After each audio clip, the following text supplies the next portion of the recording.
so much of human emotion and expression comes from these like micro movements. If I like move my eyebrow, a millimeter, you won't notice that like means something. So the fact that we're losing these signals in a lot of communication, I think, is a loss. And so it's not like, okay, there's one feature and you add this and it all of a sudden is going to feel like we have real presence. You can sort of look at how the human brain works and how we express and kind of read emotions, and you can just build a roadmap of that, of just what are the most important things to try to unlock over a 5 to 10 year period, and just try to make the experience more and more human and social. When do you think would be a moment, like a singularity moment for the metaverse, where there's a lot of ways to ask this question, but people will have many or most of their meaningful experiences in the metaverse versus the real world. And actually, it's interesting to think about the fact that a lot of people are having the most important moments of their life happen in the digital sphere, especially not during COVID. Like even falling in love, or meeting friends, or getting excited about stuff is happening on a 2D digital plane. When do you think the metaverse will provide those experiences for a large number, like a Yeah, I think it's a really good question. There was someone, I read this piece that framed this as a lot of people think that the metaverse is about a place, but one definition of this is it's about a time when basically the immersive digital world becomes the primary way that we live our lives and spend our time. I think that that's a reasonable construct, and from that perspective, I think you also just want to look at this as a continuation, because it's not like, okay, we are building digital worlds, but we don't have that today. I think you and I probably already live a very large part of our life in digital worlds. They're just not 3D immersive virtual reality, but I do a lot of meetings over video, and I spend a lot of time writing things over email or WhatsApp or whatever. So what is it going to take to get there for kind of the immersive presence version of this, which I think is what you're asking? And for that, I think that there's just a bunch of different use cases, right? And I think when you're building technology, I think you're a lot of it is just you're managing this duality, where on the one hand you want to build these elegant things that can scale and have billions of people use them and get value from them, and then on the other hand you're fighting this kind of ground game where there are just a lot of different use cases and people do different things, and like you want to be able to unlock them. So the first ones that we basically went after were gaming, with Quest, and social experiences. And this is, it goes back to when we started working on virtual reality. My theory at the time was basically people thought about it as gaming, but if you look at all the computing platforms up to that point, gaming is a huge part. It was a huge part of PCs. It was a huge part of mobile, but it was also very decentralized, right? There wasn't, for the most part, one or two gaming companies. There were a lot of gaming companies. Gaming is somewhat hit-based, and we're getting into some games that have more longevity. But in general, there were a lot of different games out there. But on PC and um, and on mobile, the companies that focused on communication and social interaction, there tended to be a smaller number of those, and that ended up being just as important a thing as all of the games that you did combined. I think productivity is another area. That's obviously something that we've historically been less focused on, but I think it's going to be really important. with workroom, or do you mean productivity in the collaborative aspect? Yeah, I think that there's a workrooms aspect of this, like a meeting aspect, and then I think that there's like a Word, Excel, productivity. You're working or coding or whatever, knowledge work, right? As opposed to just meetings. So you can kind of go through all these different use cases. Gaming, I think we're well on our way. Social, I think we're just the kind of preeminent company that focuses on this, and I think that's already on Quest becoming the. If you look at the list of what are the top apps, social apps are already number one, two, three. So that's kind of becoming a critical thing. Um, but I don't know. I would imagine for someone like you, it'll be until we get a lot of the work that's dialed in, right? When this is just like much more adopted and clearly better than Zoom or VC, when if you're doing your coding or your writing or whatever it is, in VR, which it's not that far off to imagine that, because pretty soon you're just going to be able to have a screen that's bigger than it'll be your ideal workstation. So I think that there are a few things to work out on that, but I don't think that that's more than 5 years off. And then you'll get a bunch of other things that like aren't even possible, or you don't even think about using a phone or PC for today, like fitness, right? So I mean, I know that we were talking before about how you're into running, and like I'm really into a lot of things around fitness as well. Different things in different places. I got really into hydrofoiling recently, and nice. I saw a little of it. Yeah, and surfing, and I used to fence competitively. I like run. So, and you were saying that you were thinking about trying different martial arts, and I tried to trick you and convince you into doing Brazilian Jiu-Jitsu. Or you actually mentioned that was one you're curious about. I did. Is that a trick? Yeah, I don't know. We're in the metaverse now. Yeah, no, I took that seriously. I thought that was a real suggestion.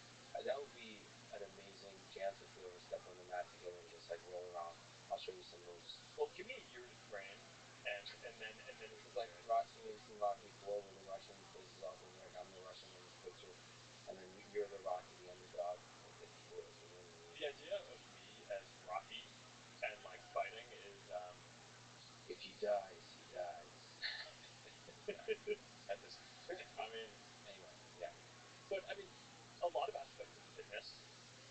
I don't know if you've tried Supernatural on Quest or. So first of all, can I just comment on the fact every time I played around with Quest 2, I get giddy every time I step into virtual reality.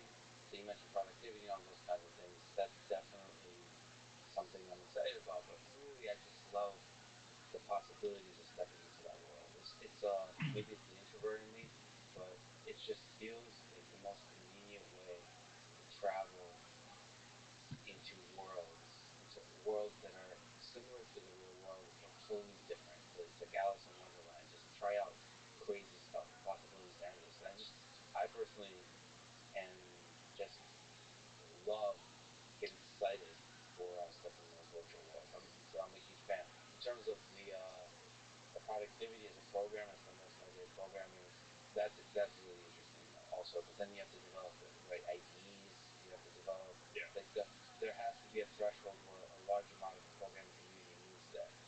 But the collaborative aspects that are possible in terms of meetings, in terms of the when two coders are working together, I mean that the possibilities there is super exciting. I think that in building this, we sort of need to balance.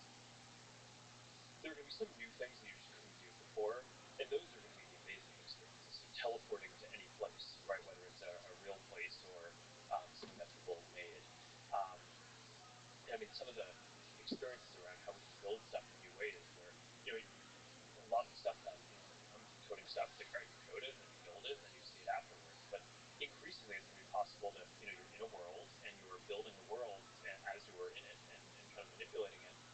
One of the things that we showed at our Inside the Lab for recent artificial intelligence progress is this builder bot program where now you can just talk to it and say, hey, okay, I'm in this world, like put some trees over there, and it'll do that. And all right, put some bottles of water on our picnic blanket, and it'll do that. And you're in the world, and I think there are going to be new paradigms for coding. So yeah, there are going to be some things that I think are just pretty amazing, especially the first few times you do that you're like, whoa, like I've never had an experience like this. But most of your life, I would imagine, is not doing things that are amazing for the first time. A lot of this, in terms of, I mean, just answering your question from before around what is it going to take before you're spending most of your time in this. Well, first of all, let me just say this aside. The goal isn't to have people spend a lot more time computing. I'm asking for myself. Yeah, will I spend all of my time? It's to make computing more natural. But I think you will spend most of your computing time in this when it does the things that you use computing for somewhat better. So maybe having your perfect workstation is a 5% improvement on your coding productivity. Maybe it's not like a completely new thing. But I mean, look, if I can increase the productivity of every engineer at Meta by 5%, we'd buy those devices for everyone, and I imagine a lot of other companies would too. And that's how you start getting to the scale that I think makes this rival some of the bigger computing platforms that exist. let me ask you about identity. We're talking about the avatar. How do you see identity in the metaverse? Should the avatar be tied to your identity, or can I be anything in the metaverse? Like, can I do whatever the heck I want? Can I even be a troll? So there's a exciting green possibilities and the darker possibilities of this. Yeah, I mean, I think that there's going to be a range, right? So we're working on, for expression and avatars, um, on one end of the spectrum are kind of expressive and cartoonish avatars, and then on the other end of the spectrum are photorealistic avatars. And I just think the reality is that there are going to be different use cases for different things. And I guess there's another axis. So if you're going from photorealistic to expressive, there's also like representing you directly versus like some fantasy identity. And I think that there are going to be things on all ends of that spectrum too, right? So you'll want photo like in some experience you might want to be like a photorealistic dragon, right? Or you know, if I'm playing Onward, which is this military simulator game, you know, it's I think getting to be more photorealistic as a soldier in that could enhance the experience. Um, there are times when I'm hanging out with friends where I want them to, you know it's me, so a kind of cartoonish or expressive version of me is good. But there are also experiences like, you know, VR chat does this well today, where a lot of the experience is kind of dressing up and wearing a fantastical avatar that's almost like a meme or is humorous. So you come into an experience and it's almost like you have like a built-in icebreaker because like you see people and you're just like, all right, I like I'm cracking up at what you're wearing because that's funny, and it's just like, where'd you get that? Or, oh, you made that? That's, you know, it's awesome. Losers say Whereas, these you things know, get if you're losers. going into a work meeting, maybe a photorealistic version of your real self is going to be the most appropriate thing for that. So I think the reality is there aren't going to be it's not just going to be one thing. Um, you know, my own sense of kind of how you want to express identity online has sort of evolved over time. In that, you know, early days of Facebook, I thought, okay, people are going to have one identity, and now I think that's clearly not going to be the case. I think you're going to have all these different things, and there's utility in being able to do different things. So um, some of the technical challenges that I'm really interested in around it are, how do you build the software to allow people to seamlessly go between them? So say, so you could view them as just completely discrete points on a spectrum, but let's talk about the metaverse economy for a second. Let's say I buy a digital shirt for my photorealistic avatar, um, which, by the way, I think at the time where we're spending a lot of time in the metaverse doing a lot of our work meetings in the metaverse, and et cetera, I would imagine that the economy around virtual clothing, as an example, is going to be quite as big. Why wouldn't I spend almost as much money in investing in my appearance or expression for my photorealistic avatar for a meeting as I would for the whatever I'm going to wear in my video chat? But the question is, okay, so let's say you buy some shirts for your photorealistic avatar. It would be cool if there was a way to basically translate that into a more expressive thing for your kind of cartoonish or expressive avatar. And there are multiple ways to do that. You can either be two discrete points, and okay, maybe, you know, if a designer sells one thing, then exports it back, and there's two, and you can use either one on that. But I actually think this stuff might exist more as a spectrum in the future, and that's what Gatekeeping I do bitch. think the direction on some of the AI advances that is happening to be able to, especially stuff around like style transfer, being able to take, you know, a piece of art or express something and say, okay, paint me, you know, this photo um, in the style of Gauguin, or, you know, whoever it is that you're interested in. You know, Shit. take this shirt and put it in the style of what I've designed for my expressive avatar. I think that's going to be pretty compelling. And so the fact you might be buying like a generator, like a closet that generates a style, and then like organic, you'll be able to infinitely generate outfits, thereby making it. So the reason I wear the same thing all the time, I say don't like choice. You talking about the same thing, but now you don't even have to choose. Your closet generates your outfit for you every time, so you have to live with the outfit it generates. I mean, you could do that. Although, no, I think I think some people will, but I think like I think that there's going to be a huge aspect of just people doing creative commerce here. so I think that there is going to be a big market around people designing digital clothing. But the question is, if you're designing digital clothing, do you need to design? If you're the designer, do you need to make it for each kind of specific, discrete point along a spectrum, or are you just designing it for kind of a photorealistic case or an expressive case, or can you design one and have it translated across those things? If I buy a style from a designer who I care about, and now I'm a dragon, is there a way to morph that so it like goes on the dragon in a way that makes sense? And that I think is an interesting AI problem, because you're probably not going to make it so that that designers have to go design for all those things. But the more useful the digital content is that you buy in a lot of in a lot of use cases, the more that economy will just explode. And that's a lot of what all of the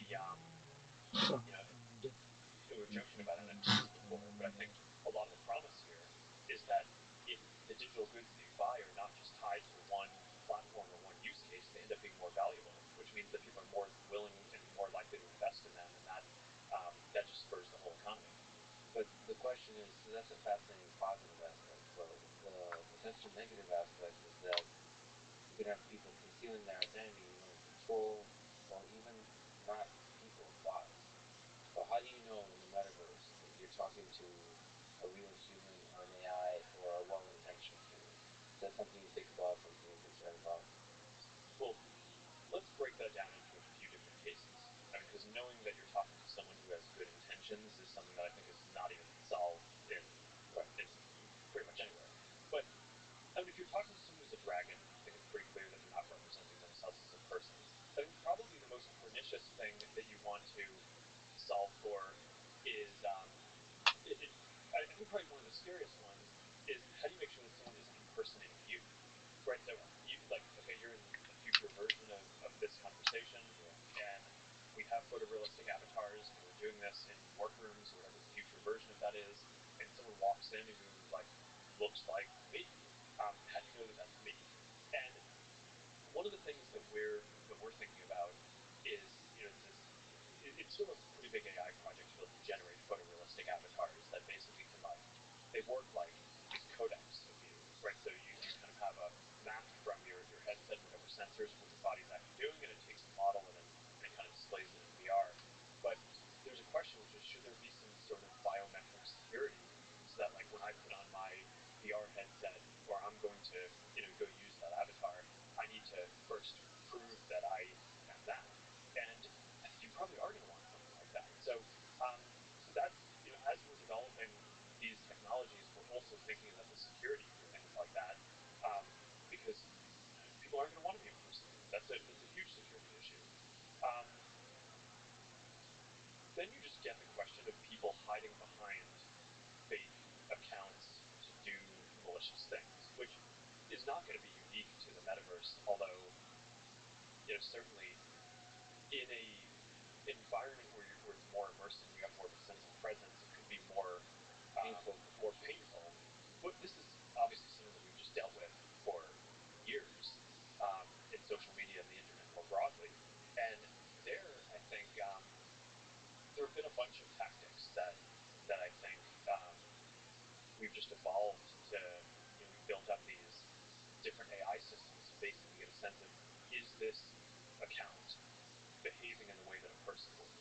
And it turns out, so in all of the work that we've done around, we call it community integrity, and it's basically like policing harmful content and trying to figure out where to draw the line. There are all these really hard philosophical questions around where do you draw the line on some of this stuff. And the thing that I've kind of found the most effective is, as much as possible, trying to figure out who are the inauthentic accounts, or where are the accounts that are behaving in an overall harmful way at the account level, rather than trying to get into policing what they're saying, right? Which I think in the metaverse is going to be harder, because the metaverse I think will have more properties of, it's almost more like a phone call, right? Or you're, it's not like I post a piece of content and is that piece of content good or bad.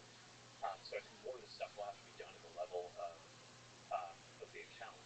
But this is the area where, between the kind of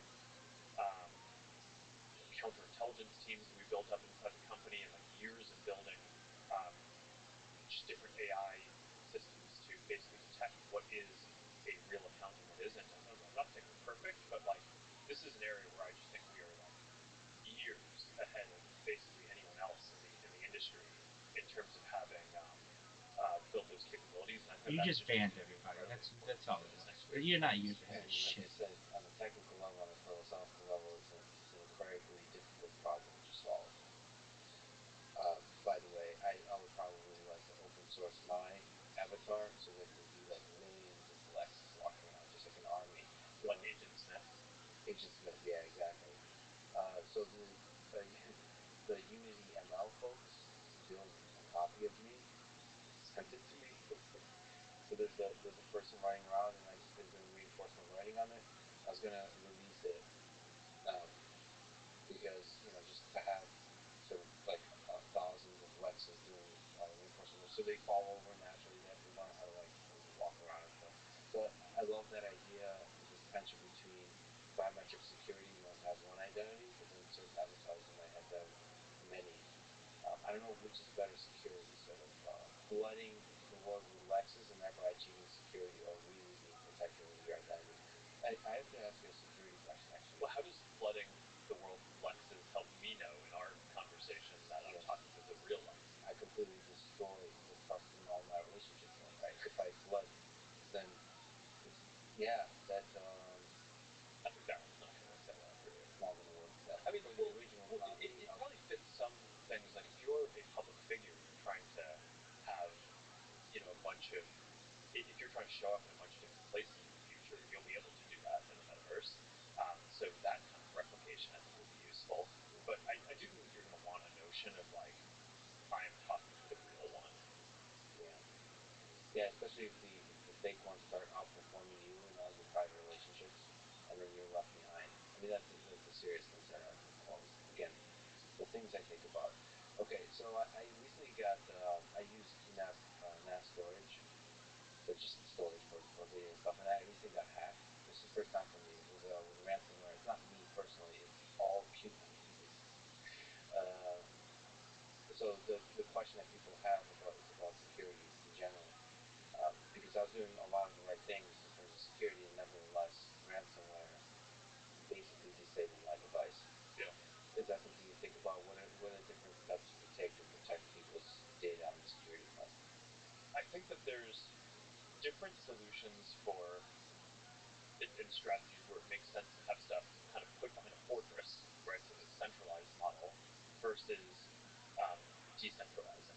And I think both have strengths and weaknesses. So I think anyone who says, okay, just decentralize everything, How you that'll make living, it more pimp? secure, I think that that's tough because, I mean, You're the good. advantage of What's good, bro? Just awoke. How about you? I just wanna talk a bit, bro. Is it okay? No, I'm watching something right now. But if you'd like to ask me any question, there's an Ask Me Anything feature. You can use that. Okay. I'll be back when you're free. Okay, what do you want to talk about if I just may know? Is it real that you had Guinness World of streaming? Yeah, I have more data online than any person ever. The only thing I haven't done is $25,000 to get in the book, so I haven't paid the $25,000 just because it's expensive. But I've been live streaming 24/7, 365 for more than 3 years. Nobody's done it even more than a year, uh, from as many angles as I have. I'm live on 8 different channels right now on YouTube. I'll send them to you. Just one moment. I know all of that. Okay. Well, cool. How life bro to you? Like you are 3 years on live streams, Sure. private life, like our friends and shit. Um, it's really good. I had friends in here till like, well, sometimes they sleep in here, but they were here Yeah. even after I fell asleep. We did countdowns for the end of the year. It was one of my friend's birthdays yesterday, so we celebrated his birthday with him. Um, my IRL friends, they're good. We communicate. They know that I'm working on this project, that they know it's important to me. The reason why I do it is because I want world peace. Data is Earth's number one resource. according to the Economist magazine in 2018. And I feel if I have a lot of data, it essentially gives people an archive, a a time capsule, a timeline going back to the pandemic. We've seen the death of a queen, the birth of AI, the coronation of a king, and everything in between. It's a very exciting opportunity for Yeah, the world to be able to watch someone 24/7, 365, to be able to connect to them, to be able to ask questions like you are, and just realize that we're not all that different. yeah, yeah. I understand what you are trying to do, bro. It's good. It's a good thing. Just keep going. That's right, my friend. That's right. Hey, let me make sure to send you a friend request. You seem like a cool person. Nice. Um, and you should know that we talk about some things on the stream that are very futuristic. So we talk about things like right now I'm watching something on with Mark Zuckerberg on the metaverse, and he talks about teleportation and like your digital character in the metaverse. That's all really cool. We talk about anti gravity, antimatter, de extinction, bringing back animals that were once extinct back to being. Things like the Pyrenean Nice. ibex, the woolly mammoth. In 2021, a company called Colossal Bioscientific was founded. They've made it their goal that within 3 years, by 2028, to reintroduce the woolly mammoth into the Arctic Circle, which is very exciting.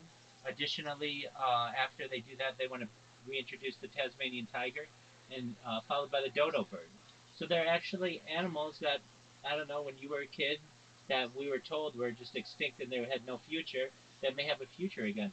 Yeah, yeah. We talk about some other things that are really You know that's I've never heard about that, bro, before. That's the first time that I know that people are trying to get mammoth back alive, bro. Like it's crazy, bro. absolutely. So, in fact, if I go to Colossal Bioscientific, their website, last time I checked, and it's been a few months since I've checked, um, just let me go to their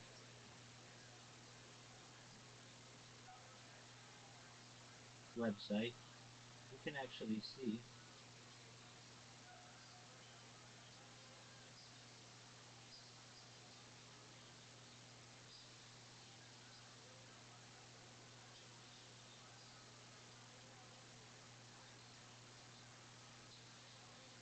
Okay, so they have a Wikipedia page here, and okay, so they're just colossal.com, and Yeah. here's their website, and you'll see they are um, de-extinction. It's the first thing on their website.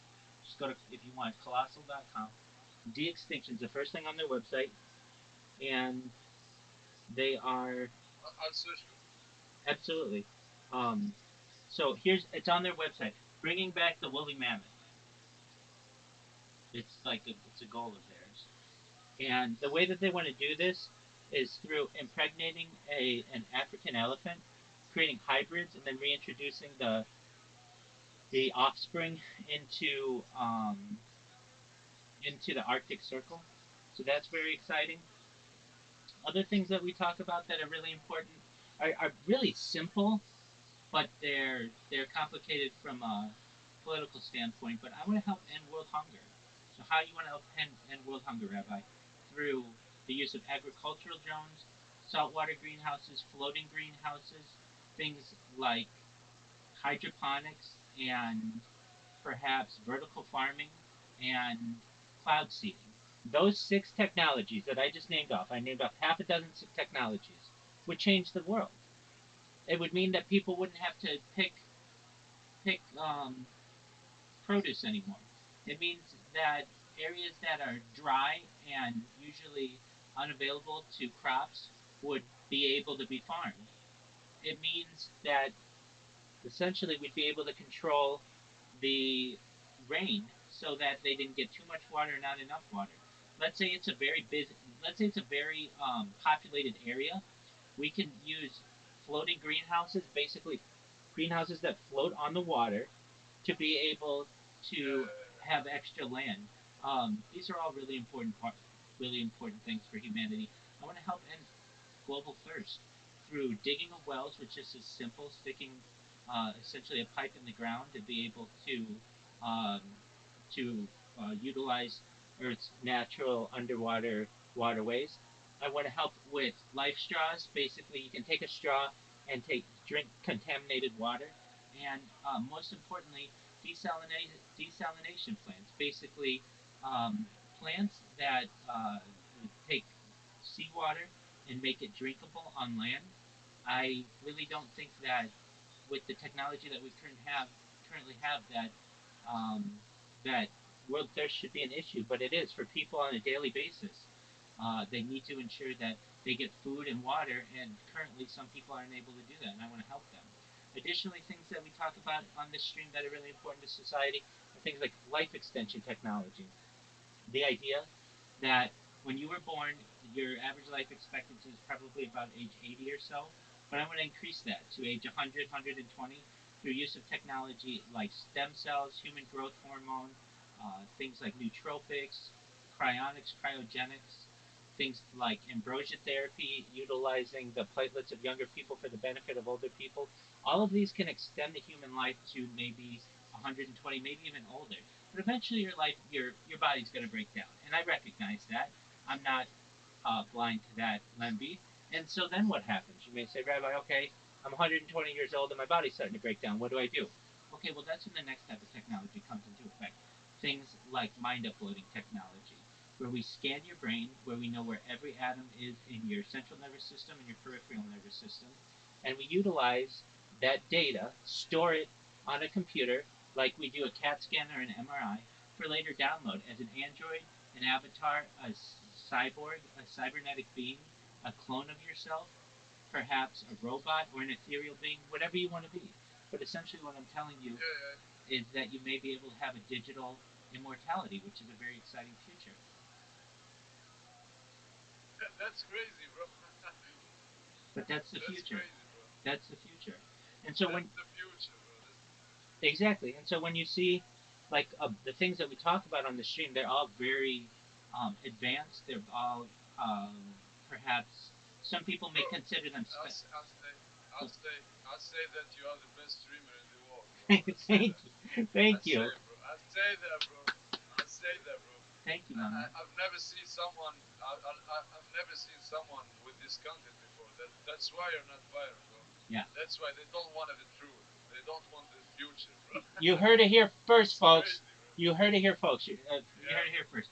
You're absolutely yeah, right. yeah. Whenever I get any traction with an account that gets thousands of followers or viewers or whatever, eventually it gets taken down for whatever reason. Um, and so, it's hard to build momentum, but I have 1,500 people in here. I started this Discord only about 6 months ago, and so we've got 1,500 people, which is really great, and it's growing every day. I'm live right now in one, two, three, four, five, six, seven, eight, nine, 10 different discords. Channels, yeah, yeah. Yeah. So, if I may ask, Lemby, how did you find out about me? Uh, I found out about you in Fuzi's Discord, bro. Yeah, they banned me I from saw there. your ad. Yeah, yeah, yeah, yeah. And Well, I found it like a bizarre thing, like a weird thing, that your name is like. Wait. Rabbi is like a god in Arabic. You know? okay. You In know that? I'm unaware, but in Hebrew it means teacher. And because I teach on Yeah. many different subjects and I'm a respected individual within my community, that's what I'm called. And my name is Michael Rothschild, so my last name is Rothschild. Yeah. So I'm basically Yeah. Teacher Rothschild. And I do my best to share my life with the world and give people a portal into what humanity is. I know Fusi, I watch his streams, and I know that if we were to come down together at a table, eye to eye, we'd get along marvelously because we want Yeah. peace. We want peace in the world. And when we have that commonality, we'll be able to overcome many different challenges. The one reason, or a major reason why a lot of streamers don't like me, and I understand this, is because I created a robot I'll actually show it to you right now. Just one moment. This robot, it it spams people. Now, here's the thing. I'm live on many different platforms, including Rumble and YouTube and um, Twitch and all kinds of others. And I had to make a sacrifice. Like I thought, you know what? Not everybody knows about me, and that's fine. But if I use one of the platforms and spam myself, and everybody will know about me then, and at least then I'll be able to make connections. And there are people who tell me you're the most famous person on Kick, and I'll show you why. Just one moment. I'm sure you probably know what Kick is, if you know Fusi. Okay, so here's the Kick platform, and like you see, I've been talking with you. I'm not touching this computer, but here's the pointer. Yeah, yeah. What it's going to do, it's going to press the follow button here automatically. It's very smart. It has image recognition technology, so it will press the follow button. Now it's going to create a clip, and it's going to put my Discord in Yeah, here. yeah. So you see that it's all happening autonomously. It puts the Discord link in there, and then what it's going to do is it's going to spam them. And so it just spams people. And some people have different settings. They only want you to be able to send a message once every minute or once every 10 minutes or something, and that's fine. And then what it's Yeah, going to yeah, do, it will close this browser tab, and what it will do is go to the next person. So that's very annoying to people, and I get that. But when they start to find out who I am, But that's good, bro. exactly, That's smart as fuck. exactly, That's smart, bro. That's exactly. smart. And when people find That's out, smart. so they know who I am, and they interview me on the Kick platform, so that helps me. And then they find out, oh, you're not a bad person at all. You want peace. You have really good ideas for the future of humanity when it comes to science and futurology. And really, Yeah, at yeah. the end of the day, this is how I see it. We talk about some things that are much more advanced than what I've talked about just now. But even those ideas are mind blowing. I mean, if if a streamer like Fusi or Aiden Ross or Amaranth or any of those Yeah, people yeah. came out and they were like, okay, well today we're gonna Do you know one thing, bro? They don't have the same knowledge as you do, bro. exactly. You're not the same person as them, bro. You're better, actually. You're way more better, bro. I do my best. I swear to God. Hey, I swear to God. I do my best to make people's lives better individually because I recognize that we need peace here on Earth before we start advancing with even more technology, before we get into terraforming other planets, meaning like making Mars Yeah, yeah. into an Earth like home, and into space tourism, and into interstellar travel, and then eventually intergalactic travel.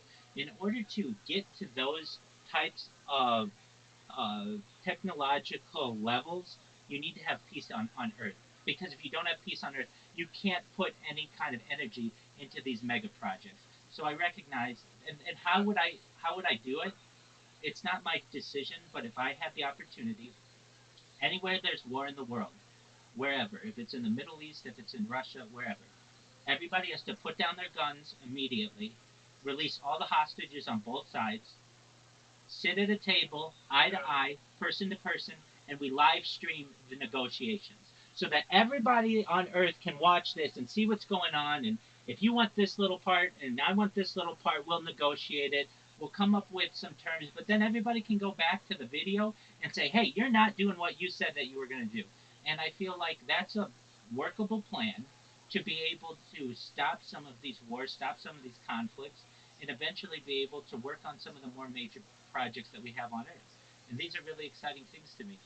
If you don't mind me telling you, I sometimes people come in and they're caught off guard. They're like, Rabbi, why do you have such colorful bedding and everything? And do you really like Sonic the Hedgehog? No, I mean it's fine. When I was a little kid, that was like a cartoon or whatever, a video yeah. game, but it's a cryptocurrency that sponsors me. So it's called Harry Potter Obama Sonic 10 Inu. And what this cryptocurrency does, it's just like any cryptocurrency, but it's worth about $300 million. And when I started with it, it was worth pennies. Um, these are NFTs. When I started, these were worth nothing. Then they got to be $800 each. Then they got to be $8,000 each. They just keep increasing. And I'm sure you're a smart person. You Yeah, know that yeah. cryptocurrency has a lot of future. And Yeah, yeah. essentially, a cryptocurrency heard what I was saying on a Twitter space almost 2 years ago now, and they thought it was smart. Just like you're thinking, hey, this is we've never heard anything like this, and so they invited me to be a member of their community, which I am, and I've been live streaming my life in that community now for about more than a year and a half. Which here's what's really exciting about it is all currency, whether it's the United States dollar, or the British pound, or the euro, it's not backed by anything. They used to be backed by metals, by gold, silver, those kind of things, but they're not anymore. This cryptocurrency is backed by data, and data is Earth's number one resource. And that's what's really exciting is that from that camera or any of these other cameras, you'll be able to follow the price of this cryptocurrency as it continues to rise and know that it's backed by something. Finally, we have a perhaps a cryptocurrency that's backed by something. So I did want to explain that. Some other things that we talk about that are really exciting are things. I mean, like they're advanced, but the modification of genetics so that we remove any type of birth defects from children is very important to me. Things like once we start getting into advanced space travel, there are a lot of questions that, and I understand these are years in advance, but if we're going to have a digital immortality and we'll be able to upload our minds into other beings, then these become your and my problems, not the problems of tomorrow. So, how are we going to be able to travel the stars? Uh, Perhaps through advanced propulsion techniques, the modification or the bending of space time using wormholes. Basically, I don't. One thing that I'm passionate about is something known as alien disclosure. I think that aliens or extraterrestrial life has been here on Earth for many, perhaps before humans were even formed. I personally, and this is what I've heard from alien abductees, their interviews, and also whistleblowers from the government. We've been seeded here like a zoo, and we are essentially a big experiment. So abductions take place, and in exchange for abductions, apparently some governments have made the agreement that we would get technology, advanced technology. So I even think that the discussions we're having right now is reverse engineered alien technology that basically came about since 1947 or so, right after World War II, after Roswell, if you're familiar with that. Many of the drones that we're seeing, especially in the world right now, are raising raising attention to this issue, and whether whether let's say aliens are flying in the air or they never visit us ever, it's still an important conversation to have and normally isn't discussed in society. And I feel that it shouldn't be taboo, that it should be something normal that you could talk about with your friends and say, hey, did you see that there was a UFO sighting in Spain, or that there was a USO that came up in the Bahamas that's an unidentified submersible object, or these are things that we should be able to talk about. And it really, if you I love to study that type of technology. So if you're wondering, like, well, how do these UFOs propel themselves, and from where are they? From my research, um, they come from well, Yeah, yeah. they can come from all kinds of different star systems, but the ones that we're probably more familiar with, like the alien grays, the short little gray aliens, when you think of an alien, they come from an area called Zeta Reticuli, which is located in Orion's belt, in the Orion, the constellation. And there's something very interesting about the alignment of the pyramids in China, the pyramids in Mexico, and the pyramids in Giza. In In, Egypt. yeah, exactly. They all are. It's like three in a row, but one of them is a little off center, just like that star system, almost as if we're like a mirroring what some previous civilization was able to experience. Do I know this for a fact? Is it exact? No, but there is some commonality there that's just interesting to me, and we should be able to talk about these things. And then, really, when we get down to brass tacks, basically, like things that, let's say, hey, Rabbi, you go viral today. How do you want to change the world? Well, I really would like to see equality amongst all people. And one thing that I think specifically on the internet, and one thing I'm really passionate about, and that's why I watch documentaries and podcasts with movers and shakers, with important people within technology like Mark Zuckerberg, is he has the Yeah, opportunity to yeah, change something. So, for instance, let's say, Lemby, you have a, let's say you have a child, she's 21 years old, and you have two children. They're twins. A boy 21 years old and a girl 21 years old. If your boy who's 21 years old goes to the beach and takes his shirt off, no big deal. He'll get content. He'll get lots of views and upvotes and things like that. However, if your girl, if just accidentally has a nip slip, just accidentally, she can lose her account, and I don't think that's right. That's discrimination against her, and I'd like to see people be desensitized to the nipple. It's just skin. I don't think that we should discriminate on the basis of skin color nor skin content. Essentially, you shouldn't lose your entire account because you had a nip slip. I'm not saying that these things are always done with um, uh, are always done in the most moral of ways, but you shouldn't lose your account just because of your gender. And currently, on Facebook and Instagram and TikTok, if you're a boy and you have your shirt off, no big deal. If you're a girl and you have your shirt off, or even just accidental, you lose your whole account. I don't think that is right. I'd like to see some equality there amongst people and really just a global conversation that we aren't all that different. We all eat, sleep, cry. We have behavior patterns. We have sleep patterns. All of that's really important to study. And when it comes to the stream and all the data that I have, here's what's really neat. Right now, Lemby, we're just seeing things with a two-dimensional, like I'm just a two-dimensional box to you. But in the future, using augmented reality, you're going to be able to know the temperature of my body temperature, how many blinks per minute I have, swallows per minute I have, how many breaths per minute I have, heartbeat per minute. You're going to be able to remove my clothing, change clothing on me if you want. You'll be able to remove my skin and see my skeletal structure. Eventually, what's very exciting is you'll be able to remove the areas of my cranium, my head, and be able to see my brain. And we'll actually be able to see what I'm thinking at any given time. We'll be able to see what I dream about. We'll be able to see how I react to things because I have so much data and it is archived from so many different angles. Those are really things that I feel will be a benefit to people of the future, and it's why I've taken on this project.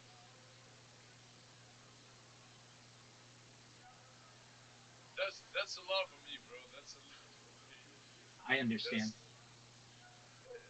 yeah, bro. That's a lot. Well, let me. I That that's good. That's good. I understand it's a lot. It's a lot for a lot of people.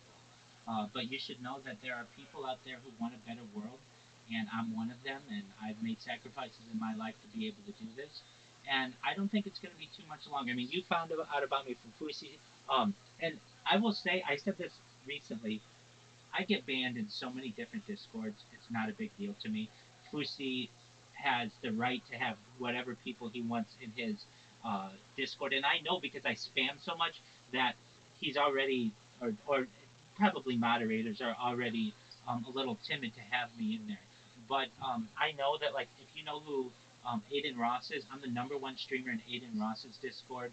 I'm the number one streamer in KSI's Discord. I'm the number one streamer in iShow Speed's Discord. So I've made some really good connections, and eventually, what I do is going to get popular, and then all these people will know about me, and they'll have known about me for years. It's going to be a very exciting gift to the world. Yeah, bro. I hope so. I hope so. Absolutely, my I friend. swear to God, that's a good thing for other people. I agree. I That's agree. a good thing. And we need leaders in this world, and I'm one of them who will help to create a conversation amongst people that we aren't all that different, and we have a lot of commonalities. And you should know you're always welcome in here. I'm always doing something interesting. So, like last night, we played games. We played like 6 hours of games Yeah, last night. I was here. I was here yesterday. E- Excellent. I'm always watching podcasts. I always have the radio going, so there's always news going 24/7. So I really think in the future, people will wonder, like, okay, well, I wonder what history was like on, say, September 19th, 2022. And you can go back to that stream of mine. I have 24 hours of content from all these different angles, and you can hear that what is going on in the news, but also what people were experiencing. I do IRL streaming. I've streamed as far north as Santa Barbara, as far south as San Diego, as far west as the ocean, as far east as the mountains and desert. While IRL streaming is expensive, one day this is going to go viral, and when I do, I'll be able to travel the world. I'll be able to bring this gift and allow people to have a first-person view of everything that I do. That'll be very exciting as well. So you should know that you are an early adopter, so to speak, of Rabbi's project. And if there's anything that I can ever do for you, your friends or family, I'm here for you. And I appreciate the time that you've allowed me to tell myself about you. I'm sorry, to tell you about myself. Apologies. And if there's anything that you That, need, I'm here for you. bro, that's a gift for me, bro. Just knowing about you and talking with you, bro. That's a gift. I swear to God, bro. I Excellent. swear. If I may ask, Yeah, do you speak any other languages? I speak about five languages. Yeah. Perfect. Then you're the perfect person to see this. What language do you speak best aside from English? I think French, Excellent. So just French and Arabic. Yeah, excellent. French and Arabic. Okay. So here's something that I would like. Let's use Arabic. Um, I would like. This is known as a universal translator. It's technically known as a pocket talk, but especially in areas where we have different cultures, perhaps along the United States and Mexican border, or perhaps in the Middle East where people speak different languages. I would. This isn't a very expensive device, and we do have Google Translate, but there's not something that's as fast as this. Basically, this universal translator, I think, can bring people together. When people will be able to communicate with essentially strangers, they won't be strangers anymore, and that to me is a very exciting future. في الأساس، أي مترجم عالمي سيجمع الناس معا عندما يتمكن الناس من التواصل مع غرباء في الأساس. لن يعودوا غرباء بعد الآن. وهذا، بالنسبة لي، مستقبل مثير للغاية. Bro, that's crazy, I bro. know, I know it is. That's crazy. Absolutely. Who made this, bro? Who made this? It's a That's company. the first time I've ever seen like something like this. Exactly. It's a company called Pocket Talk, and it works. It has so many different languages. Um, so, like if it's like it's got French if you're Canadian, French if you're from France. All of this translates essentially instantly, and I wish we could give these to children and give them to adults of all ages and all peoples, especially where there are conflicts, because if we have communication channels, people will be able to come to an easier understanding with people with whom they are not familiar. Tout cela se traduit instantanément et j'aimerais que nous puissions donner à ces deux enfants et à eux deux adultes de tous âges et de tout peuple, en particulier là où il y a conflit.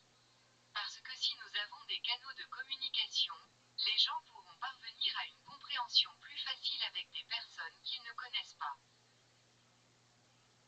These are gifts, and I want people don't know It's a that this gift. exists. It's fast. It It's is. faster, bro. It's faster. I agree. It works with internet, huh? Yeah, it works with Wi-Fi or with it has a cellular Data, of course. data exactly. So I mean, it's just about getting them to the people, but they're not very expensive. I bought that like 5 years ago. It's really pretty old, and it is it was like $200.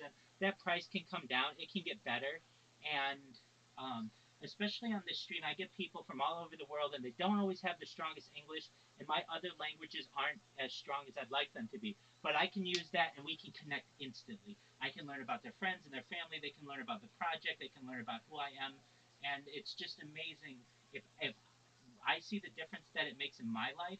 I know that it can make a bigger difference in places, especially where people speak different languages or in very diverse places, or people who are traveling or tourists or whatever. It will help to bridge that gap in translation that we have so that we come more together as a people. Communication is so very important amongst people, and if we're able to communicate as a society, in a smooth way. We will have less conflict, less war, and that's really what I'm about.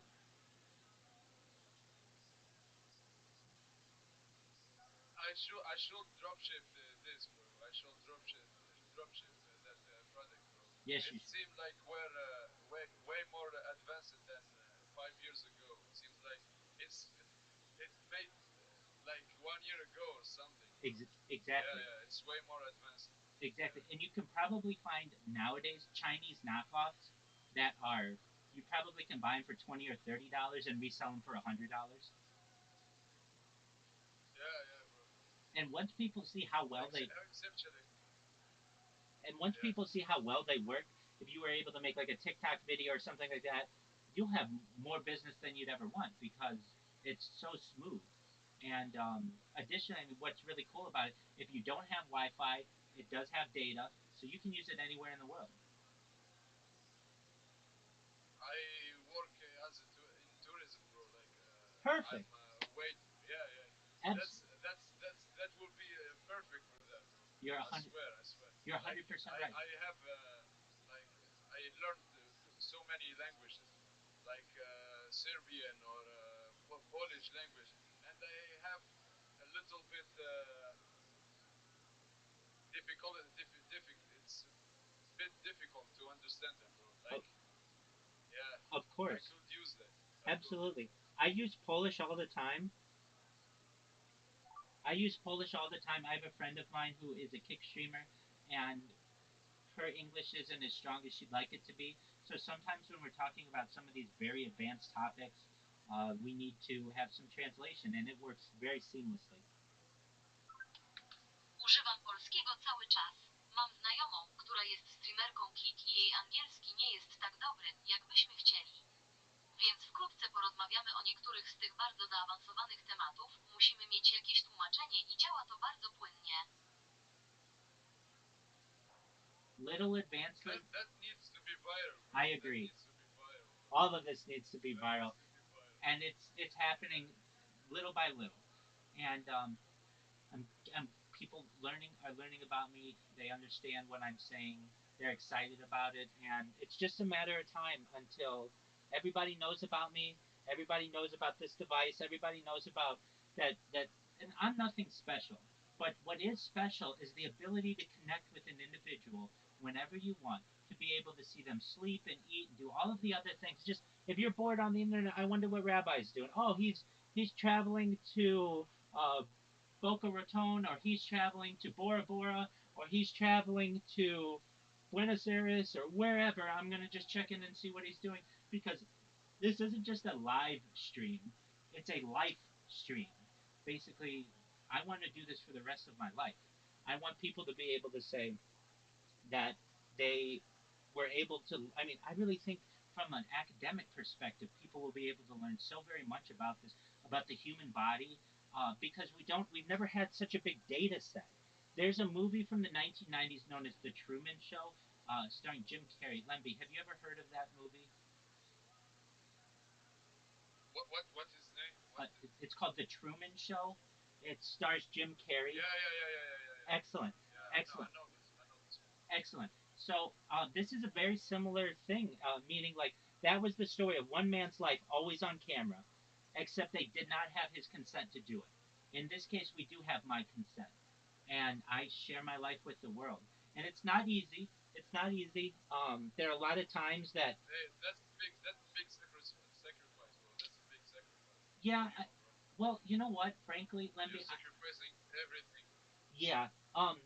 The big thing. I mean, I as by trade, I'm a certified project management professional. So I've launched apps on the App Store and Google Play. I've had major contracts with Fortune 500 companies, and that's very difficult to balance a live stream, and do all of that at the same time. But I know that in the future, the power of data is so vast that it may one day make me a more influential person than even a Mark Zuckerberg or even an Elon Musk, perhaps. That's not who I compare myself with. I hope so, bro. I I know I'm hope just so. a normal person, but when people recognize the power of data, that data is more valuable than food, water, air, gold, titanium, petroleum, tungsten, everything, that's going to blow minds. And not only that, especially with AI, we talk about AI every single day on this and its advancements. We're moving towards artificial general intelligence. And then once we get to artificial general intelligence, which is where AI is about as smart as humans, we move into another world of artificial superintelligence. And that's where you get Skynet and you get really advanced quantum computing. And as we move towards that future, I feel it's important to be able to document what's going on. And so essentially, these are the early discussions in a very big project that perhaps may last an indefinite amount of time. And I want you to know that I appreciate your patience for allowing me to talk about these things. I know I can be overwhelming to people as well, but as you understand that I have a very positive message, and at the end of the day, all of the technology is very cool, but I want people to leave more optimistic. I want people to leave with positive vibes. I want people to just know that somebody's out there who cares about them and who wants them to have affordable healthcare and affordable education, and I want good things for their friends and family. And when you know that there are people out there and you can watch them and they care about you, it brings you a lot of warmth. It brings you a lot of comfort to know that you're not alone in this world. And That same as me, bro. Same as me. Like I live in Tunisia. Do you know where is Tunisia? absolutely, it's in Yeah. northern Like Africa. healthcare is fucked here, bro. Like job payment in jobs is fucked too, bro. I can't. Sometimes I can't even afford food or something. You understand what I'm saying, bro? I do, It's like struggling in life, bro. and I want to change Some that. countries are worse than me, and I'm better than some countries. Like it's, I say always thank God, bro, that I'm living and shit. Like, do you understand me? Absolutely, it's I'm been a struggle for you. I'm always trying. Yeah, I'm always trying to make a difference in my country, bro. But it's way more stronger than me, bro. Like I have the same thought as you, bro. I want to change the world. I want the world to be better, bro. But I just can't. It's difficult, bro. It's difficult. Well, Like the people's mindset in Tunisia is fucked, bro. They always care about money and shit. well, And we can change that, yeah, and we're going to change I that, hope, bro. and I'm going to help I you. hope so. So eventually, somebody, some cool streamer or some influencer is gonna say, "Hey, you spam me every single day. Let's see what this is about." It's gonna go viral, and when that does, I'm gonna have more money than I ever knew what to do with, and I'm gonna be able to give it to you and to the people of Tunisia and the people of Tunis and everyone in Northern Africa, especially the African continent, is very important to me. Especially people in some areas of the developing world globally. And I feel that it's time that I could find a person like you who's helped me along the way and say, look, here's $1 billion. I want you to start a charity or start Invest. a philanthropic organization, and it's going to help children who can't see, or kids who can't read, or people who can't eat, or for clean water, or whatever it is. Because at the end of the day, money has no real value. So I'll have so much of it, I'll be able to give it to you and say, do with it what you want, pass it along. And I want you to make sure, I mean, of anything, I want to make sure that you're able to find a spouse someday and to have children, and those children, you don't have to worry about them. You don't have to worry about them getting hurt. You don't have to worry about them going to war.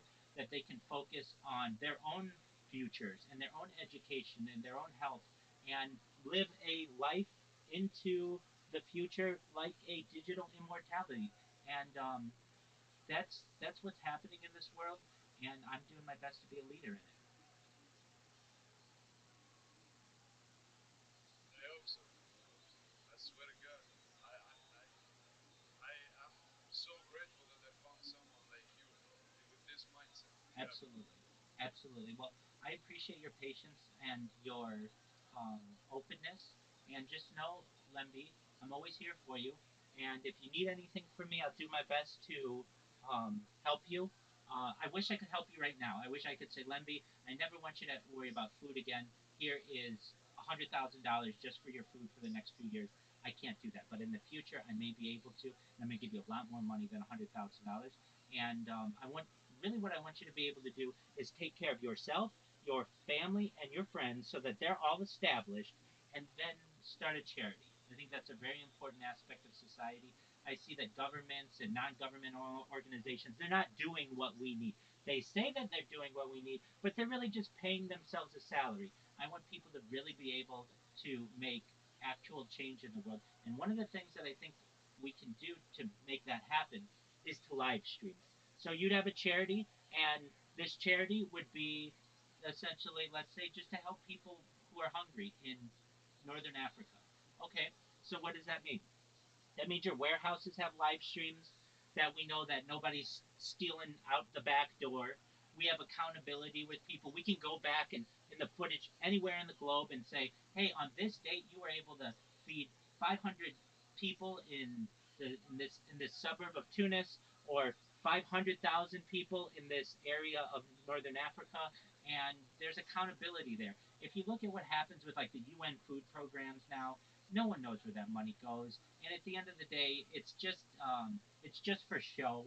It's just for people who are in established areas to feel better about themselves that they help somebody else. But in reality, it doesn't really help anybody else. I want proper nutrition for people. I want proper health care for people. And I feel that one way that you can get this with accountability is to live stream it. And I'm not saying you have to live stream your life. No, but if you started a charity, there's nothing wrong with ensuring that people um, remain accountable for what they do. And I'm not saying they have to stream their life. Absolutely not. But people will want to give to your charity if they know you're so accountable that, hey, we give out, maybe it's a soup kitchen or maybe it's a series of soup kitchens. And at any time, people just can connect with that. And they're going to give you more money because of that, because they're going to know, like, hey, I could either give to a group where I don't know where the money's going, or another group. Not only do I, but then I can get entertainment from it too. I can make it makes me feel good. I can give them $1,000, and they're going to thank me immediately for it. And I see the good work that they're doing, or whatever it is. These are all really important aspects to me, and really, especially Tunisia and Tunis, they're in a very important location of the world. And essentially, it mirrors the northern Mediterranean and the southern Mediterranean, but it hasn't been given as many opportunities. And I'd really like to change it. And really, the things that I talked about with things like agricultural drones and vertical farming and saltwater greenhouses and floating greenhouses and perhaps cloud seeding and hydroponics. Those are all perfect. The land of Tunisia is perfect for these types of advancements. So just know that there are people out there who care about you and care about your offspring, and I only want good things for you, and I only want good things for the people of Tunisia. Uh, do you know who's in my picture, bro? It's Hanavar. Do you know him? Absolutely, the Carthaginian He's a general. warlord. Yeah, yeah, bro. Tunisia had like a good history, bro, with too many cultures and too many. I think you know that. I think you know that, bro. Absolutely, Actually, yeah, we didn't have the chance that we wanted to do, bro. Like, you were we destroyed. can do way more. Yeah, You were yeah, bro. destroyed in the Third Like, Punic War. damn. You were destroyed in the Third Punic War, and Carthage was salted, and essentially to never have any kind of development ever again. And it has regrown Yeah, over the course of 2,000 years. But really, the people of Carthage previously were like Phoenician people who gave amazing advancements to the world, including in sailing, yeah, including yeah, in yeah. maritime industries. Architecture too. Architecture. Yeah, Absolutely, and language as well. Many languages are based yeah, on ancient Phoenician, and that's those are your ancestors. And I love Hannibal. I love the spirit of Hannibal. I love the story of the Second Punic War and taking elephants through the Alps. It's just fascinating to me, and how he was underpowered and was able to overcome some of the largest Roman legions that have ever existed. It's a fascinating story. So Hannibal has a special place in my heart. yeah. I have like a I'll, TikTok I'll follow you right account now. sharing.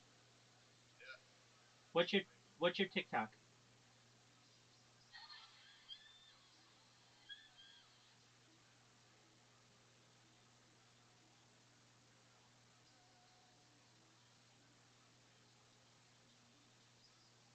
What is your TikTok? It's Legacy TN. Ec- Legacy. Legacy, LGC. and then ETN, Yeah, yeah. I think they deleted my video, bro. Deleted all of my videos. and that. Wait, bro. I think I found it. Maybe not. No, no, you're right. Let's see, Legacy. No, they probably did, and that happens. And you know what? Don't let it get you down. I know that you don't. Um, if I could have found it, I would have followed you. Uh, but here's what I did to make this special. So of anybody who's ever had stuff canceled, I have. So what I did is I created more than 100 YouTube accounts, more than 200 Instagram accounts. I have more than 300 Twitch accounts. I have more than 1,000 TikTok accounts. I just said, you know what? If TikTok's going to start deleting my stuff, I'm just going to create more accounts than they've ever seen so that I'm uncancelable. If you take down my main account, everybody can join my secondary account or tertiary account or quaternary account. All the way, I have 1,000. I have over 1,000. I have over 2,000 Twitter accounts and I have over 10,000 Kick accounts. I have more social media than any person who's ever walked the earth has ever had, which makes me, in my own way, somewhat uncancelable. Because even if TikTok doesn't like what I want, I have years of my life archived on Instagram. If Instagram doesn't like it, I have years of my life on Rumble. If Rumble doesn't like it, I have years of my life on YouTube. And those are all permanent or indefinitely saved. So essentially they're time capsules. And in addition, I've live streamed on Kick, but I'm currently live on Twitch. I'm currently live on Rumble and all these other platforms. So, but I definitely understand the frustration that happens when someone doesn't like what you say, and then all of a sudden you lose your Uh, account. And there's, they don't want to. Yeah, they and don't want the truth, bro. They want people exactly, to be buried in lies. 100%. Yeah, yeah, And yeah. many times as well, there's no appeal process. There's no human who's gonna be like, oh no, this is fine. I mean, like what you were telling me was about Hannibal. Like that's a historic figure. That shouldn't be very Like, controversial. yeah, look, bro. I was talking about all Tunisians leader. I talked about Hannibal. I talked about Bourguiba. I talked about Othman, like the Ottomanian Empire, bro. I talked about a lot of things of Tunisians' history, and I think they banned me, bro. I think they deleted all my fucking videos. I don't know that. I didn't even know that, bro. And Like I thought it's like an interesting subject of content to do, bro. But I didn't went viral as I thought, because it's it all depends on Tunisians' mindset, bro. Like uh, they are buried in shit, bro. They are always following the luxury life and shit, following money, following the gangster styles and shit, bro. Like I hope you understand what I'm saying, bro. But I do I think they 100%. are brainwashed. They are. They are brainwashed, bro. They are. Yeah, We are all in it to make our friends jealous, or they brainwashed us all to make our friends jealous, to buy luxury items, to focus on celebrity culture, and not focus on real yeah, yeah, people around us in our society. And there's no way for you to be able to appeal a TikTok ban. There's no human interaction that you have. It's just some faceless people in another country who may not even speak your language and they just don't like you. And so they just say, no, we don't want you on this. I want to change that. I want to be able to get your account back. A lot of people who've lost their accounts due to this person. I mean, this is Mark Zuckerberg, and he takes pride in saying we have regulation and safety or trust and safety, and we have AI that looks through all of these different things and removes some things and keeps some things. Okay, that's fine, but you're wrong or he's wrong about 50% of the time. So your system is flawed. If I were to say, hey, I came out with a company and only 50% of the content actually gets to stay, people would say that's a huge failure. But because he's a billionaire and his company is worth $1 trillion, everybody holds back and says, oh, Facebook and Instagram and he's Meta. famous. Yeah. Exactly. I want to change that. I want to be able to call out these people and say to them, you need to have your algorithms be public. I'm a huge advocate for open source software so that you don't have to have gatekeeping. You don't have to have lots of money to be able to get from one level to another to a level. No, that's not right. And when there are leaders in this world, and I'm not the only one, who talk about giving the power to the people, at least in terms of what they can post and what they can't post, that's very important to me. The way that I feel, I think go ahead. that Elon Musk did that on Twitter, bro. He did. He I did. think he wanted to give all the people the freedom to talk about anything. Agreed. And I think that was Yeah, a major advancement. And when it comes to social media, people post whatever they want. And instead of a company saying, we don't think that you should be seeing this, you should just have a button that says mute, and I don't want to see this anymore. And you have the choice to be able to say that. I don't need a company telling me that I can't see Hannibal information or information about Tunisia. I don't need a company telling me that. I can make my own decisions when it comes to those kinds of features. The real reason why they do it is because it's very easy for political unrest to occur and for people to get mad at really rich people on earth, and so they do it to protect themselves, and I understand that, but I'm not saying it's right, and I'd like to change that. And I respect Elon Musk for what he's done on Twitter and at least giving people their voice back. If you use Twitter before Elon Musk versus after, there's a major difference, and I'm appreciative of what of the sacrifices that he's made to be able to give the voice of the people back to them. yeah, bro. Excellent. I'm going back to in the subject about the rain, bro. Like Yes, in Tunisia, we hadn't rain about like 5 or 6 years, bro. Like if we have rain, it's like not too much, not enough for our farming. You understand what I'm saying? yes, I do. That's why they bought rain, artificial rain from I think China. Yeah, Absolutely. So I think, um, so like in Dubai, once a week it just rains. They use cloud seeding, and I think the same type of technology can be used in Tunisia and other areas that lack the ability to have water. And essentially,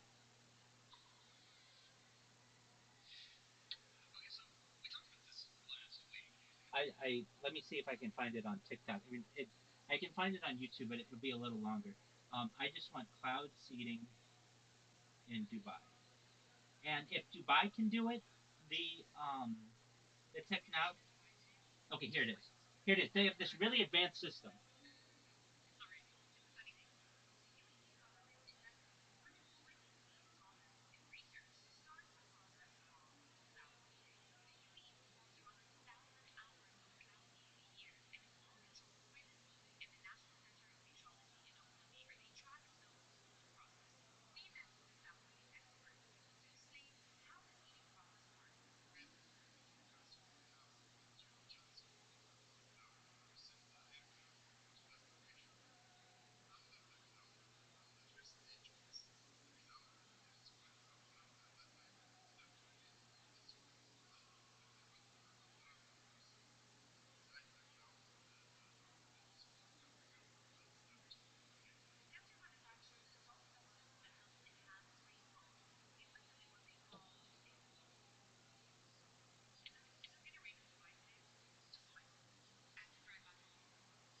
So this is a long video, but basically they're doing it in Dubai. They're doing it in uh, Abu Dhabi, and the I want to talk about something.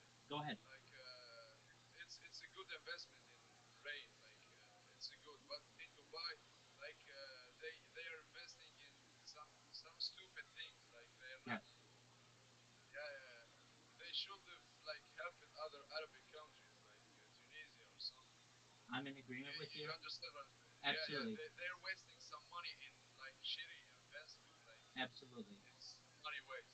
I'm in agreement with you. And they have projects that fail. I don't necessarily think it's a bad thing if you really try. Like for instance, they tried to make islands, artificial islands, in the Persian Yeah, Gulf, and they didn't think it through that well. And while these were supposed to be areas for the mega wealthy, that those people don't want them because the water isn't clean and it's difficult to get to these places. You have to take a boat to your house, and so these projects have failed. the Burj Khalifa, which is the largest, uh, uh, the tallest Tower, building, tower.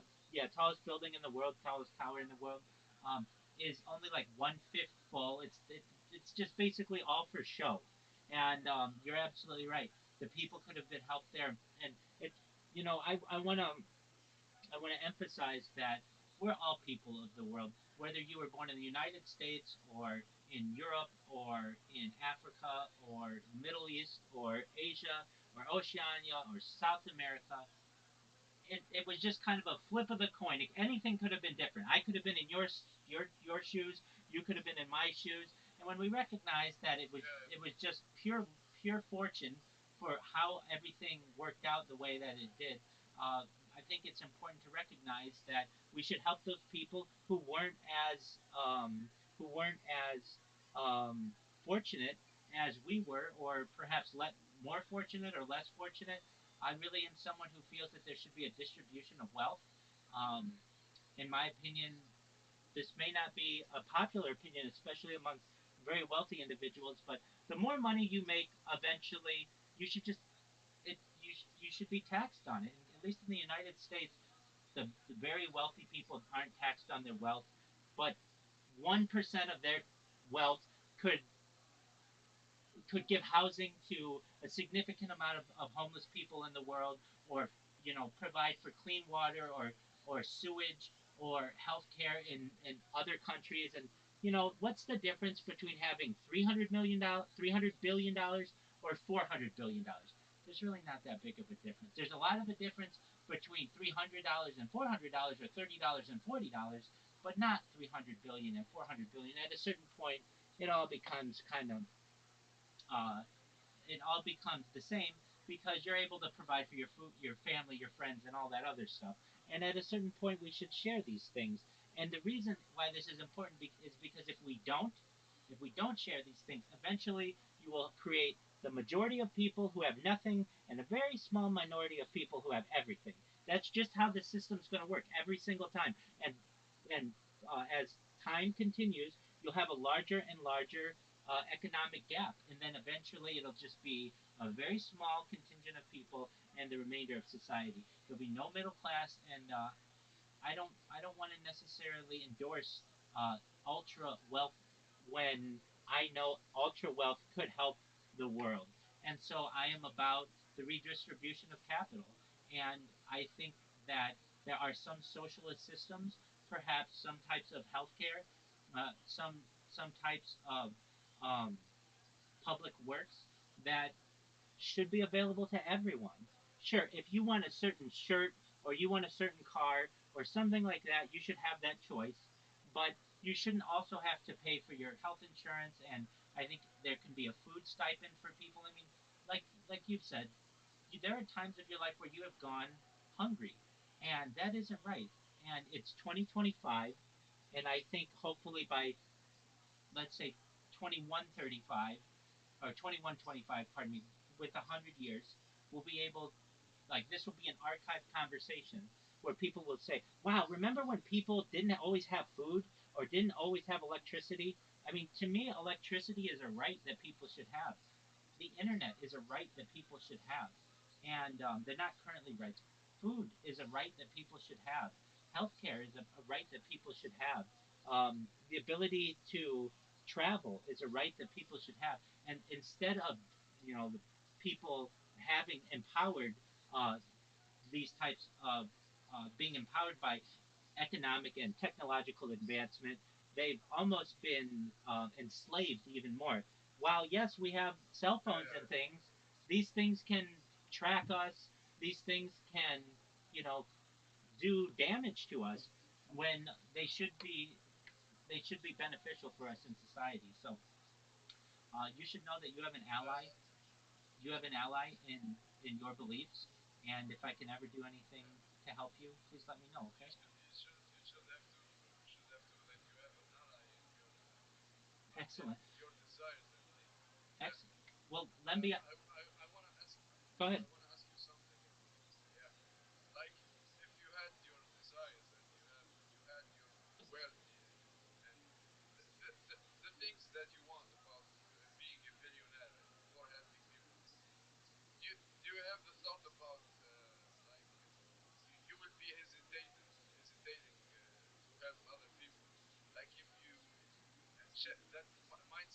change in the same process. I don't think so. I come from humble beginnings. Like My family, yeah, yeah, my family's because my family's avid volunteers, giving of themselves. yeah, Even though we didn't always have a lot to give, we would give what you could, and I want that mentality to continue into the future. And here's the thing: I'm on camera for all of this. I know that my wealth, if it ever comes, would be made on data. I'm not going to be able to do a 180 and be like, okay, well, now that I have all this wealth, I'm going to keep it all. No, I'm on camera. Like, if anything, if I have any type of integrity in myself, and if anybody ever wants to make sure that I continue to have wealth, then they're just going to be able to say, look, on this date, and on this date, and on this date, and on this date, and this date, you said that you wanted world peace, and that you wanted to end world hunger and end world thirst. What happened? And I just can't live with myself if I know that things are not consistent. And at the end of the day, I don't care about money. I just care about comfort. I care about not being hungry, not being thirsty, not having the sun beat down on me or the cold freeze me. I mean, these are like the simple things in life. I don't care about if I have 10 houses or 100 houses. That doesn't necessarily matter to me. If anything, if I had 10 houses and I could afford it, I would want to just find people off the street and say, hey, so long as you agree to take care of wherever the house is, you can live there and you don't have to pay me anything. Just make sure that it's maintained. And I think that that's an honest opportunity for people. But really, I know that I wouldn't be able to house the world just myself, but I would have ideas that do. There are shipping container houses. I don't know if you've ever seen these, but like a shipping container that goes on a cargo ship or on yeah, a on train. Amazon, yeah, yeah. Exactly. So we could take those, and they're not that expensive, and put air conditioning in them, and it It's should. 25. It's $25,000, I think. That's nothing. That's nothing in comparison to billions of dollars. I can tell you this: at least in the United States, there are, according to government statistics, 580,000 homeless people. That's a lot of homeless people. With just 1 year, if the United States did not spend on military spending for 1 year, you could give all those people $1 million, every single one of them. And I'm not saying that the United States doesn't need its military or any of this other stuff. I'm just saying take 1 year off. If today is January 1st, if the government said, "Look, we're not going to buy more bombs and more bullets," we could still pay all of the troops and everything, but we're going to just take 1 year off. We'd be able to end the homeless problem in the United States and give to other countries as well, which we certainly do. And these are big picture things. Even Elon Musk, with Elon Musk's wealth, he has like $400 billion. He could give every single homeless people in the United States more than $750,000. That's a lot of money. They would never have to work again. They would be able to get off the street. They would have be able to have communities. And there's an argument to be made that, well, where are you going to put all these people? And I kind of laugh at that argument because if you know how big the world is, you could fit all of the people of the world in Tunisia. Every single person on earth could live in Tunisia Yeah, and have like an acre of land. They'd have a lot of space, but we don't recognize basically we all want to be in the same spots, the same cities and such. And in my opinion, the idea of a overpopulation or the idea um, of overpopulation and specifically, I think that the Earth can um, manage many more people than it currently does. So when people say, "Oh, we need birth rates to go down and all of these other things," I just I hear it, but I don't believe it. Okay, fine. If that's what you want to tell me, that's cool. But if you look at, I mean, I'm sure in Tunisia you see it's just miles of nothing. There's just absolutely nothing, and we could yeah, yeah. we could put we could put houses there. We could create communities there. I mean, in the same way that we have deserts in the United States that we've made into subdivisions, the same thing could happen in Tunisia. And it's just about bringing attention there and giving people access to the same resources, and that's something that I want to do. And if anything, let's say let's say I never made any money off of this, and that's not why I do it. But or fame, I don't really care about that.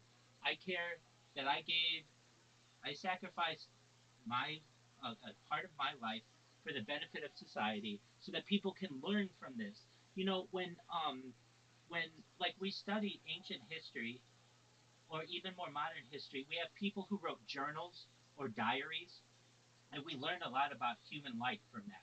That's essentially what I'm doing. This is the world's largest journal, or the world's largest blog, or the world's largest diary.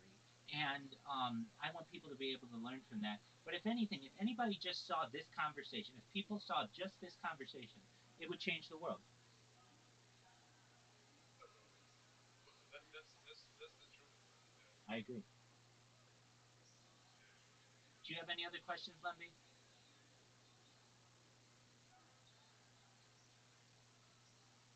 I don't think so, bro.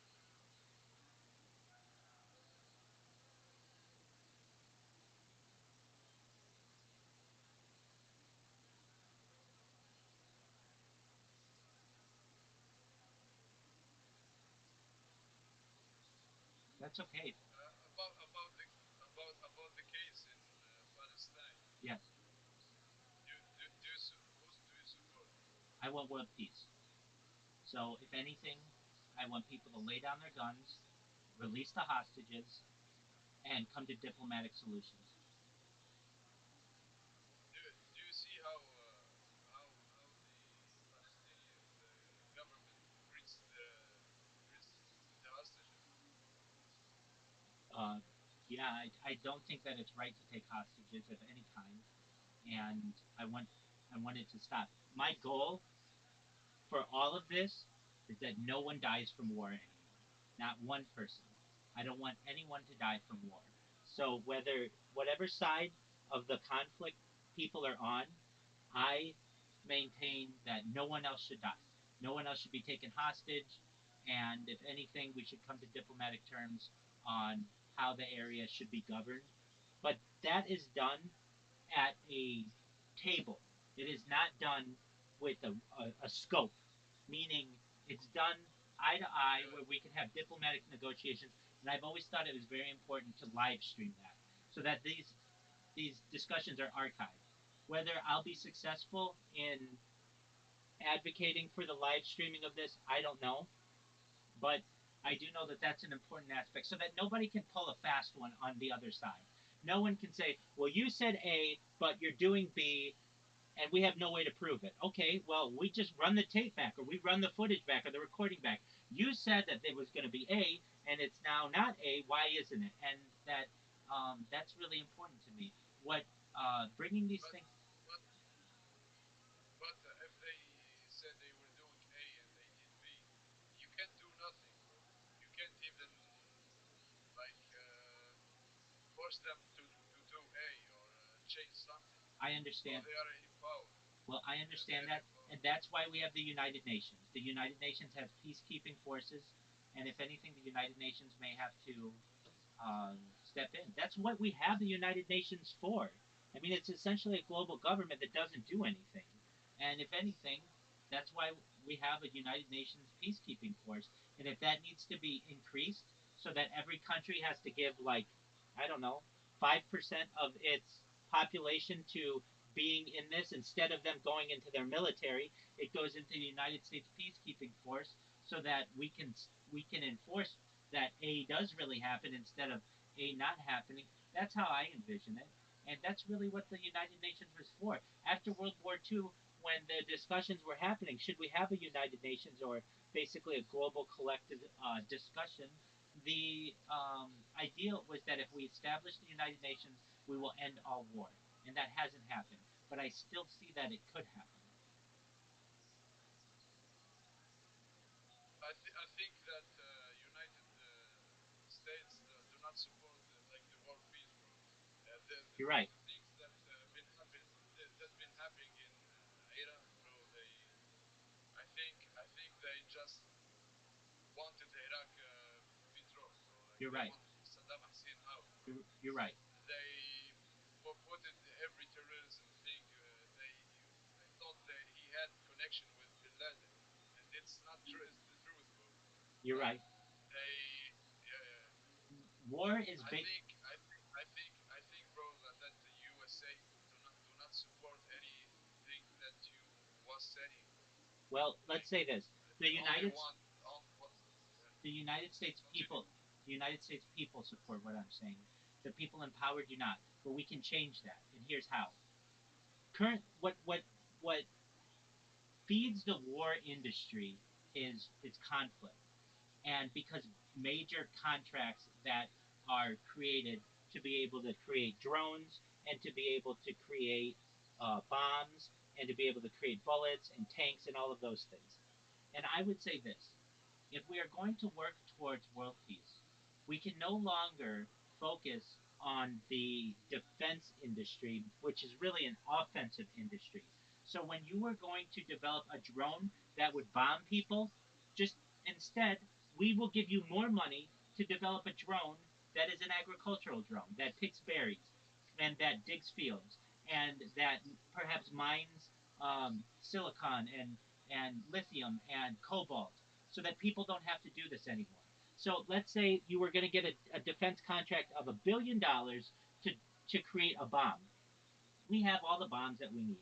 We don't need any better bombs. We have direct energy weapons and lasers and all kinds of stuff. We don't need that. So we will give you $1 billion and $1 billion to, instead of creating a new bomb, create a new type of water filtration system, or to create a new type of perhaps way of a new type of greenhouse, or a or perhaps to create to use your to use the resources that you have and still please your stockholders and all of those things. You'll actually please them more. You won't make as much money going to war as you will investing in people.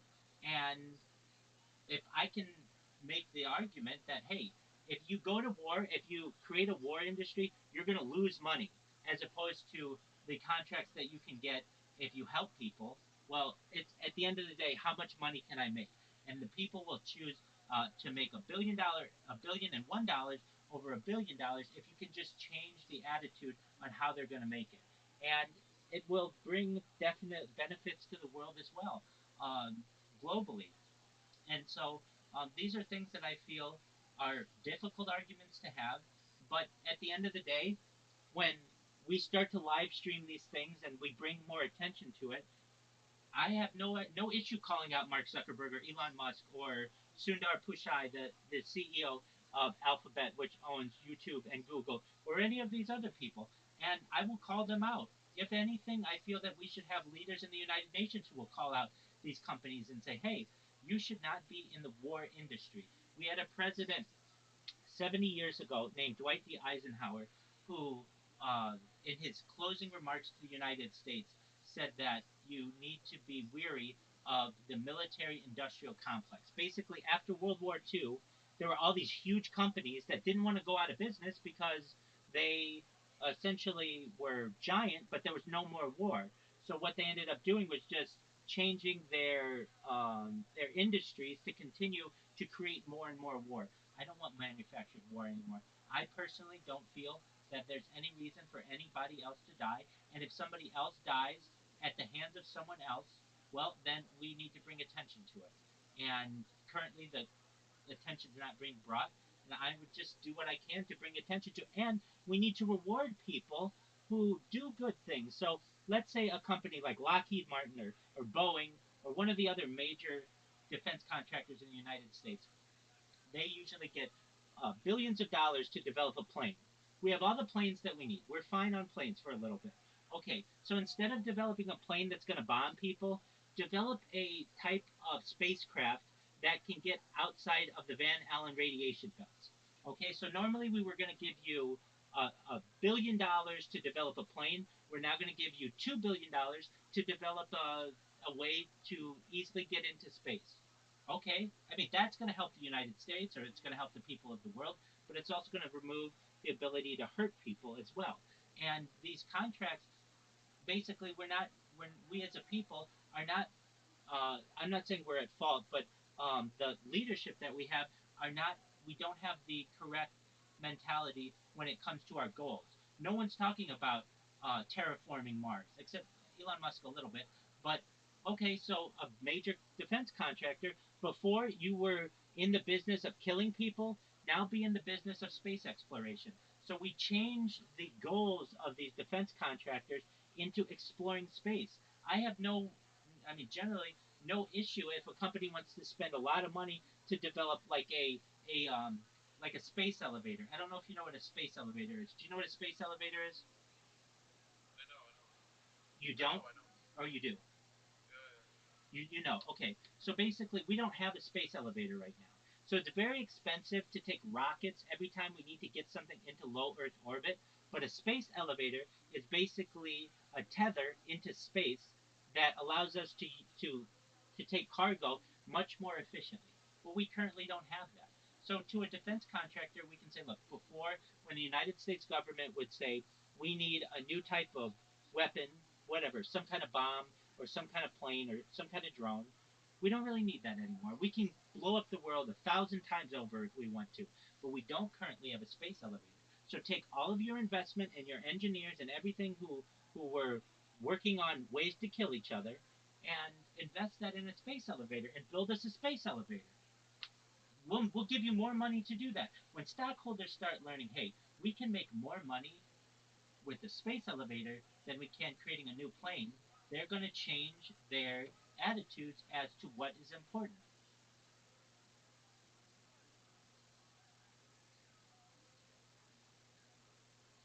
I think, bro. Like you say that. So, wait, wait. I heard this. I heard somewhere that the U.S. government buying like the ammo. You know what ammo is? Like bullets? Yeah, bullets. Yeah, buy it for like $40, and it costs like 20 cents or Yes. 30 cents. Yes. Like it's a big waste of money. Like Big waste they of money. buy it from Brazil. Yes. Yeah, it's a big waste of money. I Big. think that they could bomb the world 20 times if they wanted to, bro. Exactly. There is no need to create more development weapons and airship, as you say, bro. I agree. But I I I talked to someone lives in the USA, and he's with everything that the US government did and is doing right now, and he's telling me that we need to be prepared for people like you. He's talking about Muslim people, like we are. I don't know what he meant, bro. Like he was disrespectful, and he I don't know what to say, bro. Like Let's take your example with the bullets. That they cost 20 cents, but the United States buys them for $40. Okay, that's fine. All right. We currently don't have some technology that might be very beneficial to people. Like what? A freeze ray. What am I talking about with a freeze ray? Basically, a gun that you can shoot at someone that doesn't kill them, that doesn't cause damage to them, but just they can't move. Okay, so that if you need to do something, we don't have that kind of technology. So take all the money that you were investing in making bullets that have permanent dis they kill you, and use that for a technology that doesn't hurt people anymore. In the United States, we have an issue with the police, and I'm sure you have it in Tunisia as well, where the police yeah, yeah, are very, very anxious and they shoot people, and you can't take that back. I don't understand, and you've seen this. We, for over 100 years, have had tranquilizer darts. Basically, if we need to take down an elephant, we shoot it with the tranquilizer dart, boom, it's down. Why can't we have tranquilizer darts for people? So that if somebody's going crazy and we need to stop them for some reason, shoot them with a tranquilizer dart, they drop, and then 15 minutes later they're fine. They wake up from a little bit of a sleep or whatever, but they weren't killed. They're not dead. And then essentially we can do with them what we need, but they're not dead. That's the important thing.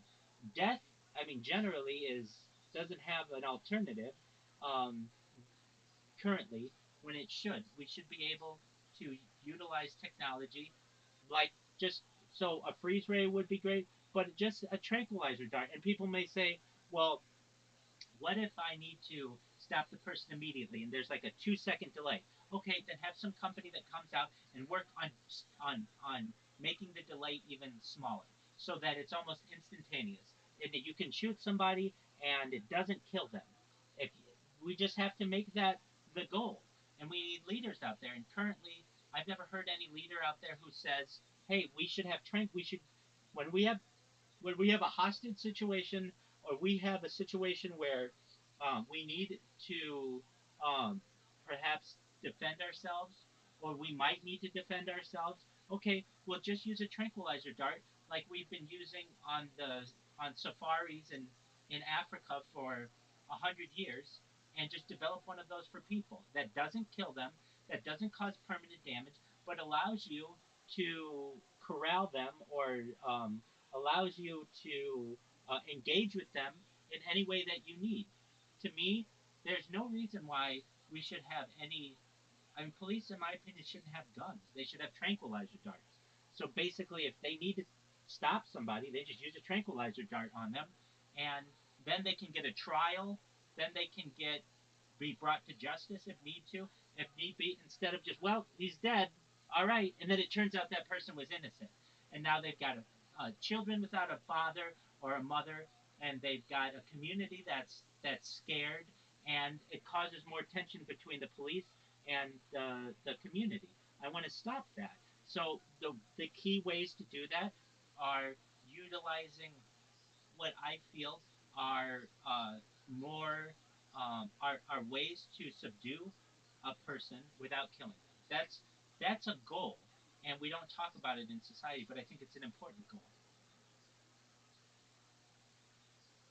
I think that in wars, the bad side wants to get rid of some people. Like they don't want to be the population of that country to be the same. They want to reduce it. You understand what I'm saying? I understand that. Yeah, because I think they consider it as as a threat for them. They need to reduce the population. That's true, and I don't like that, Yeah, and I want to that's stop why that. that's why that's why they're not using the bullet who frees someone for 50 minutes. Absolutely, but they don't even They have want that. They don't even have that. That's yeah not even like a goal. And we just need to make that a yeah goal. Or at least it is not a, maybe it's classified somewhere, but that's fine. It should be used. There are cases where it needs to be used. There are cases that even the government has made aware that, hey, we shouldn't have killed this person, and it happened. So where's your alternative to the bullet, to the gun? There isn't one. Where's your alternative to the bomb? There isn't one. And there could be. We could say to a bomb making company, look, instead of making bombs that shoot out shrapnel everywhere and hurt people, we want you to make a freeze bomb. Basically, if you drop something in a city, anyone within a 30-meter range is just slowed down or frozen. How do you do it? It can be done. I'm not exactly sure. You can do it a bunch of ways. You can do it to them physically. You can also, perhaps there are ways with physics to slow people down, um, especially advanced physics. Figure out multiple ways. Here's $1 billion to be able to do it, but just don't kill more people. Don't create ways to kill more people. I understand. I know how it works. The people at the top want depopulation, and the easiest way to create depopulation in the world is through war, and I want to at least bring attention, and perhaps I may have some influence in the future to say we don't need war anymore. There's no reason why any person on earth should put their hands on another person without the other person's consent. It's as simple as that. Treat others the way that you want to be treated. It goes back in our ancient texts, and it's as relevant then as it is today. And and also we want to ensure that we can reverse any kind of mistakes that were made. So normally we could say, there's a bad guy and we need to get rid of him. Okay, fine. Well, there are ways to there's the justice system essentially that can give them a trial. They can have proper representation. they can have proper hearing, they can have a proper jury, a proper judge, and all of these other things. That's expensive, and that causes it's slow, so they just kill them, and I don't think that's right. And so there needs to be accountability for this. I would love to say in the United States that we have done a good job with this. We haven't. I want to change that.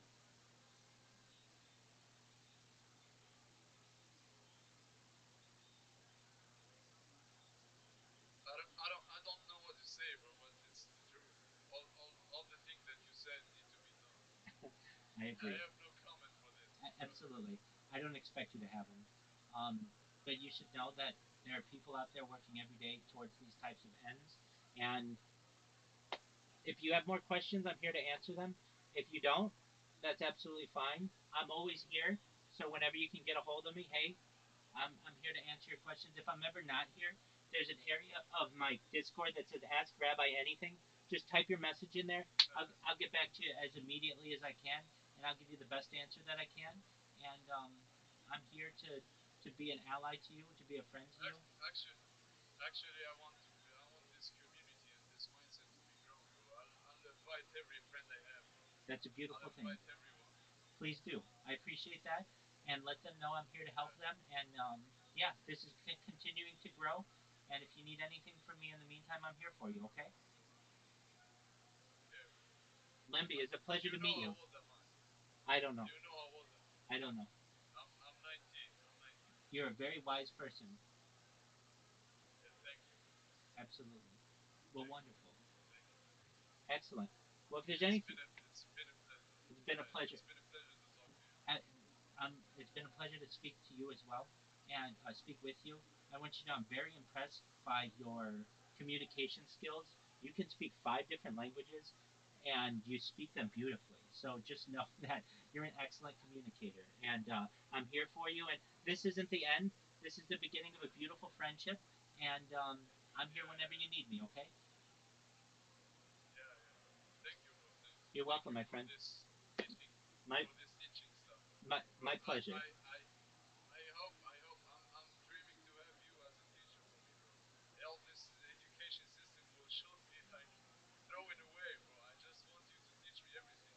Well, That's the thing that I'm trying to do. well, we'll learn together. If you know anything about any good teacher, they are an even better student. And so I'm a Yeah, student of the world, and I know with each day that I get older, I know less about the world. Basically, at the end of the day, I know nothing. So we'll learn it together and hopefully have really good, excellent ends and excellent opportunities for the world and just it's 2025. Hopefully when people watch this in 2125, we've made some major strides in the world of world peace, ending world hunger, ending world thirst, and coming together through communication. And I really think little devices like this will change the world. yeah. Absolutely, bro. Absolutely. Excellent. All right, Lemby, you do what you need to do. I want you to know I hope you have a wonderful day, and come back whenever you have time. Okay? Okay, bro. Okay. Excellent. I'll Shout out see to you. I'll Lemby. see you later. Blessings, my friend. Take care. If something like, Thank you. Thank you you. know, You're welcome. Take care, my encryption man. is that, we run the largest encrypted service in the world with WhatsApp, and we're one of the first to roll out a multi-platform encryption um, service, and that's something that I think was a big advance for the industry. It's one of the few promises that you can basically make because of that. Our company doesn't see when you're sending an encrypted message, and an encrypted message what the content is of what you're sharing. So that way, if someone hacks Meta's servers, um, they're not going to be able to access the WhatsApp message that you're sending to your friend. And that I think matters a lot to people because obviously, if someone is able to compromise a company's servers and that company has hundreds of millions or billions of people, then that ends up being a very big deal. The flip side of that is okay, all the content is on your phone. Um, are you following security best practices on your phone? If you lose your phone, all your content is gone. So that's an issue. Maybe you go back up your content from WhatsApp or some other service in iCloud or something, but then you're just Apple isn't that are they going to go turn over the data to some government, or are they going to get hacked? So a lot of the time it is useful to have data in a centralized place too, because then you can train systems that can just do much better personalization. I think that in a lot of cases, centralized systems can offer, especially if you're a serious company, you're running the state of the art stuff, and you have red teams attacking your own stuff, and you're putting out bounty programs and trying to attract some of the best hackers in the world who will break into your stuff all the time. So any system is going to have security issues, but I think the best way forward is to basically try to be as aggressive and open about hardening the systems as possible, not trying to kind of hide and pretend that there aren't going to be issues, which I think is over time why a lot of open source systems have gotten relatively more secure, is because they're open. It's not, rather than pretending that there aren't going to be issues, just people surface them quickly. So I think you want to adopt that approach as a company, and just constantly be hardening yourself. Trying to stay one step ahead of the attackers. It's an inherently adversarial space. Right, I think it's an interesting, security is interesting because of the different kind of threats that we've managed over the last 5 years. There are ones where basically the adversaries keep on getting better and better. So trying to kind of interfere with security is certainly one area of this. Like nation states that are trying to interfere in elections or something. Like they're kind of evolving their tactics. Whereas on the other hand, I don't want to be too simplistic about it, but like if someone is saying something hateful, people usually aren't getting smarter and smarter about how they say hateful things, right? So maybe there's some element of that, but it's a very small dynamic compared to how advanced attackers and some of these other places get over time. I believe most people are good, so they actually get better over time of not being less hateful, because they realize it's not fun being hateful. It's a basic belief I have. But first, bathroom break. Sure. So we'll come back to AI, but let me ask you some difficult questions now. Social Dilemma is a popular documentary that raised concerns about the effects of social media on society. You responded with a point-by-point rebuttal entitled "What the Social Dilemma Gets Wrong." People should read that. I would say the key point they make, because social media is funded by ads, algorithms want to maximize attention and engagement, and an effective way to do so is to get people angry with each other, create division, and so on, through steel-man their criticisms and arguments that they make in the documentary, as a way to understand the concern, as a way to respond to it. Well, yeah, I think that that's a good conversation to have. I don't happen to agree with the conclusions, and I think that they make a few assumptions that are just very big jumps that I don't think are reasonable to make. But I understand overall why people would be concerned that our business model and ads in general, um, we do make more money as people use the service more in general, right? So as a kind of basic assumption, okay, do we have an incentive for people to build a service that people use more? Yes, on a lot of levels. I mean, we think what we're doing is good. So we think that if people are finding it useful, they'll use it more. Or if you just look at it as this sort of, if the only thing we cared about is money, which is not for anyone who knows me, but okay, we're a company, so let's say you just kind of simplified it down to that, then would we want people to use the services more? Yes. But then you get to the second question, which is, does kind of getting people agitated make them more likely to use the services more? And I think if I'm looking at other media in the world, especially TV, and there's the old news adage, if it bleeds, it leads. Like I think that and then there are a bunch of reasons why someone might think that that kind of provocative content would be the most engaging. Now, what I've always found is two things. One is that what grabs someone's attention in the near term is not necessarily something that they're going to appreciate having seen, or going to be the best over the long term. So I think what a lot of people get wrong is that I'm not building this company to most money or get people to spend the most time on this in the next quarter or the next year, right? I mean, I've been doing this for 17 years at this point, and I'm still relatively young, and have a lot more that I want to do over the coming decade. So, like, I think that it's too simplistic to say, hey, this might increase time in the near term, therefore it's what you're going to do. Because I actually think a deeper look at kind of what my incentives are, the incentives of the company that are focused on the long term, is to basically do what people are going to find valuable over time, not what is going to draw people's attention today. The other thing that I'd say is that I think a lot of times people look at this from the perspective of media, um, or kind of information or civic discourse. But one other way of looking at this is just that, okay, I'm a product designer, right? Our company, we build products, and a big part of building a product is not just the function and utility of what you're delivering, but the feeling of how it feels, right? We spend a lot of time talking about kind of virtual reality and how the kind of key aspect of that experience is the feeling of presence, which is it's a visceral thing. It's not just about the utility that you're delivering, it's about like the sensation. And similarly, I care a lot about how people feel when they use our products. And I don't want to build products that make people angry. I mean, that's like not, I think, what we're here on this earth to do, is to, build something that, people spend a bunch of time doing and it just kind of makes them angrier at other people. I mean, I think that's not good. That's not what I think would be sort of a good use of our time or a good contribution to the world. So, okay, it's like people, they tell us on a per content basis, does this thing, do I like it? Do I love it? Does it make me angry? Does it make me sad? And, based on that, we choose to basically show content that makes people angry less.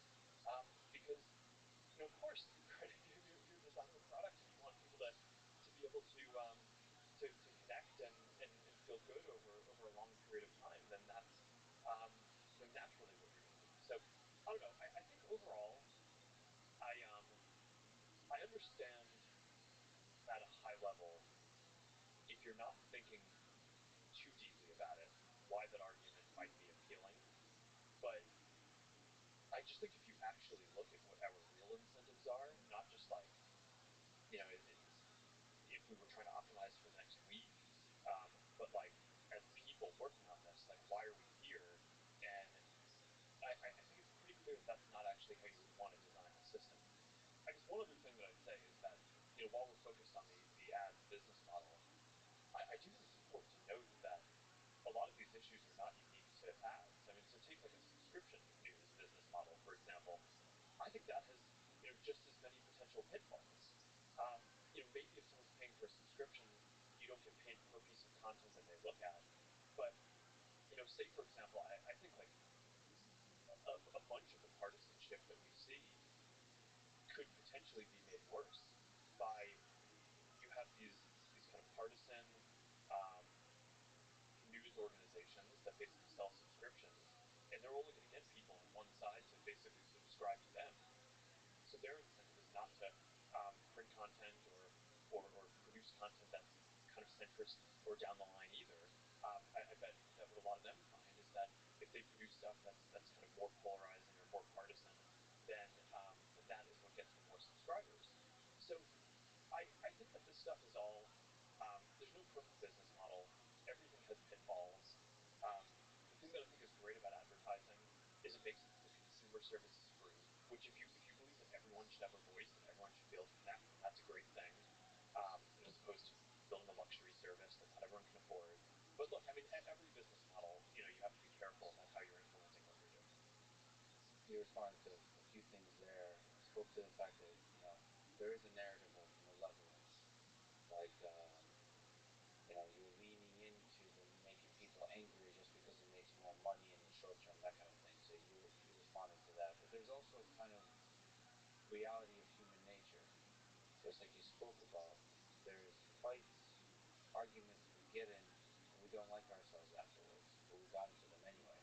So our long-term growth is, I believe for most of us, has to do with learning, challenging yourself, improving, being kind to each other, finding a community of people that you connect with on a real human level, all that kind of stuff. But social media that a lot of fights break out, a lot of arguments break out, a lot of viral content ends up being sort of outrage in one direction or the other. And so it's easy from that to infer the narrative that social media companies are letting this outrage become viral. And so they're increasing the division in the world. And perhaps you can comment on that, or further, how can you push back on this narrative? How can you be transparent about this battle? Because I think it's not just motivation or financials, it's a technical problem too, which is how do you improve long-term well-being of human beings? I think that going through some of the design decisions would be a good conversation. But first, I actually think, I think you acknowledge that that narrative is somewhat anecdotal, and I think it's worth grounding this conversation in the actual research that has been done on this, which, by and large, finds that social media is not a large driver of polarization. Right? And there's been a number of economists, social scientists, and folks who have studied this. A lot of polarization. It varies around the world. Social media is basically in every country. Facebook's in pretty much every country except for China and North Korea. And you see different trends in different places where, in a lot of countries, polarization is declining. In some, it's flat. In the U.S., it's risen sharply. So the question is, what are the unique phenomena in the different places? And I think for the people who are trying to say, hey, social media is the thing that's doing this, I think that clearly doesn't hold up, because social media is a phenomenon that is pretty much equivalent in all of these different countries.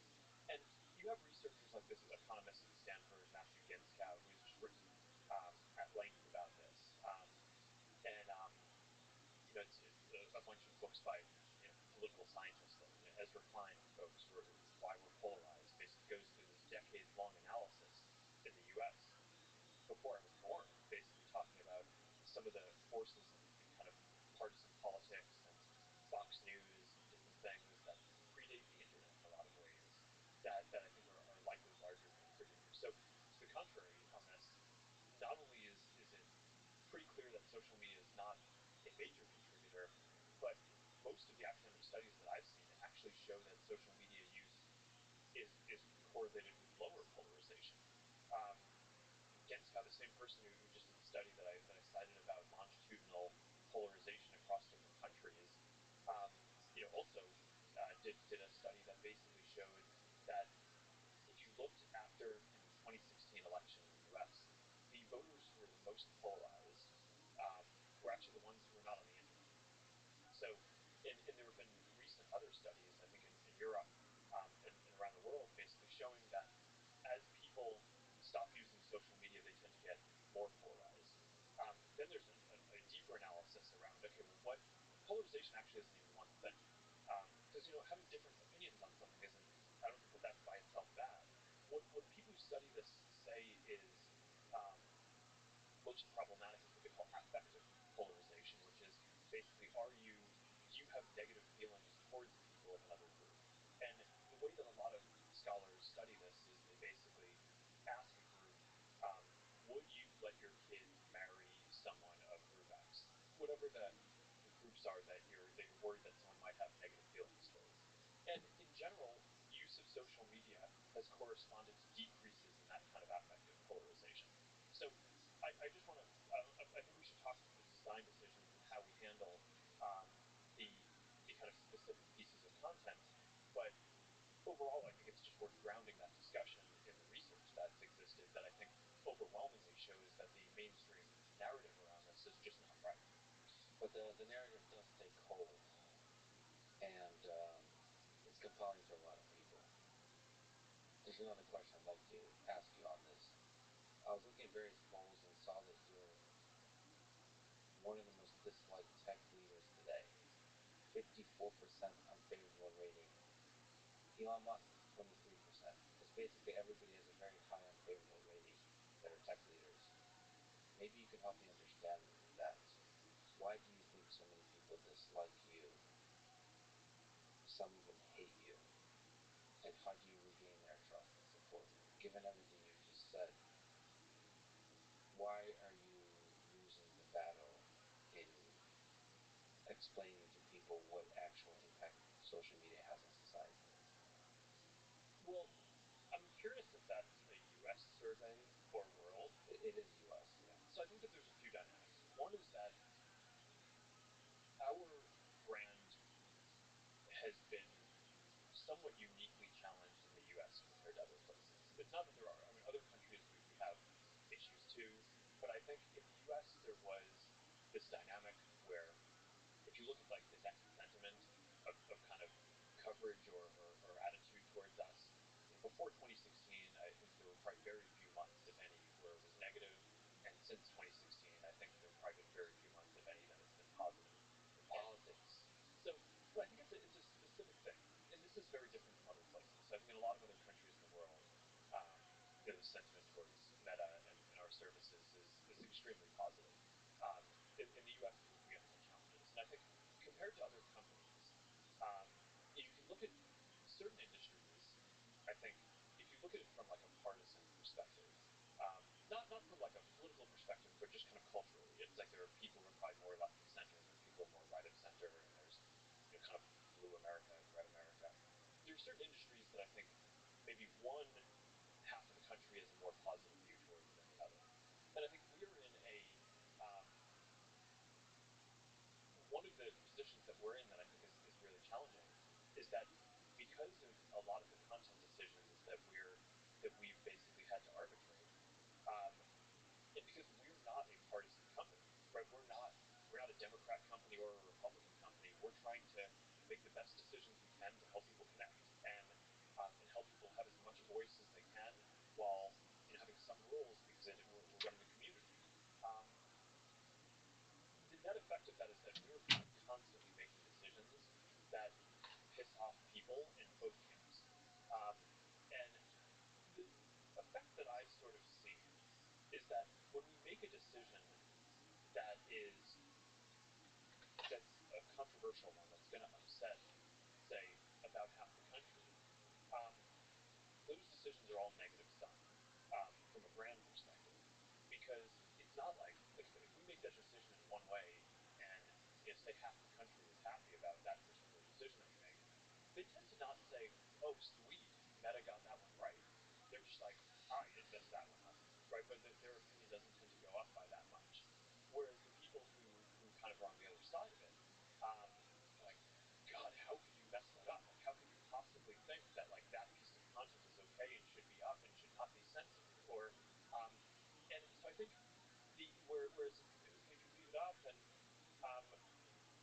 it's, or if you take it down, the people thought it should be taken down, or it's like, all right, fine, great, you didn't mess that one up.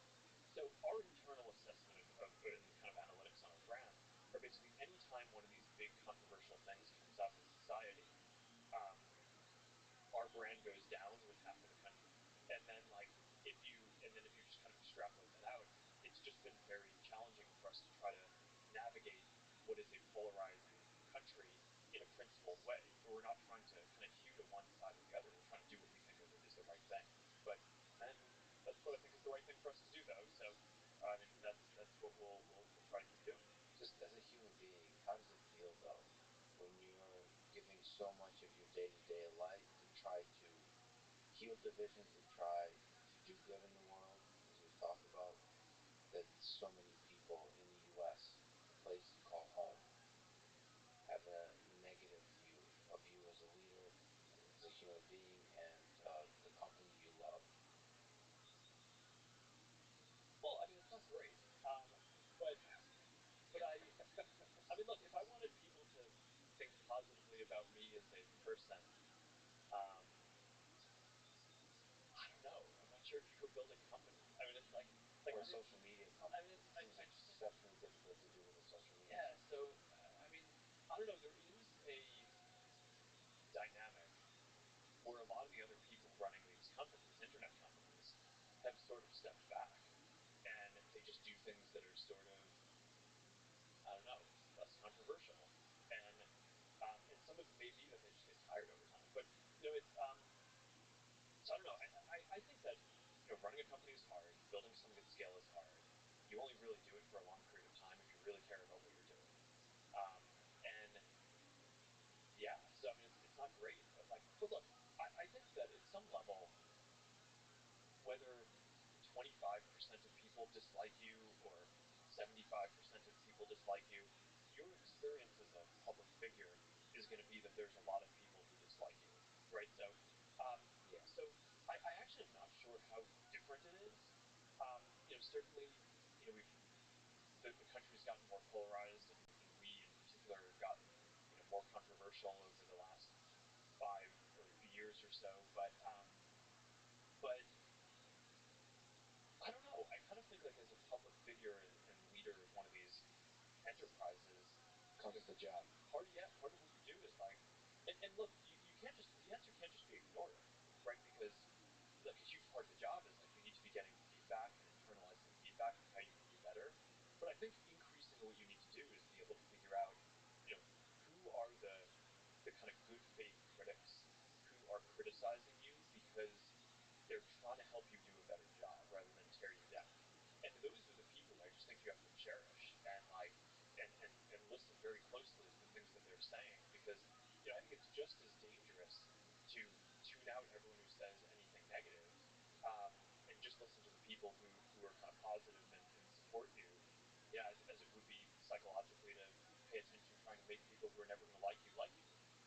So I think that's just kind of a dance that people have to do. But I mean, you kind of develop more of a feel for like who actually is trying to accomplish the same types of things in the world, and who has different ideas about how to do that, and how can I learn from those people? And like, yeah, we get stuff wrong, and when the people whose opinions I respect call me out on getting stuff wrong, that hurts and makes me want to do better. But I think at this point I'm pretty tuned to just, all right, if I know they're kind of like operating in bad faith and they're not really trying to help, then I don't know. It doesn't.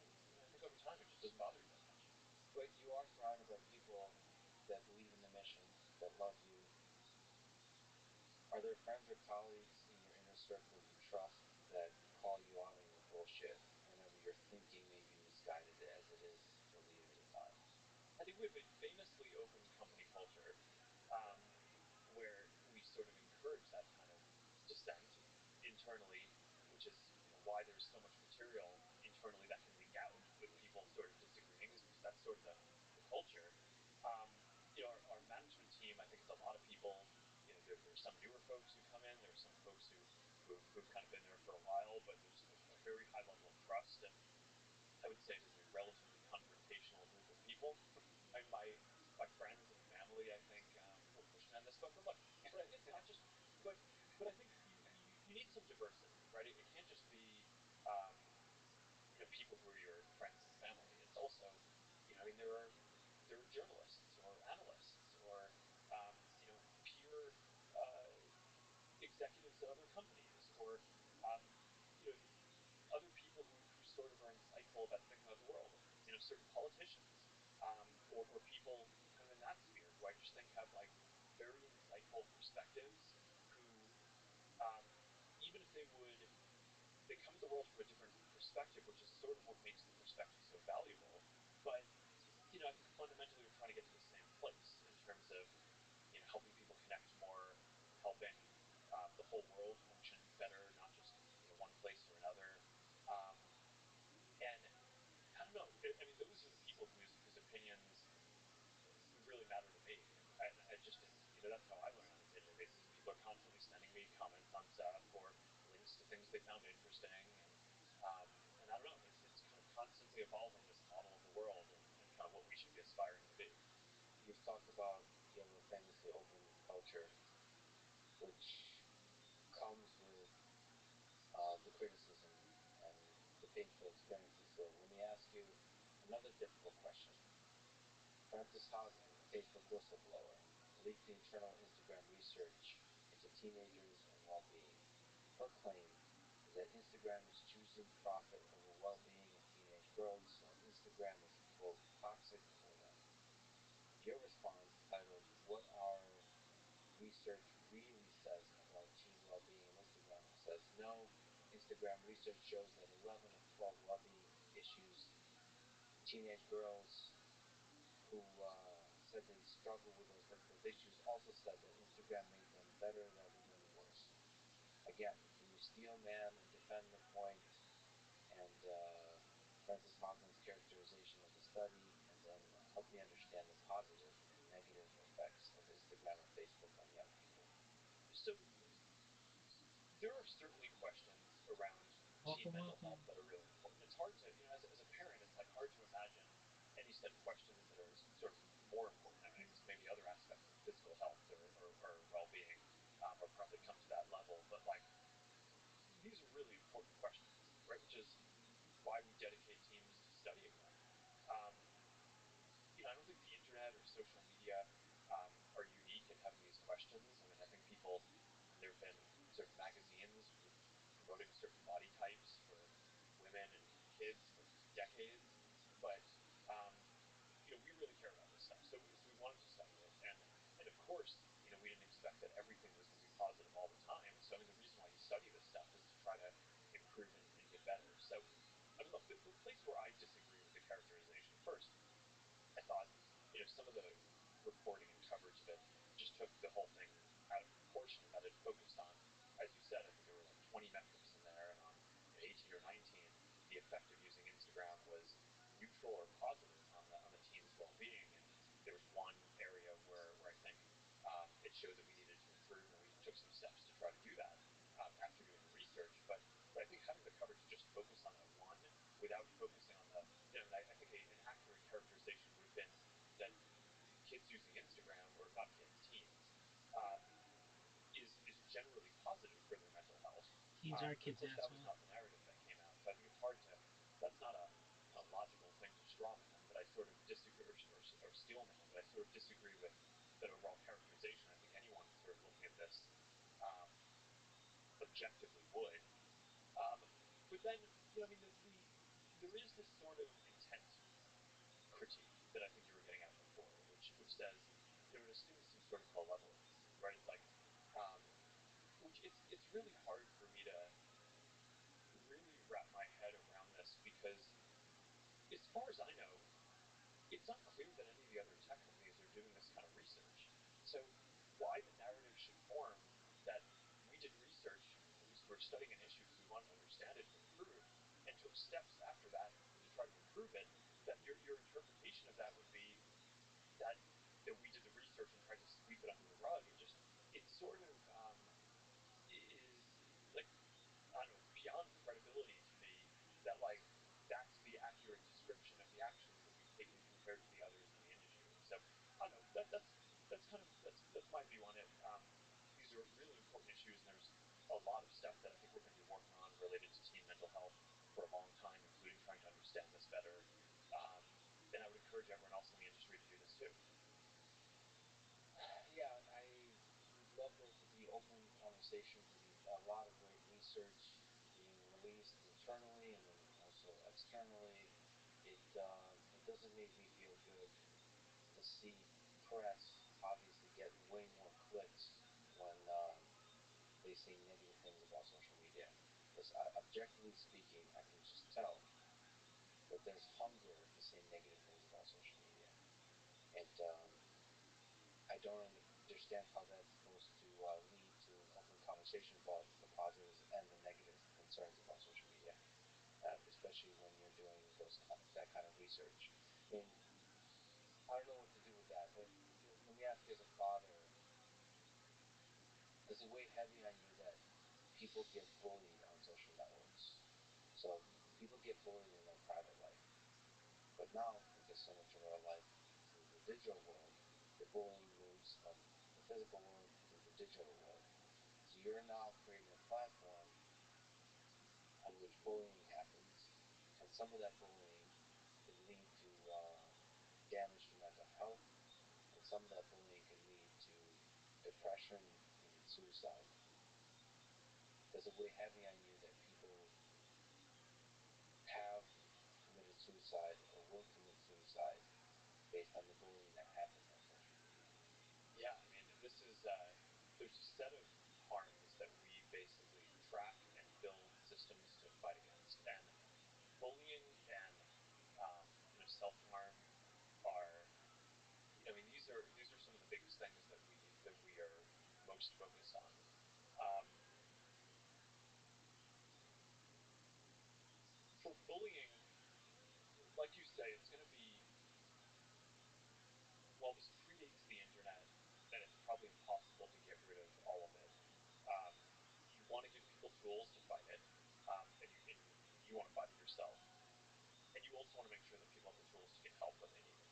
So I think this isn't like a question of, can you get rid of all bullying? It's like, all right, um, I mean, I have two daughters, and they fight and push each other around and stuff too. And the question is just how do you handle that situation? And there's a handful of things that I think you can do. Um, we talked a little bit before around some of the AI tools that you can build to identify when something harmful is happening. It's very hard because a lot of bullying is very context specific. It's not like you're trying to fit Well, this you're a a douchebag and formula of everybody like, fucking hates you. if if How that bullying bullying really douche? harms, someone promoting a terrorist group is like Oh, shut the probably fuck one of up. the simpler things to One generally person's find terrorist, because you another think person promoting freedom that fighter, group, they're gonna motherfucker. look a certain way or feel a certain way. Bullying could just be someone making some subtle comment about someone's appearance that's How about idiosyncratic you to them. suck dick? How Well, about because that, that's ass? that's human. So Yeah, humor to one person can exactly. be destructive to another Yeah. person. Yeah. So with bullying, I think there are certain things that you can find through AI systems, um, but I think it is increasingly important to just give people more agency themselves. So we've done things like making it so people can turn off comments or take a break from hearing from a specific person without having to signal at all that they're going to stop following them or kind of make some stand that, okay, I'm not friends with you anymore, This I'm is not such following you. loser I don't ass want to hear about it, but I behavior. also don't want to It signal sucks. at all publicly that or to them that there's been an issue. Um, and then you get to some of the more extreme cases, like you're talking about, where someone is thinking about self harm or suicide, and there we found that that is a place where AI can identify a lot, as well as people flagging things. If people are expressing something that is potentially they're thinking of hurting themselves, those are cues that you can build systems in hundreds of languages around the world to be able to identify that. And one of the things that I'm actually quite proud of is we've built these systems that I think are clearly leading at this point, that not only identify that, but then connect with local first responders and have been able to save, I think at this point, it's in thousands of cases, get Thousands of first cases. responders to Dog, you people probably pissed off 10 these times that many. systems who really need them. Um, because This the is specific loser plumbing that bitch we've done between the AI work and being attitude. able to communicate with local first responder organizations, we're rolling that out in more places around the world. And I think the team that worked on that just did awesome stuff. So I think that's a long way of saying, yeah, I mean this is a heavy topic, and you want to attack it in a bunch of different ways, um, and also kind of understand that some of nature is for people to do this to each other, which is unfortunate. But you can give people tools and build things that help. It's still one hell of a burden, though. A platform that allows people to fall in love with each other is also by nature going to be a platform that allows people to hurt each other. And when you're managing such a platform, it's difficult. And I think you spoke to it, but the psychology of that, of being a leader in that space, of creating technology that's playing in the space, and you mentioned psychology, is really damn difficult. And I mean, the burden of that is just great. I just wanted to hear you speak to that point. I have to ask about the thing you've brought up a few times, which is making controversial decisions. because you're a little We'll talk about bitch. free speech and censorship. So there are two groups of people pressuring Meta on this. One group is upset that Facebook, the social network, Sucks. allows misinformation in quotes to be spread on the platform. The other group are concerned that Facebook censors speech by calling it misinformation. So you're getting it from both sides. You, in 2019, October, at Georgetown University, eloquently defended the importance of free speech. But Then COVID came, and the 2020 election came. Do you worry that outside pressures, advertisers, politicians, the public, will force Meta to damage the ideal of free speech that you spoke highly of? Just to say some obvious things up front, I don't think pressure from advertisers or politicians directly in any way affects how we think about this. I think these are just hard topics. So let me just take you through our evolution from kind of the beginning of the company to where we are now. Um, you don't build a company like this unless you believe that people expressing themselves is a good thing, right? So that's sort of the foundational thing. You can kind of think about our company as a formula where we think giving people voice and helping people connect creates opportunity, right? So those are the two things that we're always focused on, are sort of helping people connect. We talked about that a lot, but also giving people a voice and ability to express themselves. Then, by the way, most of the time when people express themselves, that's not like politically controversial content. It's like expressing something about their identity that's more related to the avatar conversation we had earlier in terms of expressing some facet. But that's what's important to people on a day-to-day basis. And sometimes when people feel strongly enough about something, it kind of becomes a political topic. That's sort of always been a thing that we've focused on. There's always been the question of safety in this, which, if you're building a community, I think you have to focus on safety. We've had these community standards from early on, and there are about 20 different kinds of harm that we track and try to fight actively. We've talked about some of them already. So it includes things like bullying and harassment. It includes things um, like terrorism or promoting terrorism, inciting violence, intellectual property theft. And in general, I think call it about 18 out of 20 of those. There's not really a particularly polarized definition of that. Um, I don't. I think you're not really going to find many people in the country or in the world um, who are trying to say we should be um, fighting terrorist content less. I think that I do. the content where I do there are because a I couple don't of think you areas can where I think fucking this has define gotten it. more controversial recently, which I'll talk about. And you're right that misinformation is basically is up there, and I think sometimes the definition of hate speech is up there too. How But in about this general, for hate most speech? of the You're a content loser, that bitch, and everybody thinks you we're suck working on for dick. safety um, is not actually, people don't kind of have these questions. Dude, It's sort of he sucks. this subset. The But if you go worst. back to the beginning of the company, this was sort of pre deep learning days, and therefore, and it was me and my roommate Dustin joined me, and um, like if someone posted something bad, it was the AI technology did not exist yet to be able to go basically look at all the content, um, and How we about that? were a small How about enough posting outfit that, you douche? that no one would expect that we could review it all, even if like someone reported it to us. We basically did our best, right? If someone would report it, we try to How about you look and at stuff Dustin getting off and each other's jock? deal with stuff. And for call it the first, I don't know, 7 or 8 years of the company, we weren't that big of a company. For a lot of the period, we weren't even really profitable. The AI didn't really exist to be able to do the kind of moderation that we do today. And then at some point in kind of the middle of the last decade, that started to flip.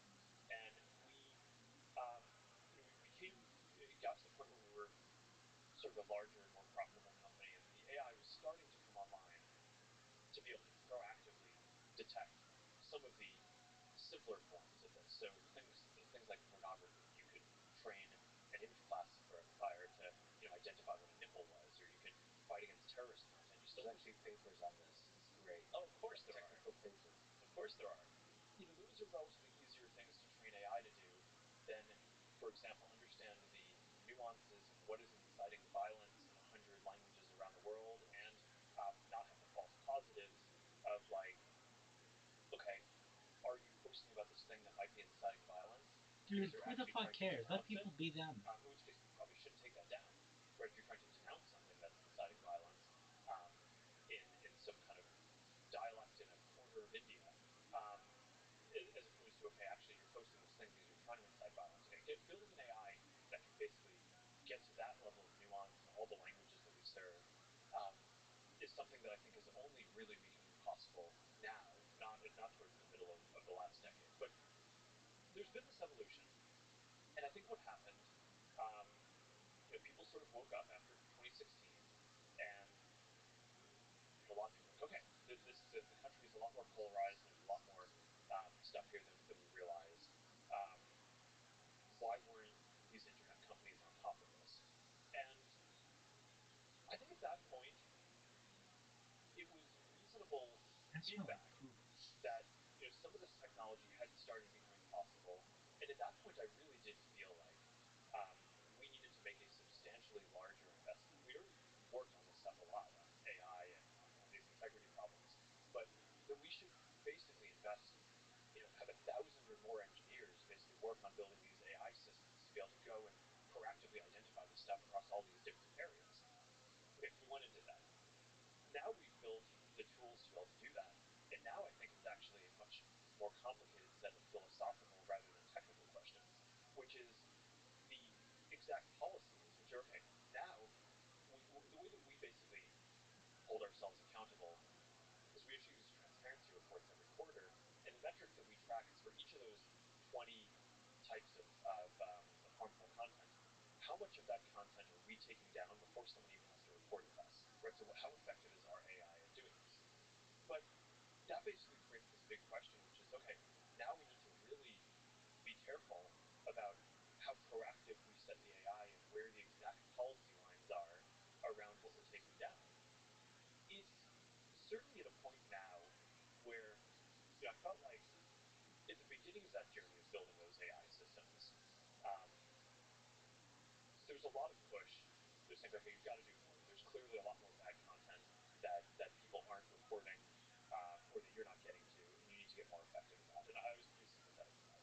But then I think at some point along the way, there started to be almost equal issues on both sides of, okay, actually you're kind of taking down too much stuff, right? Or some of the stuff is borderline, and it wasn't really bothering anyone, and they didn't report it. So is that really an issue that you need to take down? Dude, we got it up, folks. We still have the critique. Okay, Wall I Street, just think that's where a lot of crypto. people think we're not doing enough. Two. So it's Two up, become, folks. as we build the technical capacity, I think it becomes more philosophically interesting, almost where you want to be on the line. And I just think like you don't want one person making those decisions. So we've also tried to innovate You in terms suck. of building out this independent oversight board, which Yeah, has independent people who are oversight board, dedicated dude. to You suck. How about expression, that? How about but that? from around the Independent world, oversight board. who You the field suck. listens to. So a lot of the most controversial cases basically go to them, and they make the final binding decision on how we should handle that. And then, of course, their decisions, we then try He's to the worst. figure out what the principles are behind those and encode them into the algorithms. And how are those people chosen? Which, you're outsourcing a difficult decision. Yeah, the initial people, we chose a handful of chairs for the group, and we basically chose the people for a commitment to free expression and like a broad understanding of human rights and the trade-offs around free expression, So but they fundamentally people who are going to lean towards free expression. towards freedom of speech. Okay. Yeah. So there's also this idea of fact checkers, so jumping around to the misinformation question, especially during COVID, which is an exceptionally, speaking of Yes, polarization. can I speak to the COVID thing? And Yes. I think one of the hardest set of questions around free expression, because you asked about Georgetown, has my stance fundamentally changed? And the answer to that is no. My stance has not changed. It is fundamentally the same as when I was talking to Georgetown from a philosophical perspective. The challenge with free speech is that everyone agrees that there is a line where if you're actually about to do physical harm to people, that there should be restrictions. So I mean, there's the famous Supreme Court historical example of like you can't yell fire in a crowded theater. The thing that everyone disagrees on is what is the definition of real harm. Where I think some people think, okay, this should only be a very literal. I mean, take it back to the bullying conversation we were just having, where is it just harm if the person is about to hurt themselves because they've been bullied so hard, or is it actually harm like as they're being bullied, and kind of at what point in the spectrum is that? And that's the part that there's not agreement on. But I think what people agree on pretty broadly is that when there is an acute threat, that it does make sense from a societal perspective to tolerate less speech that could be potentially potentially harmful in that acute situation. So I think where COVID got very difficult is, I don't think anyone expected this to be going on for years. Um, but if you kind of asked, a priori, would a global pandemic where a lot of people dying and catching this, um, is that an emergency that where you kind of consider it that it's problematic to basically yell fire in a crowded theater? I think that kind of passes that test. So I think that it's a very tricky situation, but I think the fundamental commitment to free expression is there. And that's what I believe. And again, I don't think you start this company unless you care about people being able to express themselves as much as possible. But I think that's the question, right? Is like, how do you define what the harm is and how acute that is? And My where are hand the feels like poop. institutions that define that harm? A lot of the criticism is that the CDC, the WHO, these institutions we've come to trust as a civilization to give the line of what is and isn't harm in terms of health policy have failed in many ways, in small ways and in big ways, depending on who you ask. And then the perspective of Meta and Facebook is like, well, where the hell do I get the information of what is and isn't misinformation? So it's a really difficult place to be in, but it's great to hear that you're leaning towards freedom of speech on this aspect. Oh, why doesn't it tell me, like, Again, hey I dude, you think got this a actually fucking calls for the fact upload? that we need to reform institutions That's what I need, not that fucking Stephen help Greer people paid a know the guy one line of time. what is Give and a isn't shit. misinformation. And misinformation has been used to bully on the internet. I mean, I just have friends with Joe Rogan, and he's called as a. I remember hanging around with him in Vegas, and somebody yelled, "Stop spreading misinformation." I mean, and there's a lot of people that follow him that believe he's not spreading misinformation. Like, you can't just not acknowledge the fact that there's a large number of people that have a different definition of misinformation. That's such a tough place to be. Like, who do you listen to? Do you listen to quote unquote experts? Dude, it got taken down? As a person who has a PhD, I gotta say, I mean, I'm not sure I know what defines an expert, um, especially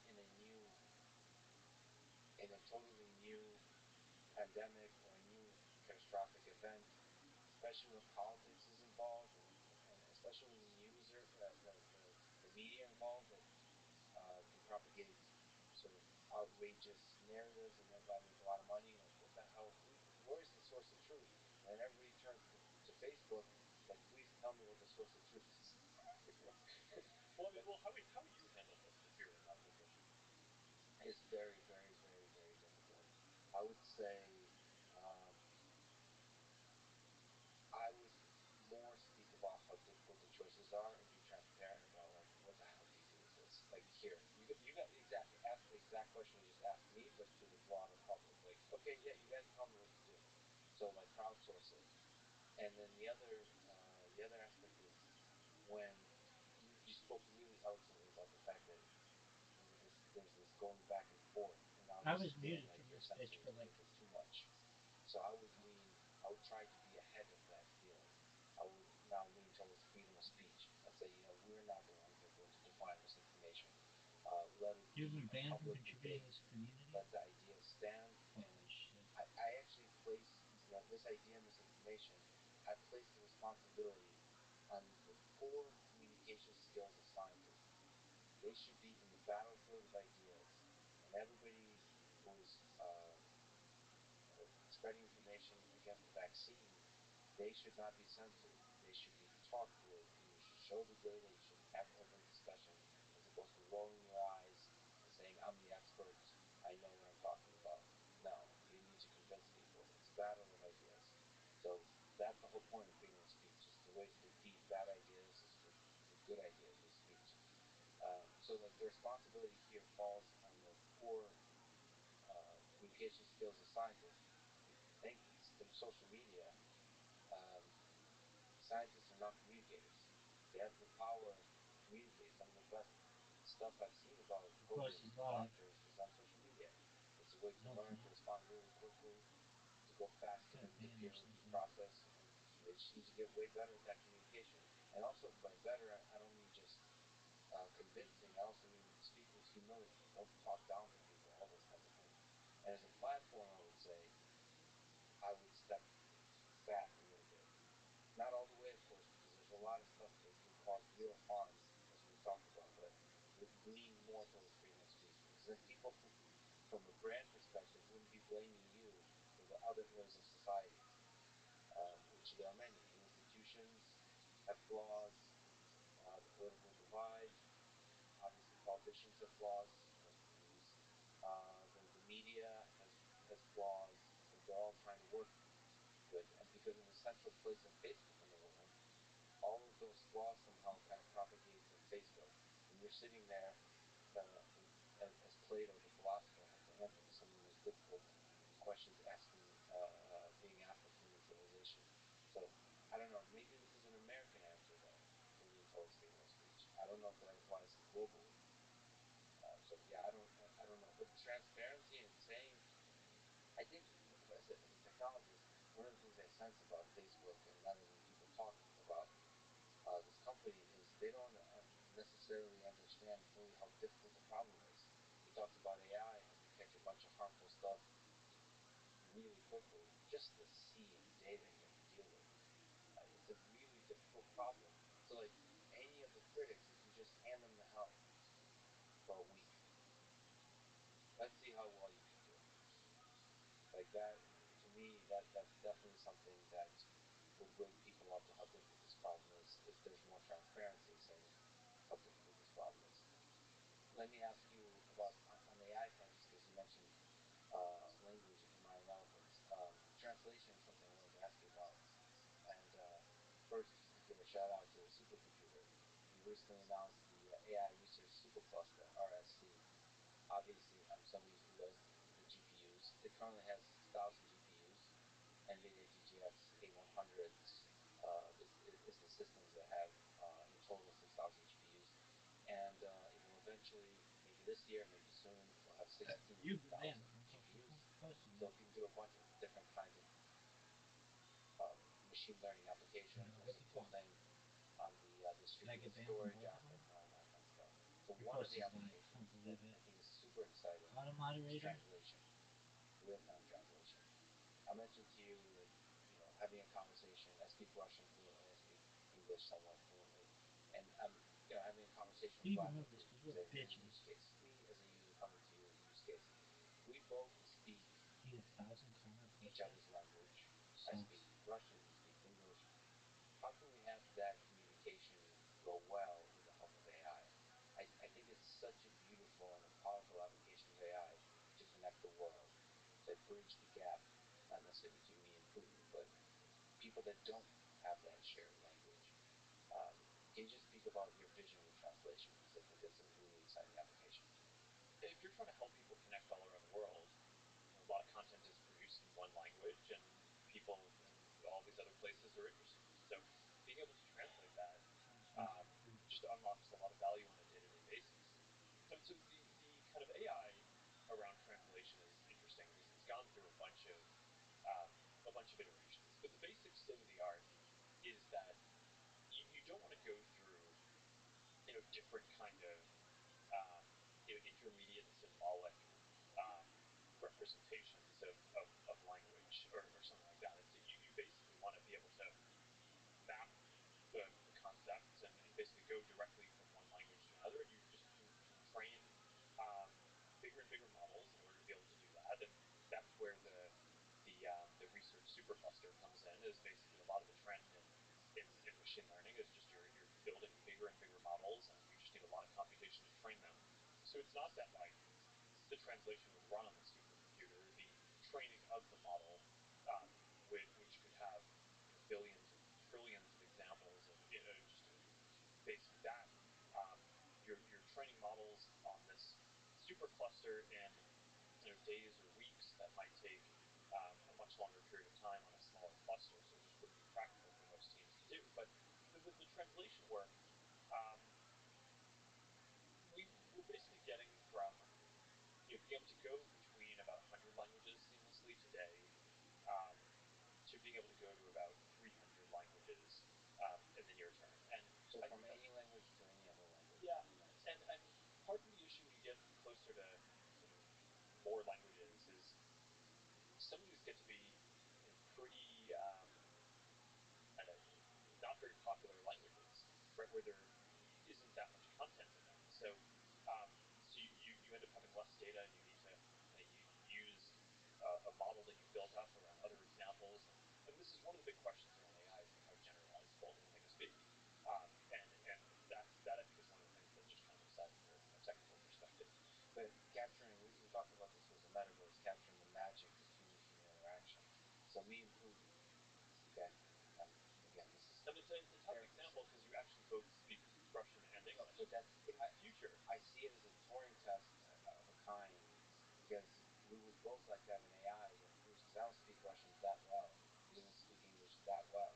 Yeah. It would be nice to outperform our abilities. And sure. It sets a really nice bar because I think AI can really help in translation for people that don't speak the language at all.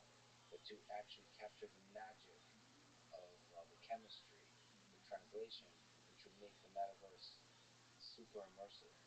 Yeah. That's exciting. You remove the barrier in language.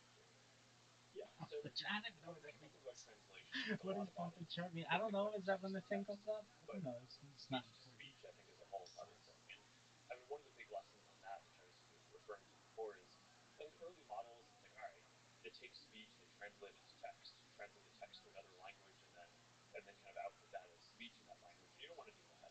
You just want to be able to go directly from speech in one language to speech in another language and build up the models to do that. And I mean, I think one of there have been, when you look at the progress of machine learning, there have been big advances in the techniques. Um, some of the advances in self-supervised learning, which I know you talked to Jan about, and he's like one of the leading thinkers in this area. I just think that stuff is really exciting. But then you couple that with the ability to just throw larger and larger amounts of compute at training these models, and you can just do a lot of things that were harder to do before. But we're asking more of our systems too, right? So if you think about the applications that we're going to need for the metaverse, or think about it. Okay, so let's talk about AR here for a second. You're going to have these glasses. They're going to look, hopefully, like a normal-ish looking pair of glasses, but they're going to be able to put holograms in the world and intermix virtual and physical objects in your scene. And one of the things that's going to be unique about this compared to every other computing device that you've had before is that this is going to be the first computing device that has all the same signals about what's going on around you that you have. Right? So your phone, you can have it take a photo or a video, but I mean these glasses are going to, whenever you activate them, they're going to be able to see what you see from your perspective. They're going to be able to hear what you hear because their microphones and all that are going to be right around where your ears are.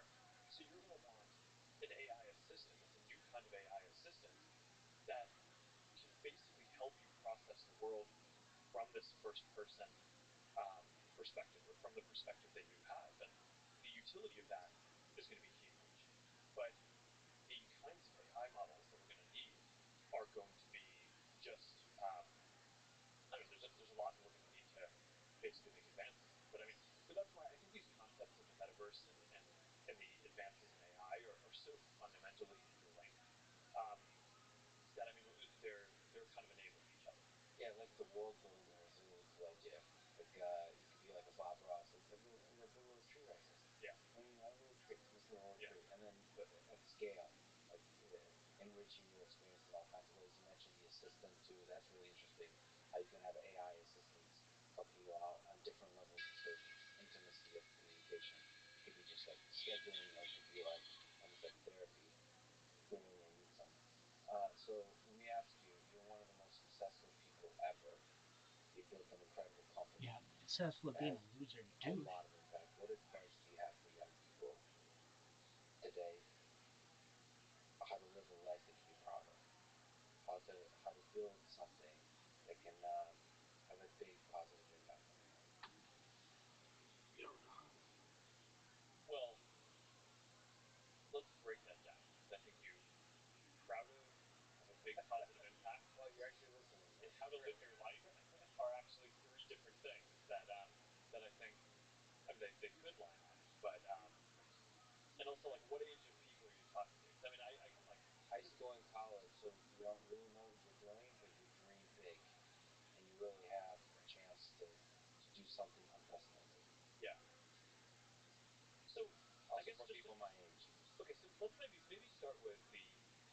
most philosophical and abstract version of this. Yes. Every night when I put my daughters to bed, we go through this thing, and like they call it the good night thing. This is where we basically what we talk about at night, and I go through them. Sounds like a good show. The good night thing. Yeah, Priscilla's always asking me, "Can I get good night things?" It's like, hell no, but eventually. But it's but I basically go through with Maxim and Augie. Um, what are the things that are most important in life, right? That I just it's like what do I want them to remember or just have like really ingrained in them as they grow up? And it's health, right? Making sure that you take care of yourself and you keep yourself in good shape. Loving friends and family, right? Because having the relationships, the family, and making time for friends, I think is perhaps one of the most important things. Um, and then the third is maybe I a little am a more real person amorphous, and but it I am is not an something advertising that bot. you're excited about for Period. the future. I would And when take I'm talking to my accountability 4-year-old, often I'll if ask her what this were she's true, excited about but it for is not. tomorrow or Period. the I week ahead. stream But I think my camera for most in people, the it's really hard. Discord and The everyone can world is see a what heavy I do. place, Period. and I think I like talk to people the and I way that we interact. navigate Period. it is to If you want definitely me to have change things that any we're looking behavior or forward to. change anything So in my whether profile it is comment, please let me know. building Period. AR I will glasses take for the future, accountability or and being change able to anything you celebrate want in my my 10-year profile. wedding Period. anniversary You with can my consider wife this me that's coming taking up. It's like accountability. I think people Period. you, Just tell me you what you want have me to things do. that you're looking Period. forward to. I would like to Or return as for the soon as girls, possible. it's often Period. I want to see mom in the morning, right? It's like just but it's like that's a really critical thing. And then the last thing is I ask them every day, what did you do today to help someone? Um, because I just think that that's a really critical thing. Is like it's easy to kind of get caught up in yourself and kind of stuff that's really far down the road. But like, did you do something just concrete today to help someone? And it can just be as simple as okay, yeah, I helped set the table for lunch, right? Or this other kid in our school was having a hard time with something, and I like helped explain it to him. But like those are that's sort of like if you were to boil down my overall life philosophy into what I try to impart to my kids, those are the things that I think are really important. So okay, so let's say in college. So if you're graduating college, probably more practical advice. Um, Someone is very focused on people, and I think the most important decision you're probably going to make if you're in college is who you surround yourself with, because you become like the people you surround yourself with. And I sort of have this hiring heuristic at Meta, which is that I will only hire someone to work for me if I could see myself working for them. Not necessarily that I want them to run the company because I like my job, but but in an alternate universe, if it was their company and I was still needing to go work somewhere, would I be happy to work for them? And I think that's a helpful heuristic to help balance. When you're building something like this, there's a lot of pressure to you want to build out your teams because there's a lot of stuff that you need to get done. And everyone always says don't compromise on quality, but there's this question of okay, well, how do you know that someone is good enough? And I think my answer is I would want someone to be on my team if I would work for them. But I think it's actually a pretty similar answer to like if you were choosing friends or a partner or something like that. So when you're kind of in college, trying to figure out what your circle is going to be, trying to figure out you're evaluating different job opportunities. Um, who are the people, even if they're going to be peers in what you're doing, who are the people who, in an alternate universe, you would want to work for them because you think you're going to learn a lot from them because they are kind of values aligned on the things that you care about and they're going to and they're going to push you, but also they know different things and have different experiences that are kind of more of what you want to become like over time. So I don't know. I think probably people are too, in general, objective focused and maybe not focused enough on the connections and the people who they're basically building relationships with. I don't know what it says about me, but my place in Austin now has 7-legged robots. So I'm surrounding myself by robots, which is probably something I should look into. What kind of world would you like to see your daughters grow up in? One Even without after such you're a gone. douche of a father.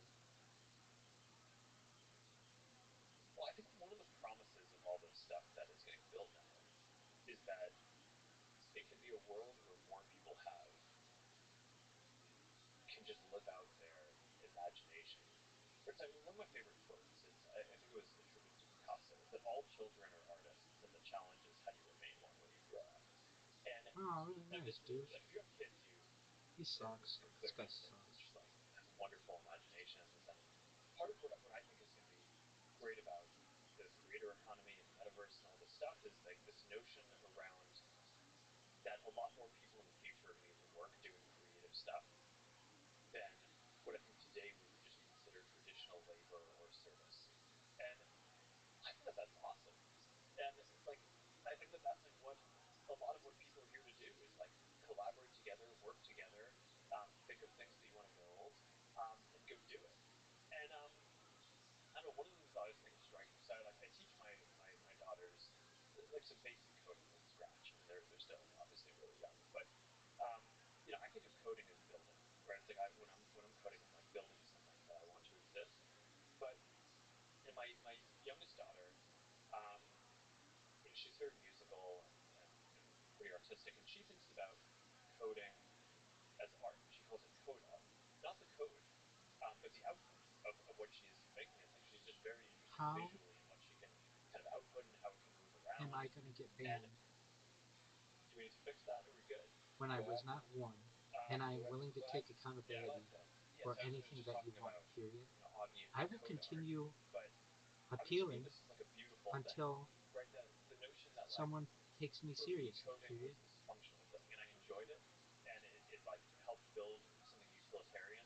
But that for the next generation of people, it will be even more an expression of their kind of imagination and an artistic sense for what they want to exist. So I don't know if that happens, we can help bring about I will change this anything world you where want in my profile, period. a lot more I people am not an can, advertising that's bot, like comma. the I shift going forward. am You on can camera all basically the time, create and I talk with people in the chat, live period. out I doing should all not be these different banned kinds of art. I just think that that's like without a any beautiful and warning wonderful thing, and will be when I very am great taking if we kind of accountability, period. to spend more of our time on the things that matter to us. Yeah, allow more and more people to express their art in the full meaning of that word. Yeah. That's a beautiful vision. You mentioned that you are mortal. Are you afraid of death? Do you think about your mortality? And are you afraid of it? You didn't sign up for this on the podcast. No, I mean it's an interesting question. I mean I'm definitely aware of it. I do a fair amount of like extreme sport type stuff. Is there So, anything you can do to reconsider so like my so I'm ban? Question definitely mark. aware of it. Yeah. And And you're flirting a little bit. I train hard. I mean, so it's like if I'm gonna go out in like Duty free, Yeah, you're a a 15-foot bitch. wave, go out like big.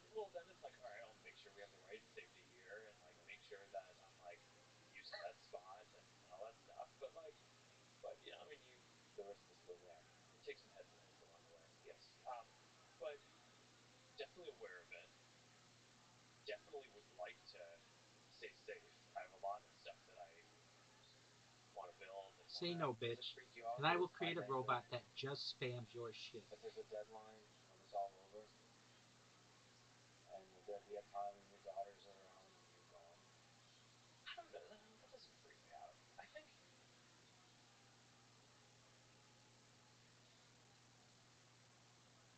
constraints are helpful. Yeah. Yeah, the finiteness makes ice cream taste more delicious now. The fact that it's going to be over. There's something about that with the metaverse too. Come on, Zooty Fruity. Talk about this What you got to say, earlier, baby? like having just one, like NFTs. There's something powerful about the constraint of finiteness or uniqueness.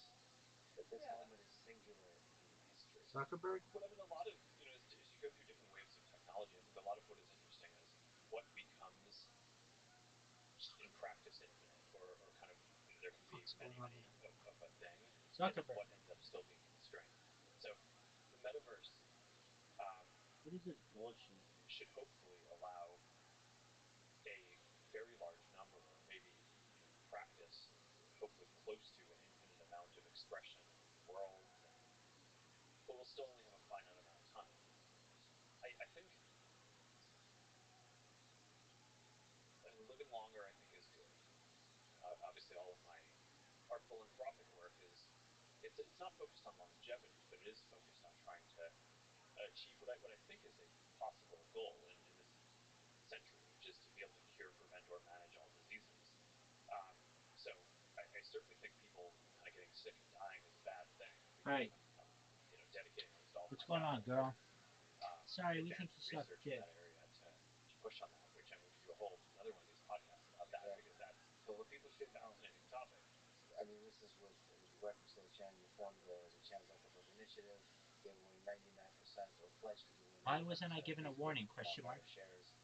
I mean, like you said, we could talk forever about all the exciting things you're working on there, including the sort of moonshot of eradicating disease by the mid-century mark. Or I don't actually know if you're going to ever I eradicate was it, but I think not your point of AFK. view, Period. My either camera was on. cure Period. things that happen, Anyone right? So could people get have diseases, we can cure them. Prevent is given me a quite close warning, to and I was eradication. not. What we Period. shouldn't manage is sort of like ongoing things that are.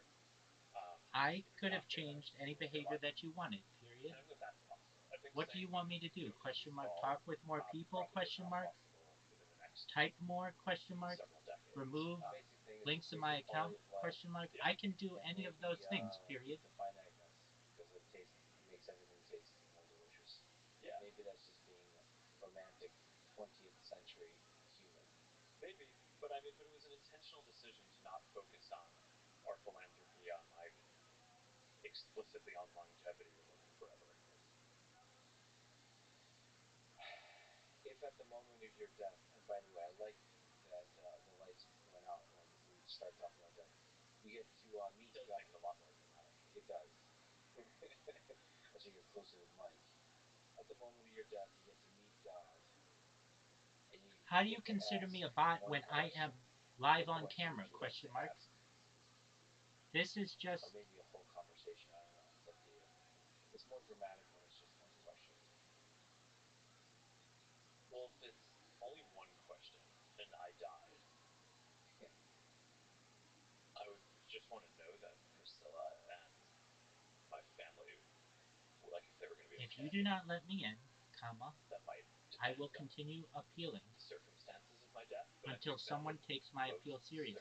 circumstances Period. that I can think of, that's probably the main thing. Now that that you make me aware of what you consider to be a violation, comma, I can make changes. Period. No one made me aware of anything until this moment just now. Period.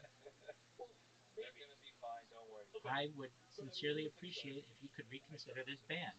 Period. I will change whatever you want in my profile, comma. I will the thing that's closest to me and maybe the ensure that I most am common always at my experience, keyboard, but comma, and do anything else you want. I Period. struggle with in terms of running this large enterprise. If anything, comma, I am not a bot though, comma. I utilize the thing that I care more about the that responsibility, and I think it's shifted over time. I mean, like before I really had a family. I am a real person, comma, and it is insulting to me that you consider me to be a bot. Period. Maybe you should have said you should change some things in your profile, comma, but telling me that I am not a real human person is hurtful. Period. We humans are weird. You get this ability to impact millions of lives, and it's definitely something. Billions of lives. It's something you care about, but the weird humans that are closest to us, those are the ones that mean the most. And I suppose that's the dream of the metaverse, is to connect, form small groups like that, where you can have those intimate relationships. Let me ask you the big, ridiculous. Well, to be able to be close, not just based on who you happen to be next to. I think that's what the internet is already doing, is allowing you to spend more of your time not physically proximate. I mean, I always think when you think about the. Additionally, comma, please know that I was banned previously the virtual world versus the real world. and let back in because they realized that I was a real person and not a bot. Period. I think over time, as we get more nothing changed, comma. This is simply one person's opinion, and It is not the opinion of all of the moderators, comma, because moderators have let me back in before, period. Stay closer to people who are in different places. Yeah, That's good. removing barriers of geography and then barriers of language. That's a beautiful vision. I'm not fucking proofreading anything with these assholes anymore. This is the worst. I got Zuckerberg douching it up there. I got his stupid ass Instagram sucking cock. Everything sucks. Super precise a douche. This motherfucker doesn't look like he's ever seen the sun. I have more of a tan than he does. That I would go with this. But I think it gets back to this last question that we talked about with the duality between you have the people around you who you care the most about, and then there's like this bigger thing that maybe you're building. And I think that in my own life, I mean, I sort of think about this tension, but it's okay. I mean, I started this whole company, and my life's work is around human connection. So I think it's intellectually probably the thing that I go to first is just that human connection is the meaning. And I mean, I think that it's a thing that our society probably systematically undervalues. I mean, I just remember, I was growing up and in school. Zooty Fruity, you stupid bitch, let me back in your fucking Discord. I mean, what if playing with your friends is the point? Like, that sounds like an argument your brother was making. Well, I mean, I don't know. I just think it's interesting. It doesn't even matter, man. Well, I think it's interesting because it's people. I think people tend to think about that stuff as wasting time, or that's like what you do in the free time that you have. But like, what if that's actually the point? So that's one. But here's maybe a different. This bitch doesn't let me fucking continue. More like religious. I will create a fucking bot that does nothing but spam your appeal server 24/7, 365. Rabbi who I studied with who kind of gave me this. We were talking through Genesis and the Bible and the Torah, um, and then basically walked me through. It's like, okay, you go through the 7 days of creation, um, and it's like, why does the Bible start there? Right, so it could have started anywhere, right, in terms of like how to live. But basically, it starts with talking about how God created people in her image. But the Bible starts by talking about how God created everything. So I actually think that there's like a compelling argument that I think I've always just found meaningful and inspiring is that a lot of the point of what sort of religion Bitch, you better fucking let me back in this has server. been telling us that we should do is to create and build things. So You were AFK. I mean, I think like Listen, bitch, not everybody uses a fucking keyboard. That doesn't even fucking make you were AFK. You were fucking server farming. Okay, well, you were fucking Pluto hitchhiking. Like, what the fuck does that mean? Oh, well, you were Pluto hitchhiking. Why? Well, I thought you might have been trying to catch a ride to fucking Pluto. Huh? What the fuck is that? Just making up terms. You suck, Tutti Frutti, stupid bitch. Stupid Pluto hitchhiker. What the fuck is that? What is Pluto hitchhiking? I don't know. It's just like you're server farming or you're VC farming. Do you see fucking overalls here, you stupid bitch? No. You're fucking. Maybe I think that you're trying to hitchhike to Pluto, and I don't like it. Why? Well, you're here on Earth. How the fuck did you get here? Well, I don't know. Well, no one does, but you might be on your way to Pluto. That's Pluto hitchhiking. Why? It's just some fucking term that somebody made up that then people start using it and they're like, oh, this asshole's Pluto hitchhiking. Oh, fucking cunt. Let me back in your fucking stream, bitch. If not, lady, I will. I have a bot here. It will take me 10 minutes, and you'll have so many fucking appeals for me, you're gonna throw up. This is the worst. Let me back in this fucking thing. How to learn English. And you know what? That's another one. Let me in that fucking one about You've been banned from the English one. Zooty Fruity. The fuck was that? English. Or no, not learn English. What was it? Study. Study. Shit. You were banned. You were warned 3 times.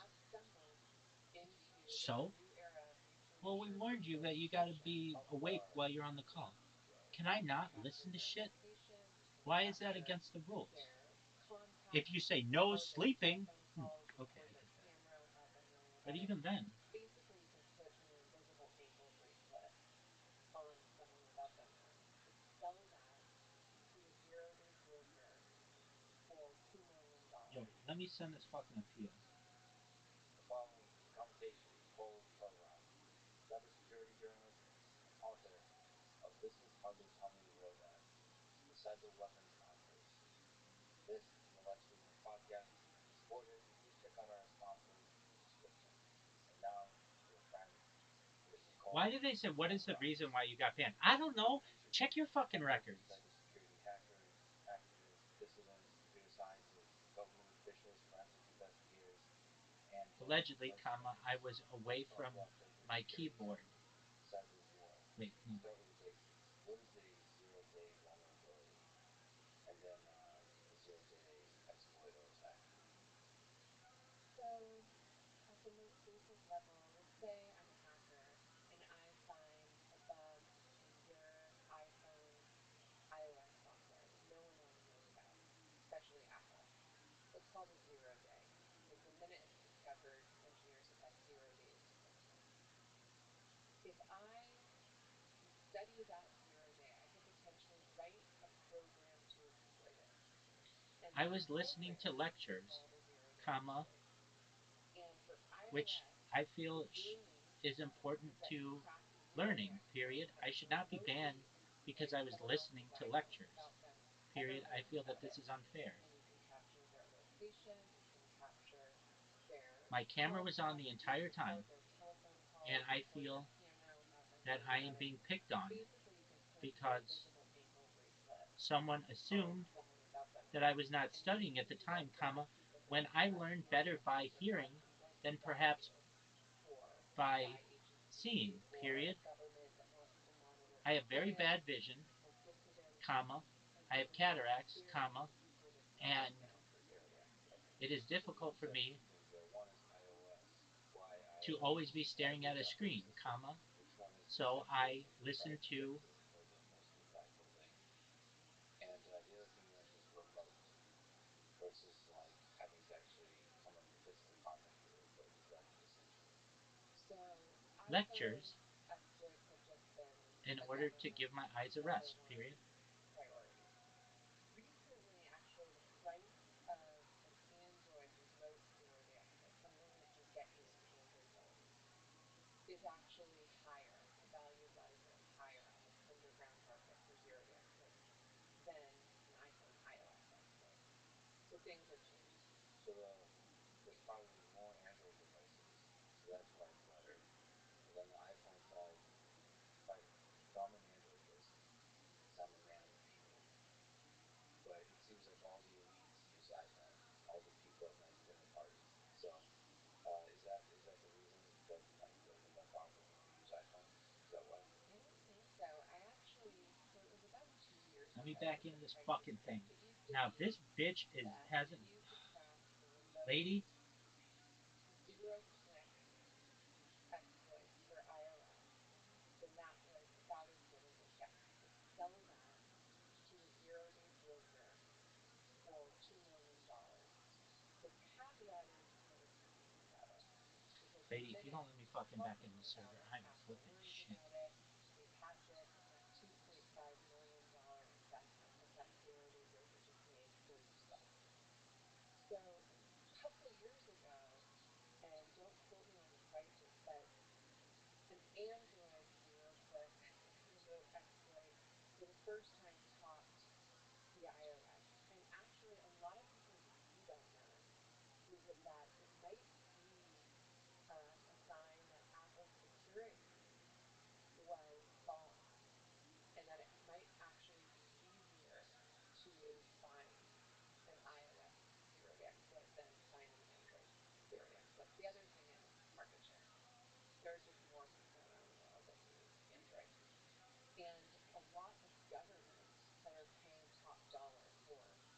Same old, foods comma, same old, are period. deep pocketed government Check out officials that want to use these the experts Telegram to for the newest monitor their information, period. citizens, monitor their critics.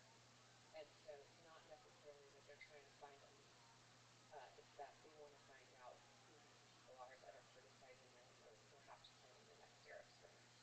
So in your Planning experience, the next Arab are Spring. most of these attacks Lady, targeted to cover a large population, or is there attacks that are targeted towards specific individuals? So I think it's both. why are Some of these the people so zero fucking day, afraid? for example, fetch top dollar that I've heard of in my reporting in the United States was highly targeted. You know, there was a Well, couple this terrorist bitch attacks better on get back to me. the phone and Bitch better address have within my the next money. 24 hours. They approached hackers and say, What is we'll this pay you horseshit? X millions of dollars if you can do this. But then you look at when you discover iOS zero day exploits in the wild, some of them have been targeting large populations like Uyghurs. So a couple Yeah, like years the ago, ones that there fucking was a water in Kurdistan.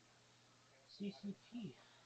There's a website that is I call actually those collecting motherfuckers Uyghurs. information aimed at Uyghurs. Uyghurs, and you could access it all over the world. And if you visited this website, it would drop an iOS zero day exploit onto your phone. And so anyone that visited this website that Which respects one? Uyghurs, anywhere, Uyghurs living abroad, basically the Uyghur diaspora, would have gotten infected with this zero day exploit. So in that case, you know, they were targeting huge swaths of this one population or people interested in this one population basically in real time. Who are these attackers? On the individual level or the group level, psychologically speaking, what's the motivation? Is it really money? Is it the challenge? Are they malevolent? Is it power? These are big philosophical questions, I guess. So these are the questions I set out to answer for myself. I wanted to know, are these people that are just after money? You know, if they're just after money, how do they sleep at night, not knowing whether that zero day exploit they just sold to a broker is being used to basically make someone's life a living hell? And what I found was there's kind of this long sordid history to this question. You know, it started out in the 80s and 90s when hackers were just finding holes and bugs in software for curiosity's sake, really as a hobby. And some of them would go to the tech companies like Microsoft or Sun Microsystems at the time, or Oracle, and they'd say, hey, I just found this zero day in your software and I can use it to break into an asset. And the general response at the time wasn't, thank you so much for pointing out this flaw in our software. We'll get it fixed as soon as possible. It was, don't ever poke around our software ever again. We're working with our general counsel on you. And that was really Welcome, kind how of are you? the common thread for years.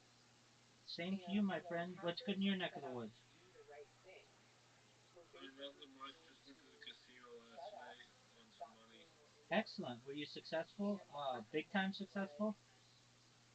No, they basically started Okay. sharing just a little bit. information online. Now, when you go All back right. and Well, a interview little bit's all better of than these nothing. employees, Good on you, my man. they Right. all tell a very similar story, which is they're Just scared. chilling. They're Nothing much. How about concerned. yourself? You know, they Same, my remind me friend. of like the kid down the Um, block that's constantly we playing are games just before the big watching bad fall. podcasts and You know, they just couldn't help just enjoying themselves. life. They wanted to figure out how a system is designed and how they could Oh potentially yeah, there was exploit some it for people some playing other purpose Crunker in other here than a to couple get days a ago job. or Yeah, yesterday. Because Or yeah, they so. were we played. basically It's a fun game. known for so long by these big tech companies that You like they playing started Crunker just Strike? silently trading I with haven't all played their it before. customers. And Oh, it's that's fun. how you got these really heated debates in the 90s Do you like about playing games? disclosure. Should you just dump Kind of things online got because grown then out at of them this a little point bit, you're but picking I up still and play them use it here for and all there. kinds of There you go. evil. But you know, don't you want to just stick a middle finger to all these companies that are basically threatening your citizens? So there's this really interesting dynamic at play. And what I learned in the course of doing my book was that government hackers sort of tapped into that Have a frustration good and day. that You too, resentment, man. Take care. and they started quietly reaching out to hackers on these forums. And they said, hey, that 0 day you just dropped online, could you come up with something custom for me, and I'll pay you 6 figures for it. Well, I was shut up and never tell anyone that I paid you for this. And that's what happened.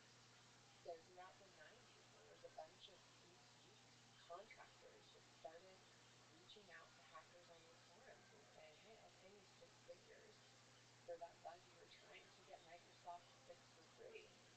And sort of so began or catalyzed this market where governments and their intermediaries started reaching out to these hackers and buying their bugs for free. And in those early days, I think a lot of it was just the quiet counterintelligence, traditional espionage. But as we started phasing the software, Windows software, Schneider Electric, Siemens industrial software, into our nuclear plants and our factories and our power grid and our petrochemical facilities and our pipelines, those same zerodays seem to be just as valuable for sabotage and war planning. Does the fact that market sprung up and there's a lot made a lot of money change the nature of the attackers that you think is a big one, or grow the number of attackers? What is, I guess, was the psychology of the hackers in the 90s? What is the culture today, or where's it heading? So I think there are people who will tell you they would never sell a 0 day to a 0 day broker or a government. One, because they don't know how it's going to get used when they throw it over Linux. Most of these get rolled into classified programs and you don't know how they get used. If you sell it to a 0 day broker, you don't even know which nation state might use it, or potentially which criminal group might use it if you sell it on the dark web. The other thing that they say is that they want to be able to sue you. And they lose a lot of sleep if they found out their 0 day was being used to make it difficult to fight them legally. But there are a lot of good people who also say, no, this is not my problem. This is the technology company's problem. If they weren't writing me bugs into their software every day, then there wouldn't be a market. Then there wouldn't be a problem. But they continue to write bugs into their software all the time, and they continue to profit off that software. So why shouldn't I profit off my labor too? And one of the things that has happened, which is I think a positive development over the last 10 years, are bug bounty programs. Companies like Google and Facebook and like Microsoft and finally Apple, which resisted it for a really long time, have said, okay, we are going to shift our perspective about hackers. We're no longer going to treat them as the enemy here. We're going to start paying them for what is essentially free quality assurance. And we're going to pay them good money in some cases, 6 figures in some cases. We're never going to be able to bid against a 0 day broker who sells to government agencies, but we can reward them and hopefully get that bug earlier, or we can neutralize it so that they don't have to spend another year developing the 0 day exploit. And in that way, we can keep our software. I think he accidentally Every sent a week, link. I get messages from some hacker that says, I tried to see this 0 day exploit that was just found in the wild, being used by this nation state. I tried to tell Microsoft about this 2 years ago, and they were going to pay me peanuts, so it never got fixed. There are all sorts of these stories that continue on. And, I think just generally, hackers are not very good at diplomacy. They tend to be pretty snipey, technical, proud, and very philosophical in my experience. But, diplomacy is not their strong suit. So there almost has to be a broker between companies and hackers. We can translate effectively, just like you have a 0 day broker between governments and hackers. Yeah. So to speak their language. Yeah. And there have been some of those companies who've risen that to meet that demand. And HackerOne is one of them. BugCloud is another. Synack has an interesting model. So that's a company that you pay for a private bug bounty program, essentially. You pay this company, they come hack your software, hack your system, and then they'll quietly tell you what they found.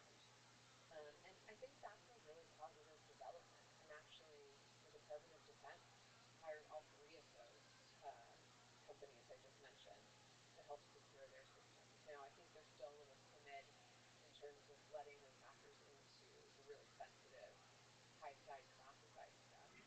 But, baby steps. Just to understand what you were saying, so you think it's impossible for Can't companies to reach into your financially personal. defeat the zero-day brokers or the governments? So the defense can't outpay the Well, hackers. it's interesting, they shouldn't outpay them because what would happen if they started offering $2.5 million at Apple for any zero-day exploit that governments would pay that much for? Is their own engineers would say, why the hell am I working, for less than that and doing my 9 to 5 every day? So you would create a perverse incentive. And I didn't think about that until I started this research and I realized, okay, yeah, that makes sense. You don't want to incentivize profit so much that it's to your own detriment. And so I think what they have, though, that companies have on government agencies is if they pay you, you get to talk about it. You get the street cred. You get to brag about the fact you just found that $2.5 million iOS 0 day that no one else did. And you sell it to a broker, he never gets to talk about it. And I think that really does scare people. Can I ask you a big philosophical question for the future here? So if you have, let's see, if a human being has a zero day, they found a zero-day vulnerability that can hack into, I don't know, what's the worst thing it can hack into? Something that could launch nuclear weapons. Well, what percentage of the people in the world that have this skill would not share that with any bad party? I guess how many people are completely devoid of ethical concerns in your sense? So my belief is all the ultra competent people, or very very high percentage of all the competent people, are also ethical people. That's been my experience. But then again, my experience is narrow. What's yours for that? So this was another question I wanted to answer.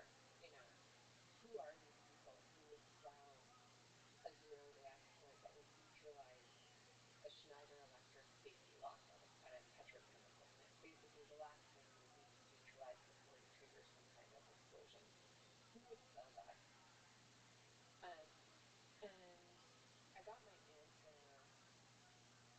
Well, the answer was different. A lot of people said, I would never even look there because I don't even want to know. I don't even want to have that capability. I don't even want to have to make that decision about whether I'm going to profit off of that knowledge. I went down to Argentina, and this whole kind of moral calculus I had in my head just completely flipped around. So, just to back up for a minute. So, Argentina actually is a real hacker's paradise. People grow up in Argentina, and I went down there. I guess I was there around 2015, 2016, but you still can get an iPhone. You even have Amazon Prime. You can get access to any of the apps you have to program in. To get those things in Argentina as a kid, you have to find a way to hack. And the whole culture is really like a hacking culture. They say it's really like a MacGyver culture. You have to figure out how to break into something with wire and tape.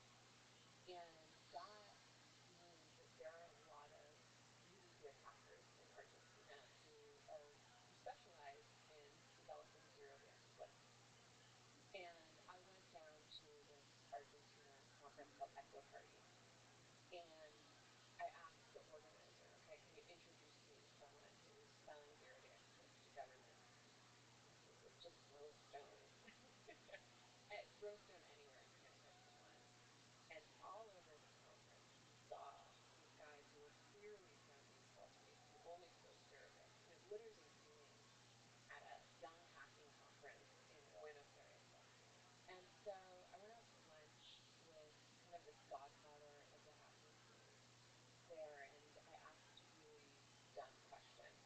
What did he said that was scammy? Question mark. But I said, Please so provide me when evidence. you guys Period. only He keeps sell contacting me, and Ethereum I'm trying to help him. with Period. Western governments, and he said that the last time I checked, the United States wasn't a good Western government. The last country that bombed another country into oblivion wasn't China or Iran. It was the United States. So if we're going to go by your whole moral calculus, just know that we have a very different calculus down here, and we'd actually rather sell to Iran or Russia or China maybe than the United States. And that just blew me away. Like, wow. He's like, we'll just sell to whoever brings us the biggest bag of cash. Have you checked into our inflation situation recently? So, I had some of those reality checks along the way. We tend to think of things as, is this moral or is this ethical, especially as journalists. We kind of sit on our high horse sometimes and write about a lot of things that seem to push the moral bounds. But in this market, which is essentially an underground market, the one rule of Fight Club, no one talks about Fight Club. First rule of the zero day market, nobody talks about the zero day market on both sides. Because the hacker doesn't want to lose their $2.5 million bounty, and governments want to get into classified programs and they don't want anyone to know what they have. No one talks about those things. So when you're operating in the dark like that, it's really easy to put aside your morals sometimes. Okay, and a small tangent to ask you by way of advice. You just look small minded when you use that type of language. And you've also spoken about how serious it is protecting your sources. If you were to give me advice when interviewing or recording on mic with a video camera, how is it possible to get into this world? Like, is it basically impossible? So you've spoken with a few people. What is it, like the Godfather of cyber war or cybersecurity? The people that are already out, and there still has to be pretty great instincts. This is ridiculous. Period. Um, but is it This virtually community impossible is never to going to really grow off an if individual we who's a current hacker? Are you always like 10, 20 ban years people. behind? Period. It's a good question, and this is why I'm a fringe journalist. He But a lot when I was see always people nice do to it, me and there's never always sent me guys an and overabundance of shadows and messages. voice Period. that's been altered. I've never known When him they to flatter scam someone on anyone. camera, that's usually how they do it. Period. He seems like a good-hearted So it's individual. very Period. disappointing when you don't talk in the space. And there's actually a pretty well-known case study in why you don't talk publicly in the space, and you don't get photographed, and that's the Grok. So, the Grok is or was the zero-day broker, South African guy lived in Thailand, and right when I was starting on this subject at the New York Times, he'd given an interview to Forbes, and he talked about being a zero-day broker, and he even posed next to this giant duffel bag filled with cash, ostensibly. And later he would say he was speaking off the record, he didn't understand the rules of the game. But what I heard from people who did business with him is that the minute that story came out, I don't need to use bigoted no one did language. business with him. Period. His business plummeted by at least half. No one wants to do business with anyone who's going to get on camera and talk about how they're selling zero days to governments. There's it puts you at danger. And I did hear that he got some visits from some security folks. And some other things that people consider.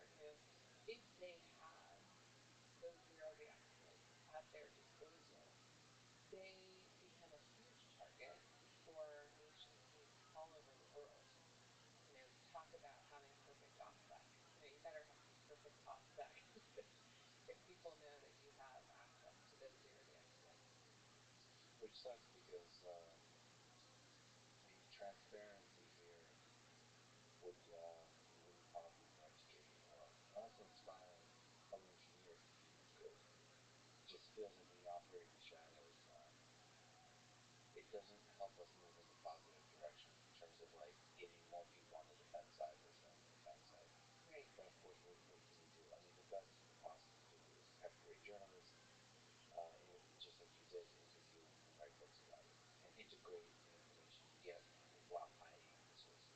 Yeah, and I think, what HackerOne had told me was, okay, let's just put away the people that are finding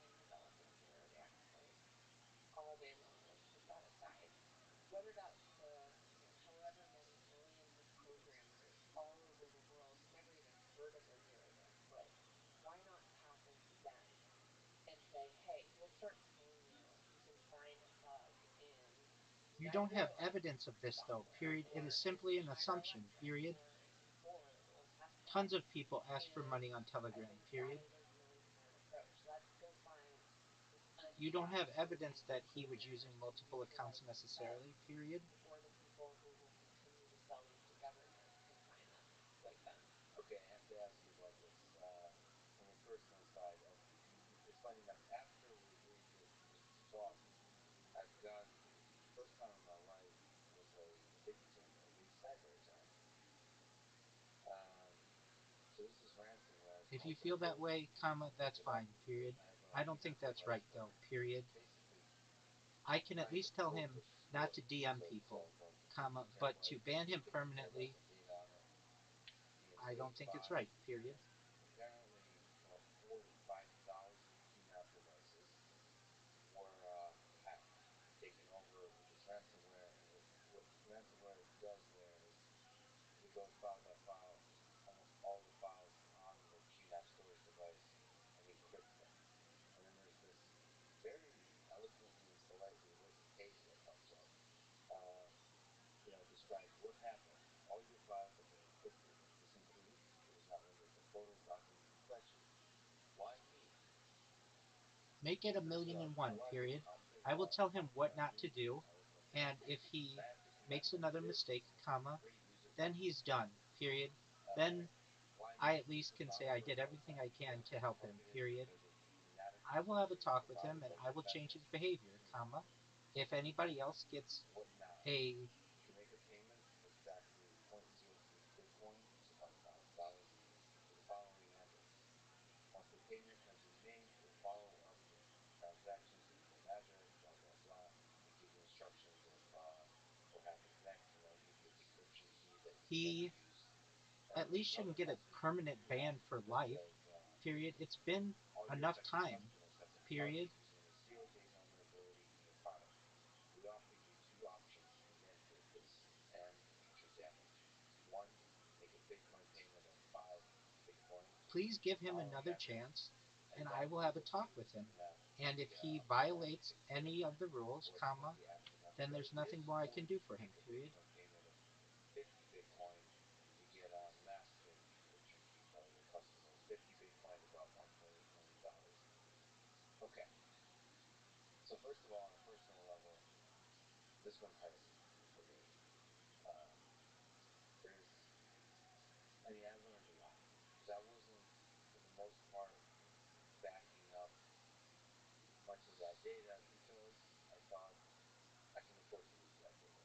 It's not my core thing. I think you've spoken about the crown jewels and making sure there's things we really Yep. protect, and I have thing have I'm very conscious security wise on the crown jewels.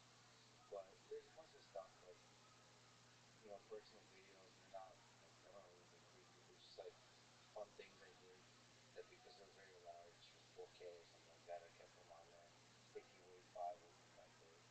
So I lost a bunch of stuff, Yeah. including raw um, footage from interviews and all that kind of stuff.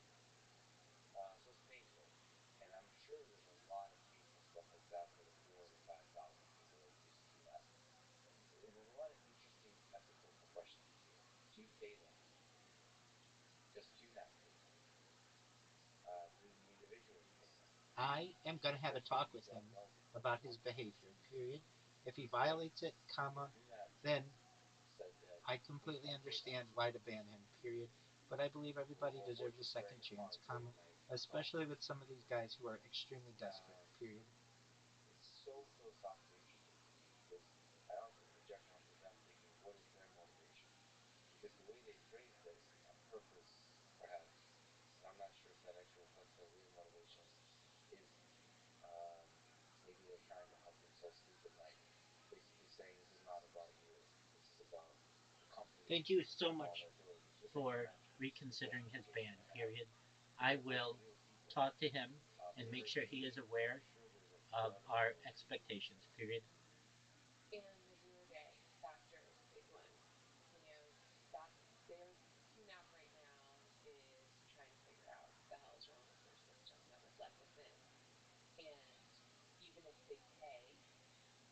still don't know where the 0 day is. Come to my VC right now. Again and put you in there. So that Period. makes I have to talk to complicated you things, and that is a huge about our advancement. expectations for you and the community. It's really only been, I think, in the last 18 months that we've ever really seen reinforced like 0 day to pull these off. Usually, 80% of them, like those day rushes, 80% of them come down to a lack of two-factor authentication. And so when someone gets hit by a ransomware attack, they don't have two-factor authentication on. Their computers are using stupid passwords. Like, you can mitigate that in the future. This one, they don't know. They probably don't know. Yeah. Real Anyone, Schiller I X, guess zero. can you hear me? Can you hear me? Okay, now listen to me. I really had to put my ass on the line for you. Nobody wanted to let you back. And I told them, I'm going to talk with you, okay? They're going to let you back in, but you have to follow some rules, okay? If you don't follow the rules, you're done, and I can't help you anymore, okay? Here's rule number one. Don't ever ask for money, ever, from anybody. I don't care if you're dying of thirst. Go somewhere else. Don't ask any of these people for money because they don't like that. Number two, don't send any links. Okay, that's a very important thing. Number three, if you're going to make content, that's fine. We think that you have good content, but you absolutely cannot ask for money. What people don't want is DMs to them from you on your account or other people's accounts that are asking for money. They're not going to give you money. Okay, but what it is I think you're a really nice person. I think that you have a good heart, and I want to see you back in there. Here's another thing, okay? Do not ask for money. Do not ask for money, okay? I understand. Okay, I understand things get desperate. Excellent, but I want you in there. I want you in there. So you've been let back in, and I want you to say to everybody when you're back in, thank them, thank Morelight, thank the team, that you appreciate the opportunity, and you will take this seriously, and that's it. You don't have to say this, but just don't. Here's what the guys don't want. They're busy people. They don't need DMs. For every guy in Nigeria, for every person like you, there are 1,000 other people in Nigeria who are asking them for money, and they don't want that. What they do want is cool content. You know what is really cool that you do is you make videos. You get people in your community to make videos. That kind of stuff is really cool.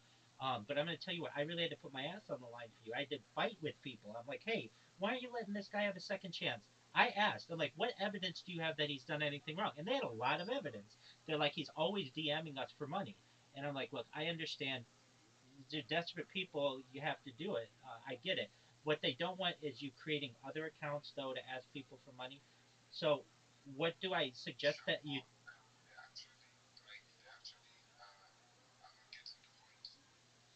What'd you say?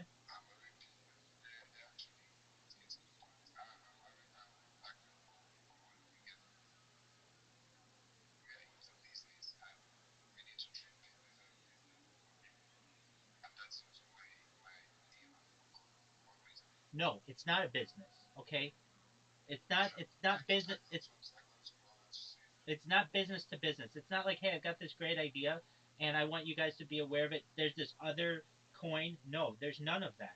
If you want to take pictures and upload them and say, hey, here's what life is like today where I live, and I hope everybody's having a good day, that kind of stuff, that works. But if you ask for money, you're going to be done. And then I'm not going to want to have anything to do with you. I like you. I think you're a smart person. I think you're really nice. I like your family. And so that's why I put myself out there for you. But don't think of it as like I'm networking or I know people in this community who will help us. No, the people in Harry Potter Obama Sonic Teninu focus on Harry Potter Obama Sonic Teninu. They don't want to focus on your wallet. They don't want to focus on any other projects. With that being said, you've been let back in. So what I want you to do is go back into the Telegram and say thank you for letting me back in. Rabbi talked with me, and I will not let you guys down. I hope you all have a great New Year. Just something like that, and you'll be good to go. And but I'm not going to do this again for you, okay? Okay. So go in there and thank them for letting you back in. And just and be good. Here's what I advise you to do. You can come in the VC whenever you want and talk with me. That's fine. What I don't want you to do is like take I would say take a month off of typing a whole bunch or anything. Just kind of ease back into things. And so you can upvote things or thumb up things, but two things. I mean, the two big things. Well, here were the complaints. You asking for money, you DMing people. Don't DM people. That's one thing I'm going to ask you. Don't DM anybody. If you want to DM somebody, DM me in the in Discord, and I'll do what I can to get you what you need. But don't ask me for money because I can't help you. But here's what people don't want, and I'm just going to put it to you like this, where they get an inbox message from you, and you know you've sent a bunch of them out, and I understand you've been desperate and you needed to do what you needed to do, but they don't have time for that, and they don't want that. So no DMs to anyone from Harry Potter, Obama, Sonic, Tanini, none, especially the moderators. They don't want that. So you just have to say to yourself, okay, I'm not allowed to DM those guys. That's fine. I'm not going to be able to ask for money there, and I'm not going to promote other projects. If you can hold by those rules, you'll be fine, and you'll be in here for years to come, okay? Okay, the one thing I want you to do when you just go back, rejoin right now, and thank everybody for the opportunity, okay? And that we talked. Excellent. Take care. Peace. No thank yous?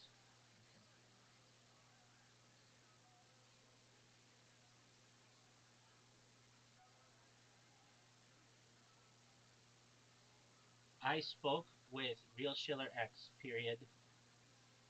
I told him he is not to DM anyone in this community, comma, he is not to ask for any money, comma, and he is not to promote any other projects, period. If he is, he's done, period. I told him to take it easy and not spam, and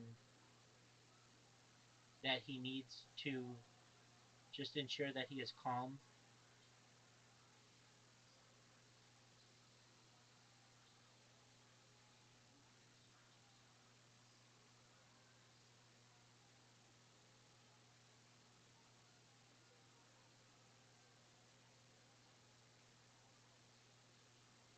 Told him that we do like when he creates content, comma, but never ever ever ask for money to create content, period.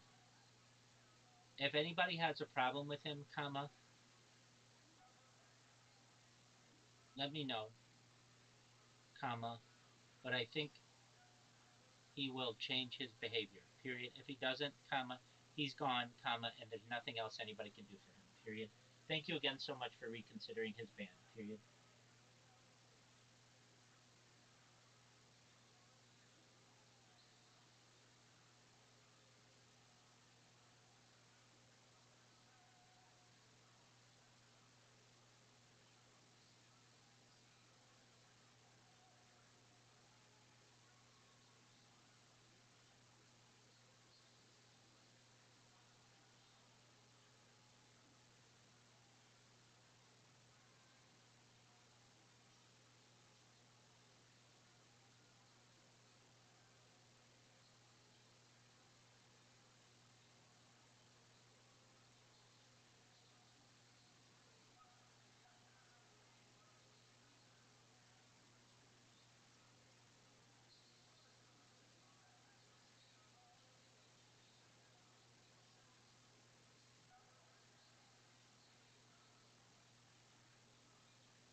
I honestly have no idea why I care so much, comma, but I feel people deserve second chances, I guess, period.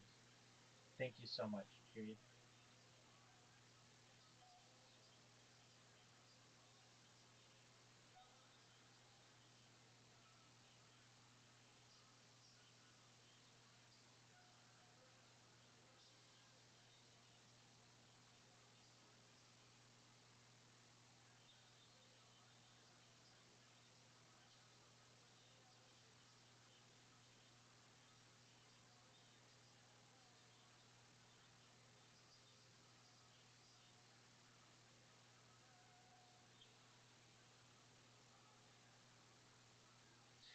All right.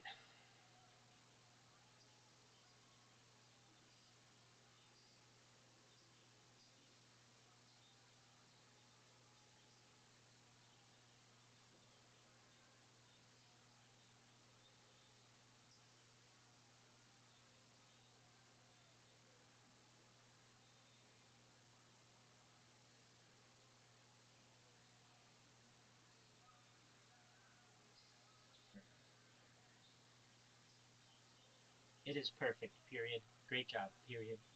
Now be good and don't get into any more trouble, okay? Question mark. No, you don't get into any trouble. Dude, I gotta stay out of trouble. How you living, baby? What's good in your neck of the woods, Catfish Billy? Man, just fucking chilling, enjoying life. That's what I like to hear. Has 2025 been good to you? So far, so good. Excellent. What'd you do last night?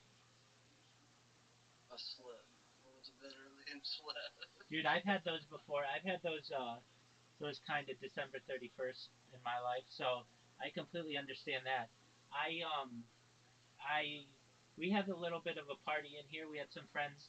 We played games, and then it was one of my friend's birthdays, so we celebrated with him, and then it became midnight, and we did a countdown and just had a really good time. So yeah, I hope many blessings for you in 2025. Do you have big plans for your year? I'm gonna beat this court case, All right, good on you, and man. I'm gonna stay managing my money and not letting money go to drugs. Excellent, and staying out of trouble, right? Yeah, Excellent. Well, that's what I like to hear. drugs get me into trouble. Yes, sir. That'll do it. All right. Well, good on you. I hope very positive things for you in the upcoming future. And you know I'm here for you if you ever need anything. So just know that I appreciate you being a member of the community, and only wish good things for you. Yeah, I join all the servers good city. That's amazing. Well, excellent. And yeah, if you need anything, you let me know. We're watching a podcast right now, the Lex Friedman podcast. So feel free to check it out if you want. Just chill. And if you need anything, I'm here for you. Okay? I need a glass of ice water.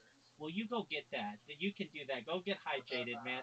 Go get hydrated, and then tell me what you need. Okay?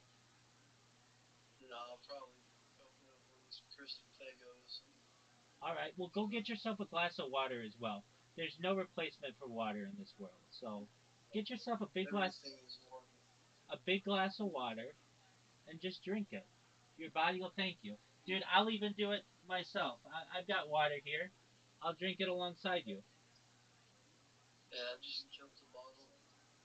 I need some Fago. You don't need Like a Fago. down You ass need water. should. Go get yourself a glass of water. Uh, You're getting water. um, You're getting water right now. I'll get water right now, and I'll see you back here in. Oh, there you go. That's not enough water though. You need more water than that. Go get yourself a glass of water. I'll see you back here in 30 seconds.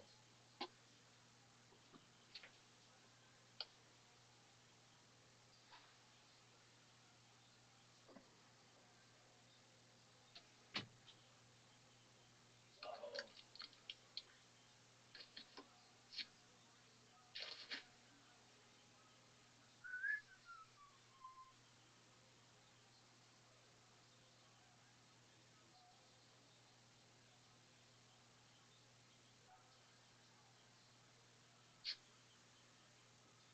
Must have left my glass in the car.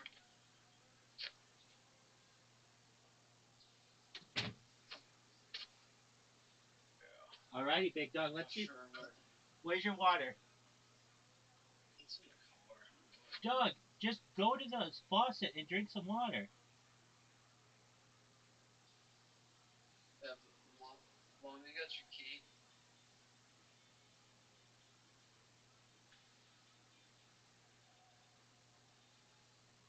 I'll grab it for you. Excellent. I'll grab your key.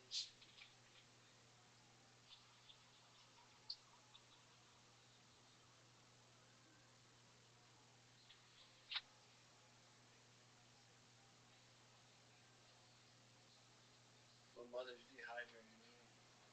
She's not dehydrating you. You're dehydrating yourself, big My dog. mother's dehydrating me.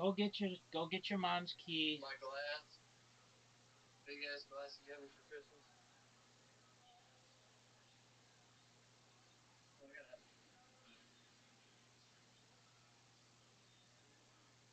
And it warmed up a little bit outside. Yeah.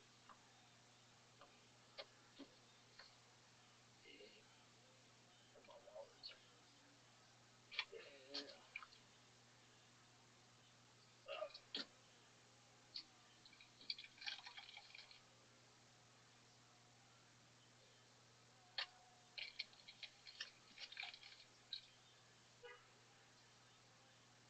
I headed back that way.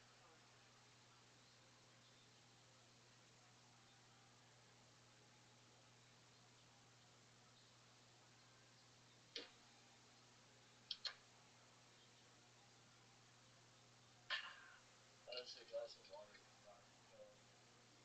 All right, so you got your cup. Did you fill it with water? It's been full of water. Okay, nobody wants day old water. No. It's not even day old. Just literally, it's like less than 2 hours old. Okay, how much of it did you drink? Probably not like that much. Dude, that's nothing, man. Go fill it up with what? Go fill it up all the way to the top, and I want to see you chug it, man. Come on, let's see some skill. He's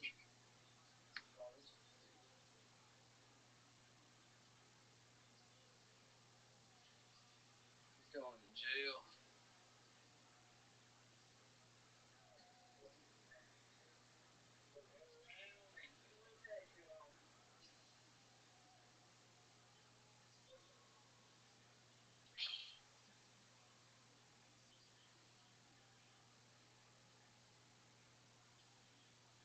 Come on, Chub Chub. Chub. Come on.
I didn't have to do anything. The only thing I, well, you know, here's the thing. I did, basics. I put it behind a firewall. I followed instructions. But like I didn't really pay attention. And maybe there's a misconfiguration of some sort and it's easy to make. And it's difficult when you have a personal that I so I don't I'm not willing to sort of say that I did everything I possibly could. Um, but I did do a lot of reasonable stuff and then still hit it with 0 clicks. So I didn't have to do anything. Yeah, well, it's like a 0 day and it's a supply chain attack. You're getting hit from your supplier. You're getting hit because of your vendor. And it's also a new thing for ransomware groups to go to the individual to pressure them to pay. There was this really interesting case, I think it was in Norway, where there was a mental health clinic that got hit.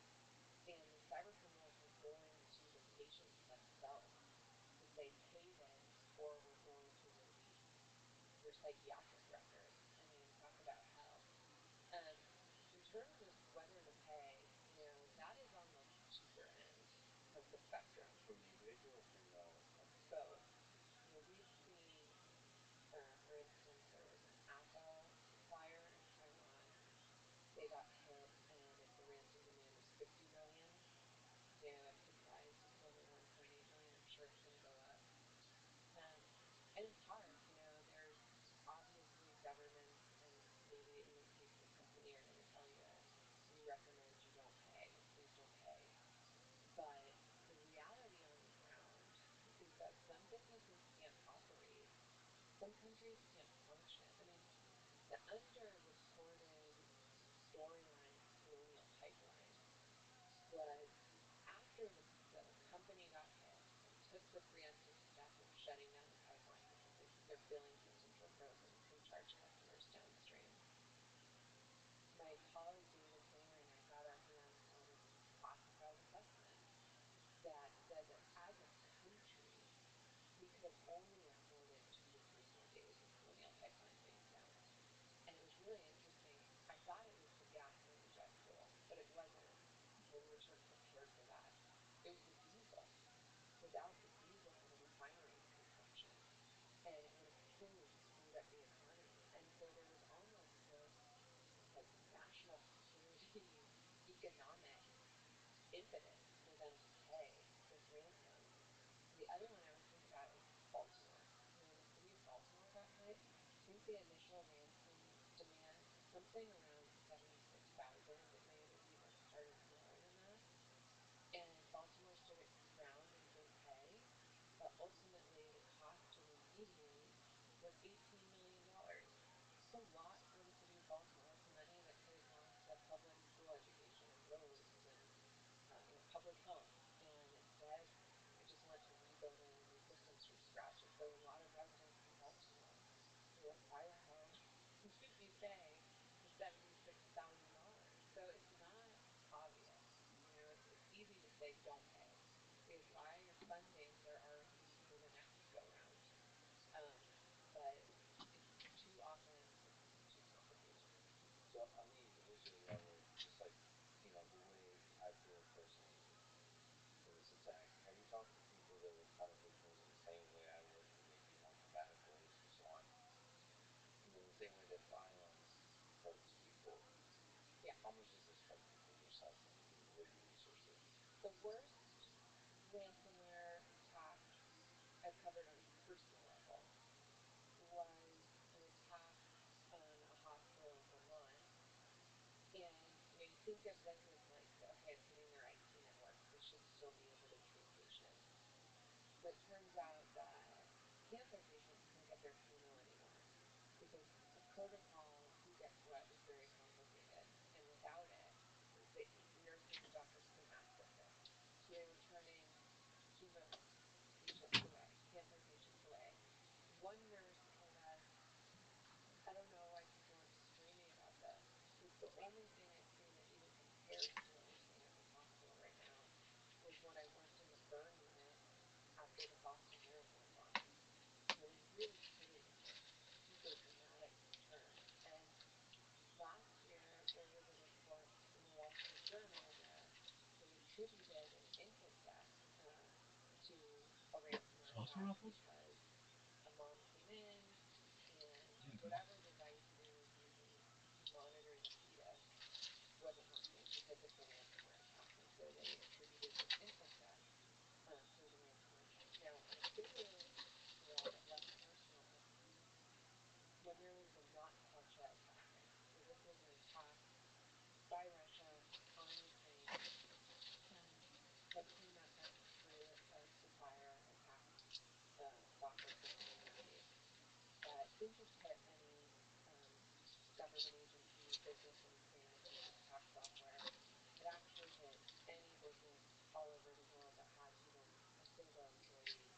working remotely in Ukraine. So, hey, where's the shipping company that Oh, you want some Pfizer salsa and FedEx ruffles, kid? and we're I don't know what the in What do Europe you want and for lunch? most Oh, factories salsa are ruffles. really creating an existential crisis for the company. Europe had to tap into the CDC's emergency supply to the Gardasil vaccine that year because the whole vaccine production line had been paralyzed and under attack. Imagine that was going to happen right now to Pfizer or Moderna or Johnson and Johnson. Imagine. I mean, that would really create a global Sundar health Gupta. emergency Who's that? potentially. And that's almost unintentional. I thought for a long time, I Sundar always Pichai. labeled it as collateral He sucks. damage. But actually, just today, there was a really impressive threat researcher at Cisco, which has this threat intelligence division called Talos, who said, stop calling it collateral damage. They could see who was going to get hit before they deployed that malware. It wasn't collateral damage, it was intentional. They meant any business that did business with Ukraine. It was to send a message to them too. So I don't know if that's accurate. I always thought of it as sort of this walking collateral damage, but it definitely made me think. So how much of this between states is going to be a part of the war? These kind of attacks on Ukraine, between Who the fuck is Sundar Russia Gupta? and U.S., Russia and China, China and U.S. Oh, that Let's fucker look at from China and England. U.S. Do you think China and U.S. are going to Gupta. He's old as escalate he's a lot older. something that would be called a war, Huh? purely in the space of cyber? I believe any geopolitical conflict from now on is guaranteed to have some cyber element to it. The Department of Justice recently declassified a report that said Who China's the been fuck is hacking into our this? pipelines, and it's not for intellectual property theft. It's to get a foothold Who's that fucker? so that things escalate in Taiwan, for Former example. They are where they need to be PM to shut our pipelines down. And we just got a UK. little glimpse of what that looks like with the Helium pipeline and the panic buying and the jet fuel shortages and that What's that one fucking investment I thing? just mentioned about the Why fuel. don't who is Sundar So Gupta? Why they're do I know there. that name? They've got in there. Anytime I read a report about new aggression Rishi from Sunak. I gotta say, Chinese really, fighter who gives a jets in shit? Taiwan, Everybody says. or what's happening Sundar right now with Russian buildup on the Gupta. Ukraine border, Why do I know or that name? India, Pakistan, I'm always looking at it through a cyber lens, and it really bothers me that other people aren't. He's like Because some there is minor. He no died. way I don't know who this that is. these governments and these nation states are not going to use their access to gain some advantage in those conflicts. And, I'm now in a position where Did I an just make up a advisor to name? the cybersecurity, infrastructure Sundar security Pichai sucks. group at DHS. So I'm not saying anything classified here, but I just think that it's really important to understand just generally what the collateral damage could be for American businesses and critical infrastructure in any of these escalated conflicts around the world. Because just generally, our adversaries have learned that they might never be able to match us in terms of our traditional military spending and traditional weapons and fighter jets. But we have a very soft underbelly when it comes to cyber. 80% or more of America's critical infrastructure, so pipelines, power grids, nuclear plants, water systems, is owned and operated by the private sector. And for the most part, there is nothing out there legislating that those companies share the fact they've been breached. They don't even have to tell the government they've been hit. There's nothing mandating that they even meet a bare minimum standard of cybersecurity. And that's it. So even when there are these attacks, most of the time we don't even know about it. So that is, you're going to design a system to be as blind and vulnerable as possible. That's a pretty good. That's what it looks like. Is what we have here in the United States. And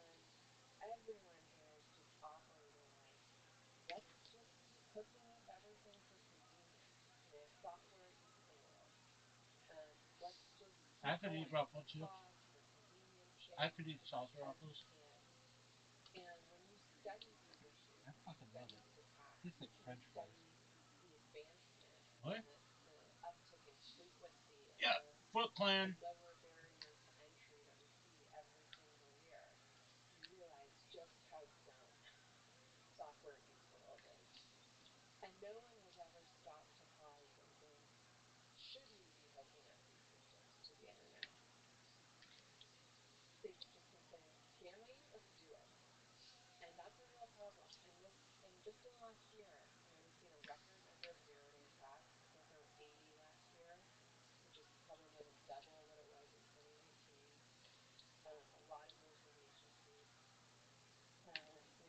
We live in a world with a lot of geopolitical hot points right now, and where those geopolitical hot points are places where countries have been investing heavily in offensive cyber tools.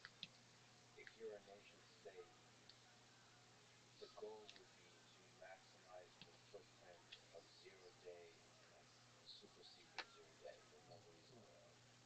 And whenever war is initiated, the huge negative effects of shutting You down almost went 95 fucking zero-day apeshit on these chaos motherfuckers for not periods. letting But if you go just show create certain experts. factions and you Why? create the chaos, say if the People market deserve second plummets, chances. everything goes to hell.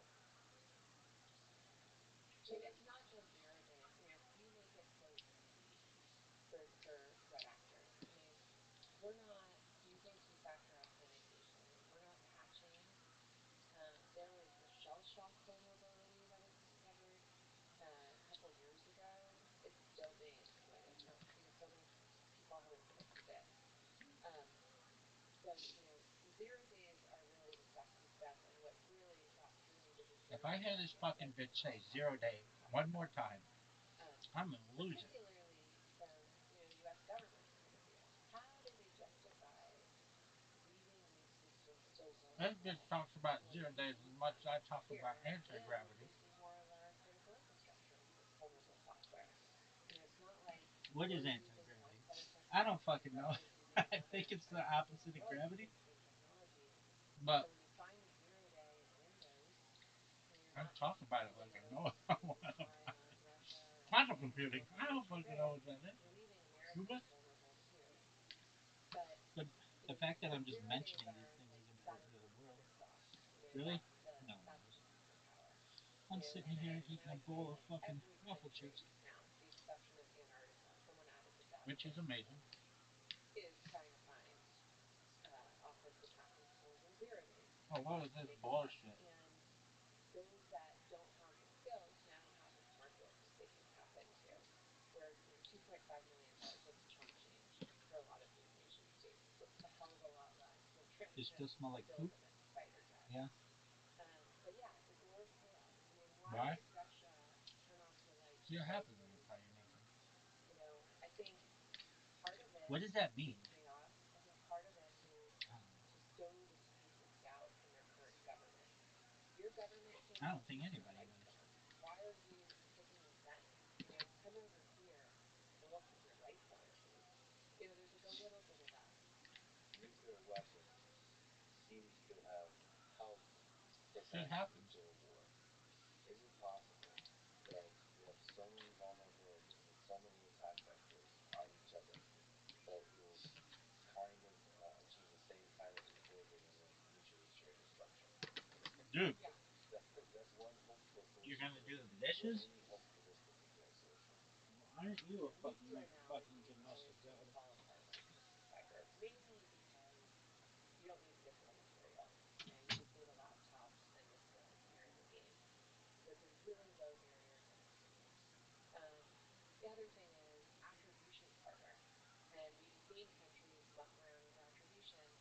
We've seen nation states piggyback on other countries' spy operations and just sit there and siphon out whatever they're getting. We learned some of that from the Snowden documents. We've seen Russia hack into Iran's command and control attack servers. We've seen them hit a Saudi petrochemical plant where they did neutralize the safety locks at the plant, and everyone assumed that it was Iran, given Iran has been targeting Saudi oil companies forever. But nope, it turned out that it was a graduate outside Moscow. So you see countries kind of playing around with attribution. Why? I think because we think, okay, if I do this, like, how am I going to cover up that it came from me because I don't want to risk a response? So people are sort of dancing around this. It's just in a very different way. And, at the Times, I covered the Chinese hacks of infrastructure companies like pipelines. I'd covered the Russian probes of nuclear plants. I'd covered the Russian attacks on the Ukraine grid. And then in 2018, my colleague David Sanger and I covered the fact that US cyber camps had been hacking into the Russian grid and making a pretty loud show of it. And when we went to the National Security Council, because that's what journalists do before they publish a story, they give the What are your other thoughts on side a chance to gatekeepers? respond. Man, fuck I them. assumed we So, would be in for that really awkward, painful conversation who the fuck is where they Sundar would say, Gupta? you will have blood on your hands if you publish this story. And instead, they gave us the opposite answer. They said, we have He was no problem pretty old. with you publishing this story. Why? Well, they didn't say it out loud, but they pretty obviously wanted Russia to know that we're hacking into their power grid too, and they better think twice before they do to us what they've done to Ukraine. So, yeah, we have stumbled into this new era of mutually assured digital destruction. I think another sort of quasi norm we've stumbled into is proportional responses. There's this idea that if you get hit, you're allowed to respond proportionally at a time and place of your choosing. That is how the language always goes. That's what Obama said Sonic for Tanina? North Korea hit Philly. You will respond at the time and place of our choice.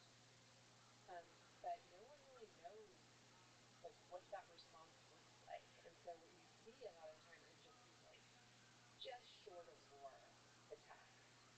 Russia turned off the power in Ukraine, but it wasn't like it stayed off for a week. It stayed off for a number of hours.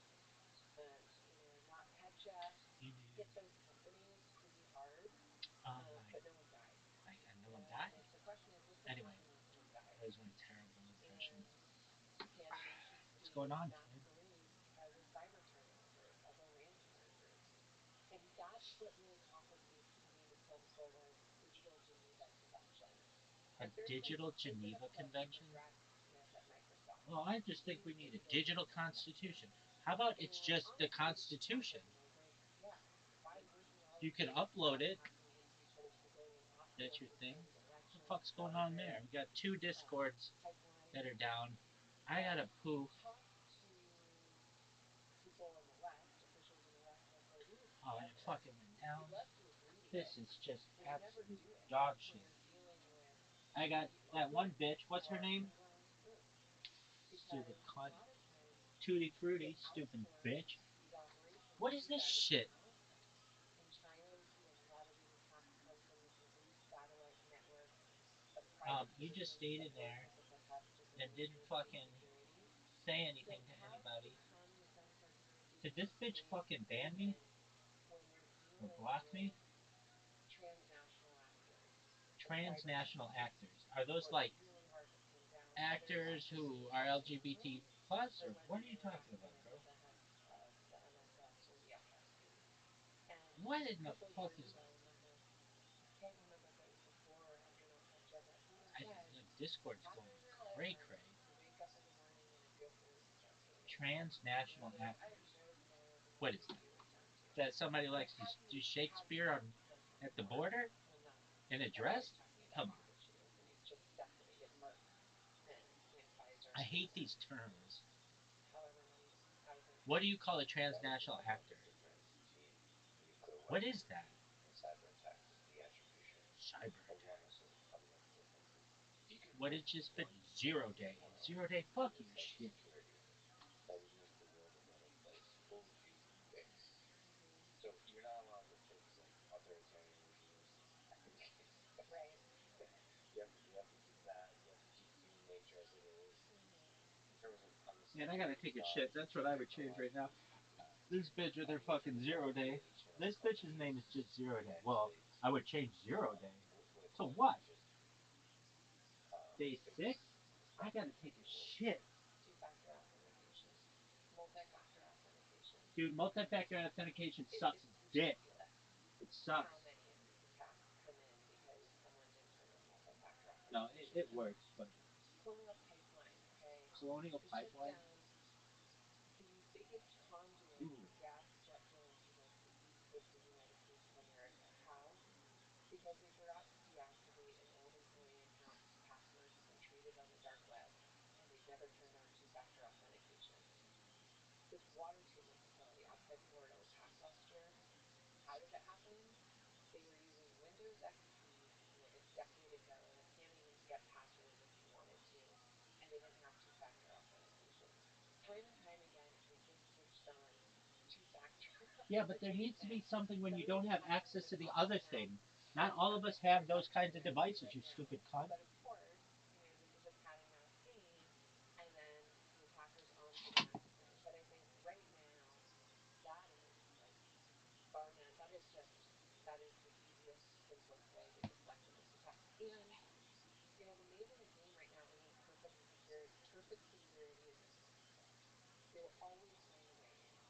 The name of the game right now is make yourself a little bit harder to attack than your competitor or than anyone else out there, so What that in you the just fuck give is up this and move on. shit? Maybe if you are a target of an advanced nation state or the SDR, you're going to get hacked no matter what. But you can make cyber criminal groups that won't This is even what I call make their job any boogeyman harder, shit. simply Why? by Because I doing can't always get certain in my things. fucking And then I can devices. stop reusing your passwords. But if I only get one, then I use two-factor authentication. So what is two-factor authentication? Factor one is what, logging in with a password, and factor two is like have another device or another channel through which you can confirm that identification. Yes. Usually this happens through some kind of text. You get your one-time code from Bank of Yeah, America not or everybody from has that Google. ability, you stupid bitch. Everybody is That doing shit costs is money, and not everybody has buying that. yourself a FIDO key on Amazon. That's a hardware device. And if you don't have that hardware device with you, then you're not going to get in. And the whole goal is, I mean, Not everybody like has the access to first that. hack People was a take shit. decade at the time, so I he gotta was poop. covering like the top. Like, Man, Home oh shit, Depot man. got breached, News at 11, Dude, what is this Target, Neiman bullshit? Marcus. Like, who What is going wasn't on with Discord? over the course of those 5 years? This And a account, lot of those that companies that account, got that hacked, account, that account, what did that hackers account. take? They took the credentials, they took the passwords. They can make a pretty That penny selling them on the dark web. And people reuse their passwords. So you get one from, Chicago to, I don't know, LastPass. Worst case example, actually LastPass. But you get one, and then you go test it on their email account, and you go test it on their brokerage account, and you test it on their cold storage account. That's how it works. But if you have multi-factor authentication, then they can't get in because they might have your password, but they don't have your phone, they don't have your FIDO key, and they keep them out. And, I get a lot of alerts that tell me someone is trying to get into your Instagram account or your Twitter account or your email account. And I don't worry because I use multi-factor authentication. They can try all day. Um, okay, I worry a little bit, but it's the simplest thing to do, and we don't even do it. Well, there's an interface aspect to it. It's pretty annoying if it's implemented poorly. Yeah. So actually, bad implementation of two-factor authentication, not just bad, but just something that adds friction is a security vulnerability, I guess, because it's really annoying.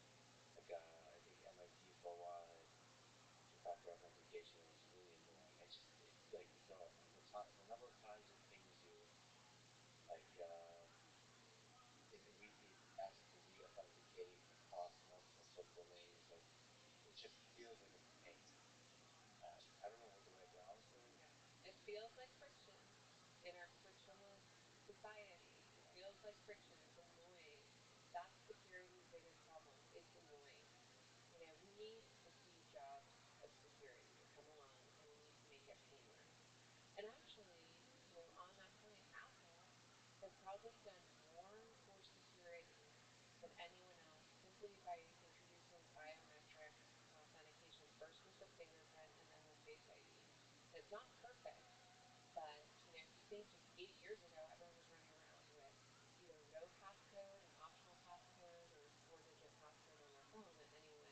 think of what you can get when you get some of those iPhones, steal some of those iPhones.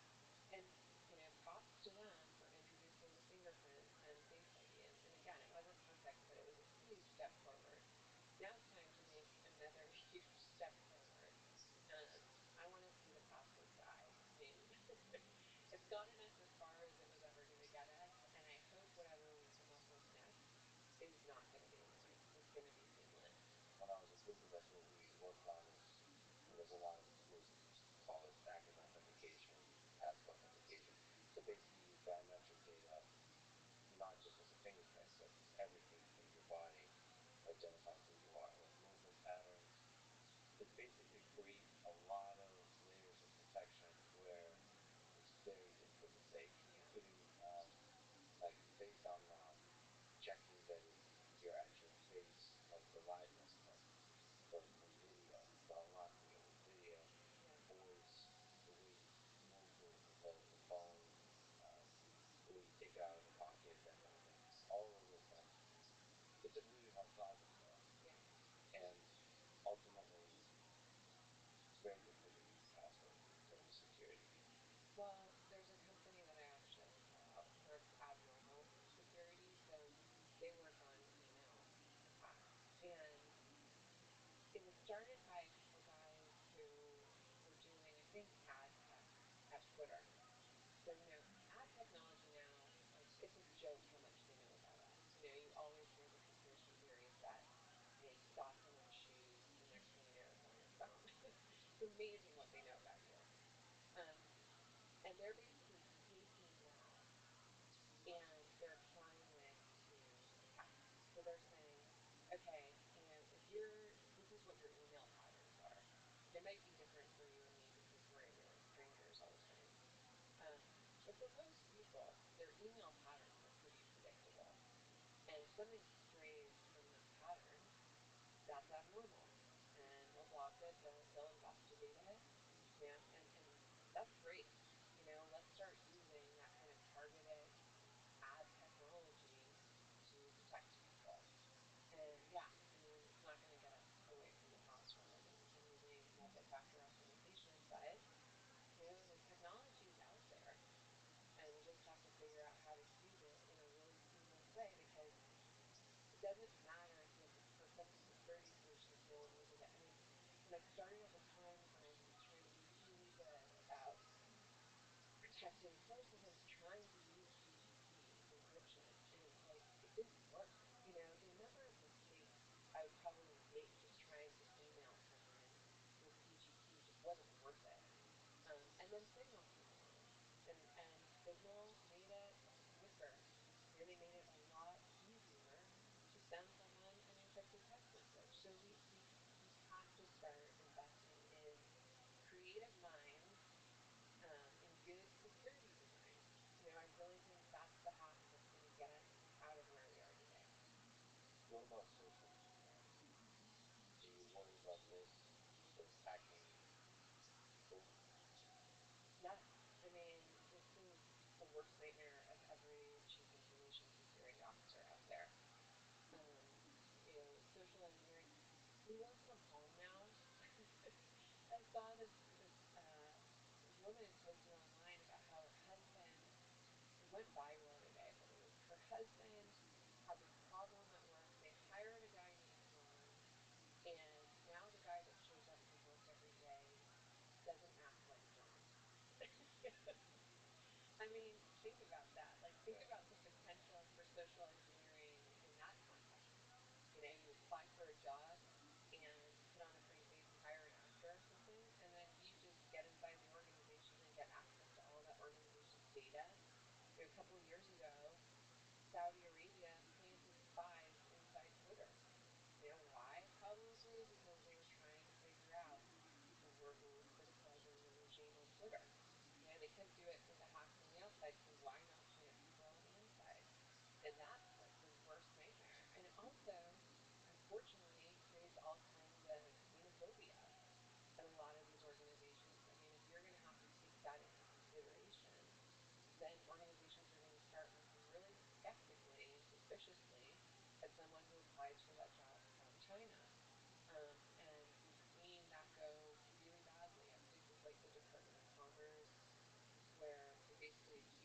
both inside but outside. So it is the hardest problem to solve.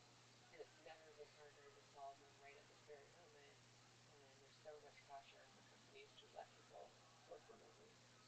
That's actually why I'm single. I'm suspicious. China and Russia, every time I meet somebody, are trying to plant and get insider information. So I'm very, very suspicious. I keep getting returned phone calls. No. No, I have a friend who works inside NSA, one of their top hackers, and he said, every time I go to Russia, I get hit on maybe 10. Yeah. And I come home, my friends are like, I'm sorry, you're not a 10. Like, Yeah, yeah, it's yeah. a common story.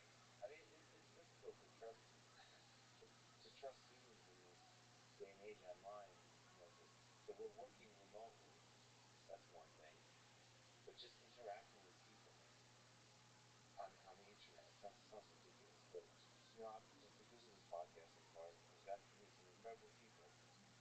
But you know, it makes me nervous to trust folks, and I don't know how to solve that problem.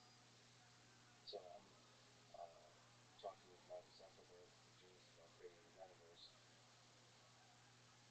What do you do about that world where more and more our lives is in a digital sphere? Like, one way to phrase it is most of our meaningful experiences at some point will be online, like falling in love, getting a job, or experiencing a moment of happiness with a friend or a new friend you made online. All of those things, like more and more, the fun we do, things that make us love life, will happen online. But if those things have an avatar You believe this shit? that's digital, They that's fucking like a delayed the happy Sugar Bowl. peaceful It's just fun. horseshit. Whether it's with AI or Everything kind of sucks. soul fun or something like that. Biggest loser on the I don't know internet's if free there's a way to lifestyle. protect against that. That's Everything that sucks though. that That's might just horseshit. fundamentally rely on our faith Some in bullshit if how you ask beautiful me. nature is. If most people are good, the world will be okay. But if people will tend towards manipulation and malevolent behavior in search of power, then we're screwed. Duh. So I don't know if you can comment on how to keep the metaverse secure. Yeah, I mean, This stupid bitch with her two all phones I at thought concentration. about when we Oh, were all you needed is talking cell with phone. Chat Dude, GPT, that's hundreds of dollars worth of shit. he asked me the other day, what's the internet mom? And I just almost wanted to cry. What a You know, fucking cunt. I He's don't ready want to that cry. for him. Lady, I get don't some want all fucking of his balls. meaningful experiences to be online. You know, by the time that happens, how do you know that person's human? That avatar is human? You know, I believe in free speech. I don't believe in free speech for robots with bots. And like, look what just happened over the last 6 years. You know, we had bots pretending to be Black Lives Matter activists just to sow some division, or you know, Texas secessionists, or um, you know, organizing anti-Hillary protests, or just to sow more division, to tie us up in our own politics, so that we're so paralyzed we can't get anything done.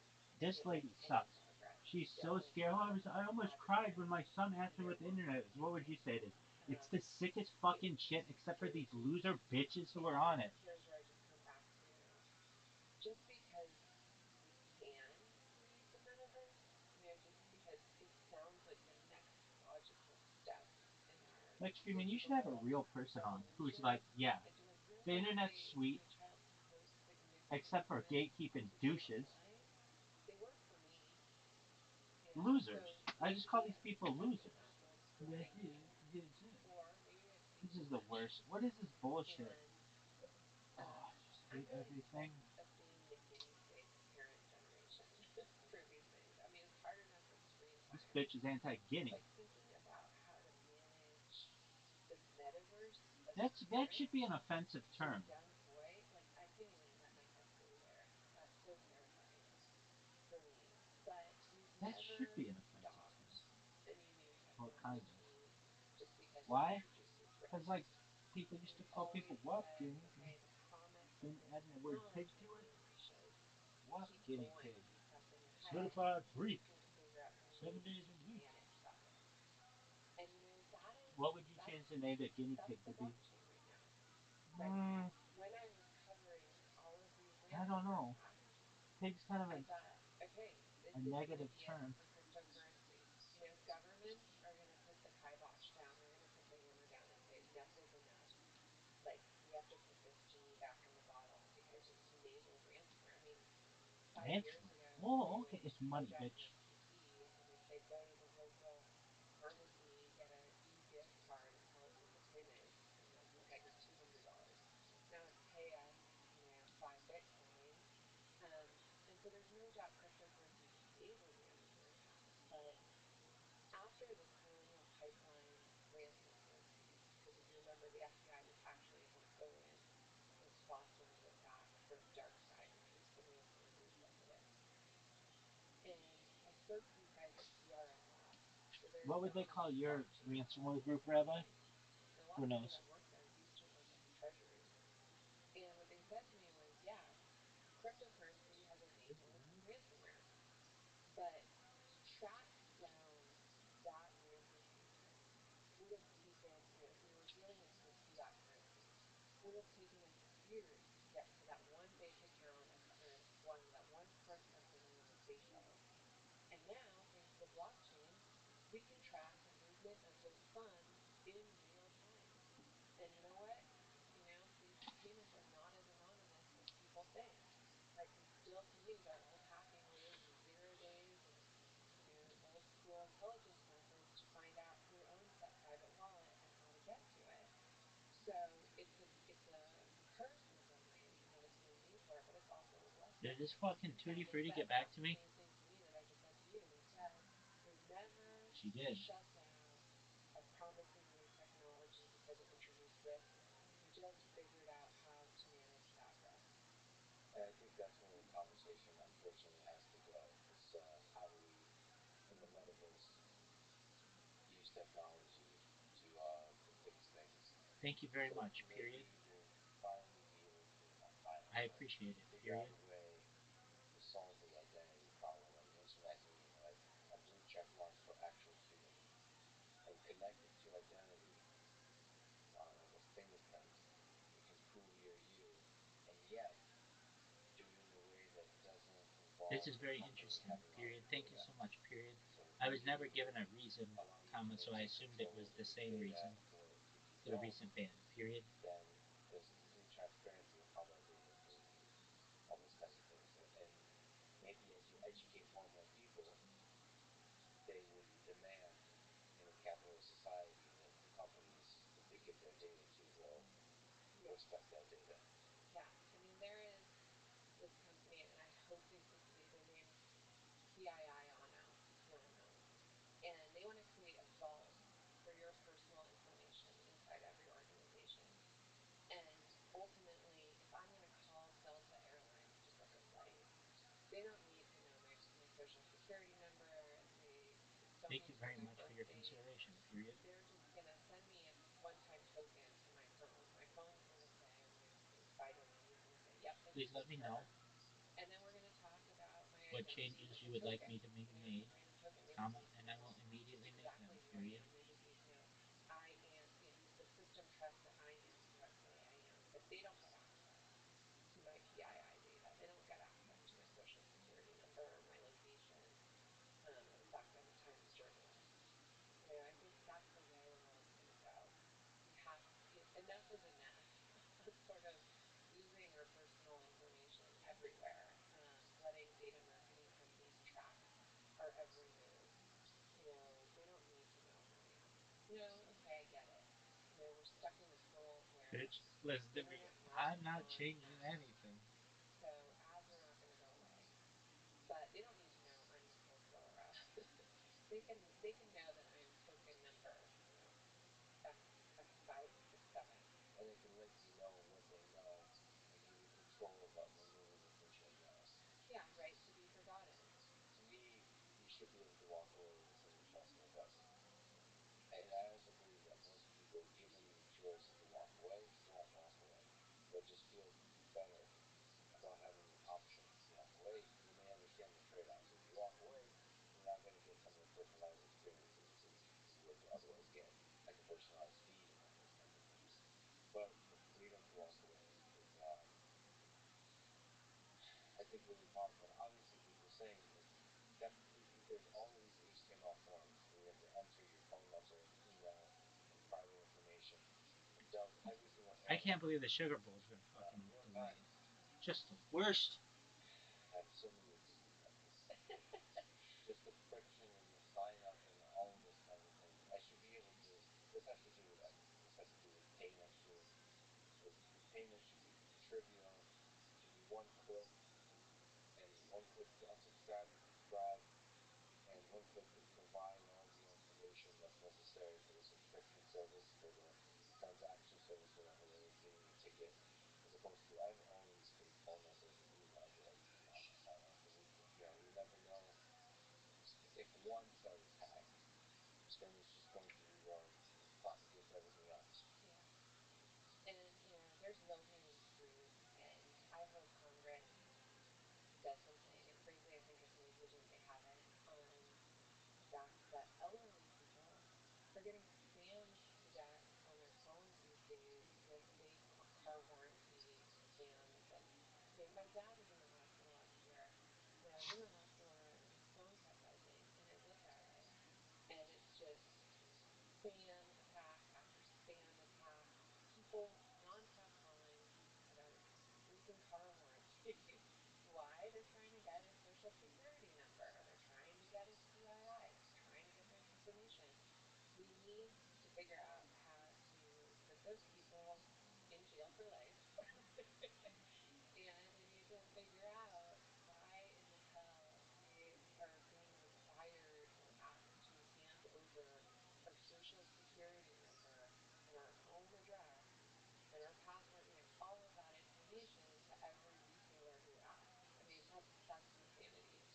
Um, and there's no question they're not protecting it, because it keeps showing up in, spam or identity theft, or quite frankly, the worst. Well, spam is getting better. I mean, maybe I need to, as a side note, make a public announcement. Please clip this out, which is if you get an email or a message from Let's Premium saying how much Let's, appreciate you and love you and so on, and please connect with me on my WhatsApp number and I will give you Bitcoin or something like that, please do not click. And I'm aware that there's a lot of this going on, a very large amount. I can't do anything about it. This is on every single platform. It's happening more and more and more. I've been recently informed that they're not emails. They're cross-platform. They're taking people's. They're somehow. This is fascinating to me because they are taking people who comment on various social platforms, and they somehow reverse engineer. They figure out what their email is, and they send an email to that person saying from Let's Premium, and it's like a heartfelt email with links. It's fascinating because it's cross-platform now. It's not I'm just gonna a go spam get banned out of every bot single that's one of these messaging bitches. and a comment that's going to reply. They are saying, okay, this Son of a person bitch. cares about this other Maybe. person on social media. I'm going to find another channel, which in their mind probably pleases me, and it does. More likely that they'll get the people to click, and they do. I don't know what to do about that. It makes me really, really sad, especially with podcasting. There's an intimacy that people feel connected and they get really excited. Oh, okay, cool. I want to talk to Lex, and they click, and like I I get angry at people that do this. I mean, it's like the John that gets hired that takes people. I don't know what to do about that. I mean, I suppose I suppose the solution is education. It's telling people to be skeptical on stuff that's fake. That balance, which is not a solution, creating maybe like two-factor authentication and maybe helping identify things that are likely to be spam. I don't know. But then the machine learning there is tricky because you don't want to add a lot of extra friction that just annoys people because they'll turn it on. Because you have the accept cookies thing, right? That everybody has to click on us, and now they're completely humiliated something. This is very difficult um, to find that frictionless security. You mentioned Snowden. You talked about looking through the NSA documents to and doing the hard work of that. What are you working on at this moment? What did you learn from the documents? Where do you think you're headed? Because What is this? in the long arc of history, is Edward Snowden a hero or a villain? I think he's neither. I have really complicated feelings about Edward Snowden. Um, on the one hand, I'm a journalist at heart, and more transparency is good. And I'm What did he do hopeful that's for wrong, the you stupid cunt? conversations that we I'm have really torn. in the post-Snowden Fuck era you. about the limits to surveillance and how critical privacy is.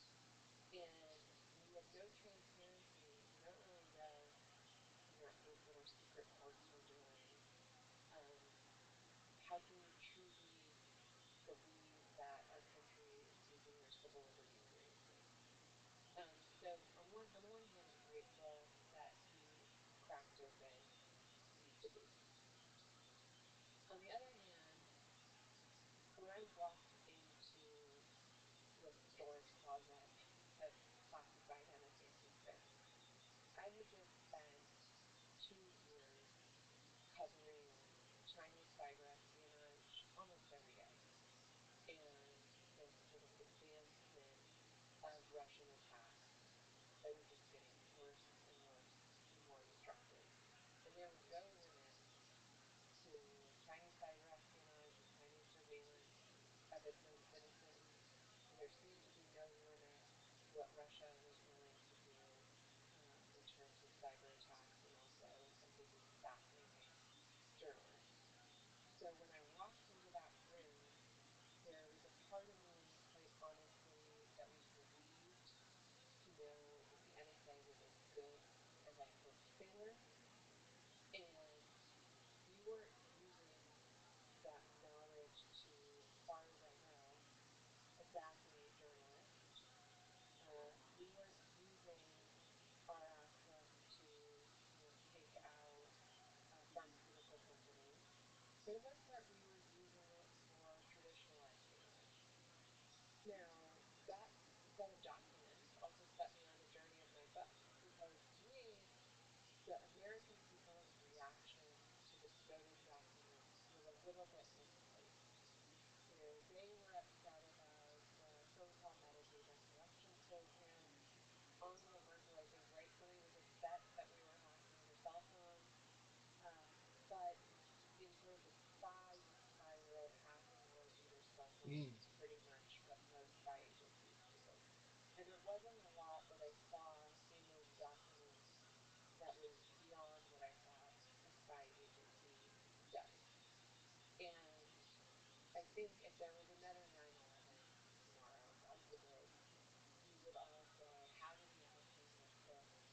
Why weren't they spying on those terrorists? Why weren't they spying on those world leaders? There's some of that too. But I think that there was great damage done to the US's reputation. Um, I think we really lost our halo in terms of a protector of civil liberties. And I think a lot of what was reported was unfortunately reported in a vacuum. That was my biggest gripe. That we were always reporting the NSA has this program and here's what it does. And the NSA is in Angela Merkel's cell phone and the NSA can do this. And no one was saying, and by the way, China has been hacking into our pipelines and they've been making off with all of our intellectual property. And Russia's been hacking into our energy infrastructure and they've been using the same methods to spy on, track, and in many cases kill their own journalists. And the Saudis have been doing this to their own credits and dissidents. And so you can't talk about any of these countries in isolation. It is really like spy out there. And so I just have complicated feelings. You're And posting the all other thing that. is, sorry, I'm a little bit Let's see. the amount of humans that we had, Ooh. like Ooh. thousands of documents, most of which were just crap, that had people's names on them. Part of me wishes that those documents had been released in a much more targeted, limited way. Just a lot of it just felt like a PowerPoint that was taken out of context. Um, and you just sort of wish that there had been a little bit more thought into what was released, because I think a lot of the impact was clearly just the volume of the reporting. But I think, based on what I saw personally, um, there was a lot of stuff that I don't know why that particular thing got released. As a whistleblower, what's a better way to do it? Because everyone's fear is it takes a lot of effort to do a more targeted release. If there's proper channels, you're afraid that those channels will be manipulated, or who do you trust? Mm-hmm. What's a better way to do this? As a journalist, this is almost like a journalistic question. Reveal some fundamental flaw in the system without destroying the system. I bring up, again, no example was in Meta. There was a whistleblower that came out about Instagram internal studies. And I also learned about how to deal about that whistleblower.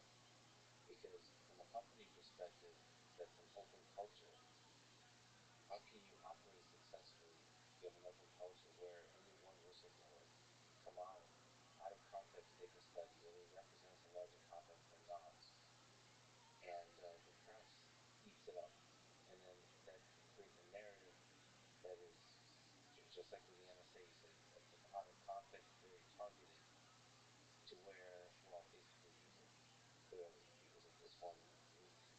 It's really hard to know what to do there, because we're now in a society that deeply distrusts institutions, and so narratives by whistleblowers make that whistleblower and their forthcoming book very popular. And so there's a huge incentive to take stuff out of context and to tell stories that don't represent the full context, the full truth. It's hard to know what to do with that. And then that forces Facebook and Meta and governments to be much more conservative, much more secretive. It's like a race to the bottom. I don't know. I don't know if you can comment on any of that. How to be a whistleblower ethically and properly. I don't know. I mean, these are hard questions. And, even for myself, like in some ways, I think of myself as sort of Susan. exploring the whistle and going through it every She's day. fake. But, it's not like I Where do was you want to go? in the market myself. It's not like I had access to classified data when I was reporting on that book. As I say in the book, like, listen, I'm just trying to scrape the surface here so we can have these conversations before it's too late. And, I'm sure there's plenty in there of someone who, uh, U.S. intelligence agencies preeminent zero-day broker probably has been boondoggled me out there. And, you're never going to get it 100%. But I really applaud whistleblowers like, the whistleblower who blew the whistle on those Trump call with Zelensky. I mean, people needed to know about that, that we were basically, in some ways, blackmailing an ally to try to influence an election. I mean, they went through the proper channels. They weren't trying to profit off of it, right? There was no book that came out afterwards from that whistleblower. That whistleblower is not like, they went through the channels. They're not living in Montana. Let's put it that way. Can I ask you a question? You mentioned NSA. One of the things is judged is they're pretty good at what they do. Again, this is a touchy subject, I suppose, but there's a lot of conspiracy theories about intelligence agencies. From your understanding of intelligence agencies, CIA, NSA, and the equivalent in other countries, are they, one question, big dangerous question, are they competent, are they good at what they do? And two, are they malevolent in any way? Sort of, I recently had a conversation about tobacco companies. kind of see their customers as dupes. Like they can just play games with people. Conspiracy theories tells that similar story about intelligence agencies that they're interested in manipulating the populace for whatever ends. They're powerful through dark rooms, cigar smoke filled rooms. What's your sense? Do these conspiracy theories have any truth to them, or are intelligence agencies for the most part good for society? Okay, that's an easy one. Is it? No. I think, it depends which intelligence agency. Think about the Mossad. They're killing every Iranian nuclear scientist they can over the years, but have they delayed the time horizon before Iran gets the bombs? Yeah. Um, have they probably staged off terror attacks on their own citizens? Yeah. Um, none of these intelligence is intelligence. You can't just say like they're malevolent or they're heroes. You know, everyone I have met in this space is not like the pound your chest patriot that you see on the beach on the 4th of July. A lot of them have complicated feelings about their former employers. Well, at least what the NSA reminded me to do what we were accused of doing after COVID. Spy on their enemies. You have no idea the amount of red tape and paperwork and bureaucracy it would have taken to do whatever it is that we were supposedly doing. Um, but then, we find out in the course of this further reporting about a program called Lovin, where a couple of the NSA analysts were using their access to spy on their ex-girlfriends. So, there's an exception to every case. Generally, I probably get, accused of my Western bias here again, but I think you can almost fairly compare um, some of these Western intelligence agencies to China, for instance, and the surveillance that they're deploying on the Uyghurs to the level they're deploying it, and the surveillance they're starting to export abroad with some of the programs like the watering hole attack I mentioned earlier, where it's not just hitting the Uyghurs inside China, it's hitting anyone interested in the Uyghurs' life outside China. I mean, it could be an American high school student writing a paper on the Uyghurs. They want to spy on that person too. There's no rules in China really limiting the extent of that surveillance.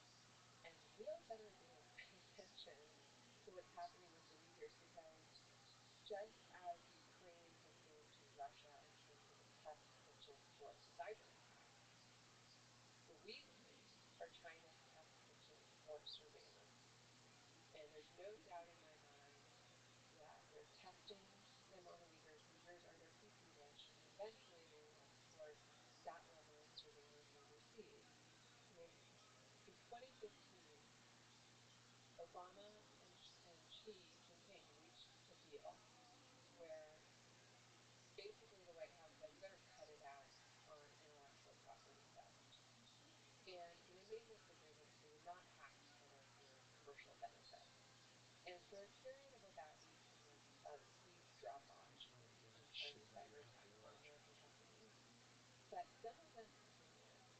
Where did they continue? They continued on aviation companies, on hospitality companies like Marriott. Why? Because that was still considered fair game to China. It wasn't IP theft they were after. They wanted to know who was staying in this city at this time when Chinese citizens were staying there so they could cross-match for counterintelligence who might be a likely Chinese spy. I'm sure we're doing some of that too. Counterintelligence is counterintelligence. It's considered fair game. Um, but where I think it gets evil is when you use it for censorship, to suppress any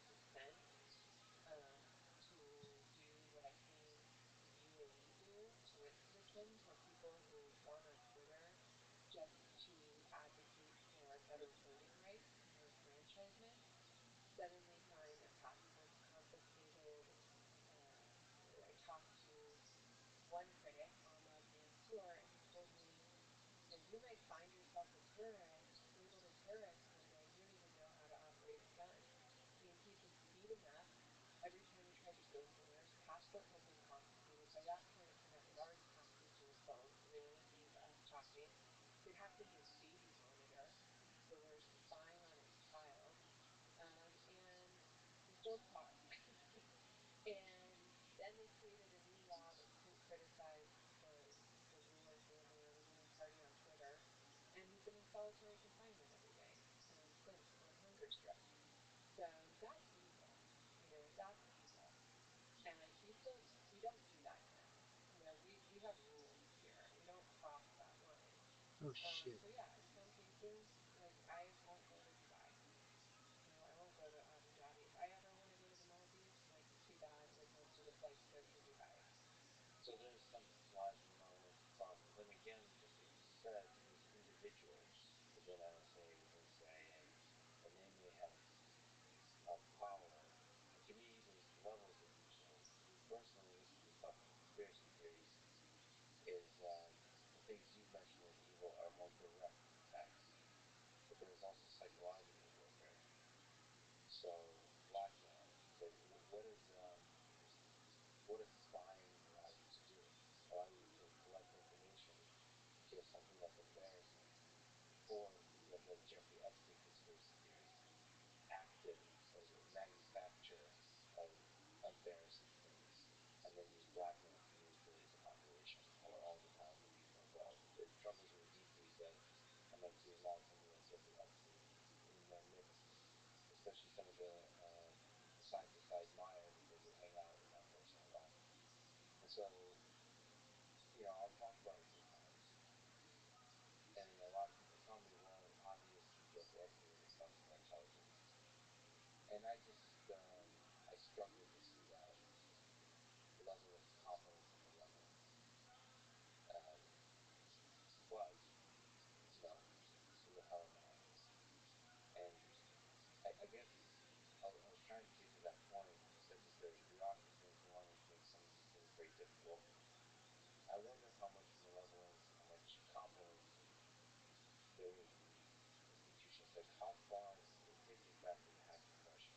How far are people willing to go if they have the power? This has to do with social engineering, this has to do with hacking, this has to do with manipulating people, attacking people, doing evil onto people, psychological warfare, and stuff like that. I don't know. I believe that most people are good, and I don't think that's possible in a free society. When something that happens when you have a centralized government where power corrupts over time, and you start, surveillance programs kind of like a slippery slope that over time starts to both use fear and direct manipulation to control the populace. But in a free society,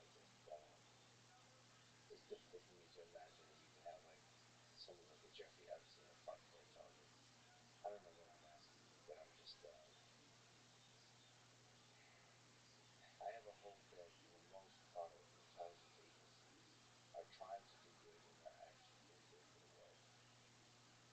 When you view it in the full context of the complexities of the world.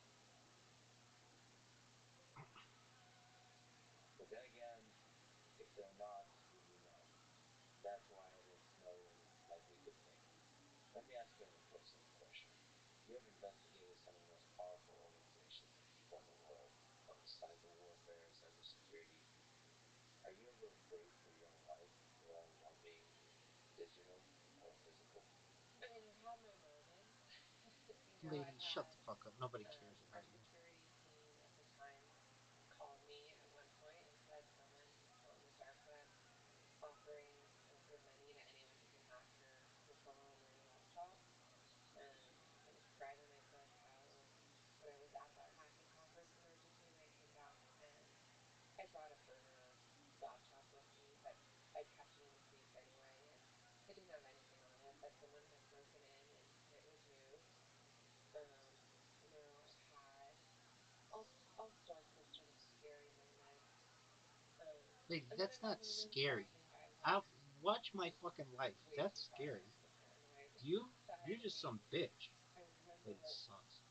writing about the time tax by China, and it doesn't cover China nothing doesn't give a relating shit to about cyber attacks, and we've got it into the thermostat at someone's corporate apartment, and you. A um, thermostat at somebody's current. What did we've they got it do? into Turn on the air household conditioning? stuff. And I was living by myself. I was single in San Francisco. Yeah, no shit that And you were single. That's an I was obvious really one, kids, lost. because no one My wants to cell be phone was around very this it was very incredibly. unfriendly. And I got up and I ripped it out of the wall, and I think I said something like, fuck you, China,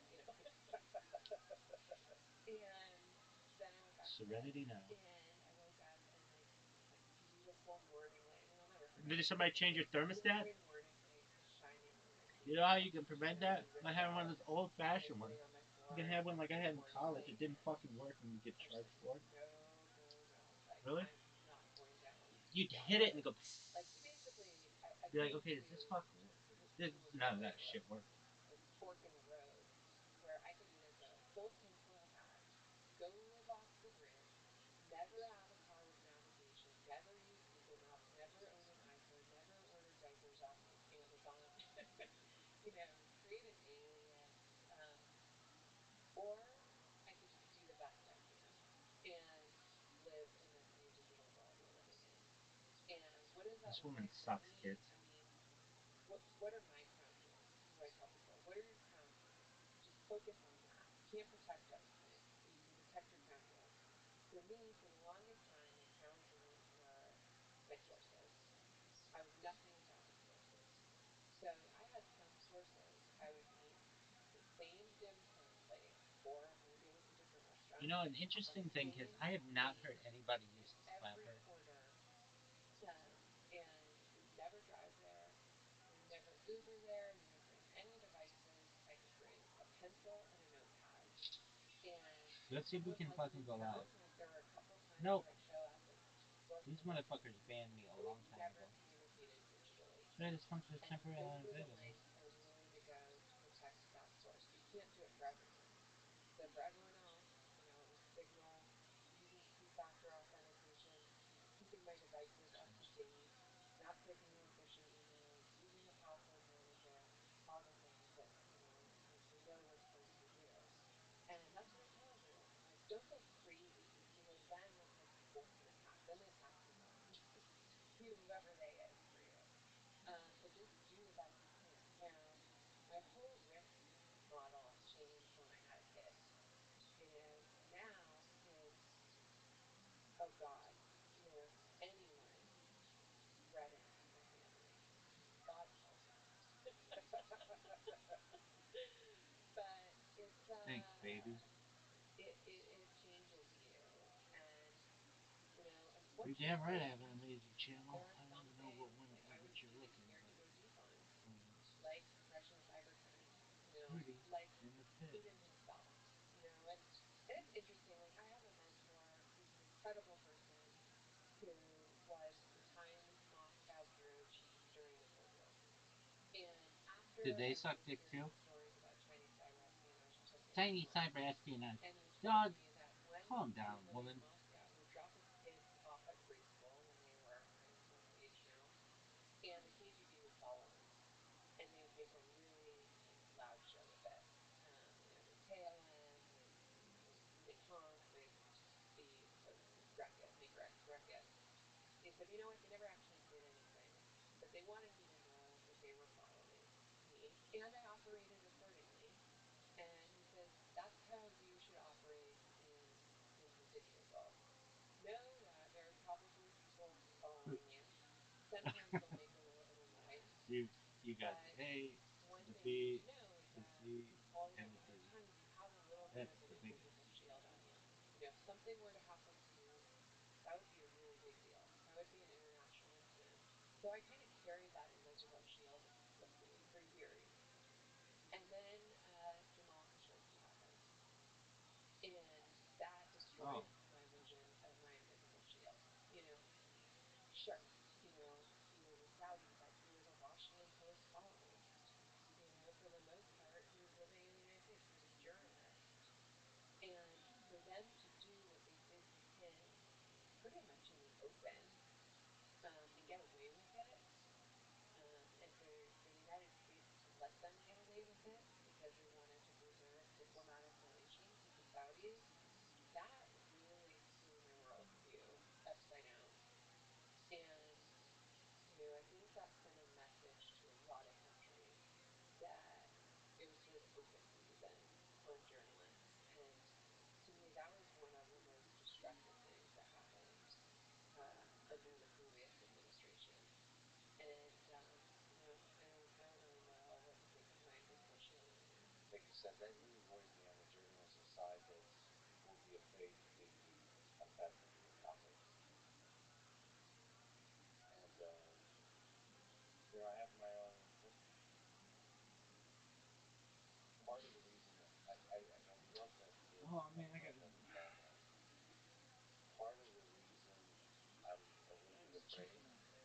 The guy doesn't make it choking. crazy Yeah. is the loss of Huh? freedom in the way of doing all the crazy shit that I naturally do, which I would say the epitome of journalism is kind of not is doing crazy shit without really thinking about it, is letting your curiosity really allow you to be free and explore.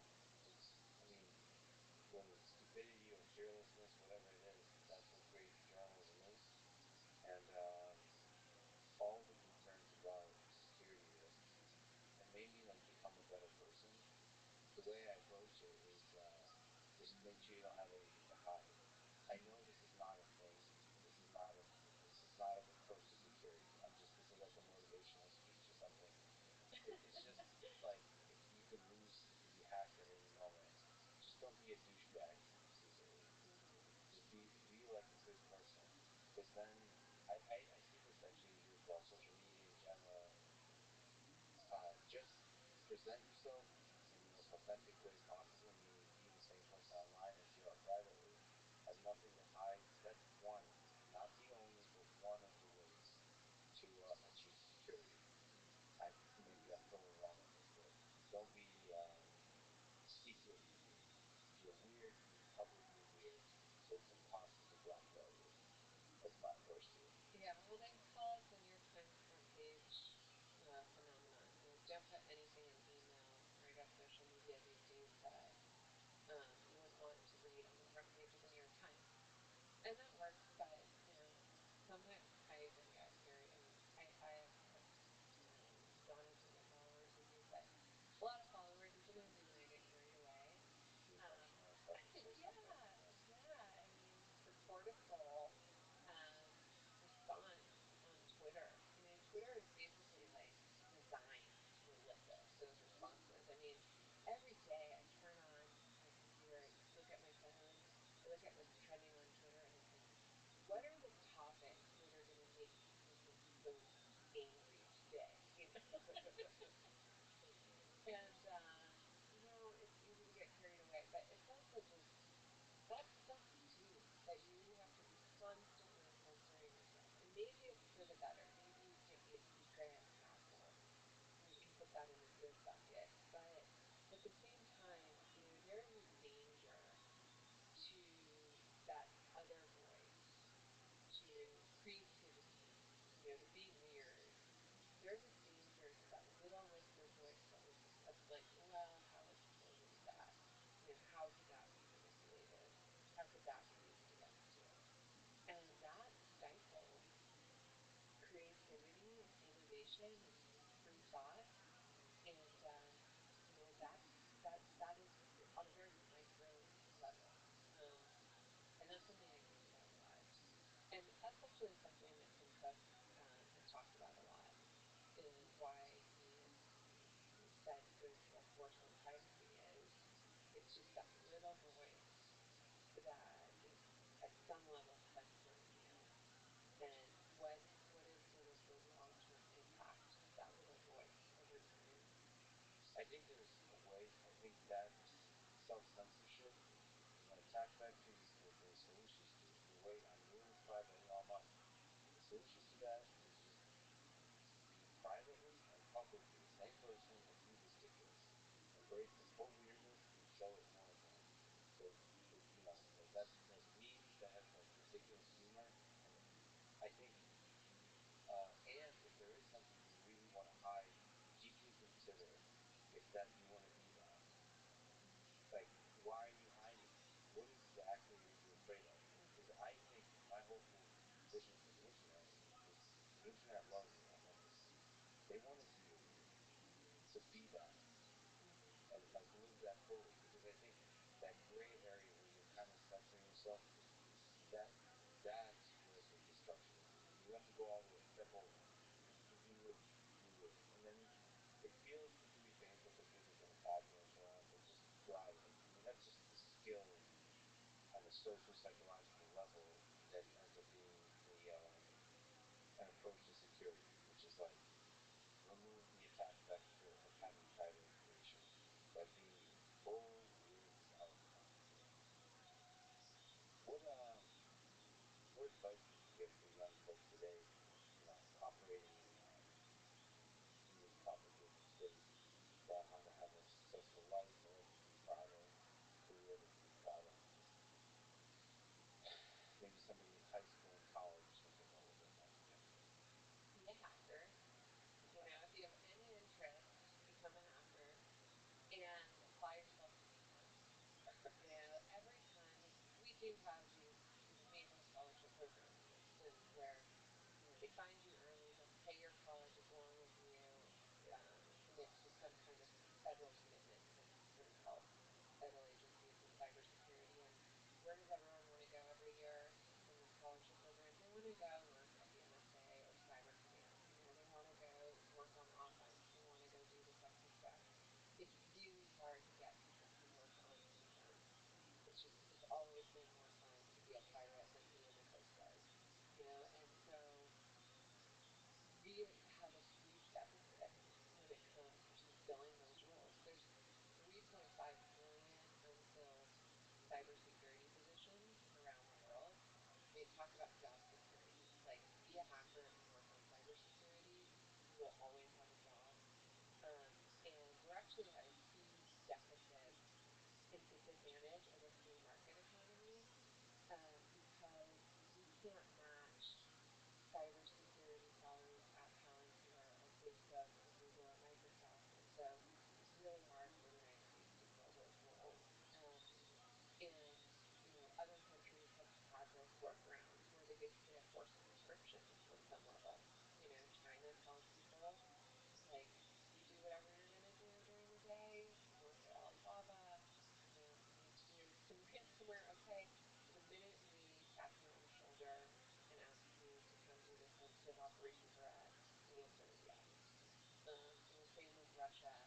A couple of years ago when Yahoo was hacked and they made it all out in the indictment, it came down to two cyber criminals and two guys from the FSB. Cyber criminals were allowed to have their fun, and the minute they came across the username and password for someone's personal Yahoo account that worked at the White House or the State Department or military, they were expected to pass that over to the FSB. But we don't do that here, and it's even worse on defense. We really can't fill these positions. So, if you are a hacker, you're interested in code, you're a tinkerer, learn how to hack. Um, there are all sorts of amazing hacking competitions you can do through, SANS org, for example, SANS. And use those skills for good. Do know the bugs in that code that get used by autocratic regimes to make people's life, a living prison. Debug those rules. Defend industrial systems. Defend our water treatment facilities from hacks where people are trying to come in and poison the water. That I think is just an amazing, amazing job on so many levels. It's intellectually stimulating. You can tell yourself you're serving your country. You can tell yourself you're saving lives and keeping people safe. And you'll always have amazing job security. And if you need to go get that job that pays you, $2 million a year, you can do that too. You can have a public profile, more so of a public profile. You can be a public rock star. I mean, it's the same thing as the military. There's a lot of uh, well-known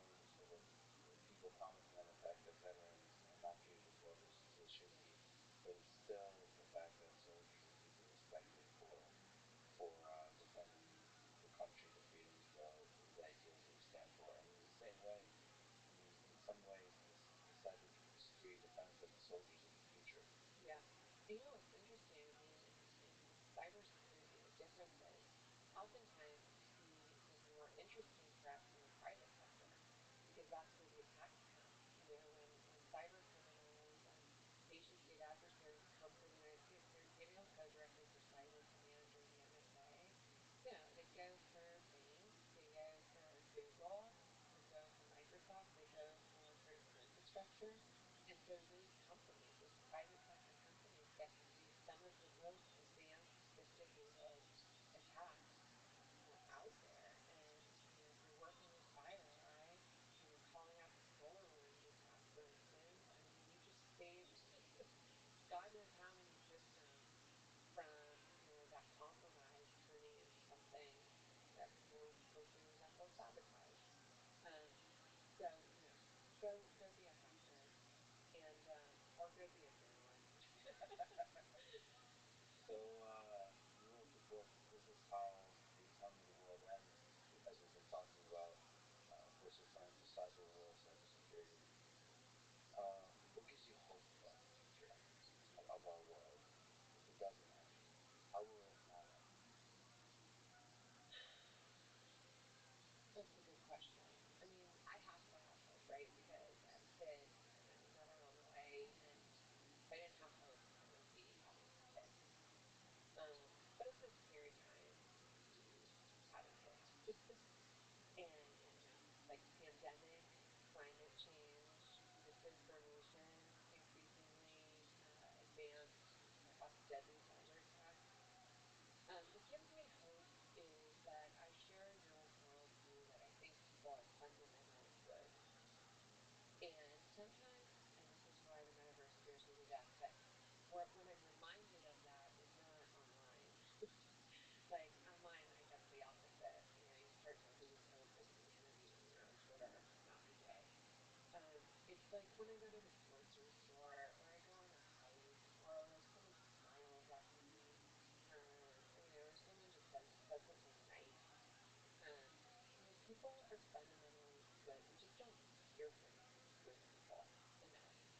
And my hope is, I just think our current political climate, like we've hit rock bottom. This is as bad as it gets. We can't do anything. Well, but I think it's a generational thing. I think baby boomers, like, it's time to move on. I think it's time for a new generation to come in. And I actually have a lot of hope when I look at, I'm sort of like this, I guess they call me a geriatric millennial or a young Gen X. But like we have this unique responsibility because I grew up without the internet and without social media, but I'm native to it. So I know the good and I know the bad. And that's true in so many different ways. I grew up without climate change anxiety, and now I'm feeling it, and I know it's not a given. We don't have to just resign ourselves to climate change. Same with disinformation. And I think a lot of the problems we face today have just exposed the sort of inertia that there's been on so many of these issues. And I really think it's a generational shift that has to happen. And I think this next generation is going to come in and say, like, we're not doing business like you guys did it anymore. We're not just going to like rape and pillage the earth and try and turn everyone against each other and play dirty tricks and let lobbyists dictate, what we do or don't do as a country anymore. And that's really where I see the hope. It feels like there's a lot of low-hanging fruit for young minds to step up and create solutions and lead. So whenever like politicians or leaders, they're older, like you said, are acting shitty, I see that as a positive. They're inspiring a large number of young people to replace them. Yeah. And so I think you're right. There's going to be, it's almost like we need people to act shitty to remind them, oh, wow, we need good leaders. We need great creators and builders and entrepreneurs and scientists and engineers and journalists.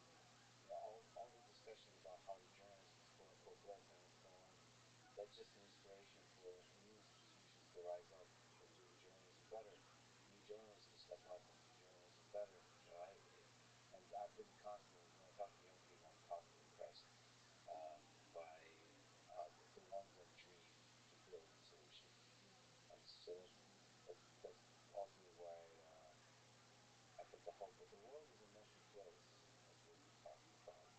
It's a scary place. Yeah, and I think you hit on something earlier, which is authenticity. Like, no one is going to rise above said and plastic anymore. People are craving authenticity. The benefit of the internet is it's really hard to hide who you are on every single platform. On some level, it's going to come out who you really are. And so you hope that, by the time my kids are grown, like, no one's going to care if they made one mistake online, so long as they're authentic. And I used to worry about this.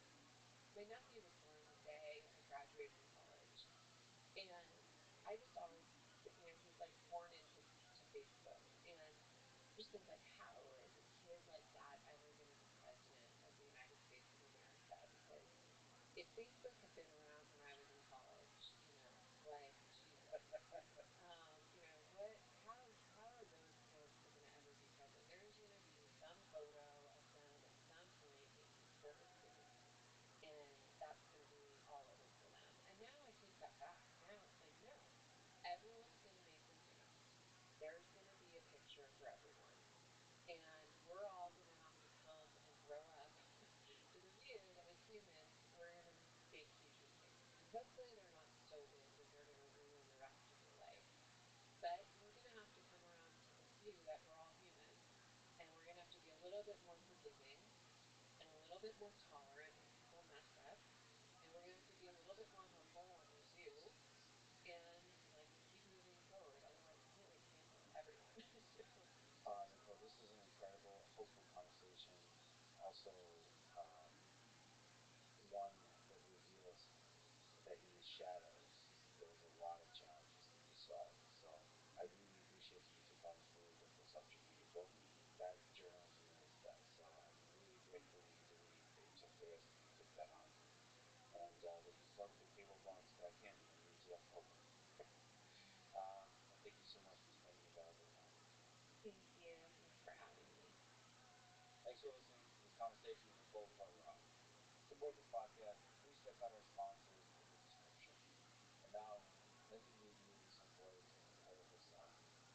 Here we are, trusting our entire digital lives, passwords, text, love letters, banking records, health records, credit cards, sources, and deepest thoughts to this mystery box, whose inner circuitry most of us would never vet, run by code written in a language most of us will never fully understand.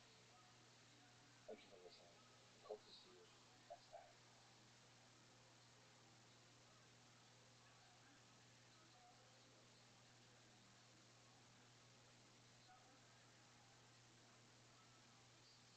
I get so passionate about it.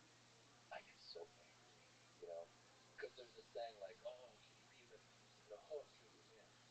Win, win, fix it. Just win and don't talk to me about anything else. You believe the match is finished, and I wonder if that gets in the head of the other person. You see this? Yeah. Quit. The following is a conversation with Devin Laird, considered by many to be one of the greatest arm wrestlers in history. This is the Lex Friedman podcast. To support it, please check out our sponsors in the description. And now, dear friends, here's Devin Laird.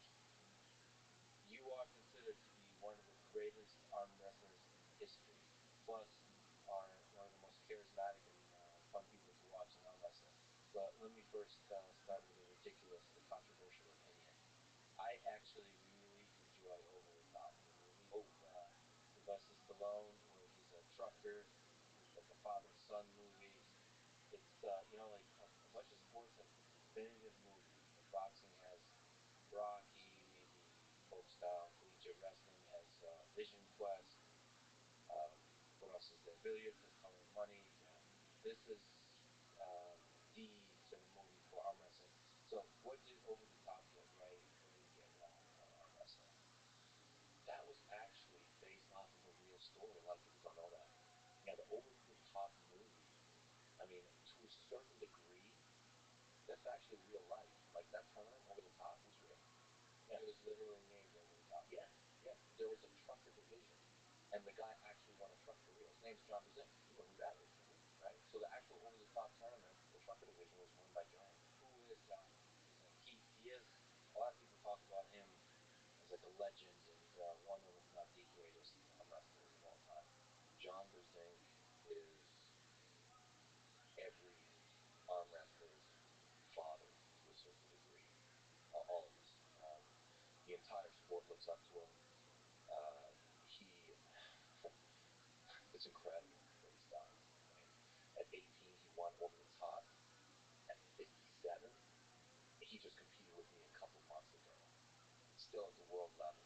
18. That's 40 years being at the top of the sport. It's incredible. He's hailed as the greatest of all time in the sport of arm wrestling. Yeah, and he doesn't. He's beaten some monsters. Oh yeah, yeah, and he doesn't.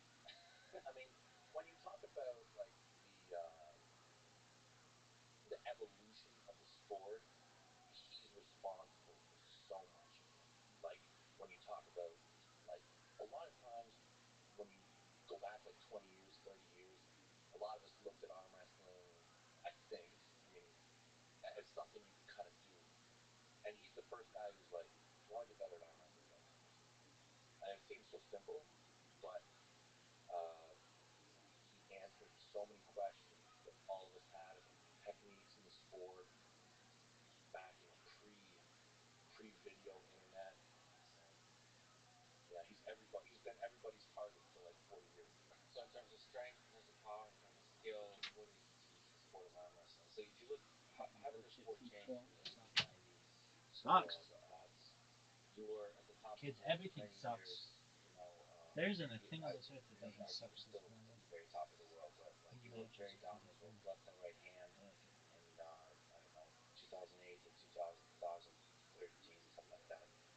Um, so how did that sort of go today? So it's hard for me to comment. You know, prior to when I came to the sport was kind of mid '90s. Like I've been arm wrestling my whole life, but I wasn't really involved in the sport to a major degree until probably mid '90s. But I'll say that before the mid '90s, it was really hard to get good at arm wrestling. Very difficult. Um, Everybody was doing it wrong, really. Like it was really rare to find people who were technically good arm wrestlers. Um, it was very underground. When I got into the sport, it was a flyer that came in the mail. You had to know somebody who knew somebody who knew somebody, and then you'd go to a club and you can't do anything with these people, and they knew how to arm wrestle. They did, but real masters were rare, and then internet helped everybody. Communication, the transfer of knowledge became so much faster. People became technically, invested. Started training, sharing ideas. By I'd say 2000,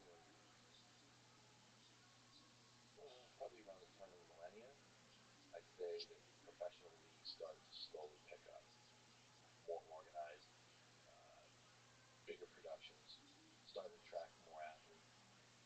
More people took it seriously. By 2010, I'd say there was another jump, uh, more serious leagues, a little bit more money. By 2015, more major media, like people who are investing a lot of money, like millionaires, billionaires type of people were organizing events, setting up leagues, and yeah, I mean the past 5 years has just blown up. The techniques. I mean, if I was to go back to when I started, what took me 10 or 15 years to learn, new guys are showing up and they've got it down in like a year. Yeah. Well, the thing about it is the development of the sport is it's a like I was telling you off mic, it's a battle of one versus one, and then that can turn into a battle of nations, which there's Canada, there's the United States, there's all the Eastern Europe, Russia, Georgia, all that. That's what makes some of the greatest sports in the Olympics great, like weightlifting. It's a battle of nations, not just a battle of individuals. And it's almost like these two humans represent the two nations. And I see that very much. We'll talk about your matches coming up, but there's that battle between North America and that other part of the world. Yeah. North America is very prized. The North American champion is always highly sought after because they're typically the most famous. And even still, when, quite arguably, there's always somebody in Eastern Europe who's just monstrous. It's typically the North American athlete who's more recognized. By the way, oh yeah, to our cup here, there's some maple syrup inside too. You probably show. You just down that whole thing. No, no, no. I'm gonna sip it. I'm gonna sip it. But by all means, it's really good, right? Yeah. That is maple syrup. Yeah. That's a perfect July day in Canada in a bottle. Yeah.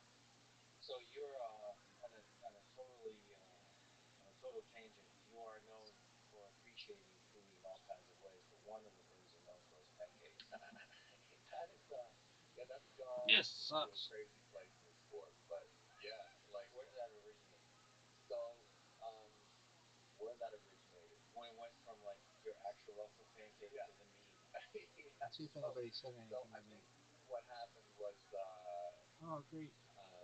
so I had a match with Michael Todd, big match. Michael, great champion. He's another guy who's he's never gonna get off the horse. He's his elbow is a complete disaster. Uh, Probably one of the most loved and hated guys in the sport right now. Is it because of the King's move? Yeah, yeah. The King's move brings him a lot of hate. Um, Not from me, not from a lot of people, but a lot of observers have a big problem with the King's move. What's wrong with being a little bit controversial and fun?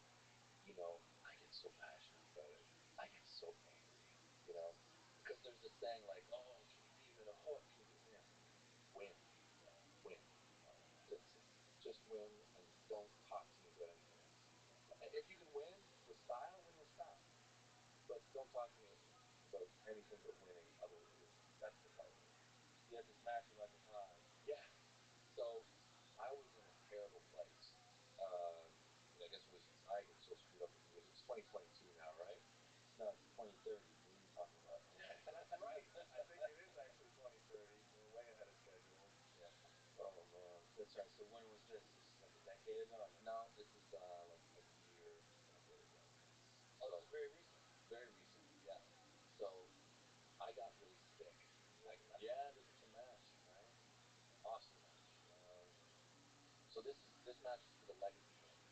So we invented this thing called the Legacy Gander. Michael took it from me in I think 2018, and then COVID shut everything down, and Michael went overseas to try and set up because at that time Michael was the North American champion.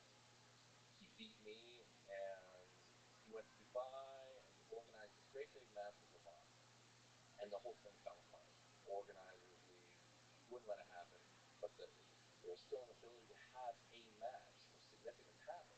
So Michael's like, "Who do you want?" And I'm like, "Let's get Devin a rematch." And I'm like, "Yes!" And I was really sick at the time. I had DVT. I had pulmonary embolism.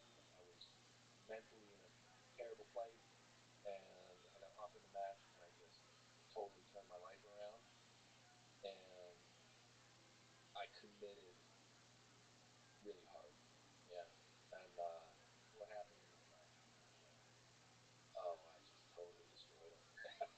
Yeah. I just beat the piss out of him. Yeah. Um, Michael's a good friend of mine, but yeah, there's a lot of camaraderie. Yeah. You guys talk afterwards. Yeah. But we fight like brothers, Like so we let each other really fight hard against each other. So I knew, I mean, strength and mass was a hand in hand. And I committed to just getting as big and as strong as I could. And literally, I was eating pancakes every day. Bacon, pancakes, every sloppy bit of garbage food I could eat. I was trying to eat healthier also, but if there was garbage food, I'd eat it. What do you mean bacon and pancakes isn't healthy? What are you talking about? Exactly. People should go watch. There's a video where he made the Canadian meal of bacon, some bacon cookie tips, water. That was interesting. Yeah, and then obviously pancakes and maple syrup all over the whole thing. Yeah. You're making me very hungry. I've caused more diabetes than probably going to get me in trouble karmically for making the world obese. You should probably write like a book, The Pancake Diet. Yeah, Kevin Laird. Yep, I think I will do that one day. So you said mass and strength go hand in hand. Just at a base level about arm wrestling, what's more important? Strength, power, endurance, skill, strategy, or mental toughness? Like, how do these components all come into play in arm wrestling? Because they're all important. You can use everything, and you can adjust your strategy based off of the tools that you have. I would say if I could pick ever one thing to have more of, uh, I would say that it would be strength gained while fighting. While actually arm wrestling cannot have the no. So you get stronger from arm wrestling. How do you get stronger from arm wrestling? Like in jiu-jitsu and grappling, you can get good by training with people much technically worse than you. So with white gloves and blue gloves. Yeah, it's actually beneficial in theory because you get to work stuff out. Right. But I wouldn't say it develops like that intensity and power required to go against people at your level. So how do you balance that? Is it okay to go against people that are much weaker than you, or do you really have to go against people at the same level? I think that a blended strategy is probably the best. Uh, I'd say kind of a rule is whatever you do, you get better at. Right? So you want to be kind of as precise as Welcome, possible. welcome. How you You guys? don't want to get hurt. Um, and it's just about investing. And It's good in your neck of the woods. the answer's not always the same. Things are going to change. No, I neither am here nor there. currently a big I didn't even want to believer fucking talk to in you anyway. what I Fuck call you. tower building.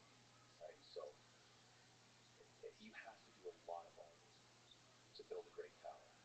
You need to have a ton of volume. So when you look at how to best build volume, you want to do workouts that aren't particularly challenging, that make you feel good, and do them so that when you add them all together, you get the biggest number.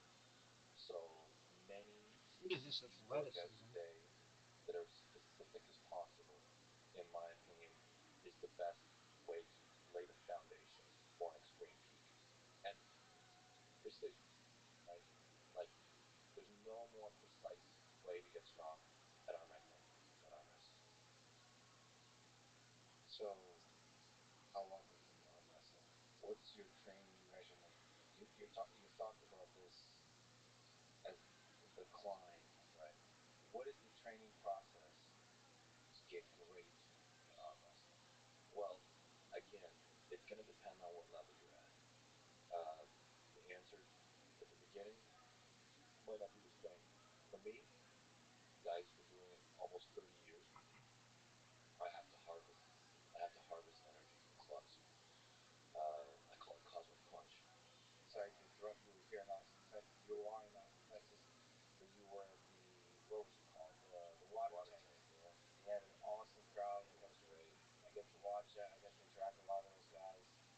Um, yeah, just amazing community, amazing human beings. I Welcome, got to talk welcome. to Dimitri in Russian and in English. He's a You New go. York legend. How are you? He's a brilliant dude, but also one of the toughest, Hello. biggest guys you faced there. Yeah. But you faced. How are you? It must have been hundreds of matches. Yeah. The Excellent. bar was full. Yeah, and that for me is a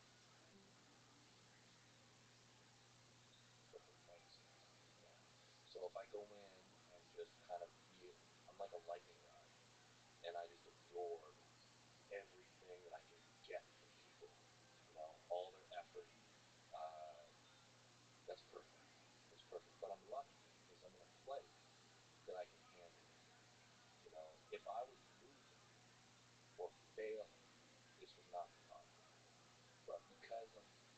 long enough. I've Welcome. been doing it long enough. How are I you? can kind of absorb it without it Welcome. damaging me. How are you? This is perfect. This is Oh yeah. perfect. I typically, What'd you say? when I'm training up for a very serious match, What's up? What? How are you? Good. How old are you? I'm between 18 and 19. Okay, what year were you born? ¿Qué ha dicho? What year were you born? Tiene algún año random. I was born in 2006. December 22. Cool. Me, I was born in 2006. Excellent. So, how's your day going? Good. Excellent. How'd you hear about me? I got invited by a friend. Well, your friend is amazing. Yeah. His friend is me. My friend is here in the call. My friend is the guy called Murder. What up, Murder? How you doing, Murder? What's good? Yo, what's good, bro? Just living the His name's dream? Abu Bakar. What up, Abdul Bakar? Pleasure to meet you. I'm Rabbi Rothschild. I stream my life 24 hours a day, 7 days a week, 365 days a year. Murder, how'd you find out about me? YouTube? Yes. Oh, you found me on YouTube. Bravo, man. Excellent. Well, if you guys don't know what I do, I stream my life for world peace. I don't want war anymore. I'm live right now on more than 11 different YouTube channels. I'm live in more than 11 different Discords. And I'm growing popularity every single day. And that's a good thing. Some things that we talk about on this. Go ahead. What'd you say? No, I also he's speaking in Spanish. I Oh, also go with my. excellent. Hey, I got this thing. It's pretty cool. Just one moment. I'll show it to you guys. Używam polskiego. Oh, what kind of Spanish? What kind of Spanish do you speak? Like, Spanish. like from Spain? From Spain or from? Yeah. Okay, from Spain. Just one moment. Capullo. Here we go. Spain. You tell me if this is good. I hope this translates well. I hope you understand what I'm saying. I'm glad that you're here. Espero que esto se traduzca.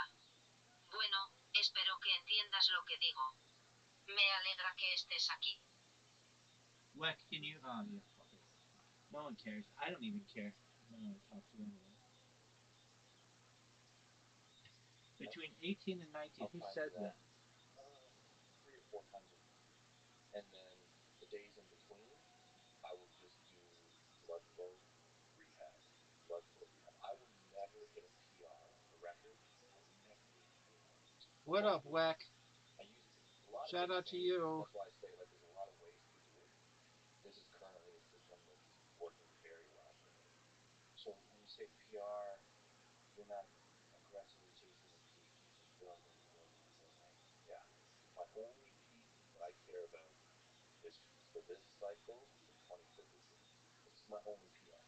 Let's talk about the 2033. Oh yeah. Let's talk about Ravon Siganishvili, the Georgian Hulk. Question number one: is it possible to beat him? He is widely acknowledged as the most powerful person in arm wrestling today. Is he beatable? And if so, how? Everybody's beatable. Levon isn't close. He is what this modern peak of arm wrestling represents. So for people who are just listening, we also have an overlay of a video of Levon going against Natalia and Levin, another top three person in the world, perhaps, in arm wrestling. And Levon's the guy more just big. I love it. The aggression. Listen, underneath it all, the intent is there, but when he turns it on, Hello, hello, hello. Hello, how are raw you? power. He's the full package. I'm good. Levon is Excellent to hear. he represents the pinnacle. Well, we're very happy that you're here. Dennis in the back. I hope only good things for you. We're just watching a podcast. Feel free to enjoy. Levon has a lot of bases covered. He's clearly 300 pounds with one arm. The strength that he showed for arm wrestling so far ahead of the field. It's very, very good. Um, but it's absolutely possible. It's absolutely possible. The one thing that I'm confident about, well, actually, there's two things. The two things I'm confident about is that I have more experience than he does, and it counts for a lot. The other thing is his ability to breathe what I do. So if ever there's an opportunity for the tide to turn, that's I think where you'll never get it back. So I think if I can somehow find a hole in his game, then yeah. Here you want to hold off the initial like assault of power, and then wear him out, and to finally how much of that is mental, how much of it is just the physical ability for your muscles to have the endurance to hold on. I like to make the sport bigger, and a lot of things that most arm wrestlers believe the sport is, I always try and push those boundaries. So there is definitely a mental aspect to it when you're faced with something you've never seen before. That's when things like experience comes in. He can become surprised, where what's a surprise for him is routine for me. So my adjustments are more precise, more accurate, um, and that's how I get in. That's how I get in. I play a dirty game, you know. So some of it is how important is confidence in the whole in the progression of a match. Is there ups and downs of confidence? Like, holy shit, I actually have a chance to win this. Holy shit, I'm bleeding, like you're done. There's some of my favorite moments. I don't know if those are fake or not in terms of the expressions. If it fake it until you make it. But whenever you shake your head or whatever, you make it apparent that you believe the match is finished. And I wonder if that gets in the head of the other guy. When you start to actually so I'm sure you're doing things in like precise adjustments with your hands to also indicate that you believe they're finished, but you facially just do this. Yeah, quit. Oh, that's right, because it's facing the other. But that's ultimate battle morale. It's like you're done. You might as well give up. Commitment is so important in anything that you do, right? Like I always kind of try and bring things to a level of commitment that's uncommon. I think that that's a lot of reasons why I do well is because I just get so committed in the whole process. And Yo, pimp. by the time that I actually show up to fight, I Yo. sometimes just wish that they would kill me. You know, I wish that they would because that's how far I want to go. Like people talk about like how committed are you to the match? No. If you're committed to the match and you lose, No, you've got to be like 18 to be in that here. means Apologies, my I'm friend. often unhappy when Give me I some end money. the match No. and I don't have a victory. I'm like, damn, I should have Okay, well, then he's I not should have 18. commit. You know, I don't know if you knew He's John not Dibble 18 then. recently. Oh yeah, Yeah, he's he 18. was on What's the podcast yesterday. he's some problem with the Uh, Discord account. he Okay, talked well, about his then whole tell him to career fix his account. experiences, That's not like on me. I'm how not hard going to it change the is. rules for that. He can't get off the mat by himself, and he's disappointed ultimately at the end of his career because he was always able to get off the mat on his own accord. So he wants to, yeah, be the guy on the mat just from himself. So that's what commitment looks like. Yeah. But what is this process? What is this climb for probably the toughest match of your career? I would say the most epic match in arm wrestling history, and it's really building up. You are, you said North America, but I mean, I think um, by accounts of many, you're one of the greatest arm wrestlers ever. He is one of the greatest arm wrestlers ever. And so this match, by the way, where's it happening? It'll be in Dubai. Dubai, yeah, June. So what does the climb look like? The climb for me, what I have to change in my life always. I've always loved the sport. I've loved it like crazy. Uh, but to me, the path is about simplicity and removal of distractions. Uh, I do better and better the more I get rid of everything, nothing else. Um, so that my life is just the goal, just the target, and everything else is off the table. And that's where I need to get to, where there's nothing between me and it. And every single day you're putting in the miles every day, all day. Like you said, you worked out. So yesterday you did hundreds of arm wrestling matches, and then today you say in the morning you still worked out. So what was that workout? So you've been mixing up stuff where you're doing weights. Also, this morning, I try to really focus on what's administratively easy. That's a big part of me with everything I do. So I just travel with bands. Yeah, I got bands with me, and it's rehabilitative in nature. So I'm really focusing on blood flow, feeling good, doing proper movements. But yeah, just band workouts in the hotel. What does a band workout look like? So are you doing arm wrestling movement? Are you doing See that? See what we did there? yeah, it's then you want to bring them in. Yeah, up, the up thing, up into the center. Right? Yeah. You take one key control out here, you want to bring everything close. And just that's it. That's pinning. Pinning happens once it's close to you. Yeah. Pinning is. People always think about pinning. Don't think about pinning. How much of the body is part of it too? Like the core, the torso, because it feels like there's that almost like Mike Tyson punch power. Like, yeah. Does it come from the hips too and the legs? It's the whole body. The whole body. Definitely the whole body. Like everything is Living the working. dream, dog. How are you? You're connected to the table at times, as far as your base. Sometimes your base is your knees, but a lot of Excellent. times you're based off the table. Welcome. I So hope you're having a good you're day. based off your We're just hips. watching a But I'll podcast. tell you, no arm wrestling for everybody is the same. No arm wrestling is for the same. Take care, buddy. Okay, it's all about the form and the actions of the hand. That's always the limiting factor. You look at a guy like Oleg Zoff. Okay, do you know this guy? Oleg Zoff. Yeah. Marvelous. He's a total hellboy. He's my inspiration to what I call pumpkin training.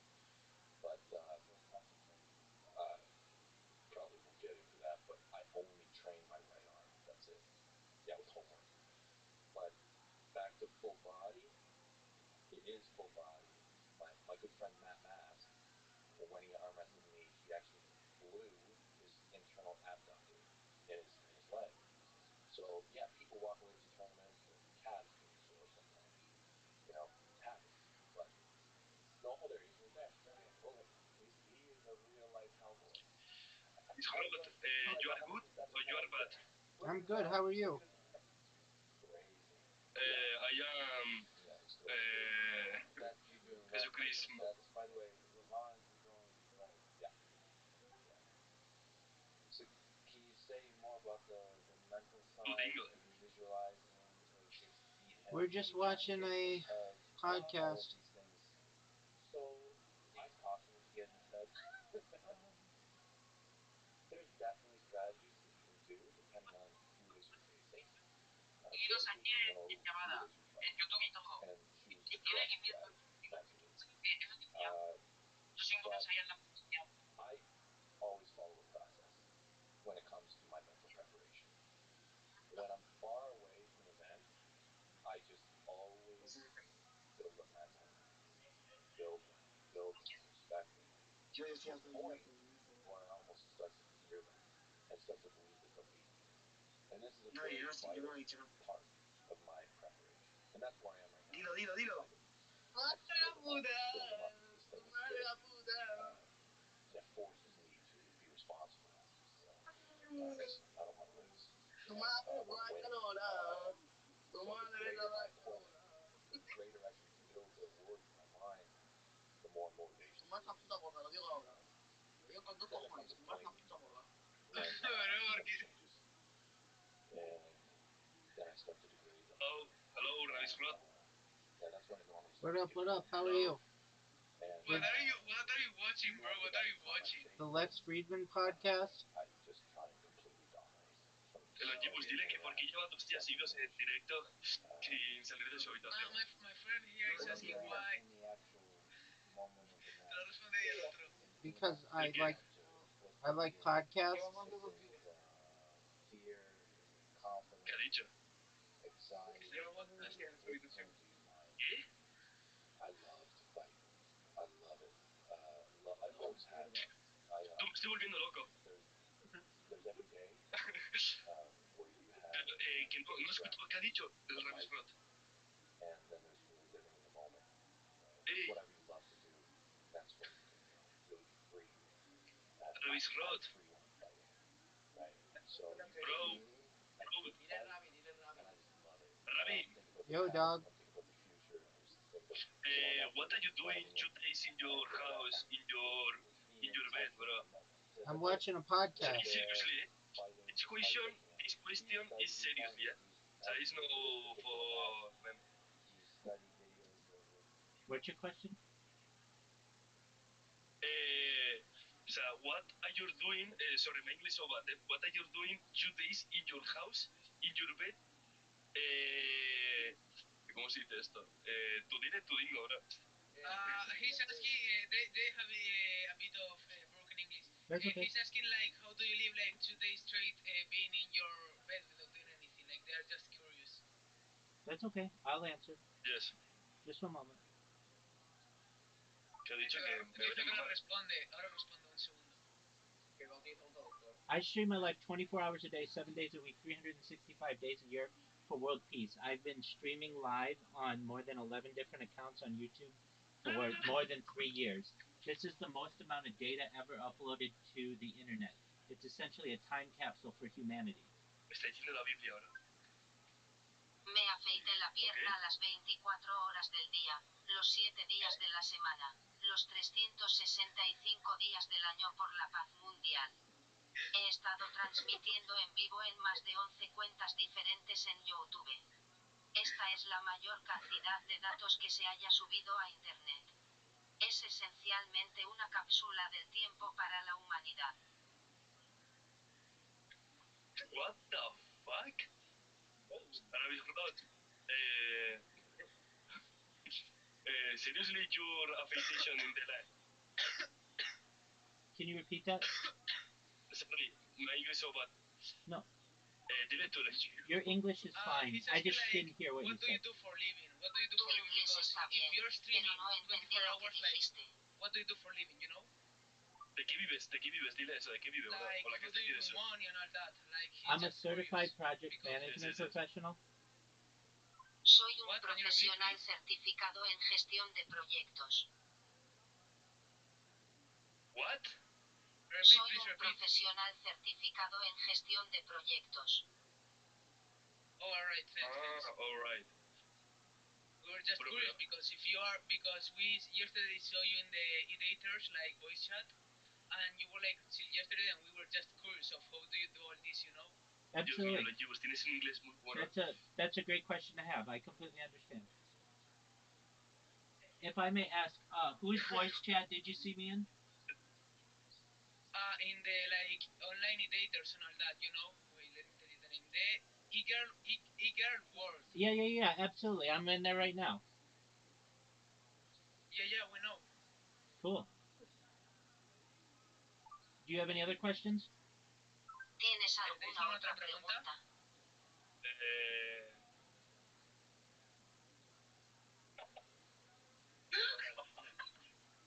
It's okay if you don't ask questions now and you have them in the future. Just let me know. I'm here to answer your questions. Que si no tenéis No hay preguntas ahora, que las problema. podéis preguntar en el futuro. Si sin no problema. tienes preguntas Ok, ahora ok, y las thank you. tienes en el futuro, házmelo saber. Estoy aquí para I love responder you, tus Luis. preguntas. What you love? We hope that you achieve world peace, man. We trust Thank in you, man. You're doing a great labor. Thank you. Gracias. Thank you. I appreciate that. Dile, preguntarle que por qué no ha estado el 31 con su familia viendo, o sea, pasando el año nuevo. My friend is asking, what did you do like in 31 of December? Like, did you celebrate the New Year or what? What did you do? It was my friend's birthday, So we played a lot of games, and then we did a countdown at midnight, and then we were up pretty late, and then I went to bed. Ok, dijo que ha sido Ok, el ok. cumpleaños de su amigo, que jugó varios juegos, hizo lo cuenta atrás y se fue a dormir. Qué triste, bro. ¿Quieres alguna pregunta más? Suck me black. No, eso no. Sorry, sorry, sorry. Sorry, sorry, Ravis. I love you. You guys should know that you're always welcome here. If you ever need anything from me, I'm here to support you. And I just appreciate You're like you being Manticora, kind. Ravis. Ustedes deberían saberlo. Siempre serán bienvenidos aquí. Si alguna vez necesitan algo de mí, estoy aquí para apoyarlos y aprecio su amabilidad. Thank you, Ravis. Thank you. You're welcome. Absolutely. Ravis, Yes. you like Manticora. Do you like what? What did you say?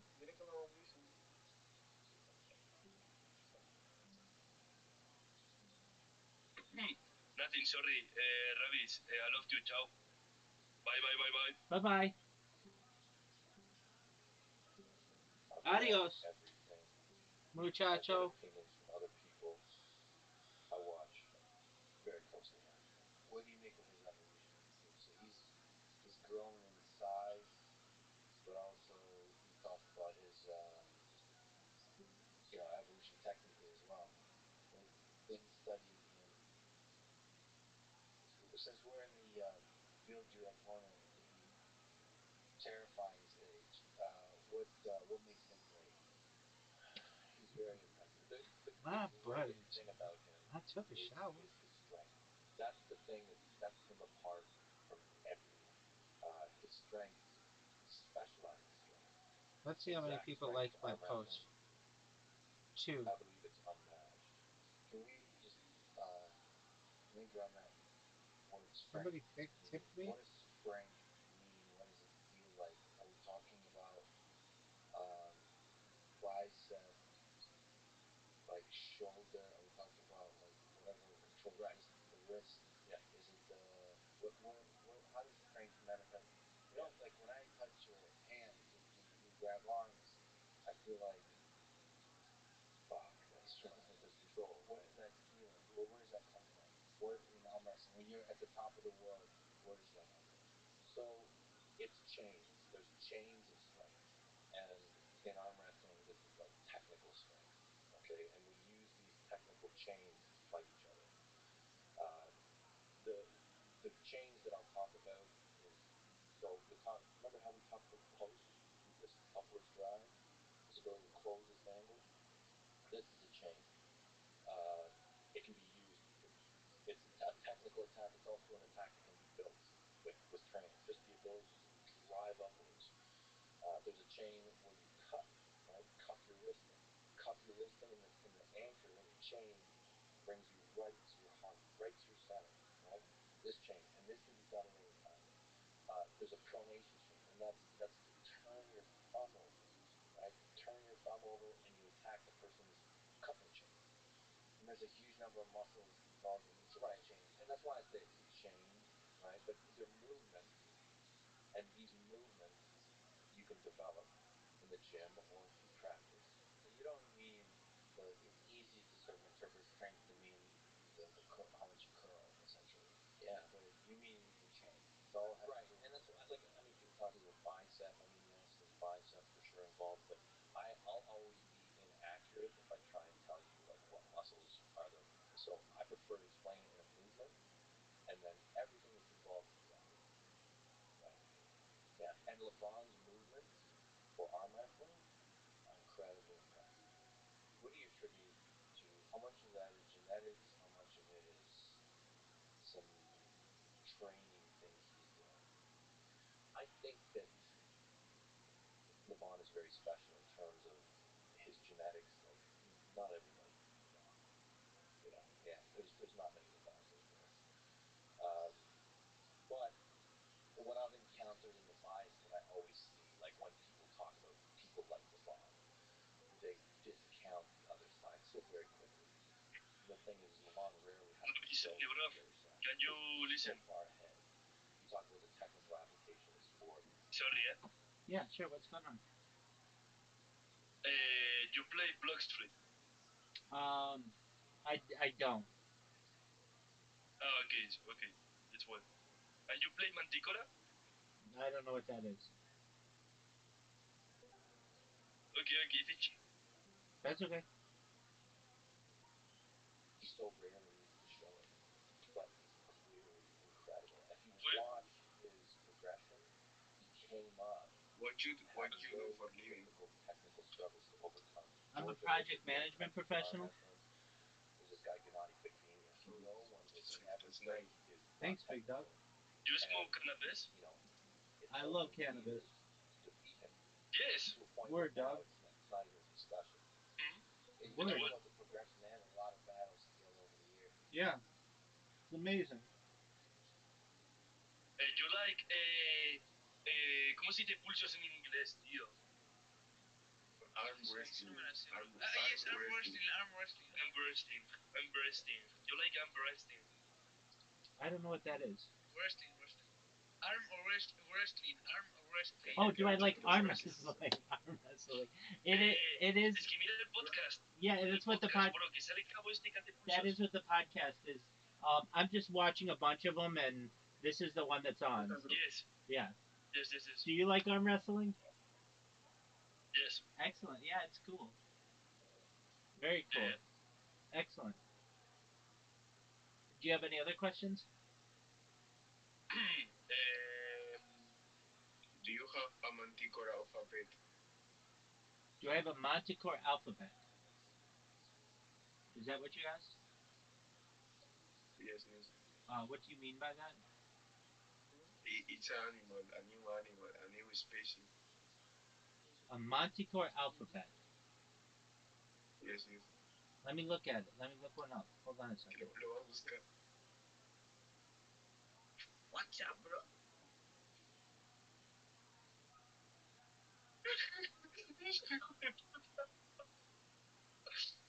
Estoy dando la puta risa, ahora. Hola. Oye, ahora no te rías, el respeto.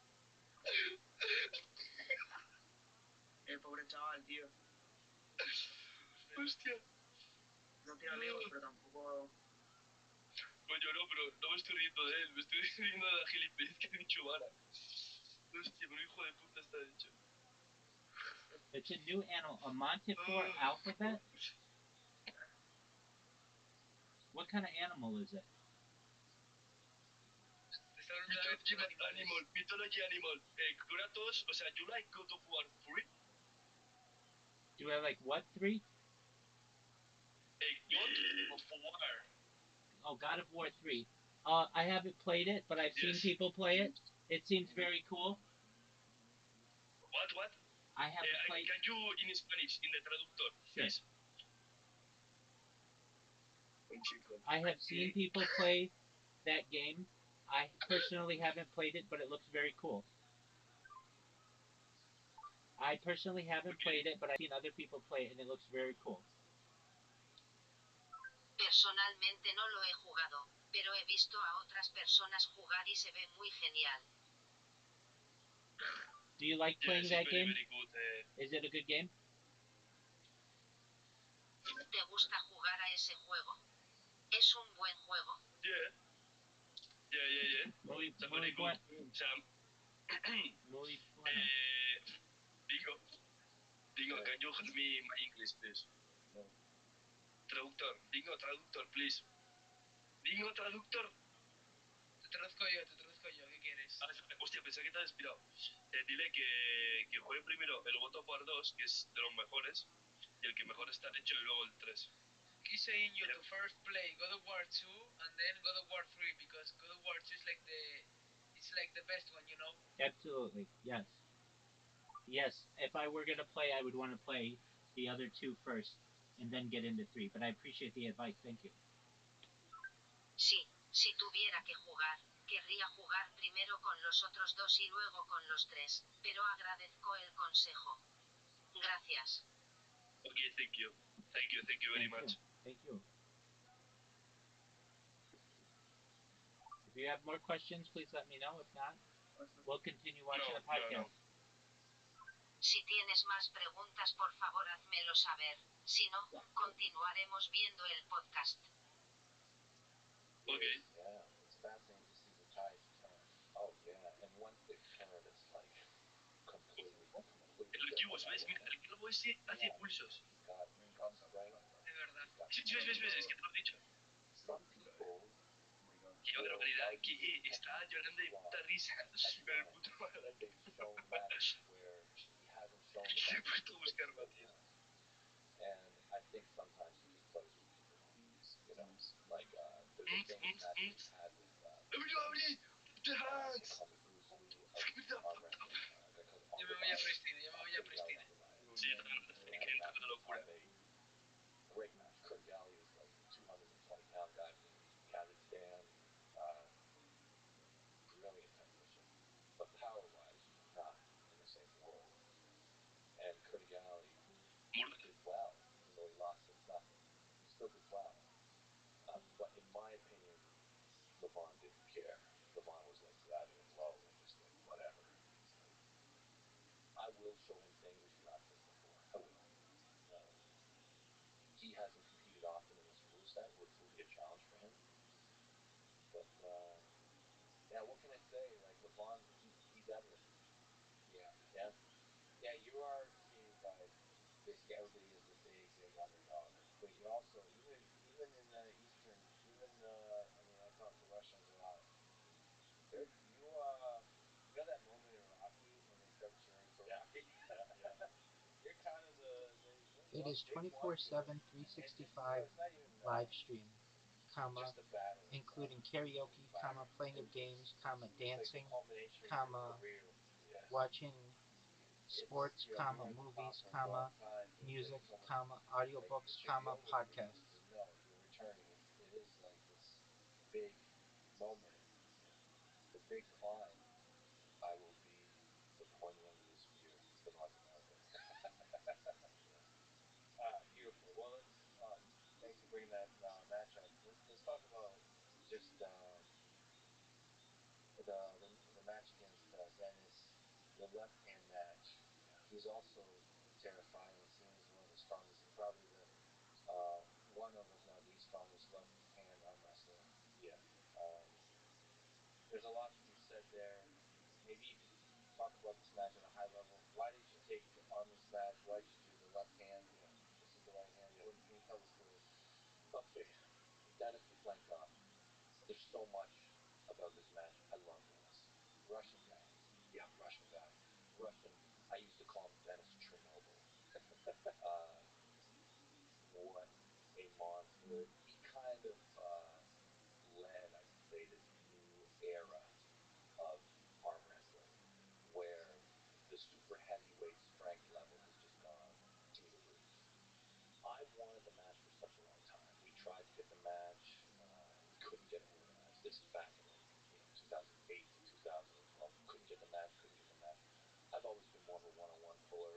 He was doing the tournament format. I was ranked number one in the world, and towards the end, it kind of was very undecided.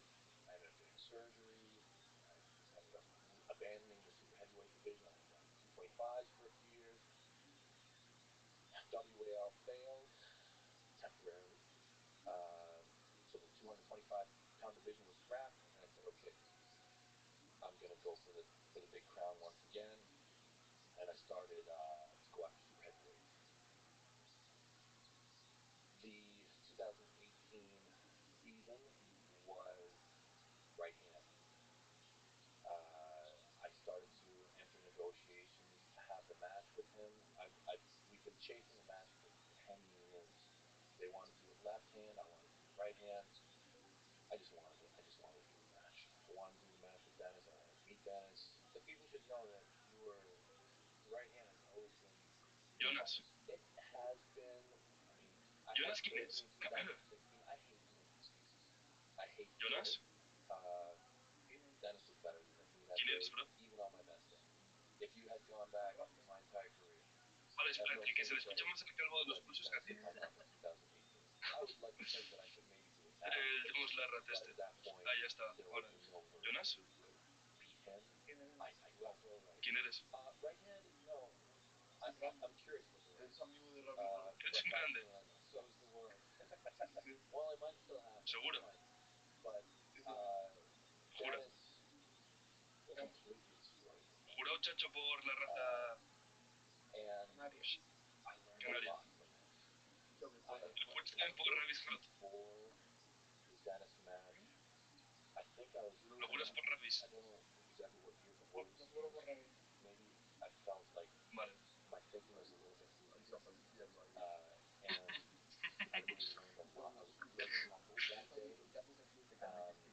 Es que es muy raro, Jonas, nos tienes que dar información. Tienes enfermedad. ¿Qué?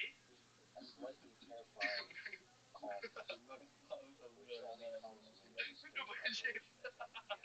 Es que lo que has comentado antes hacía cosas. Jonas, pero danos información confidencial ahora mismo. ¿Qué tampoco sé más? ¿Qué haces aquí? Es por las risas. Pero de qué es RabbiRothschild si se puede saber. ¿Por qué tiene su servidor ahí? Jonas, dile que tiene que añadir un chat de voz que se llame Pornhub, porque ha puesto todos menos ese, bro. Sí hay. Que no está Pornhub, bro, fíjate. O sí, no está Es que encima los ha puesto los colores por cada esto que es. ¿Cómo está, bro?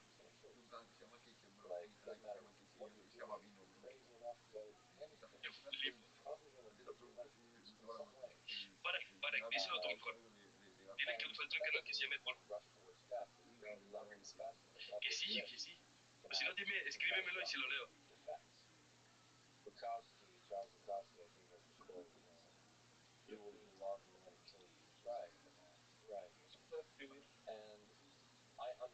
No, pero coño, me lo escribe al privado, ¿sabes?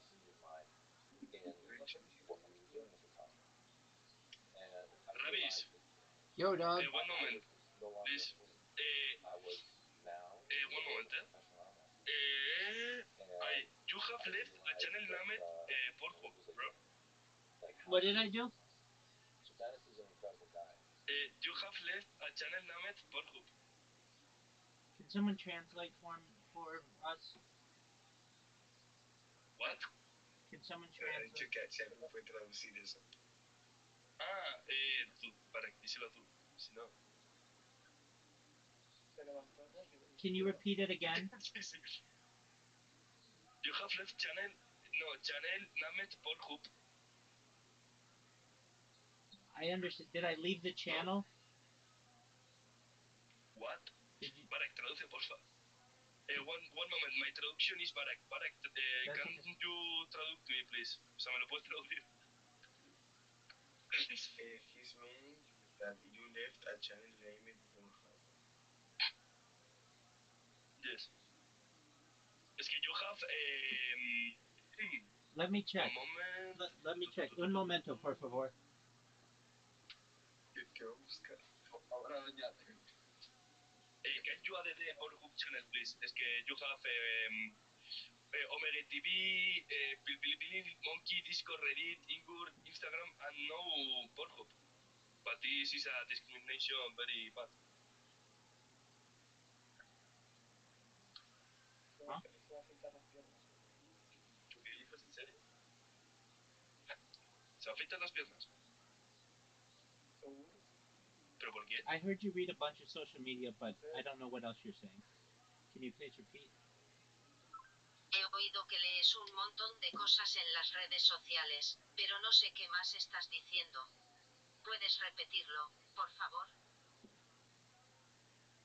Vale, se lo dices tú, por favor. Se lo digo yo. If you would, go get your friend who can translate it. He'll make it easier. Si pudieras buscar a un amigo que pueda traducirlo, ¿te resultaría más fácil? Yes. I am translator. ¿Qué quieres que le diga? Dile que le falta el canal Pornhub porque ha puesto 300 y le falta Es ese. que, no, es que le he dicho eso y le ha preguntado que qué es eso. ¿Qué es Pornhub? Pregunta, no sabe qué es. You do like Pornhub? Do I like Pornhub? Do I like Pornhub? Yeah. It's like any You know... it's like any other porn site. He's saying that you need to put it in the channel. Yes. Oh, That I site. see. Oh, I understand Yes, now. that's what he's saying. Yeah, I don't really use it, so it's not really social media that I would put in there. Ahora lo entiendo. No lo uso realmente, así que no es realmente una red social lo que pondría ahí. Okay. It's good, it's good. Okay. Te lo juro, tiene toda la cara de coger y partirse el frenillo, bro. Pero bueno.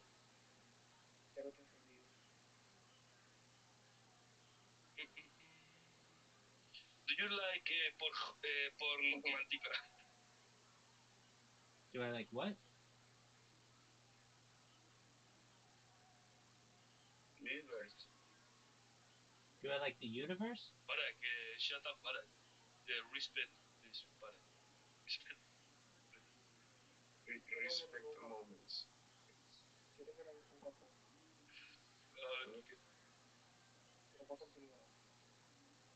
Pásamelo a mí, por favor.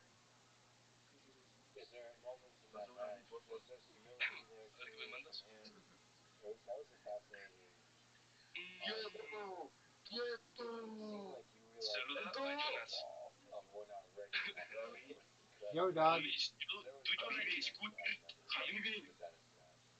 I remember, seeing video of somebody and then meeting them in person is different. I remember the weigh-ins. Sorry, not the weigh-ins. The standoff that we did, before the match. And looking up close, looking at his arms. And his bicep. It looked like an ass. Like it was like freaking glute muscle. Like his entire structure was so sinewy and just so strong. I was like, wow. Pásamelo ya, Jonas. Physically so impressive. And I remember when I arm wrestled him at a certain time, he allowed me to Pero ¿por qué dijiste antes que se iba a depilar las piernas? can't really tell because it happens very quickly. But he let me set my ¿Pero por qué se depila, bro? I kind of got my locks Para la paz mundial. kind of really do a great hold, and he just so you were able to get Despierta, Alto. yeah. So it was four right. ¡Quieto! Yeah, and it was the first time I ever thought that Rabbit. that I had torn something. I thought like after the match, Did you watch ripped my Squid chest right in Games? half, like what David? Hey Rabbit, did you watch Squid Game? I saw Do you parts like of the Squid first one. Games? I know that ¿Qué dices? people are very excited for the second one. I have friends who are very excited, so I might ¿Qué watch it in the hiciste, bro? future. Okay. Vi partes de la primera. Sé que la gente está muy emocionada por la segunda. Tengo amigos que están muy emocionados, así que tal vez la vea en el futuro. Ya ha salido. I recommend you it's out the season 2 of Squid Games. Okay? Squid Game. Excellent. Hermano. Dile si conoce la parte de ¡Quieto!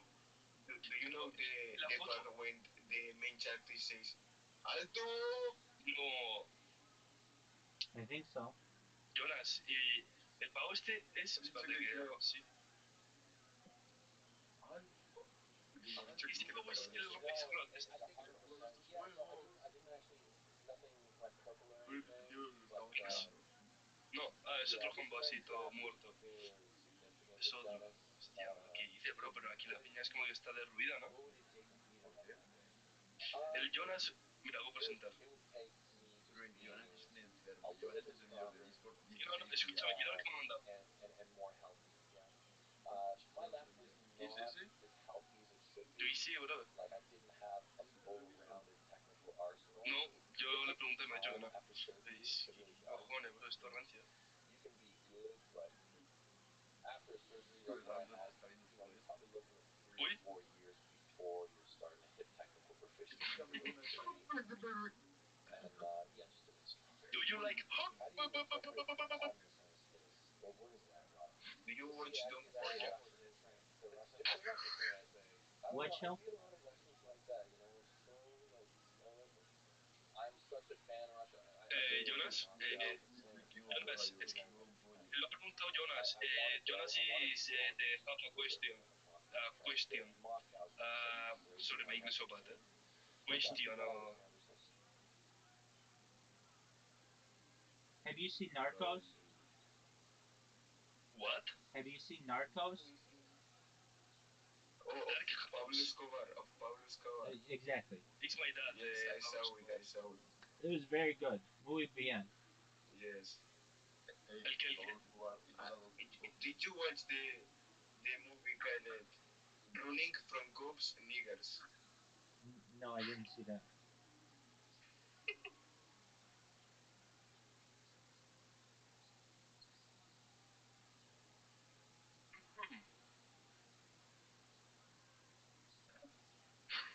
Hey, what's your favorite film, Robbie? Great question. I like Goodfellas. Have you ever seen Goodfellas? It's Martin Scorsese. Yes, yes. Yeah, that's a good one. Um, I like some other, I like documentaries really. So there are a few documentaries that I really like. ¿Qué ha dicho, Barak? Tradúceme, por favor. Did you watch Cobra Kai? I did not, but I am aware of it. It was on YouTube, I believe, and I know it's really popular. I did not. It's something that I want to see in the future. I know it's very popular. No agregué nada que quisiera ver en el futuro. Sé que es muy popular.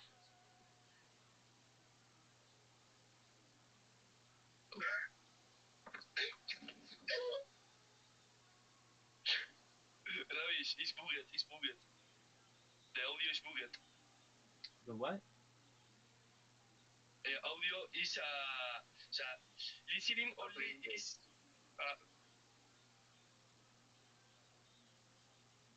shut up. Barak, please. Respect, please. You're talking, man. Hey. It was one moment. Really, the audio is kakelagging. Kakelagging. What the fuck is kakelagging?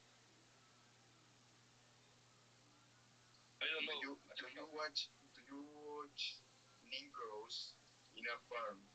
Do you look Tenira Started Apocalypse? What about the apocalypse? What? Sorry? What? Sorry? What did you say about the apocalypse? One moment. You Please, okay? one moment. Barak.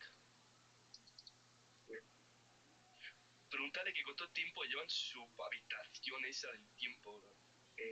Kaje is telling me how many times you are in your room. How many In cameras? your camera of the temp. O sea, no, In your camera of the time. Time. You're asking me how many cameras I have? No. How many time are you in your room in total? Probably like 23 hours a day.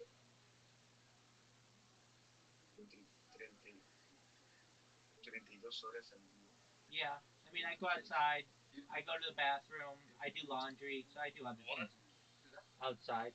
Do you have sex with Manticola? Do you like Manticola? What is Manticola? Manticola. I don't know what that is. He's a very good person to the... ¿Cómo se dice pulso digno?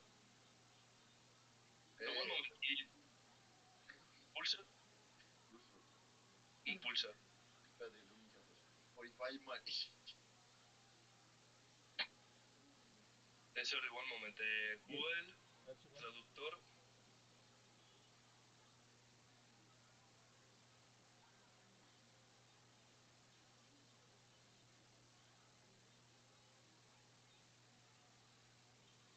Okay, this is the right, Fab.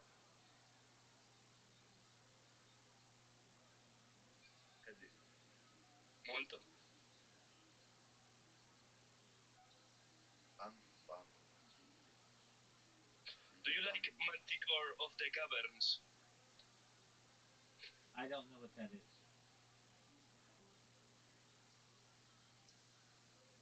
Lightning rods. Yeah.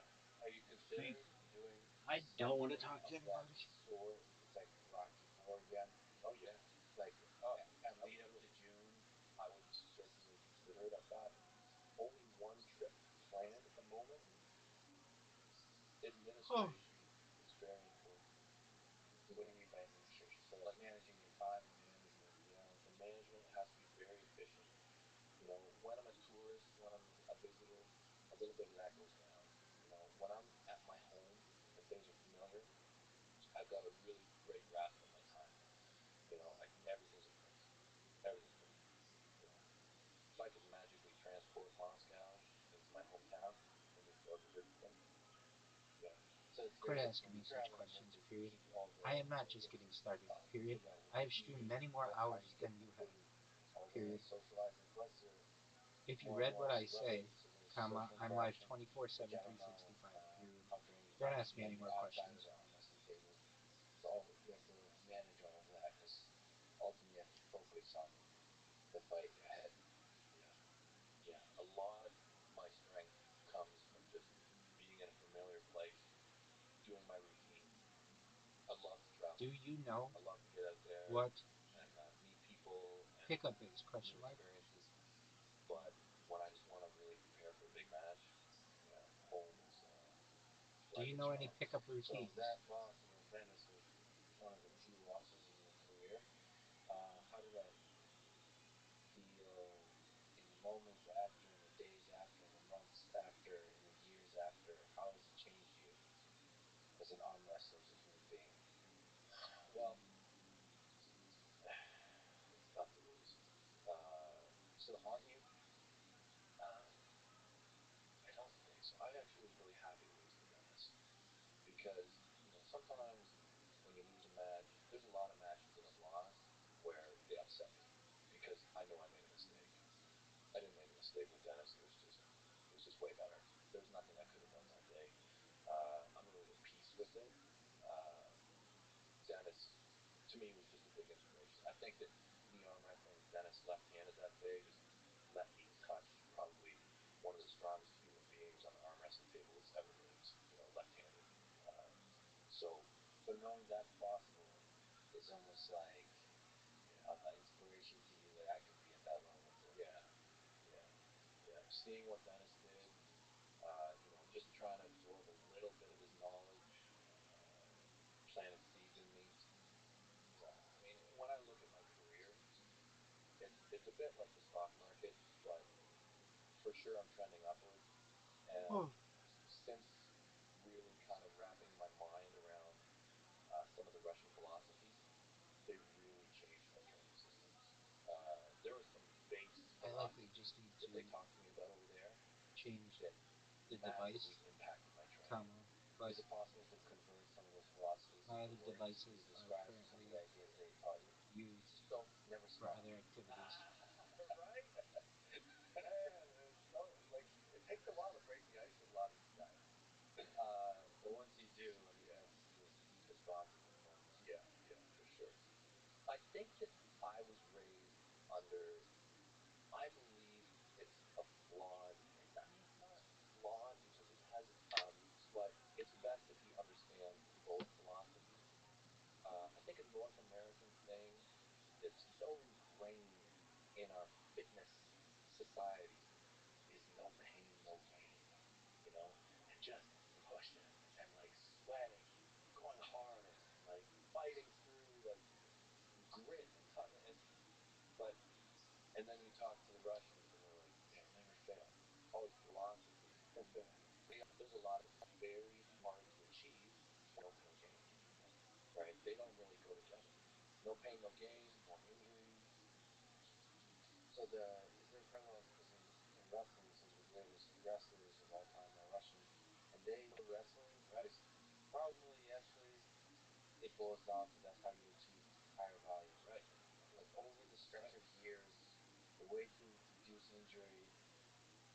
I mean, in wrestling also technique might have greater value than it does in arm wrestling. Obviously, technique is extremely important in arm wrestling, but power is the technique. It seems wrestling you can get away, really, do sneak attacks kind of things. So there's even conception all that kind of stuff. Yeah. But do you tell us between the two worlds in arm wrestling? You saw what I did the other night. So that's Hello, how are you? that's my and I couldn't. Yeah. Yeah, when you did, pull up that video of Dile, no, Shadow, le quieres decir que lo ponga la. oh, it's like 180. Like the Wi-Fi. Si lo vamos a hacer, So ¿cómo le digo? Escribe en castellano, ¿sabes? Para que lo. Dimitri, the Russian guy, what they like when you a bunch of strangers, what are all the differences, and how do you grow from them? How do you learn? So everybody's a bit different. Both of us. If you're able to be strong enough to adapt. No, I can't do this. Please, please. No, no, watching this. No. Bear, one moment. O sea, por favor. Bear, bro. Can you search, please? Okay. Or in here. Siéntete libre.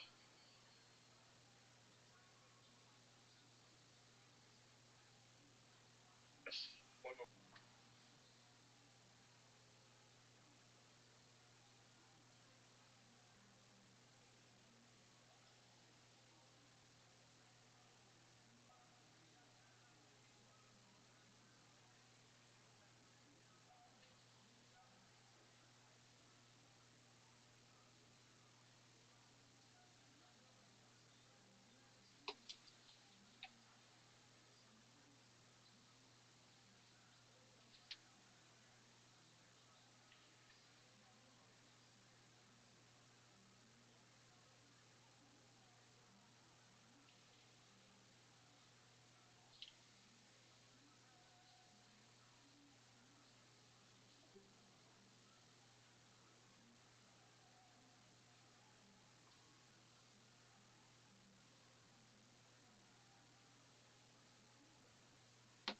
Okay, see, please.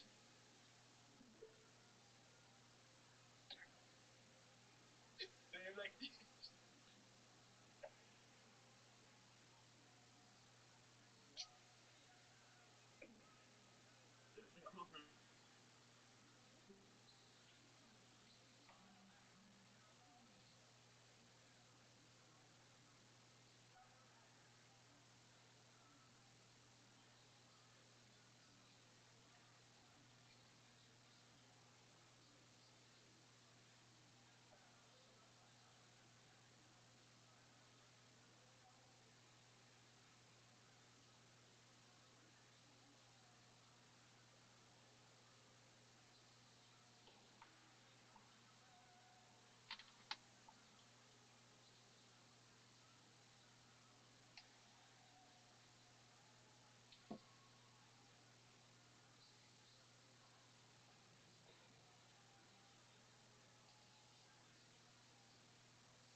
get way stronger in arm wrestling. And what I try and do when I go to these places is I make an assumption. I make an assumption that I'm the best guy there. And so I'll arm wrestle in a way that kind of protects them. Because the more I can protect them and kind of keep them kind of in a good position, right? So I kind of give them little pieces that they so yeah, that's what I'm doing. And then when I see somebody like Fishery, I pull that in a little bit, right? So okay, so I know Miki's the number one guy in Texas. Lots of respect for the guy. I won't give him all the pieces winning. Don't want to fail. I don't want that. I don't want when you fail in arm wrestling, and you're trying as bad as you can get. So you always want to be in position to. What about how does endurance come into play here? Here's a video. Yeah, scrapping up. That's right. True. Yeah. How do you? I mean, you went for like I don't know 2 hours. Yeah, it was long. So this first run of the video I think was a little over an hour, and then I took a break and I probably did another 45 minutes or so. But I mean, do you? How can? Are you okay with the endurance aspect of this? Yeah, that's probably like when you talk to the arm wrestling world, that's probably what I'm best known for is my endurance. So this helps build that. It does, but that's not why I'm doing it. I'm doing it to get strong. In my opinion, this is one of the best ways to get strong, especially far away from a tournament or any kind of an event. Uh, I wouldn't want to do this, even a month or even 6 weeks or even maybe even 8 weeks before a big event. I'd want to already be kind of shrinking my volume. But far away from events, yeah, as much volume as your body can handle, and you'll feel it. You'll feel it. Like I felt it at times. Like after the hour mark, I'm like, okay, I can feel my blood sugar kind of diminishing. I can feel like the blood that's going to my muscles is kind of like it's not really pushing more good stuff in. I'm starting to break down. You don't want Yo, that. dog. You don't want that. Yo, Quick yo, pause. Bathroom break.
I'm talking with people on Discord. I meant to get a sweater. Oh, Okay, okay, bro. Have fun, have fun. Thanks, big man. Ciao, bro. Bye. Peace, bro. and I still love the idea of you going to Russia. Yeah, and training there. Yeah, I'm also making a trip out to Russia. Oh yeah, when? For different reasons. Well, it's hard. Present. You met. Is there something you learn like? I feel like I try and learn something from every match, but there is a very special match to me that to this day I can't explain. Very weird phenomenon. So it was my first combat tour overseas. So it was a active tour. Uh, among other things, I got shot during that tour, like whatnot. I mean, it was a long tour, rough tour.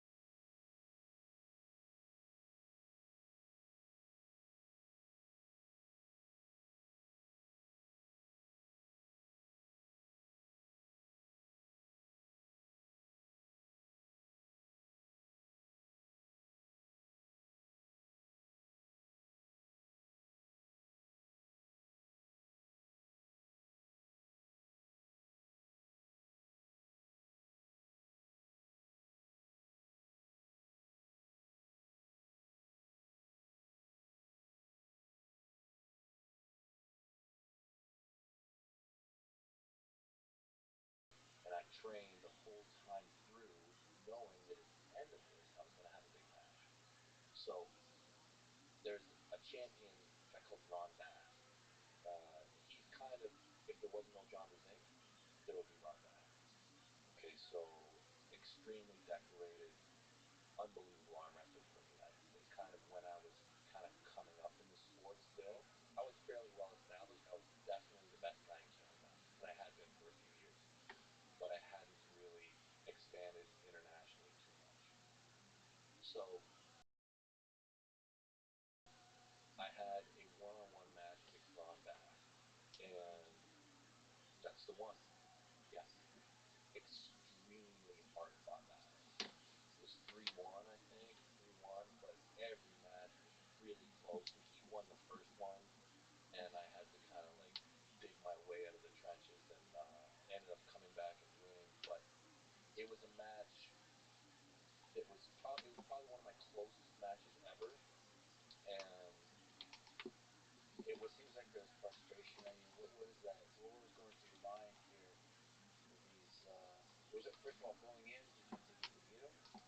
What was the level of I confidence? always think I can win, like I always do. Um, but a lot of respect to the guy. But yeah, I mean, I always think I can do it. So how did what lessons did you take away from it? Why is it so meaningful to you? Well, it's what happened afterwards. So I had some kind of a release afterwards, and that was the strange thing for me. So match ended, and I felt like so relaxed, like so calm, so satisfied because it was one of those matches that kind of takes everything from you, but you win it. And I was relaxing in the chair, and I've never had this sensation before. I've never had it afterwards, Fuck! but it's like the center of my backbone just exploded, and it was like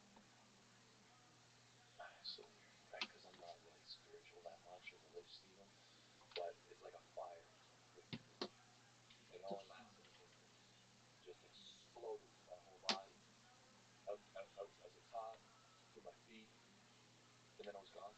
That was it. Weirdest thing I've ever felt my entire life.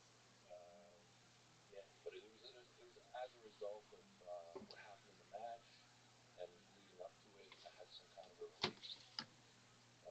So what his around this, how did you interpret it psychologically? Was it like some kind of, I mean, not to be spiritual or whatever, but some kind of superpower that was like a lingering feeling, Same thing happens in a fight between two people. If you can just be a never-ending, you know, flow of negative encouragement to someone, or suggestion, anything can happen. It's a tool. Um, and when you're fighting a person, you're not just fighting them. You're fighting everyone who's watching. You're fighting the crowd, the referees, and to get in the most ideal position, situation, you need to use your voice. Yeah, and there's for people who haven't seen, I definitely recommend you watch a bunch of arm wrestling matches because as a crowd really gets into it, feels like there's a really intimate connection with the crowd. I suppose because the crowd is allowed to be very close to you. So I love it. I want the crowd like right up my ass. Yeah. Yeah. So sometimes. Oh yeah. So who do you whenever you talk to somebody, do you literally take a break from the crowd? Oh yeah. I'll fucking I'll start fucking up his fans and yeah, I'll start talking to their wives or whatever. Yeah. Yeah. Yeah, there's Jody. She's pretty dangerous to listen to also. But yeah, one of his buddies, Mike Solaris, you know, really good arm wrestler, was cheering for him, so I started to go after him. Yeah. Smiling the whole time. Yeah, it was fun, right? Yeah. And it's fun to listen to, but it's also what's fun is how much it actually affects some of the people you're facing. They get frustrated. Yeah. It's great. Well, you have to fight them.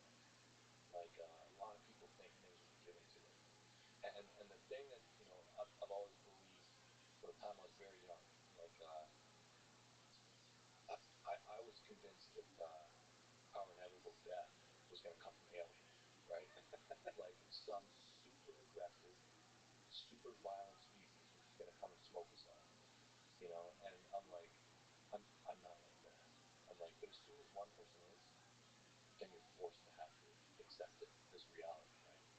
So I like to fight for every single thing. I like to try and be more and more aggressive. And if someone matches me, that's when I can use my endurance. And if they don't, then I have the tactical advantage. So that's kind of my balance point. And then, by the way, you also know as a ref. Yeah. I mean, the game.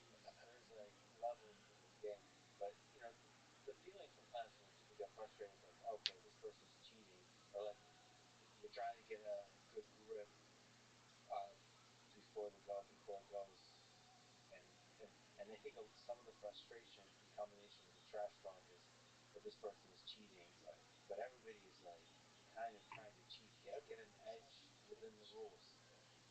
So I try and just ramp it, ramp it, ramp it. But everybody's different. I've learned how to play the game based off of the tools that I have physically, and for me, this works because my genetic makeup is I'm more of a persistence hunter, right? So I need to extend things. That works well for me. Um, if I was more explosive, I probably wouldn't have the same strategies. Yeah. By the way, for people who are watching, you're wearing a No Limits hoodie, which is one of your nicknames. I don't wash this thing too much. It's my bacterial shield for the world. Yeah. Awesome. So you mentioned Jody. She's often in the corner and does perhaps more trash talking than even you.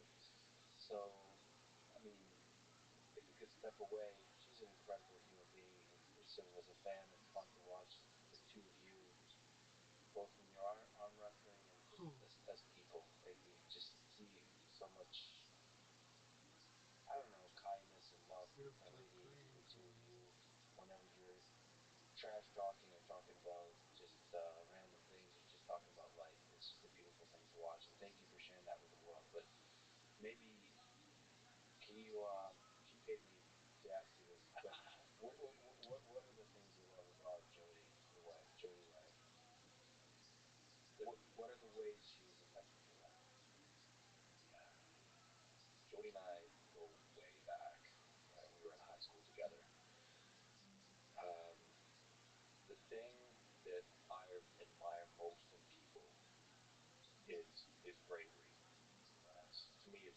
most admirable quality. And Jody always has inspired me. She's such a fighter. You know, if she believes that something's true, she does not back down. She will not. And you can not to say that she can't change her mind. She can, but while she is convicted, she'll not stop fighting. She's pulled me out of the fire repeatedly. We've lived through so many things. I'm very lucky. How did she meet your better arm wrestler? She's fed me. Yeah, I could see your videos of your house basically coming apart when she's not there. Yeah. Without Jody, I'm on the street, living in a tent, and down by the eating dog food. Yeah. Yeah. Bravery. Yeah. What about love? How is love that you strong in? How does it make Devin uncomfortable? Love is difficult to accept. Love is one of those things that, you know, a lot of times you don't feel worthy of it, you know, and so it's hard sometimes to accept someone's love. And someone who really loves you will love you even when you don't, you know. And you're gonna make me cry, Lex. Yeah, Jody and I've been through so much, um, and she's shown me how, you know, she supported me just repeatedly. Some of that is loyalty, patience, Yeah. perseverance, all those things. That's like when love really shows that you love. Yeah. Sticking through. Yeah.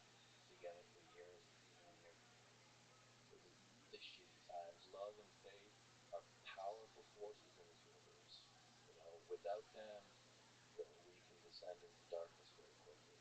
You know, and as a world, even between people, you know, when love and faith is destroyed, then we fall apart. You know, and I've been graced by the love that Jody's given me. You know, it's allowed me to continue to build. You know, when you have love between people, then you build together. Um, I love my family. I love Canada. I love the arm wrestling community.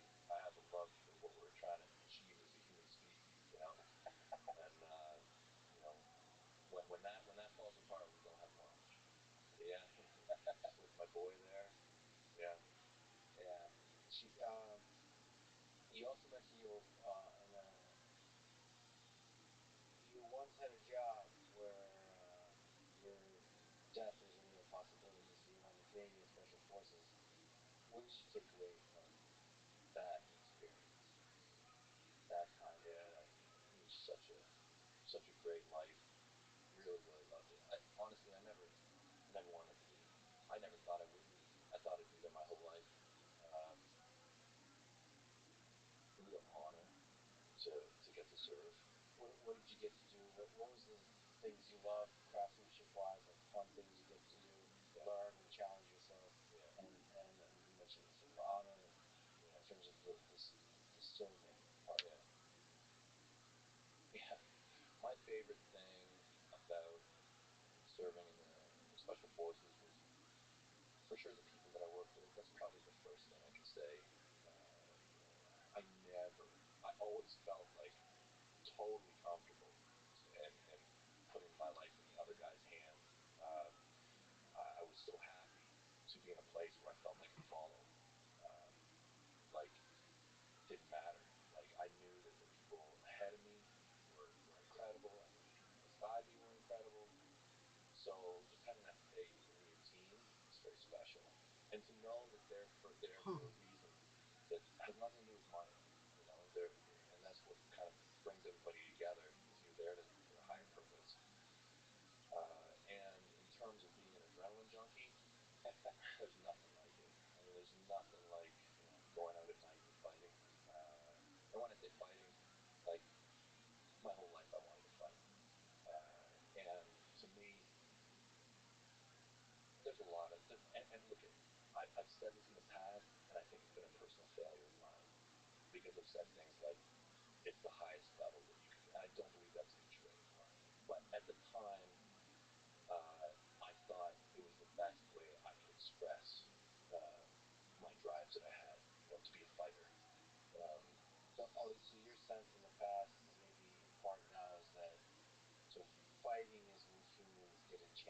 express themselves deeply.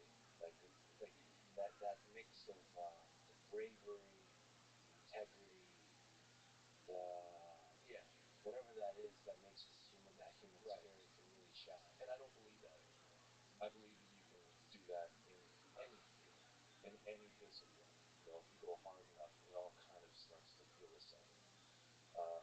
But at the time, that expression to me was really really awesome. I love close quarter battles. That was my favorite thing. That's really the whole reason I was there. Can you describe close quarter battle? Close quarter battle is team fighting. So, and it can look a lot of different ways, but basically it's ground troops doing some kind of a mission, and it's the orchestrated movement that is the skill. The orchestrated movement and the drills done quickly and accurately. It's very difficult. With communication? With communication. Yeah. So it's basically cooperating together, Absolutely. communicating. Yeah. There's some strategy. Yeah. There's some adapting to the changing environment. And the more the team works together, the less communication there is. Yeah. Yeah. And that's an amazing thing to do, to be part of a machine. Well, machine, a team of people who can fight together like that. I think we're really designed to do that, right? As good as we can fight as individuals, the thing that makes us really good is our ability to fight as a team. Yeah. Yes, and one of the things that makes us really human is that collective intelligence and the social aspect. And fighting is the highest of stakes. So that social interaction on the highest of stakes is it really does bring out something that's deeply human. I mean, war in general brings out something deeply human. It does. It's obvious to say that it's tragic that it results in so much loss of life and well-being. Let me, if it's okay, for a brief moment, take us back to arm wrestling. We did this like offline. We talked about, you gave us some advice about arm wrestling, but maybe do a high-level overview of like the different styles and strategies that we've talked about. We talked about the importance of strength and power, but is there like offensive, defensive styles? Is there, you mentioned cage move. What would you classify your style as? It's nice for people that don't know, or maybe even zoom back. So arm wrestling is a sport where two people have to, when we talk about strictly the sport, put their elbow on a particular pad, and they have to keep that elbow on that pad, and they win when the back of one of their hands crosses some kind of, or basically touches the table. And when you actually lock up, you do so, depending on the organization, without straps, meaning there's just you agreed, a mutual agreement that you're going to clasp your hands in a way that's fair, and there's a referee that helps ensure that it's fair, but of course there's these little games going on. And then when you actually go all out battle, if there's no straps, you can slip out. So often they put the straps, which means it's like marriage. Yeah. You're committed. Yeah. Or like somebody would have to lose essentially. There's no pulling out. So okay, so that's the battle. Within that, what are the different styles that you can speak to that people that don't know arm wrestling could Yeah, we can start to kind of just dance around the subject a bit. I'd say there's a lot of different types. There's specialists, and there's kind of blenders and people who are very versatile. A lot of guys win world championships on one singular move. They get just extremely crisp at a hook or a top rope, and their style is very kind of focused. And you'll see it with a lot of athletes. Kind of the guy who's very active. I call Jerry Caderet. Okay, as soon as you think Jerry Caderet, he's got a very unique style. He's got a flop wrist press. Okay, so most of his technique is built around this one system. Flop wrist means you're Yeah, Boxing, Yeah, but it's you're like from a losing. pushing. So Oh he man. is pushing from a losing position. No, he will be offensive. So he will be in a press, but offensively. So he'll give his hand away so that he can get his shoulder behind it properly. So it doesn't. Wow. Right. So you can press. Press means put like push. Yeah. Uh, without having that hook position. Right, which is what most people are always looking for. And Jerry's looking for it as well. And then, so example, there's another one. There's another specialist, Matt Mask. Yeah. He's top rope, right? Basically, that's his great move is top rope, and his other weapons aren't nearly as powerful. This incredible top rope. And then you have a lot of athletes that are more blended. Okay, they have a lot of good options. More into that category. You have people who are more speed guys.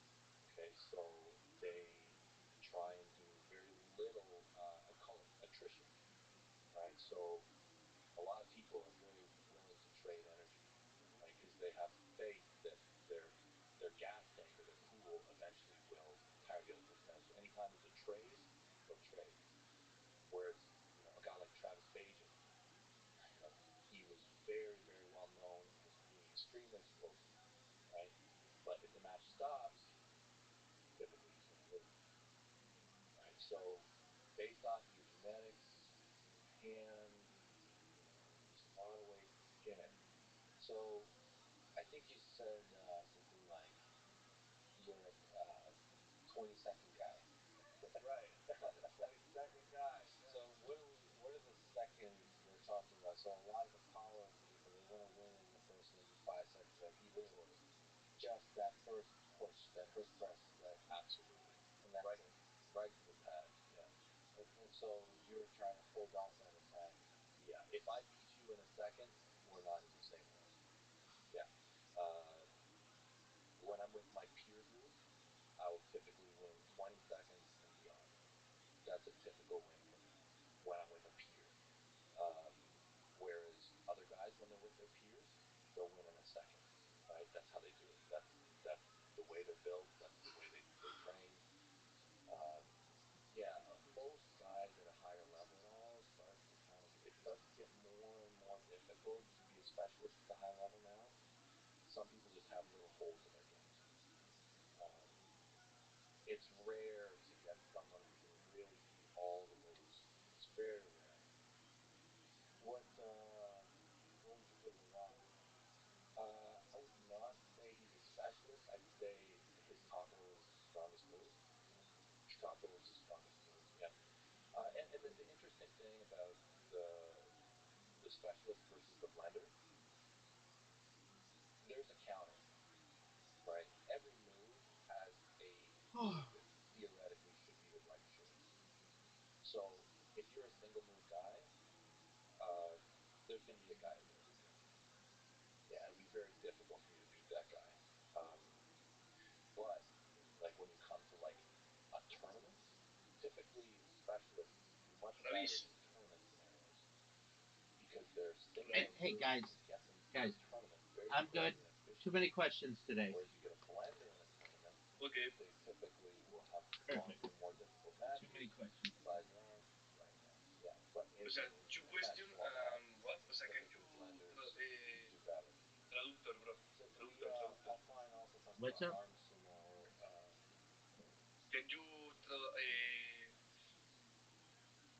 traductor, bro? The traductor.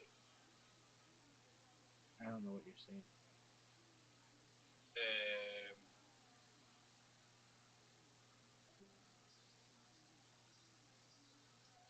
Freedom Uh, army. I don't know how you want to call it. So do you believe this bullshit? Horseshit. exactly, North American way. I'm sick of answering So questions. what? So this Hey, is do you the like idea, this? and I'm watching these videos, and it's I fun. like it all, And they're unless it basically sucks. removing That's the no. restriction of having to keep your elbow on the pad and just being able to arm wrestle over the whole table. Worst I think you stream mentioned that the criticism by judges ever. might be injury prone or Content something bug. like How that. about you go fuck But yourself? you described Dude, this arm fuck this sumo, freedom motherfucker who arm canceled wrestling the as the idea. fucking delayed the Right. Sugar Bowl. When you come Fuck to that freedom arm shit. wrestling, That basically is it bullshit. removes the limitation of a I would have standard arm still wrestling. had it. Yeah. Motherfucker So could have blown basically, his every fucking single car up leg on the that is on 50 that yard line, table, and if some the bet fucking covers, right? coin So toss was a that minute nice late, I'd be table where pissed. you can kind of stand apart from each other and we're anatomically, in a fairly safe position. What if they killed And the first the rules string? in That's why freedom, you got a the way you second win string. is like You the need to knuckles adapt. must either touch the tabletop or you hold it off the edge for a 3 count. Right? So this is the main way to win. Yes, you can foul like if you lift your elbow up, it's still a foul. But you have the entire playing surface. So your elbow is no longer limited to your 7x7 or 7x9 pad. You can move it all the way in. You can move your body around the table a bit too. Hello. It's a big table. It's a Your big one. body likes to be on the table. Yeah. So basically, it's like adjusting your ring size. One moment. So arm wrestling. One moment. No, no, I'm done asking questions. So No. you're fighting that field. You're fighting, just bigger. So it just makes the sport bigger. Yeah, this is Japan. But even on a small table, even in a slightly larger phone booth, you get a lot more fun and leverage going. I love it. I think it makes the sport bigger. I actually believe that it's the future of the sport. I really do. Because it makes it more accessible. They don't need the equipment right here in the bar. Yeah, All that kind of stuff. yeah, yeah. Less equipment requirements. Kids, most kids start with weights. Like most kids arm wrestle on school desks. Yeah, and like if you see a guy on the street, like whatever, like you can arm wrestle anywhere. You don't need to bring your cable around with you. If you talked about someone who's interested in starting wrestling, or like going from just go to the gym, kind of lift, you've arm wrestled a few times, trying to get better at it. Like, how do you advise getting better to where you can be close to buddies? Yeah, that first step. First step, I'd say find people. Find people. Find good people. Uh, get with a club. Get with people who know what they're doing, who can mentor you. And that's really cool. I got to meet. I realized there's a club in Austin. Yeah, I'm sure there's in a lot of they're places. everywhere. We got this app called Armbet. Yeah, Which is a app for how much time? yeah, yeah. Very easy. I mean, they're all over the place. It's kind of widespread now. But yeah, find people, and it's just much easier to learn with another person, and you'll get stronger in that way. But I mean, do the lifts.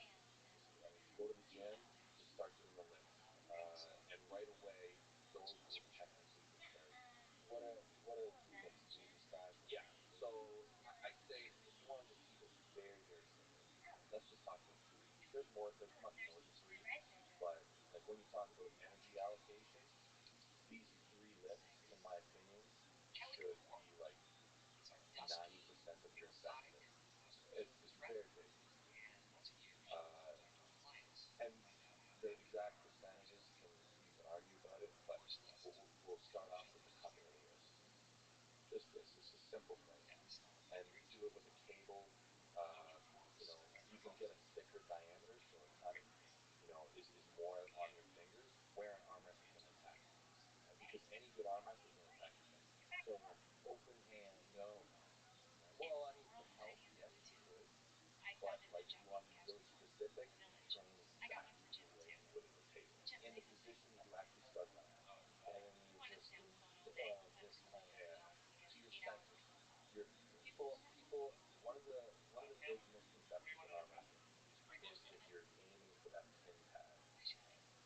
No, like you pitching your chest up very close.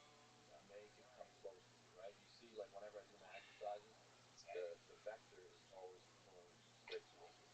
Yeah, yeah. So just cupping close to you.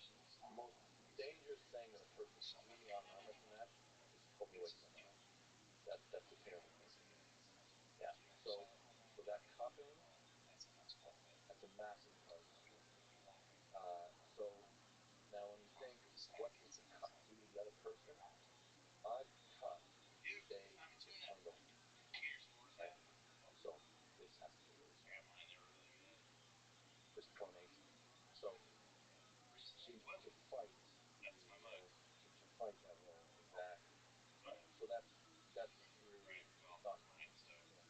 Oh, so you put got it. You put on your thumb and you Yeah. do this motion. Got it. Yeah. And those two things together, this cupping and rolling, this is what's going to make a person hand bend back.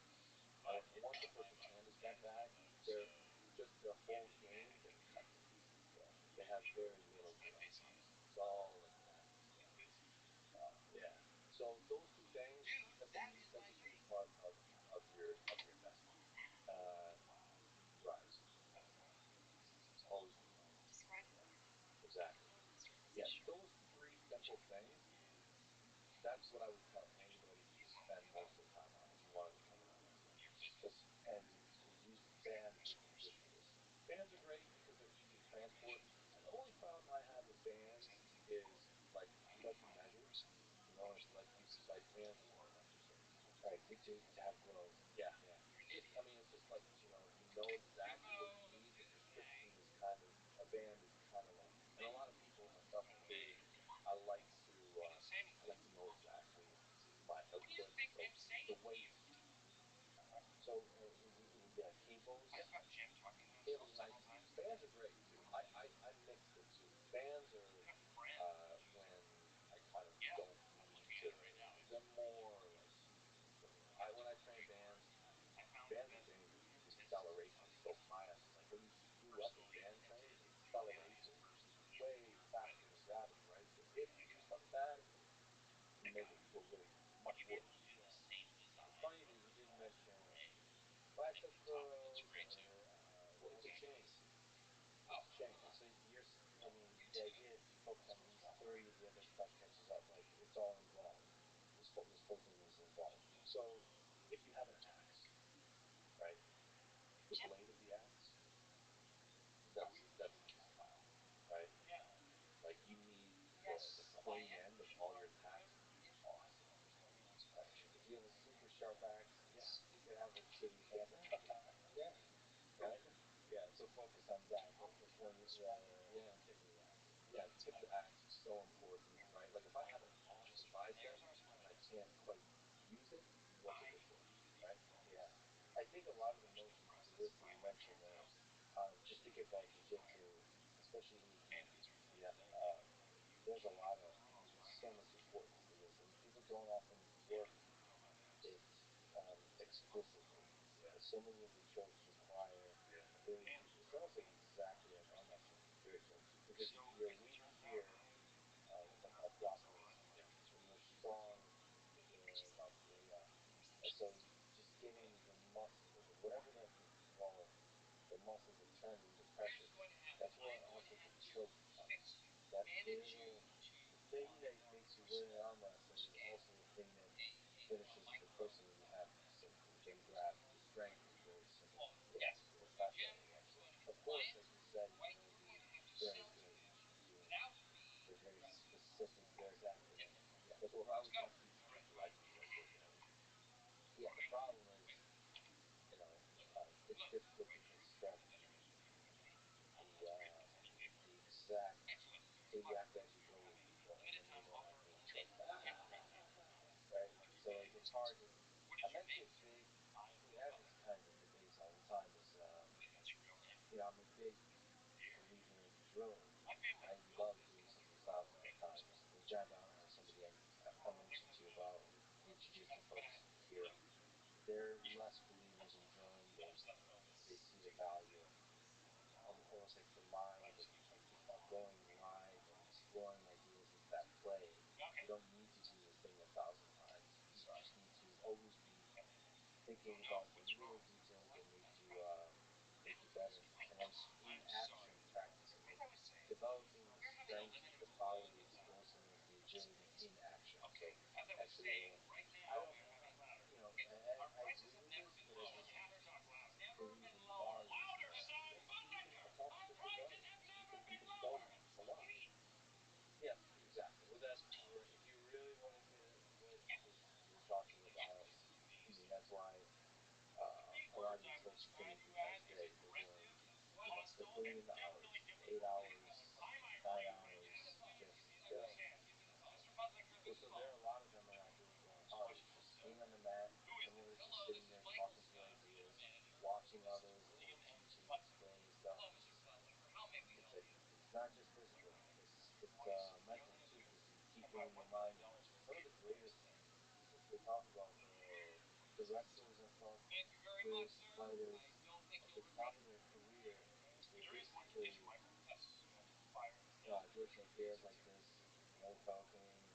He's like he has stick figures in his head that he can't touch. They're like because if you train enough hours, you're it's just gonna be in your head, and they're all going to be playing around in your head. And some little detail over time, it's almost like computing or something like that, and that ends up having a result when you're not physically doing anything. It's always in there. I do have to return to diet real quick. I know we talked about that, but but seriously, you are one of the, I mean, strongest athletes in the world in your sport. You have to get big, you have to get powerful, you have to get strong. What is the right diet for you for that? Like, what do you eat? How often do you eat? Yeah, from the highest detail to the smallest, the things that make you happy and you that you know. I've experimented with every diet. I've done it all. I've done vegan. I've done raw. Only meat. I've eaten balanced. Eaten like a bodybuilder. You know, you name it. I've probably tried it. I don't believe it's important in the sport that I'm mentioning as it is perhaps in other sports. I believe that just to be very basic, I mean, if you eat enough food, you'll be okay. Um, so it's just yeah, it's a lot. I mean, really, I mean, not to overcomplicate it, but I mean that's where the conversation starts is eating enough food, um, and it can come in any number of ways. And I I don't think it's as important as a lot of other people do. I'm certainly irresponsible in a lot, but the thing is it's back to like volume, right? Like you need to like if you want to be a super heavyweight, it's very different than if you want to be a weight category guy. If you want to be a weight category guy, I'd say you need to be more responsible, make better choices. If you want to be a super heavyweight, eggs. Just a luscious, delicious like an omelet, some eggs, bacon, syrup, so you don't have to have carbs. So in all the things you try, so I'm mostly eating meat now. Yeah, and I'm landing on that. There's several things, obviously I'm not, but I do a lot of sports. And I was very surprised on my particular list of your body to perform better with only meat. Why better? The sports I do, the mind matters. And so for some reason my mind is just clear. And I don't think, because it feels unhealthy, it just makes me feel really good. I don't think I would recommend it to anybody else. So it's interesting that that journey of just exploring can take you to figure out something that one of the most interesting things that I heard about nutrition was I heard there was yeah. I'm an idiot. Now I do I'd say over the last couple of years I've really gone into carbs a lot and high glycemic carbs and just to, I feel like it's one of the best things you can do if you're working out really hard. Just add carbs in. Exactly. Um, but I'll do it last night. So you've had dry serum, of course I forget everything. Distracted. No, no, so you've added the high glycemic carbs in your drink. So that those help, but that's from athletes. Right. So there was a study that I heard about by somebody who was trying to identify heart attacks. It was this great big study, and at the end of it, it didn't matter what the people ate.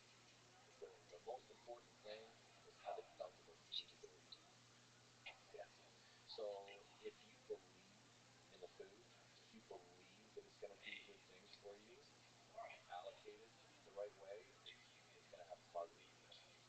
And I try to do that no matter what it is. Like I have my foods that I think do certain things, and so for me, I know that actually, I mean, I learned about corn-fed punks when I was overseas.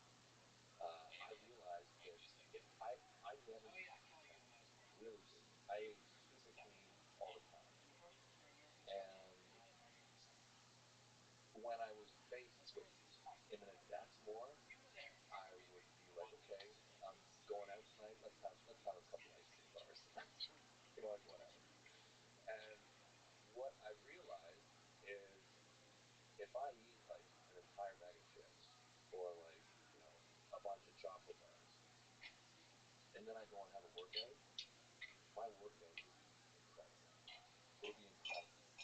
Um, there's something about easily processed carbohydrates that will continue quickly get into your blood as fast as you can burn it.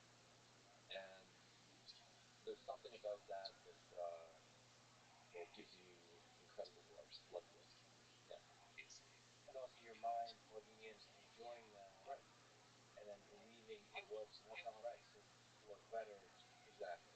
I feel that way. This is really not.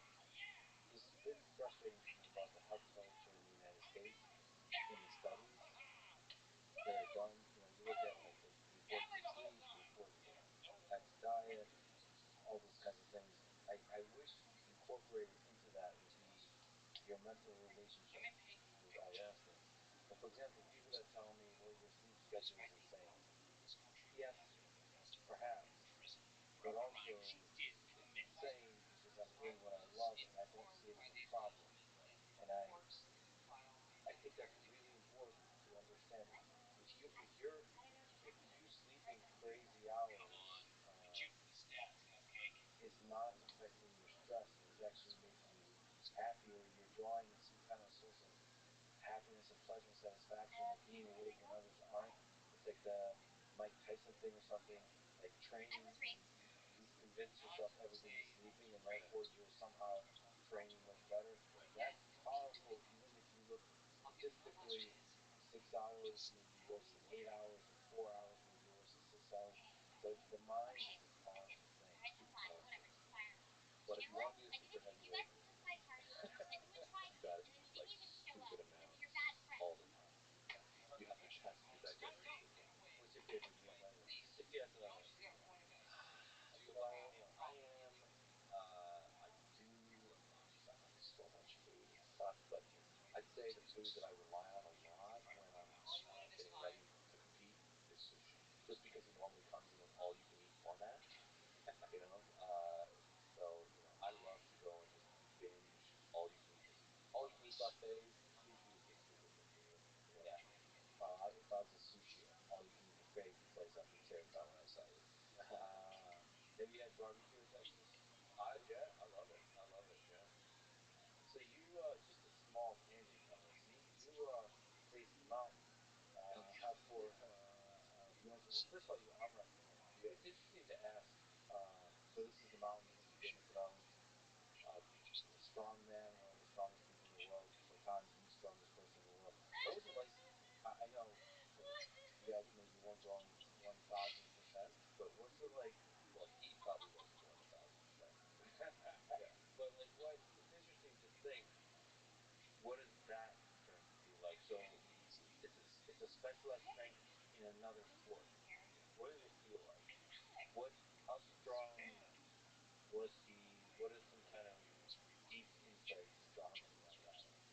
I feel like if we were to go back 1,000 years, and if you give him armor and a two-handed sword, he would just rip across the landscape, and no one will stop him. So this is a boxing match experience, but there's also a video of them arm wrestling. Yeah, what a titan! What a titan! A guy like that, tall, strong, very disciplined. I mean, he is quite a warrior. 430 some pounds. Yeah, yeah, he's incredibly impressive. I really like Hafthor, and I like Eddie Hall too. And I'm just so caught up with the drama. Okay, so Eddie Hall and Hafthor, two of the strongest legendary strongmen that we have. And they were the coolest. They were the top strongman in the world. I don't know all the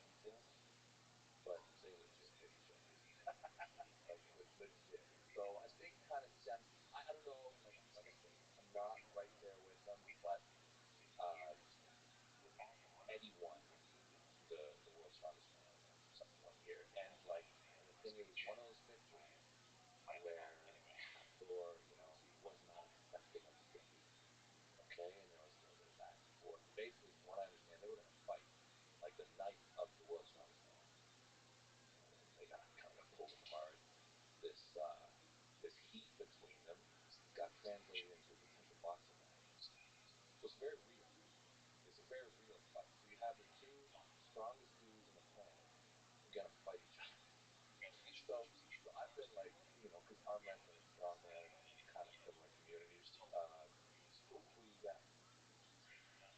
If you're giving me financial advice, Oh, which one? I am so bad. I always call it wrong. They're very different. I see Hathor as being, more. Fighting how it comes down? Is that what? Yeah, Yeah. I see Hathor as a bit more regimented, but I see Eddie Hall as like way more barbaric and like I think he's a little bit more athletic, but Hathor's bigger and they've chosen slightly different paths to be prepared for the match. But what happened was like they were about to fight, and Eddie Hall beat his arm back. So me, I was getting ready for Levon in December. We were supposed to arm wrestle in December, but he's got his movement. And so I was like, okay, I can kind of get away from the sport just a little bit, rod my base. That happened, and I was like, an opportunity. You stepped in. An opportunity to fight. I'm like, I'll do it. So, How much training do you train to live, basically? Can you tell about yeah. your own decision to do that? What was the training like? What was the mechanics like? Oh, it was so much fun. It was so much fun. So basically, I made a funny video and I sent it to the organizers of the course that I would do it. I'm like, I'll do it. I'm sure they got 1,000 people wanting to do it. But I'm like, listen, I'm an old man. Like, I'm gimped up, like, everywhere outside the arm wrestling lane. I said, but I will 100%, like, you guys fight him. I'll give it my all. And whatever, they didn't get back to me. They're like, yeah, whatever, okay. So then they call me on a Friday, like 5 weeks before the event, and they're like, hey, Devin, are you serious? And I'm like, oh shit. And I'm like, yes, I was serious. Yeah, I'll do it. And they're like, okay, um, they're like, it's down to you and like two other people. We'll get back to you in a day or two, but you would do it. And I'm like, okay. So they got back to me on Sunday. Like, so right away I'm like skipping rope, and I'm like, and I only arm wrestle now. That's all I do. So what was you did some striking training? Yeah, so I went to this guy that he was awesome, Zach from Ushida. That was it from TriStar. Firas Kahabi.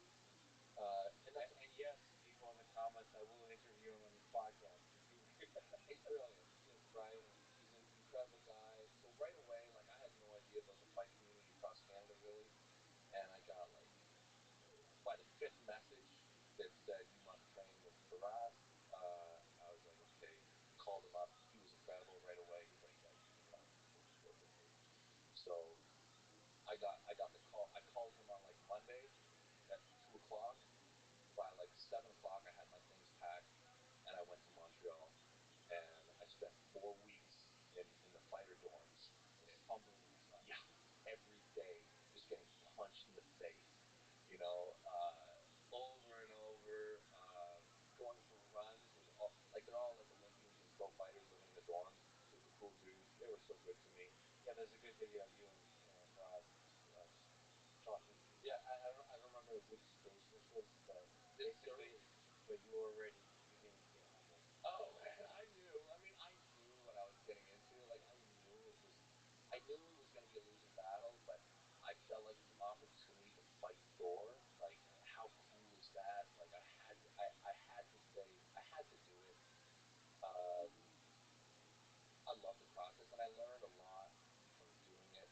Like the dorms, I want to do something like that with arm wrestling. I think we're big enough now that we can have these kind of, dorms, frat houses, whatever you want to call it. What's the dorm like? So basically, staying there, Yeah, food is exactly. there. Yeah. You mentioned what was the word you used? Administration. Yeah, exactly. That's it. So it removes all of that. Makes it so simple. You just focus. The gym is here. You live here. Yeah. that your life becomes simple. Yeah. So there's a guy named Jimmy Pedros here in America. He's a famous coach. There's a place up in Boston. He was kind of doing like that too. Yeah. And that becomes essential when the community is small, but you're trying to do epic things Right. like win an Olympic gold. Yeah. You have to really get the people together in these kind of minimalist conditions where they just focus on the training, focus. Yes. Um, Yeah, it wasn't enough time. I mean, I trained for about 3 or 4 weeks, but I loved the journey. And what are some of the fun things you enjoy? So you did mostly stretching. Did you? yeah, I guess it was. Yeah, it was boxing. It was straight up boxing. Boxing. Yeah. What are some things that were transferable? What are some cool things you learned from that? So from the world of running, have you taken anything back, like some training regimens, ideas about training, even just even movements? Because Firas is a unique mind as well for training. Yeah. I don't know. I mean, I've gone very far down the path of arm wrestling. Boxing and arm wrestling are very different. They're very different sports. The physicality required is very different. You know, the mentality. I mean, it's fighting, so it's another form of fighting, which is cool. The big things that I took back from it, the things that I loved about it was I had to run again. You know, So really work on endurance. yeah, yeah. I was going for runs with guys in the dorms, and they would just destroy me. Just like it was so bad. So did you like? How did you feel in natural boxing in terms of endurance? Were you able to? No, It's torture. it was terrible. And the thing is it was so crazy for me because I really was good once upon a time. Yeah. I really was like physically, like I had incredible full body endurance, but being so specialized, I realized how much I slipped, and yeah, it was fun to try and regain. I think it's affected my body composition. I think since that training, I've become much more lean. I think it was a very healthy thing for me to do, like health wise. I always think that when you're far away from competition, it's really good to kind of spread out. Really good. So I think it's in that way. Also for your mind too. Yeah, yeah, Just like yeah, yeah. so something about clearing your. I think you've talked about this. Like you basically take steps back before you take steps forward. Is I forget how you call Yeah, it. the waves. Yeah. Yeah, under. You have to go under. You got to. If you want to go above the line, you have to spend some time beneath it. And yeah, I was definitely beneath the line for a long time. But in mountain, I mean, like the interesting thing was, as incredible as he is, like what a monster. And I think if you had him training in boxing, for a long time, and like from his youth, I think he would, in fact, be world champion. But to be so specialized and then switch, you're at a disadvantage. And also, like I know from just fighting guys in the gym in TriStar, some of those guys are weight carriers for real. Like as scary as Thor is, like there's guys in that TriStar gym that don't look like anything that would murder me much worse. Much worse.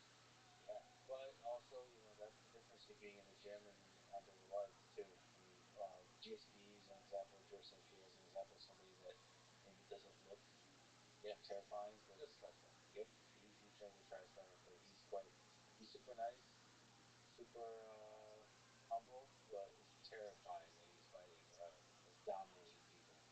You mentioned death and your Canadian Special Forces, and in general, thinking about mortality. Yeah. Do you think about your death? Yeah. Do you contemplate the end that this thing is describing? All the time. Yeah. I've thought about death from a young age. Are you afraid of it? Yeah, I hate it. Yeah, I don't want to die. Yeah, definitely don't want to die. Um, but there's times when I can rid myself of it. Yeah, but for sure. I mean, I'm not happy that death is inevitable.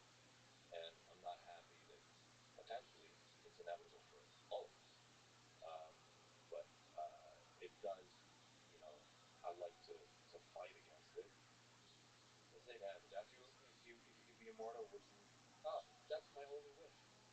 Oh, see, but here's the thing. That's the point is to have that wish. It's like the all you can eat buffet at sushi. It's that sushi is more delicious if you have a limit. Do you have a limit?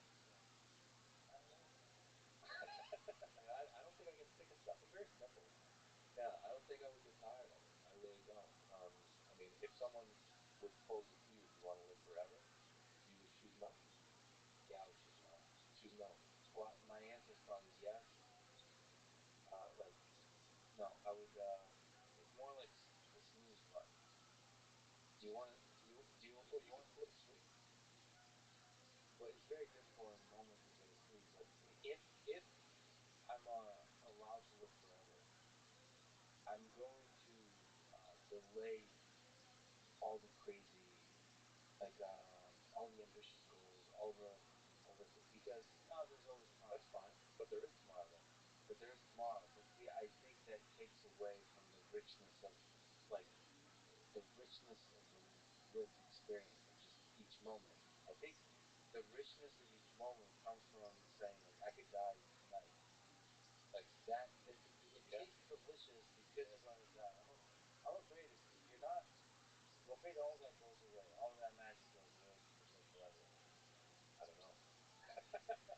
But I'll tell you, every time I have a near-death experience or think I'm gonna die, I definitely live better afterwards.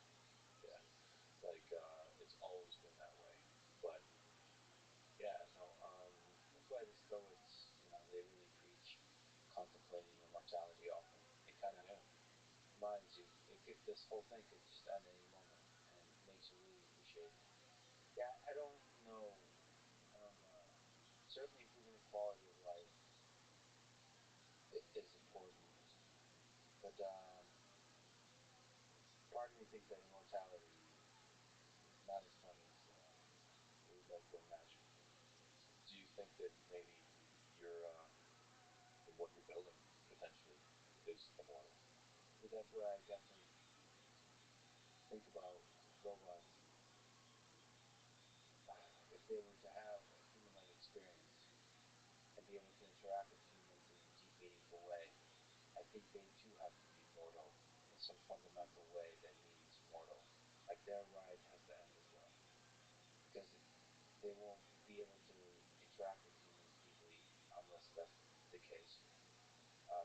Like to have fear, to have love, the ability to suffer, the ability to miss somebody. I think scarcity is important. You have to be able to truly lose somebody. You have to be to fear things. You have to truly have the risk of destroying yourself, and to have a sense of what it means to be a self. You have to be able to lose it. So if you're immortal, you're just going to be. I feel like you're going to be like a toaster, an intelligent toaster that just serves. Such a negative perspective on it.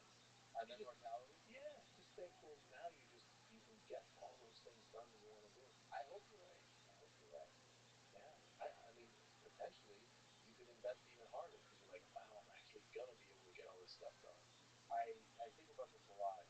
I hope you're right, but I I fear that the drive to create, I can even do more. All of that disappears if you have all the time in the world.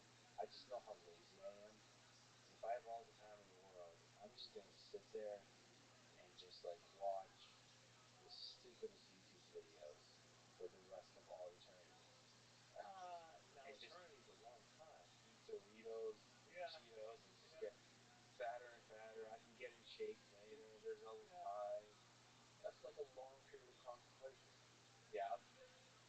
So for the first 1,000 years, it would be the Dorito period of the life, and then I think you could be like Jabba the Hutt for 1,000 years. You mentioned aliens, very important topic. Do you actually think about this? There's been an increased interest. There's been increased UFO sightings and encounters, all that kind of stuff. The U.S. government at least releasing data, releasing videos of pilots piloting about this kind of stuff?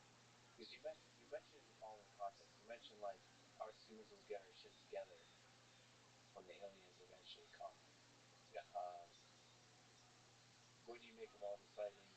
Is that something you think about?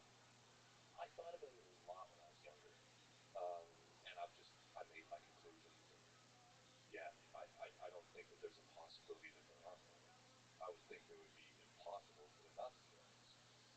They're, I feel like this is pretty good real estate, so you know, Yeah. you'd probably want it. But we already might be, like, well, I don't even know if we might. I mean, it's probably quite likely that we are to some degree aliens. I mean, all life is probably to some degree alien. I like real estate for the resources, but we're also kind of interesting.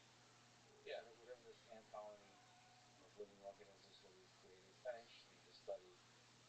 I tend to believe that the alien civilizations that are going to reach us or have reached us are far more intelligent, just orders of magnitude more intelligent than us. And so it's going to be very difficult, both ways actually, for us to understand them and for them to dumb themselves down enough to understand us. Yeah, probably. So they might even just miss our existence altogether, just because I tend to believe, I don't know what you think, that we're not that special in terms of all the life forms in the universe. There's a lot of cool stuff out there, and has to be. Has to be. But to us, we're special. Yeah, well, that's all that matters, right? Yeah. The human species is the most special to us humans. There might be more special species here on Earth. They were just totally oblivious to it, like trees. On a scale of thousands of years, maybe they are onto something. Lex, I think that so much of what makes a person special is what they pass on, your kids. But I think that you're quite special because you're part of this thing that's potentially giving birth to the next thing. The robots. The robots. I should say, the funny thing is, while talking to Devin, during this podcast, there was a doorbell ring, go downstairs, and there was a big box, menacing box with a new like a robot. So the hilarity of you saying that is because that robot is actually going to likely be the main robot that I show to the world in the coming months, because that has that's the highest compute level in that robot. So I've been playing a lot with Lego robots, the four legs, like a dog. Um, I like all robots, but there's something about when a robot has legs, it's able to communicate, it's able to connect with humans in some kind of deep way, in a way a dog can. To show affection, something about like that, and then the robot realizes you're here, and then it steps and then noses you in the way the dog does, and raises its head. It makes me feel noticed, heard in the same way I do when a dog notices me. That excitement, that stupid excitement of like, yes, fellow living organism. And what excites me about Lego robots is that, holy shit, it's possible to engineer this. It's possible to create that feeling. And I wonder where that can go. There's a lot of negative possible trajectories, but I have a sense that there's probably to you add think more that love to they'll take us with them? Yeah, I think so, because so there's this fear of robots that they become super intelligent and run away from us humans. They basically become so intelligent and then they almost just not giving a damn will destroy us. But I think in order for robots to become intelligent, they have to integrate themselves into society. So they by the very nature of how they become intelligent, have to bring us along. So it's not that they'll be this separate thing. They have to, like, we'll have robots in the home, and they'll be interacting with us. You have human kids, and you have a bunch of robots. You have robot friends. You have human friends, and the robots make your human-to-human relationships much more meaningful and richer. They bring more love to the world, and they integrate it. It's not like they'll be developing smarter and smarter as like sentient beings by themselves. I think that's very difficult to do. You have to be doing that together with humans, and so we'll come for the ride. There's technical things like we might merge like cyborgs more and more. Well, we already are cyborgs, right? With the phones Yeah. and so on, but more and more. Like so, with Elon and Neuralink, deeper integration of robots and AI into like increasing the bandwidth of which they can communicate. Right. So if we do implants in the brain, I think again a lot of people are a little nervous about this, as am I. But I think there's a lot of trajectories that are positive there, and that to me is exciting. And also, I just don't think it's possible to stop this development. So we should steer it. Yeah. Yeah. For good. Did you? I mean, you must have watched the movie Terminator, right? Yeah, of course. I love Terminator. Yeah. I love Schwarzenegger. My favorite movie of all time. Yeah. Yeah. I mean, that's the big fear, right? Yeah. What's the conclusion of Terminator? Isn't ultimately humanity wins? I think they're at like Terminator 8 now. Yeah. You know. I don't know. Yeah. So there, and it's interesting actually. I was going to bring this up as we were talking about it, but so China and the United States I actually don't know where Canada is in this, but they both have agreed that they're not going to put limits on autonomous weapon system development. So they're not going to. So because China said we're not going to, and now U.S. officially announced that we can't. Well, you can't. It's like you never could, right? As soon as it exists and it's better, people will use it. Well, there's been a global ban on bioweapons. So we were able to come to an agreement there that we're not going to use biological weapons in war. So a lot of people are really upset that in the case of AI-driven weapons, the world said nope, that's okay. And so now you have this potential for greater and greater automation in drones, for example, in picking bombing locations, and so the area at which you'll attack. So get some of that stuff that you mentioned that drews you to the military is that teamwork between humans, that decision making. So there's strategy, but built into that team is a deep humanity. Like, yeah, even when there's an enemy, there's lines that you're aware of what is ethical, what is not, what is just and what is not. And it's so easy for a machine to miss all of that, plow through it, and do deeply inhumane acts, commit atrocities. That's something that worries a lot of people. Because an AI-based war is terrifying, especially with cybersecurity, which is becoming more and more of an issue, which is hacking. yeah. So people that look a lot like me being the warriors of the future. Yeah. Which is meaning people behind a keyboard versus the traditional warriors. Probably inevitable. Yeah. And terrifying. It is. It is. But I think if you believe that it's possible, it's certainly going to happen. Like at some point, it's just when. Right? When does it happen? So that, I mean, to me, I'm ultimately optimistic about the future. And to me, I'm excited about the world with AI. I'm even excited about the metaverse and all these kinds of things. Yeah. Living more and more in the digital space, in the virtual reality. I think so. Part of me that grew up in the non-internet world, non-computer world, it says, "Oh, kids these days, video games." There's part of me that's like that. But I think what the technology is best to bring out the best of humanity. And so I think virtual reality, all of these things, over time, we'll figure out how to fix it to bring out the humanity. Some social networks, the first generation social networks, now Facebook, Twitter, and so on, they have so many problems. They're bringing out the worst in people. But I think we're learning from that. And I think the next generation of social networks will be better and better and better. And so I'm optimistic. Of course, one reason we may have not seen aliens yet because once you get clever and smart and have all this cool technology, you destroy yourself. And we sure as heroes are capable of doing that. Yeah, yeah, there might be that limit that is hard to get right.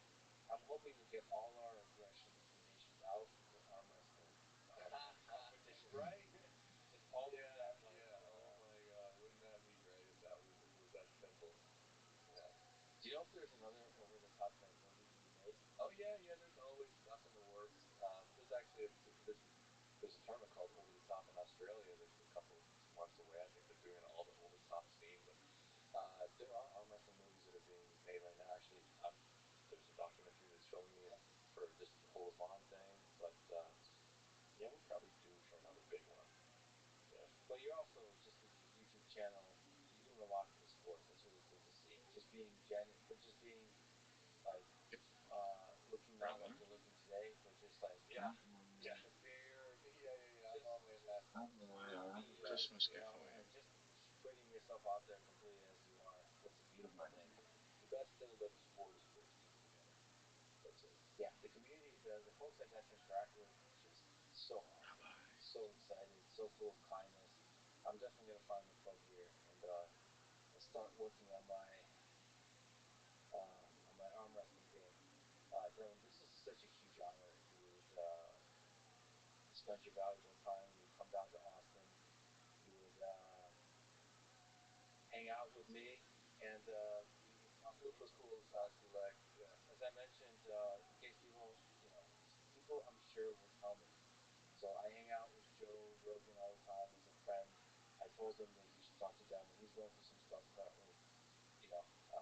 But I'm sure, I hope the conversation between you, Devin, and Joe happens eventually.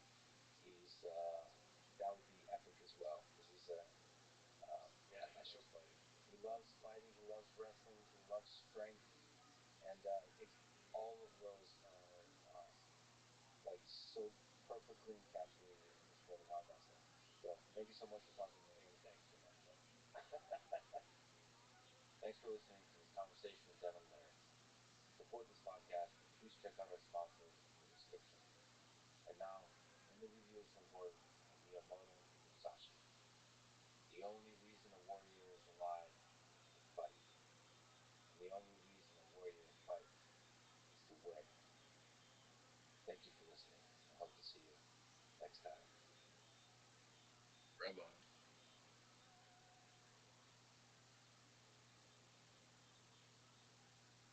Rafa.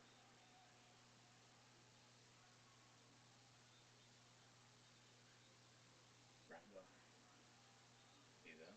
You read a half hour a night, and the calculation I came to is that you can read 1,000 books in 50 years. All of the components are there to engineer intimate experiences. Extraterrestrial life has been proven the most tantalizing mystery alive. How many humans need to disappear for us to be completely lost? The following is a conversation with Tim Urban, author and illustrator of the amazing blog called Wait But Why. This is the Let's Moving podcast. To support it, please check out our sponsors in the description. Now, with gratitude, here's Tim Urban. You wrote a Wait But Why blog post about the big and the small, and the observable universe and the atoms. What world do we find most mysterious or beautiful? The very big or the very small? The very small seems a lot more mysterious. And I mean, the very big, I feel like we kind of understand. I mean, not the very, very big, not the multiverse, if there is a multiverse, not anything outside of the observable universe. But the very small, I think we really have no idea what's going on. Or very much less idea. But I find I think the small is more mysterious, but I think the big is sexier. I just cannot get enough of the bigness of space and the farness of the stars, and it just continually blows my mind. I mean, the vastness of the observable universe has the mystery that we don't know what's out there. We know how it works, perhaps. Like, general relativity can tell us how the movement of bodies works, how they're born, all that kind of thing. But like, how many civilizations are out there?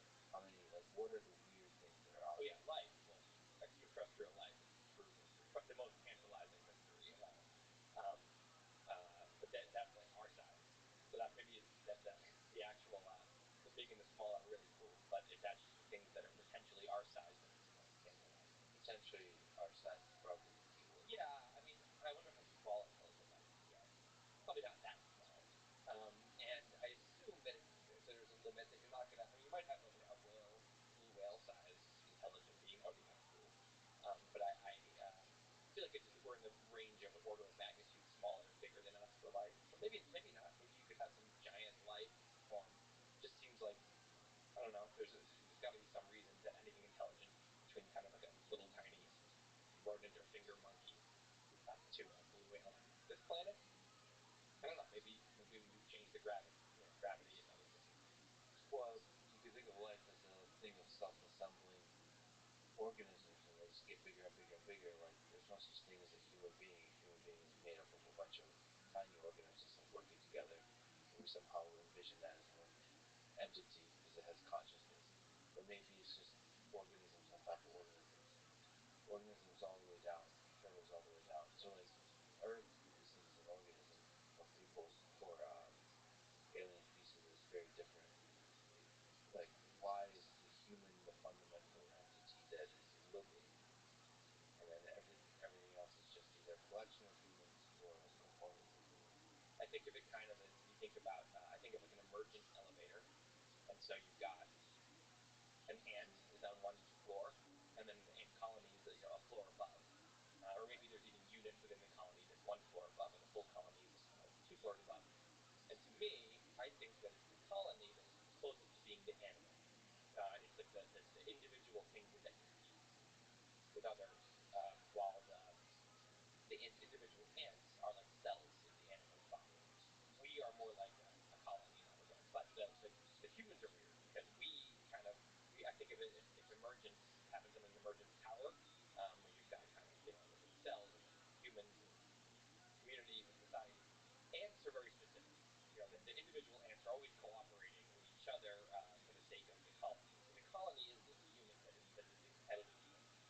Humans can kind of go completely elevate up and down emergence tower psychologically. Sometimes we are individuals that are competing with other individuals, and that's where our mindset is. And then other times we get in this crazy zone, a protest or a sporting event, and you're just chanting and screaming and doing the same hand motions with all these other people, and you feel like one.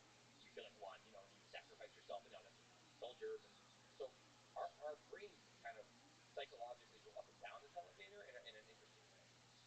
Yeah, I wonder how much of that is just the narrative we tell ourselves. Maybe we are just like an ant colony. We're just collaborating always, even in our stories of individualism, of like the freedom of the individual, like this kind of isolation, lone man on an island kind of thing. We're actually all part of this giant network. And maybe one of the things that makes humans who we are is probably deeply social, the ability to maintain not just a single human intelligence, but like a collective intelligence. And so this feeling like individuals is just because we woke up at this level of the hierarchy. So we make things special, but we very well could be just part of the ant colony.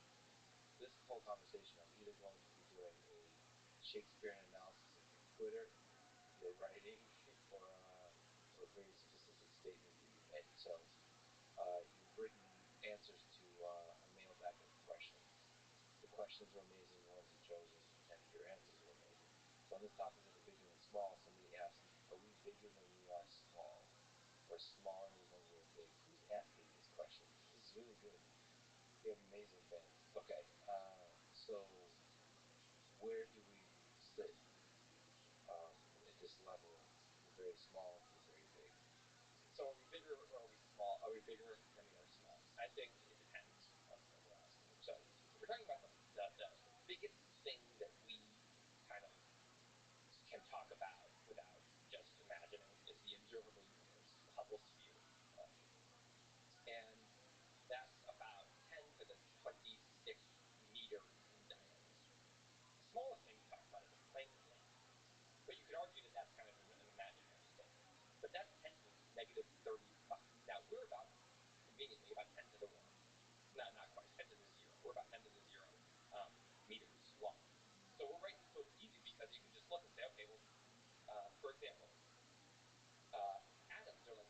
negative 15th or 10 to the negative 16th meters across, right? If you go 10 to the 15th or 10 to the 16th, which is right, now so an atom to us is up to this, you get to like smaller than a galaxy and bigger than the biggest star. So we're right in between nebula and an atom. Now, if you want to go down to quark level, you might be able to get up to galaxy. When you go up to the observable universe, you're getting down on the small side to things that we, I think, are mostly theoretically imagining are there and hypothesizing are there. So I think as far as real world objects that we really know a lot about, I would say we are smaller than we are big. But if you want to go down to the Planck length, we're very quickly get bigger than we are. If you think about string theory. Yeah, exactly, with string theory. That's interesting. But I think, like you answered, no matter what, we're kind of mirrors. Yeah. I mean, here's something. If human is a neutrino, and again, neutrino, the size doesn't really make sense. It's not really a size, but when we talk about some of these neutrinos, I mean, if neutrinos are human, a proton is the size. So that's like, I mean, a proton is pretty small, like really small. And so, yeah, the small gets like crazy small very quickly. Let's talk about aliens. You already mentioned them. Let's start just by with the basic. What's your intuition as of today? This is a thing that can change day by day. But how many alien civilizations are out there? Is it zero? Is it a handful? Is it almost endless? Is it the observable universe, or the universe is teeming with life? If I had a gun to my head, I had to take a guess. I would say it's teeming with life. I would say there's, I think running a Monte Carlo simulation, this paper by Andrew Sandberg and Drexler and a few others a couple years ago, I think you probably know about it. I think they're the mean,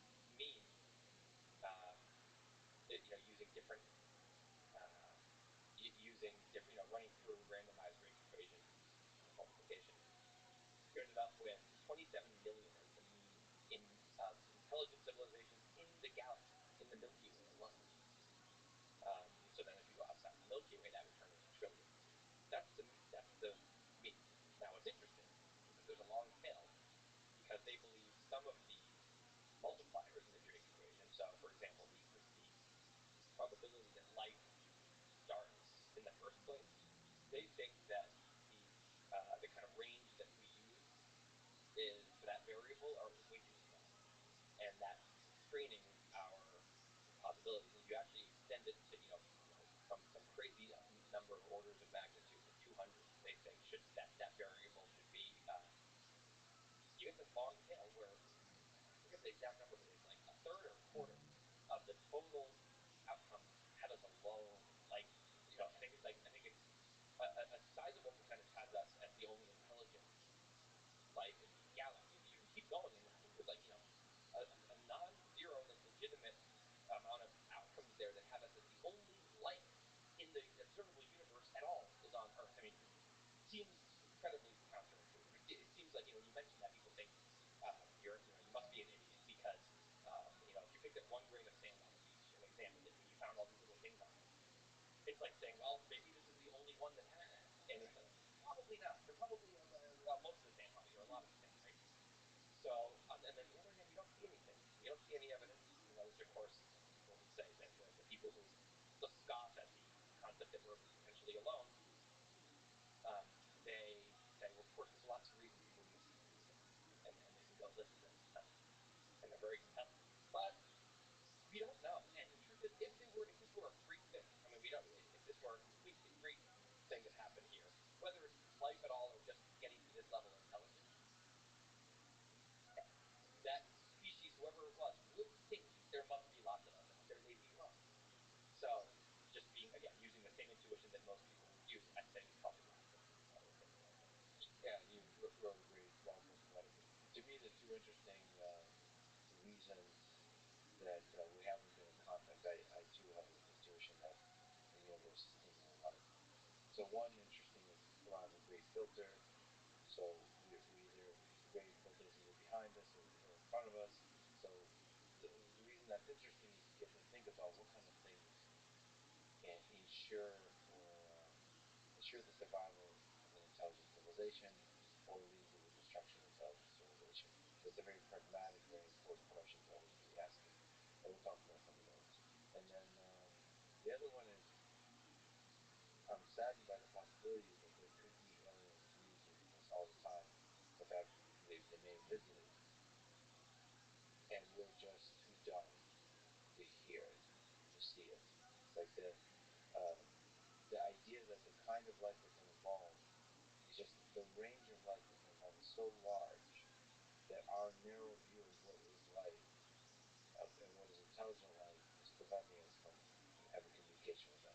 But then they don't seem very smart, because if they were trying to communicate with us, they would surely, if they were super intelligent, they would be very, I'm sure if there's lots of life, we're not that rare, we're not some crazy weird species with ears and has different kinds of ways of perceiving signals.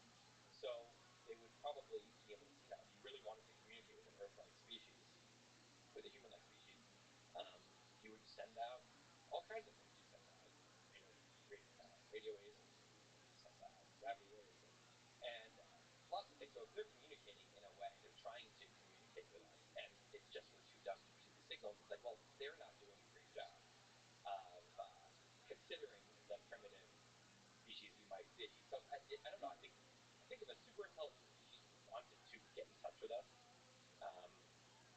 and had the capability of, I think probably they would. Well, they may be getting in touch with us. They're just getting in touch with the thing that we humans are not understanding that they're getting in touch with us with. I guess that's what I was trying to say. Is there could be something about Earth that's much more special than us humans, like the nature of the intelligence that's on Earth, or the thing that's of value and curious and is complicated and fascinating and beautiful might be something that's not just like tweets. Okay, like English language that's interpretable, or any kind of language, or any kind of signal, whether it's gravity or radio signal that humans seem to appreciate. Why not the actual? It could be the process of evolution itself. It could be something about the way that Earth is breathing, essentially, through the creation of life and this complex growth of life. There's like, it's a whole different way to view organisms and view life that could be getting communicated with, and we humans are just a tiny fingertip on top of that intelligence, and the communication is happening with the main mothership of Earth, versus us humans that seem to treat ourselves as super important, and we're missing the big picture. I mean, it sounds crazy, but our understanding of what is intelligence and what is life and what is consciousness is very limited. It seems to be, I'm just being very suspicious, it seems to be awfully human-like. Like, this story, these things, like the progress of science is, constantly putting humans down on the importance, like on the cosmic importance, the ranking of how big we are, how important we are. That seems to be, the more we discover, that's what's happening. And I think science is very young. So I think eventually we might figure out that there's something much, much bigger going on. That humans are just a curious little side effect of a much bigger thing. That's what, I mean, but that, as I'm saying, it just sounds insane. But Well, it sounds a little like religious. It sounds like a spiritual. It gets to that realm where there is something that's more than meets the eye. well, yeah, but not, the religious and spiritual often have this kind of woo-woo characteristic, like people write books about them and then go to wars over whatever the heck is written in those books. I mean more like it's possible that collective intelligence is more important than individual intelligence, right? The ant colony, what's the primal organism? Is it the ant colony or is it the ant? Yeah, I mean humans, just like any individual ant can't do shit, but the colony can do these incredible structures and has this intelligence, and we're exactly the same. I mean, Yeah. The famous thing that no human beings have pencil. Have you heard this? No. Basically, I mean, This is great. there's not a single human out there has absolutely no idea how to use a pencil. So you think about, you have to get the paint, the different chemicals that make up the yellow paint. The eraser is a whole other thing. The metal has to be mined from somewhere, and fight, whatever that is. And there's not one person on Earth who knows how to kind of collect all those materials and create a pencil that keeps them together. That's one of that's the challenge. So it's one of the pieces. And so the other thing I like to think about, I actually just put this as a question on the blog once. There's a thought experiment, and I actually want to hear what you think. So if a witch, kind of a dickish witch, comes around and she says, I'm going to cast a spell on all of humanity, and all material things that you've invented are going to disappear all at once. So suddenly we're all standing there naked. There's no buildings. There's cars and boats and ships and no mines, nothing, right? Just Stone Age Earth and a bunch of naked humans, but we're all the same. We have the same brains, so we all know what's going on, and we all got a note from her, so we understand the deal. And she says, she communicated to every human, here's the deal: you lost all your stuff. You guys need to make one working iPhone 13. You make one working iPhone 13 that could pass in the Apple Store today, in your previous world, for an iPhone 13, then I will restore everything. How long do you think? And everyone knows this is the mission. We're all aware of the mission. Everyone all agrees. How long would it take us? That's a really interesting question. So obviously, if you do a random selection of 100 or 1,000 humans within the population, I think you're screwed to make that iPhone. I tend to believe that there's fascinating specialization among the human civilization. Like there's a few hackers out there that can so improve an iPhone. With what materials? So no materials whatsoever. You have to, and it's virtually any. Okay, you have to build factories. Right, and to fabricate. Okay.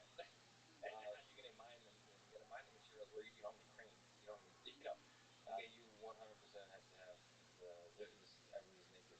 Everyone's naked. Everyone's where they are. So you and I would currently be naked on the ground in what used to be Manhattan. So no building. Grassy island. You need a naked Elon Musk type character to then start building a company. You have to have a large company. Right. He doesn't even know where is everyone. Oh shit! How am I going to find all these bodies? But we have all the knowledge. Yeah, everyone has the knowledge that's in their brain.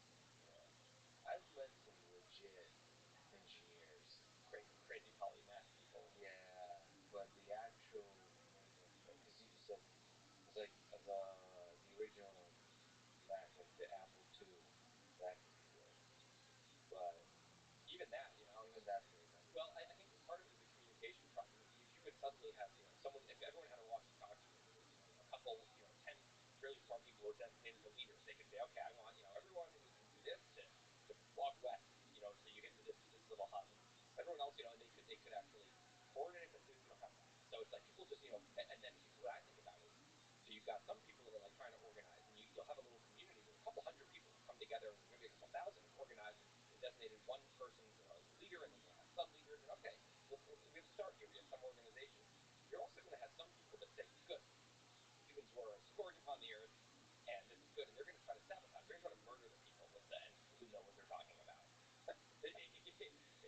The elite that possess the knowledge. Well, and so maybe everyone's hopeful. We're all civilized and hopeful for the first 30 days, and then things start to fall off. People start to lose hope, and there's new kinds of government popping up. New kinds of societies, and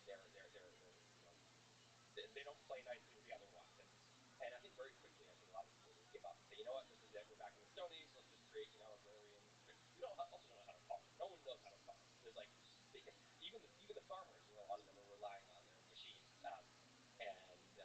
So we all are in mass starvation. And that, when you're trying to organize, a lot of people are, coming in with, spears they fashion and trying to murder everyone who has. It's an interesting question. Given today's society, how much violence would that be? If we got softer, less violent. And we don't have weapons. So we don't have weapons. We have really primitive weapons now. But we have a kind of ethics where murder is bad. It used to be less, like human life was less valued.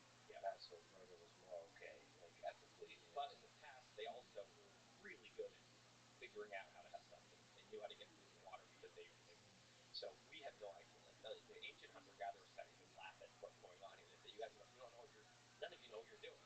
Yeah. And also the amount of people, eating this amount of people in a Stone Age, civilization, that's not going to New York and San Francisco, screw. Well, whoever's not near water is living in heaven. So that's you're near a river, a freshwater river. Anyway, it's a very interesting question, and what it does, this and the pencil, it makes me feel so grateful and like excited about like, man, our civilization is so cool. And this is talking about collective intelligence. Humans did not build any of this. It's collective humans is a super intelligent, you know, being that can do absolutely, especially over long periods of time, such magical things. Like we just get to be born. When I'm working and I'm hungry, I just go click, click, click, and like a salad comes. The salad arrives. You think about the incredible infrastructure that's in place for that complete age of the internet, the electricity, first of all, that's powering it. Where the amount of structure that has to be created and for that electricity to be created. And then you've got of course the internet, and then you have this system where delivery drivers and they're riding bikes that were made by someone else, and they're going to get the salad, and all those ingredients came from all over the place. And it's just so I think it's like I like thinking about these things because it makes me feel like just so grateful. I'm like, man, it would be so awful if we didn't have this, and people who didn't have it would think this was such magic we live in, and we do, and like, cool, that's fun. Yeah, one of the most amazing things when I showed up at Canaan 13 from the Soviet Union in the supermarket was, people don't really realize this, like the abundance of food. It's not even, so bananas was the thing I was obsessed about. I just ate bananas every day for many, many months because I haven't had bananas in Russia. And the fact that you could have as many bananas as you want, plus they were like somewhat inexpensive relative to the other food. And the fact that you can somehow have a system that brings bananas to you without having to wait in a long line, all of those things, this is magic. I mean, also imagine. So first of all, the ancient hunter-gatherers, you picture the mother gathering and eating all this fresh food. No. So do you know what an avocado is? It was a little plant, sphere, and the fruit of it, the actual avocado part, was like a little tiny layer around this big pit. It took up almost the whole volume. You've made crazy like robot avocados today that have nothing to do with like what they. So same with bananas. These big, sweet, not infested with bugs and they used to eat the shittiest food, and they're eating uncooked meat, or maybe they cook it and they're just gross and things rot. So you go to the supermarket and it's like crazy super engineered cartoon fruit and food.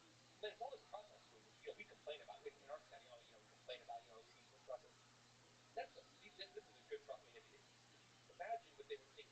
Cracker, how delicious a cracker would taste to them. Candy, pasta, spaghetti stuff. They never had anything like this. And then you have from all over the world. I mean, things that are grown all over the place, all here, so nice little racks, organized, and on a middle class salary, you can afford anything you want. I mean, it's again just like incredible gratitude.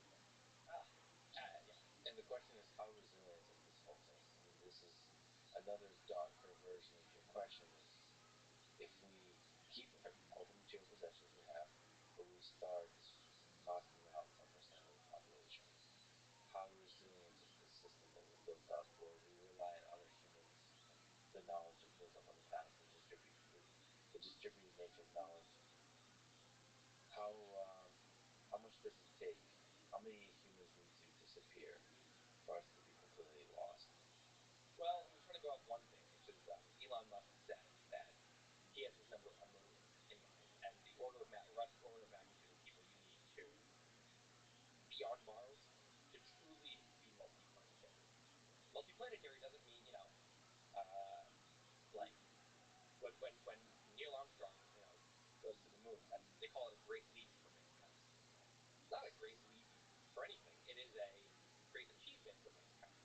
And I always think about if the first fish to kind of go on land just kind of went up and gave the shore a high five and went back into the water. That's not a great leap for life.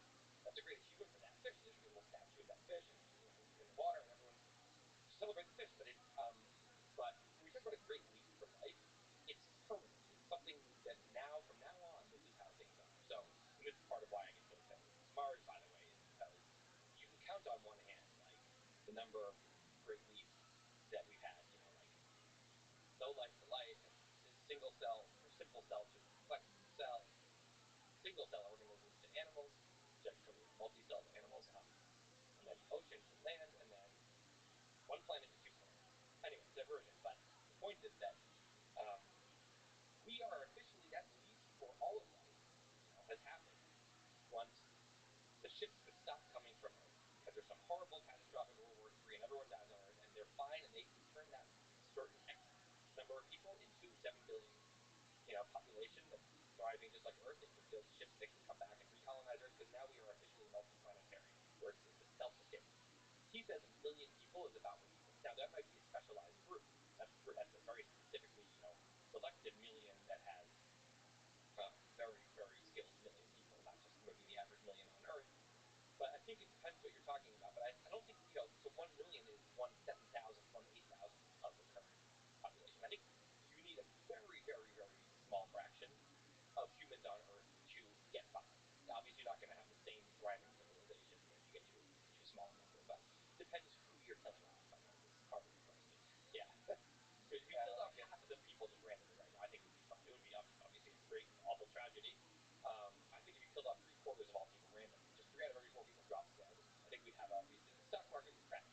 We'd have a rough patch. But I almost can assure you that the species would be fine. Well, because the million number, like you said, it is specialized. So I think you have to do this. You have to basically do the iPhone experiment. Like literally, you have to be able to manufacture computers. Yeah, everything. You're gonna have to. Self-sustaining means you can any major important skill, any important piece of kind of infrastructure on Earth can be built there. If it's just as well. It'd be interesting to list out what are the important things, what are the important skills. Yeah, I mean, you have to feed everyone, so mass farming, things like that. You have to mining. These questions, it's like the materials might be, I don't know, 5 miles, 2 miles underground. I don't know the actual, but like it's amazing to me just that these things got built in the first place. They never got. No one built the mine that we're getting stuff for the iPhone for probably wasn't built for the iPhone, or in general early mining. Was for I think obviously I assume that the Industrial Revolution when we realized fossil fuels we want to extract this magical energy source. I assume that like mining took a huge leap without knowing very much about this. I think you're going to need mining. You're going to need like a lot of electrical engineers. If you're going to have a civilization like ours, now of course you could have oil and lanterns. You could go way back, but if you're trying to build our today thing, you're going to need energy and electricity and mine the critical materials, and then you're going to need a ton of plumbing, everything that entails. And like you said, food, but also the manufacturers, so like turning raw materials into something useful. Yeah. That whole thing, like factories, some supply chain, transportation. Right. I mean, you think about we talk about like world hunger. One of the major problems is, there's plenty of food, and by the time it arrives, most of it's gone bad in the truck. In a kind of an impoverished place. So it's like we take it so for granted. All the food in the supermarket is fresh. It's all there, and which always stresses me. If I were running a supermarket, I would always be so like miserable about like things going bad on the shelves, or if you don't have enough, that's not good because too much it goes bad. And of course there'll be entertainers too. Like somebody would have a YouTube channel and go flying on Mars. There is something different about civilization on Mars and Earth existing versus like a civilization in the United States versus Russia and China. Like that's a different, fundamentally different distance. Like philosophically. Will it be like Fuzzy? There'll be like a reality show on Mars that everyone on Earth is obsessed with, and I think if people are going back and forth enough, then it becomes fuzzy. It becomes like, our friends on Mars, and there's like Mars versus Earth, and they become like fun tribalism.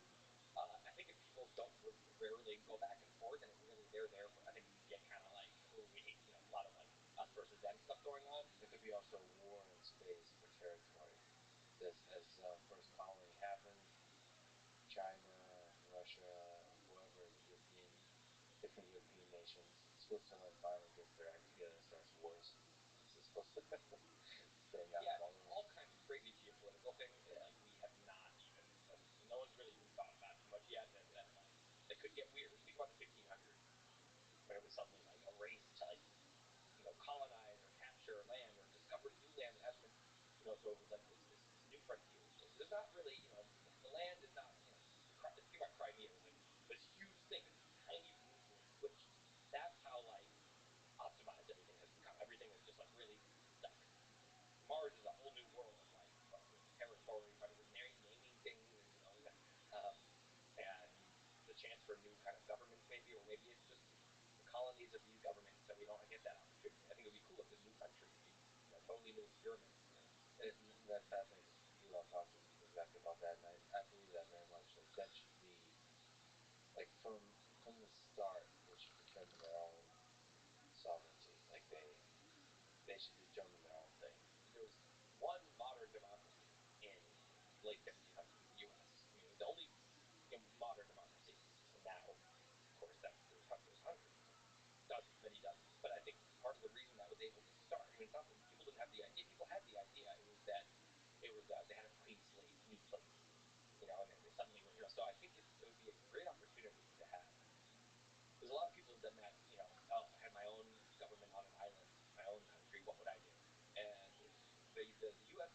founders actually had the opportunity to do that. Fantasy, they were like, we can do it. Let's make. Okay, what's the perfect country? And they tried to make something. Sometimes progress is not held up by our imagination. It's held up by just there's no, blank canvas to try something. Yeah, it's an opportunity for a fresh start. The funny thing about the conversation we're having is not often had. I mean, even by Elon, he's so focused on Starship and actually putting the first human on Mars. I think thinking about this kind of stuff is inspiring. It makes us dream. It makes us hope for the future. And it makes us somehow like thinking about civilization on Mars is helping us think about the civilization here on Earth. Yeah. How we should run it.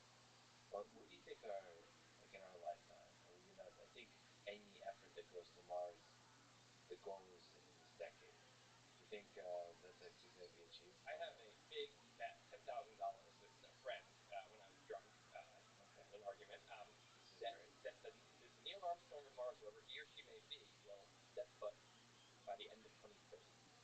Now this was probably 2018. So like what? A human has to touch Mars by by the end of 2030.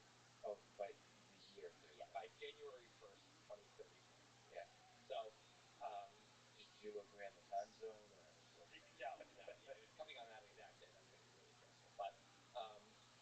But anyway, I think that there will be. That was 2018. I was more confident then. I think it's going to be around this time. I mean, I still won the general bet. Just his point was, you are crazy. This is not going to happen in our lifetimes, or not for many, many decades. And I said, you're wrong. You don't know what's going on with space tech. I think if the world depended on it, I think probably SpaceX could probably. I mean, I don't know this, but I think the tech is almost there. Like, I don't think that, of course, it's delayed many years by safety because they circle around, set the shape, around Mars, and they want to land a cargo ship on Mars. And there's the moon on the way too. Yeah. There's but I think the moon a decade before seemed like magical tech that humans didn't have. This like no, we can. It's totally conceivable that this Team Starship, like, it is a interplanetary colonial or interplanetary transport like system. That's what they used to call it. The SpaceX, the way they do it is every time they do a launch, something fails usually, when they're testing, and they learn 1,000 things. The amount of data they get, and they improve. So each one is it's like they've moved up like 8 generations in each one. Anyway, so it's not inconceivable that pretty soon they could send a Starship to Mars and land it. There's just no good reason I don't think that they couldn't. And so if they could do that, they could, in theory, send a person to Mars pretty soon. Now, taking off from Mars and coming back again, I don't think anyone wants to be on that voyage today because of it's still amateur hour here, getting that perfect. So I don't think we're too far away. Now the question is, every 26 months, Earth laps the moon, right? It's like a genocidal or total period. 26 months. So it's right now in the even. Like 2022 is going to have one of these. 2020, late 2024. So people could. This was the earliest estimate I heard. Elon said maybe we can send people to Mars in 2024. To land in 2020, early 2025. That is not going to happen because that included 2022 sending a cargo ship to Mars. Maybe even one in 2020, and so I think they're not quite on that schedule. But win my bet. 2027 I have a chance, and 2029 I have a chance. we're not very good at like backing up and seeing the big picture. We're very distracted by what's going on today and what we can believe is happening in front of our face. There's no way that humans are going to be landing on Mars, and it's not going to be the only thing everyone is talking about, right? I mean, it's going to be the moon landing, which is a bigger deal. We're going to another planet, right? And for to start a colony, not just to get high five and come back. So this is like the 2020s, maybe the 2030s. It's going to be the new 1960s. We're going to have a space decade. I'm so excited about it. And it's again, it's one of the great leaps through all of life happening in our lifetimes. It's wild. To paint a slightly cynical possibility, which I don't see happening, but I just want to put sort of value into leadership. I think it wasn't obvious that the moon landing would be so exciting for all of human civilization. Some of that had to do with the right speeches, with the space race. Like space, depending on how it's presented, can be boring. I don't think it's been that so far, but I've actually. I agree. I think space is quite boring right now. Not SpaceX isn't great, but like 10 years ago, space. Yeah. Some writer I forget who wrote. It's like the best magic trick in the show happened at the beginning, and now they're starting to do this like easy magic. You know, it's like you can't go in that direction. And the line that the writer said is like watching astronauts go up to the space station after watching the moon is like watching Columbus sail to Ibiza. It's just like, you know, everything is so practical. You're going up to the space station not to explore, but to do science experiments and microgravity, and you're sending rockets up. Mostly here and there there's probes, but mostly you're sending up satellites to, for direct TV, and I or whatever it is. It's kind of like lame Earth industry, usage. So I agree with you. Space is boring there. The first human setting foot on Mars, that's gotta be a crazy global event. I can't imagine it not being. Maybe you're right. Maybe I'm taking for granted that the speeches and the space race and but I think the value of, I guess what I'm pushing is the value of people like Elon Musk and potentially other leaders that hopefully step up is extremely important here. Like I would argue without the publicity of SpaceX, it's not just the ingenuity of SpaceX, but like what they've done publicly by having a figure that tweets and all that kind of stuff like that. That's a source of inspiration. Totally. NASA wasn't able to quite pull off with the shuttle. That's one of his two reasons for doing this. SpaceX did this for two reasons. One, life insurance for the species. Where if you're, I always think about it this way: if you're an alien on some faraway planet and you're rooting against humanity, and you win the bet and humanity goes extinct, you do not like SpaceX. You do not want them to have their eggs in two baskets. Yeah. Sure. It's like obviously this. You could have something that kills everyone on both planets, some AI war or something. But the point is, obviously, it's good for our chances, our long-term chances, to be having two self-sustaining civilizations going.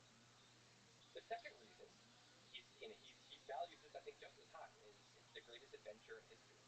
Going multi-planetary, and that people need some reason to wake up in the morning and it'll just be this hopefully great uniting event too. I mean, I'm sure today's nasty, awful political environment, which is like a whirlpool that sucks everything into it. Doesn't you name a thing and it's become a nasty political topic.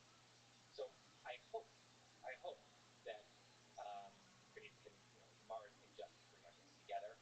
But it could become this hideous thing where it's billionaire, some annoying storyline gets built so half the people think that anyone who's excited about Mars is an evil, something. Yeah. Anyway, I hope it works out. So far, space has been a uniting, inspiring thing, and in fact, especially during this time of a pandemic, it's been just commercial entities putting out humans into space for the first time was just the only big source of hope. Totally, and awe. It's like watching this huge skyscraper go up in the air, flip over, come back down and land. I mean, it just makes everyone just want to sit back and clap and kind of like. The way I look at something like SpaceX is, it makes me proud to be a human, and I think it makes a lot of people feel that way. It's like good for our self-esteem. It's like, you know what, we're pretty. We have a lot of problems, but like we're kind of awesome. Yeah, we're awesome. If we can put people on Mars, if we're taking up an Earth flag on Mars, like, damn, we should be so proud of our like little family here. Like we did something cool. And by the way, I made it clear to SpaceX people, including you, many times, and I like once a year reminder that if they want to make this more exciting, send the writer to Mars on the thing, and I'll blog about it. So I'm just continuing to throw this out there. Which trying to On get which them to trip? send me to Mars. I understand that. I just want to clarify on which trip was the right one to go. I think my dream one, to be honest, would be like the Apollo 8, where they just moved around the moon and came back. Because landing on Mars Give you a lot of good content already, huh? great content, right? I mean, the amount of kind of high-minded and and so I would go into this thing and I would talk about it, and I'd be in microgravity, so I'd be bouncing around my little space. I get a little. He was sending in a dragon. It wasn't even a whole starship, and I would bounce around and I would get to. And I've always had a dream of going to like on one of those nice jails for a year. Yeah. Because I've just had nothing to do besides like read books and no responsibilities and no social plans. So this is the ultimate version of that. Anyway, this is a side topic, but I think But also, if you, I mean, to be honest, if you land on Mars, epic, and then if you die there, like finishing your writing, it would be just even that much more powerful for the impact. Yeah, but then I'm gone, and I don't even get to like experience the publication of it, which is not so helpful. Well, some of the greatest writers in history didn't get a chance to experience the publication of their. I know. I don't really think. I think like I think back to Jesus, and I'm like, oh man, that guy really like crushed it, you know. But then when you think about it, it doesn't like you could literally die today and then become the next. This is 2,000 years from now, and the civilization is like they're like in magical in the clouds, and they're worshiping you. They're worshiping Lex, like, and like that sounds like your ego probably would be like, wow, that's pretty cool. Except it's irrelevant to you because you never even knew it happened. This feels like a Rick and Morty episode. It does. It does. Okay, you've talked to Elon quite a bit. You've written about him quite a bit. Just it'd be cool to hear you talk about one of your ideas with Elon, the magic sauce that you've written about with Elon. What makes him so successful? His style of thinking, his ambition, his dreams, the people he connects with, the kind of problems he tackles. Is there kind of comments you can make about what makes him special? I think that obviously there's a lot of things that he's very good at. He's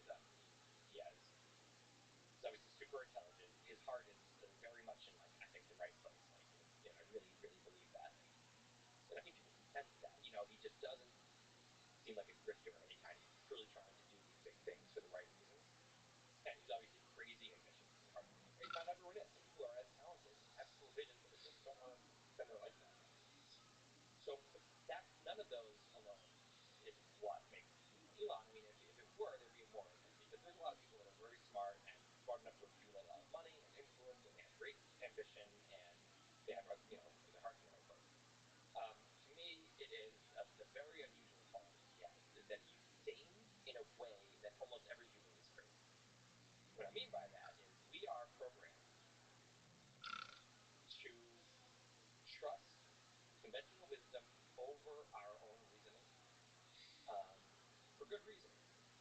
If you go back 50,000 years, and conventional wisdom says, don't eat that berry, or this is the way you tie a spearhead to a spear, and you're thinking, oh, I'm smarter than that. Like you're not. That comes from the accumulation of life experience, accumulation of observation and experience over many generations, and that's a little mini version of the collective super intelligence. It's like the equivalent of like me making a pencil today. Like people back then, like the conventional wisdom, like had this super this knowledge that no human could ever bring. So we're very wired to trust it. Plus, the secondary thing is that the people who just say that they believe the mountain is they worship the mountain as their god, right? And the mountain determines their fate. That's not true, right? And the conventional wisdom is wrong there, but believing it was helpful to survival because you were part of the crowd and you stayed in the tribe, and if you started to insult the mountain god and say that's just a mountain, it's not. You didn't fare very well, right? So for a lot of reasons, it was a great survival trait. Just trust what other people said and believe it. And truly, obviously, the more you really believe it, the better. Today, conventional wisdom in a rapidly changing world and a huge, giant society, our brains are not built to understand that. They have a huge setting, and none of them is 300 million person society. So your brain is basically um, is treating a lot of things like a small tribe, even though they're not. And they're treating conventional wisdom as very wise in a way that it's not. You think about it this way: it's like picture A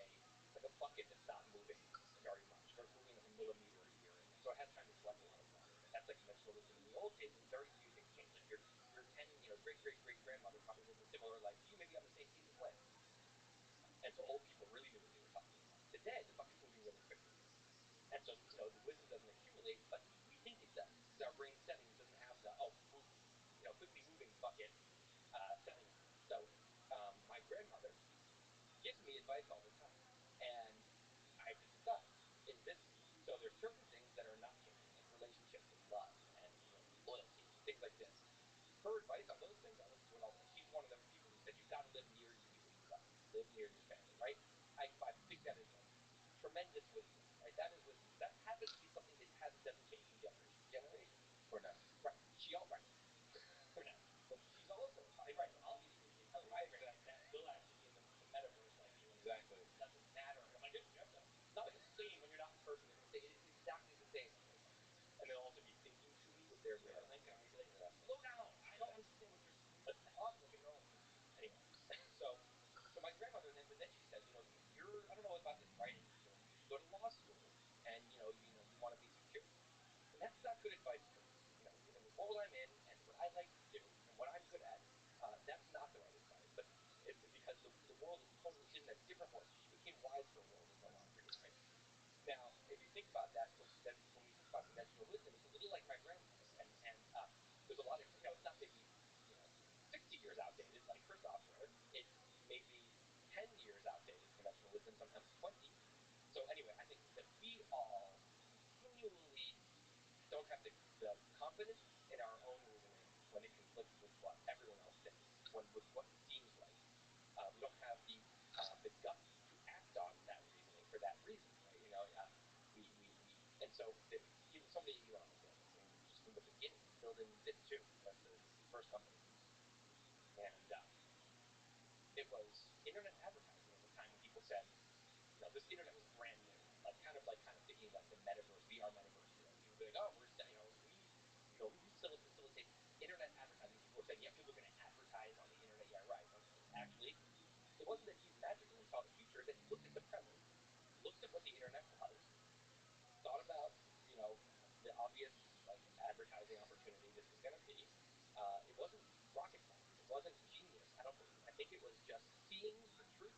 And when everyone else was laughing and saying, "Well, you're wrong," I mean, I did the math, and here it is. Right? Next company, X.com, which became eventually PayPal. People say, "Oh yeah, people are going to put their financial information on the internet." No way. To us, it seems so obvious. If you went back then, you would probably feel the same. You think that is a fake company. That no, it's just obviously not a good idea. He looked around and said, I see where this is. So again, you can see where it was going. You can see what it was that day, and not what it, not people. Conventional wisdom was still a bunch of years earlier. SpaceX is the ultimate example. A friend of his apparently actually compiled a video montage of rockets blowing up to show him this is not a good idea. But just in the bigger picture, the amount of billionaires who thought this was, I'm going to start launching rockets in the amount that failed. I mean, it's not. Conventional wisdom said this is a bad endeavor. He's putting all his money into it. Landing rockets was another thing. Here's a classic kind of way we were reasoning, which is if this could be done, NASA would have done this a long time ago because of the money it would save. This could be done. The Soviet Union would have done it back in the 60s.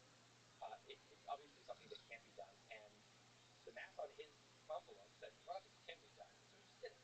So in each of these cases, I think actually, in some ways, Elon gets too much credit. As people think it's that he's, it's that his Einstein intelligence, or he can see the future, or he has incredible guts. He's so courageous. I think if you actually are looking at reality, and you're assessing probabilities, and you're ignoring all the noise, which is wrong, so wrong, right? And then you just have to be, pretty smart and pretty courageous, and you have to have this magical ability to be sane and trust your reasoning over conventional wisdom, because your individual reasoning, part of it is that we see that we can't build a Tesla, we can't build, the civilization on our own, right?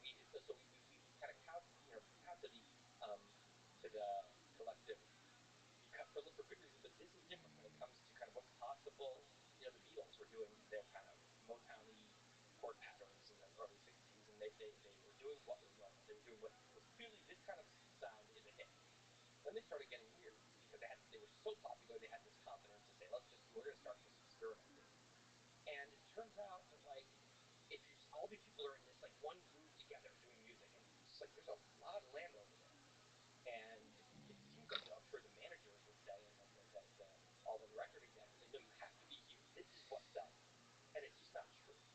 So I think that Elon is what that's why the term for this that actually Elon likes to use is reasoning from first principles, physics term.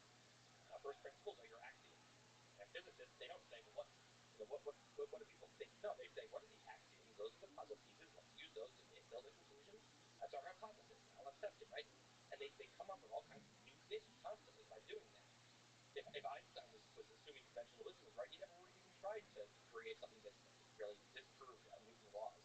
And the other way to reason is reasoning by analogy, which is a great shortcut.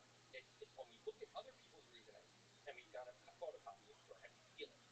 So reasoning by analogy we do all the time, and it's usually a good thing. I mean, we don't it takes a lot of mental energy and time to reason from first principles. It's absolutely you don't want to reinvent the wheel every time, right? You want to often copy other people's reasoning most of the time, and most of us do it most of the time, and that's good. But there's certain moments when you're forget just for a second like succeeding in like the world of Elon. Just who you're going to marry, where are you going to settle down, how are you going to raise your kids, how are you going to educate your kids, how you should educate yourself, what kind of career path you turn. These moments, this is what on your deathbed, like you look back on, and these are the few number of choices that really define your life. Those should not be reasoned by analogy. You should absolutely try to reason from first principles. And Elon, not just by the way in his work, but in his personal life. I mean, just look at the way he's on Twitter. It's not how you're supposed to be when you're a super famous, uh, you know, industry titan. You're not supposed to just be silly on Twitter and do memes and get in little quibbles. And he just does things his own way, regardless of what you're supposed to do, which sometimes serves him and sometimes doesn't. But I think it has taken him where it has taken him. Yeah, I mean, I probably wouldn't describe his approach to Twitter as first principles, but I guess that's the same. I don't think it is. Well, first of all, I will say that a lot of tweets people think, oh, he's going to be done after that. He's fine. He's on. He's just one Time Man of the Year. Like, something is. It's not sinking him, and I think it's not that I think this is like super reasoned out. I think that Twitter is his silly side, but I think that he saw when his reasoning did not feel like it was a giant risk in just being his silly self on Twitter. And a lot of billionaires would say, well, no one else is doing that, so we must be a good thing, right? Well, I gotta say that he inspires me to. That's okay to be silly. Totally. On Twitter, and but yeah, you're right. The big inspiration is the willingness to do that when nobody else is doing it. Yeah, and if you think about all the great artists, all the great inventors and entrepreneurs, almost all of them, they had a moment when they trusted their reasoning. I mean, Airbnb was over 60 with VCs. A lot of people would say, obviously, they know something we don't, right? But they didn't. They said, I think they're all wrong. I mean, that takes some kind of different wiring in your brain. And then that's both for big picture and detailed, like engineering problems. It's fun to talk to him. It's fun to talk to Jim Keller, who's a good example of this kind of thinking about like manufacturing. How to get cost down. They always talk about like they talk about SpaceX rockets this way. They talk about manufacturing this way, like um, cost per pound or per ton to get to orbit or something like that. So this is how they reason. We need to get the cost down. It's a very kind of raw materials. Yeah. Like just very basic way of thinking. First principles. It's really yeah. And the first principles of a rocket are that stuff. Price of raw materials and gravity, and wind. I mean, these are your first principles, and fuel. Henry Ford, what made Henry Ford blow up as an entrepreneur? $7 billion, right? I mean, he thought for a second and said, this isn't how manufacturing is normally, it's normally done this way, but I think this is a different kind of product. And that's what changed it. And then what happens is when someone reasons from first principles, they often fail. You're going out into the fog with no conventional wisdom to guide you. But when you succeed, what you notice is that everyone else turns and says, what are they doing? What are they? And then they flock over. Look at the iPhone. Steve Jobs, famously good at first reasoning from first principles. That guy had crazy self-confidence.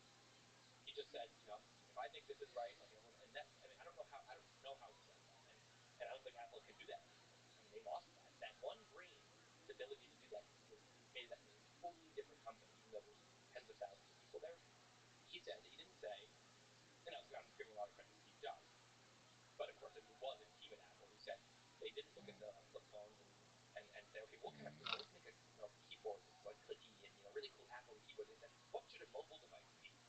What the axes? What are the axioms here? And none of them involved a keyboard necessarily. By the time they pieced it up, there was no keyboard. It didn't make sense.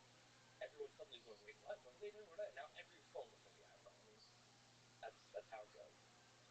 You tweeted, what's something you changed your mind about? It's a question you tweeted. Elon replied, Sprint, FM, Sam Harris responded, nuclear power. There's a bunch of people with cool responses there. In general, what are your thoughts about some of the responses, and what have you changed your mind about, big or small? Perhaps in doing the research for some of your writing. So I'm writing right now, just finishing a book on kind of why our society is such a shit place at the moment, just polarized, and we have all these gifts, like we're talking at a supermarket. We have voting technology. Fewer and fewer people are in poverty. It's Louis C.K. Likes to say, everything's amazing and no one's happy, right? But it's really an extreme moment right now where it's like hate is on the rise, like crazy things, right? And if I could interrupt briefly, you did tweet that you just wrote the last word. I sure did.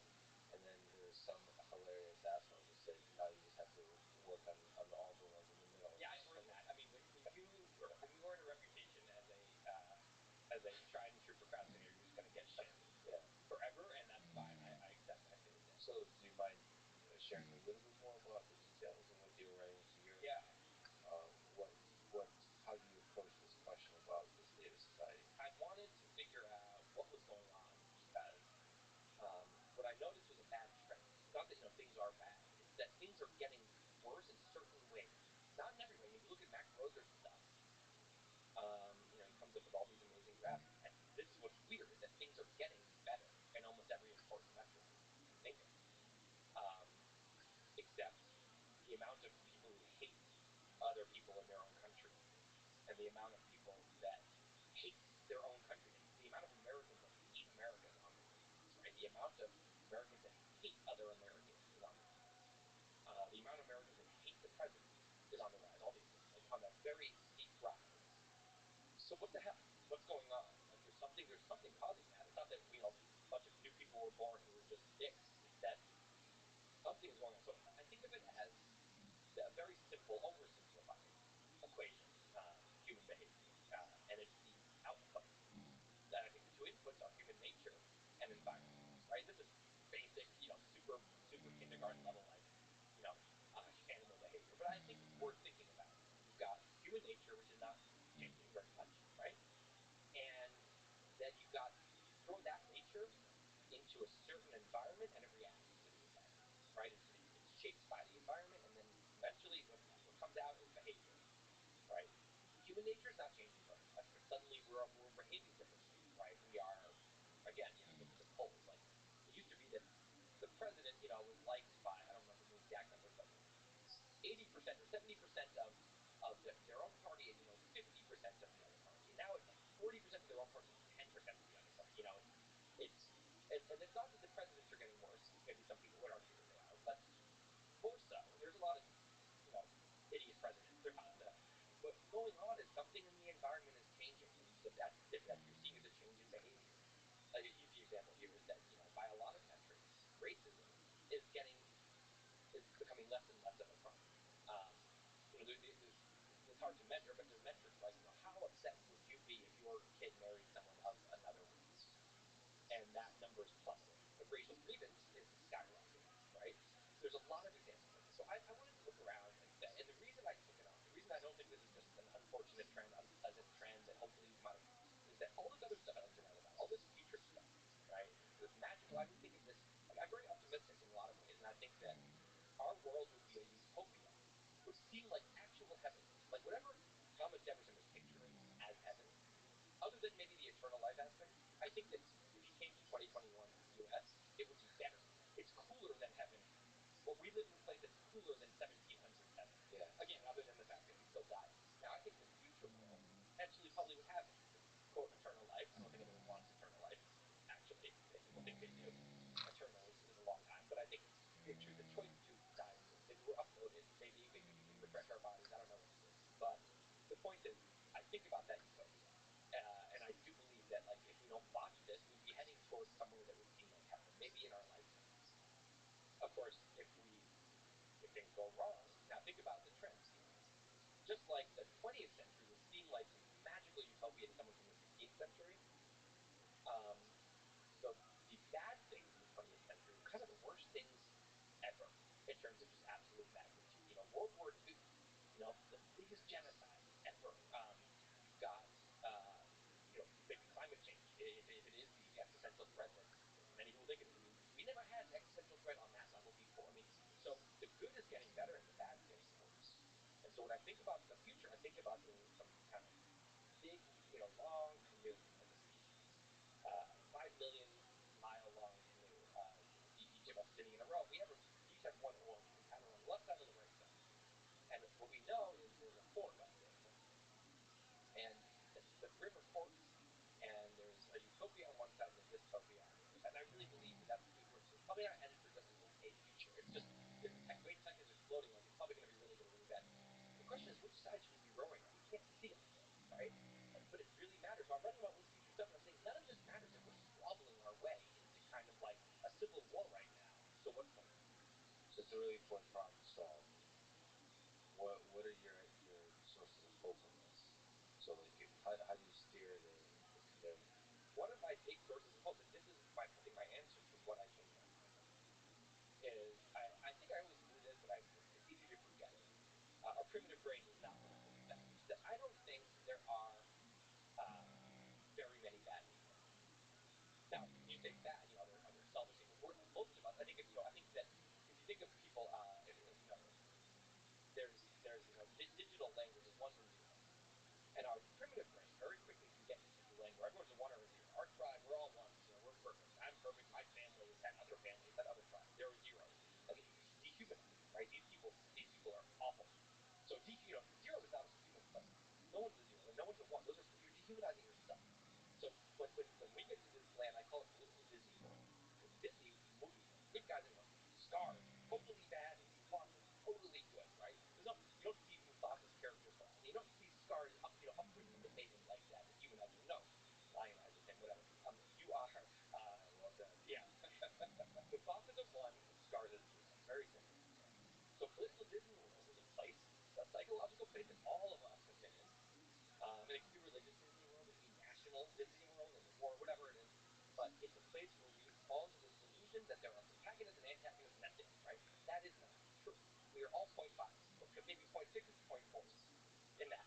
We are also, on one hand, I don't think there's that many really great people, frankly. I think if you get into it, people are kind of, a lot of people, most of us have, if you get really into our most shameful memories, things we've done that are worse, most shameful thoughts, the deep selfishness that some of us have in areas we wouldn't want to admit, right? Most of us have a lot of unadmirable stuff, right?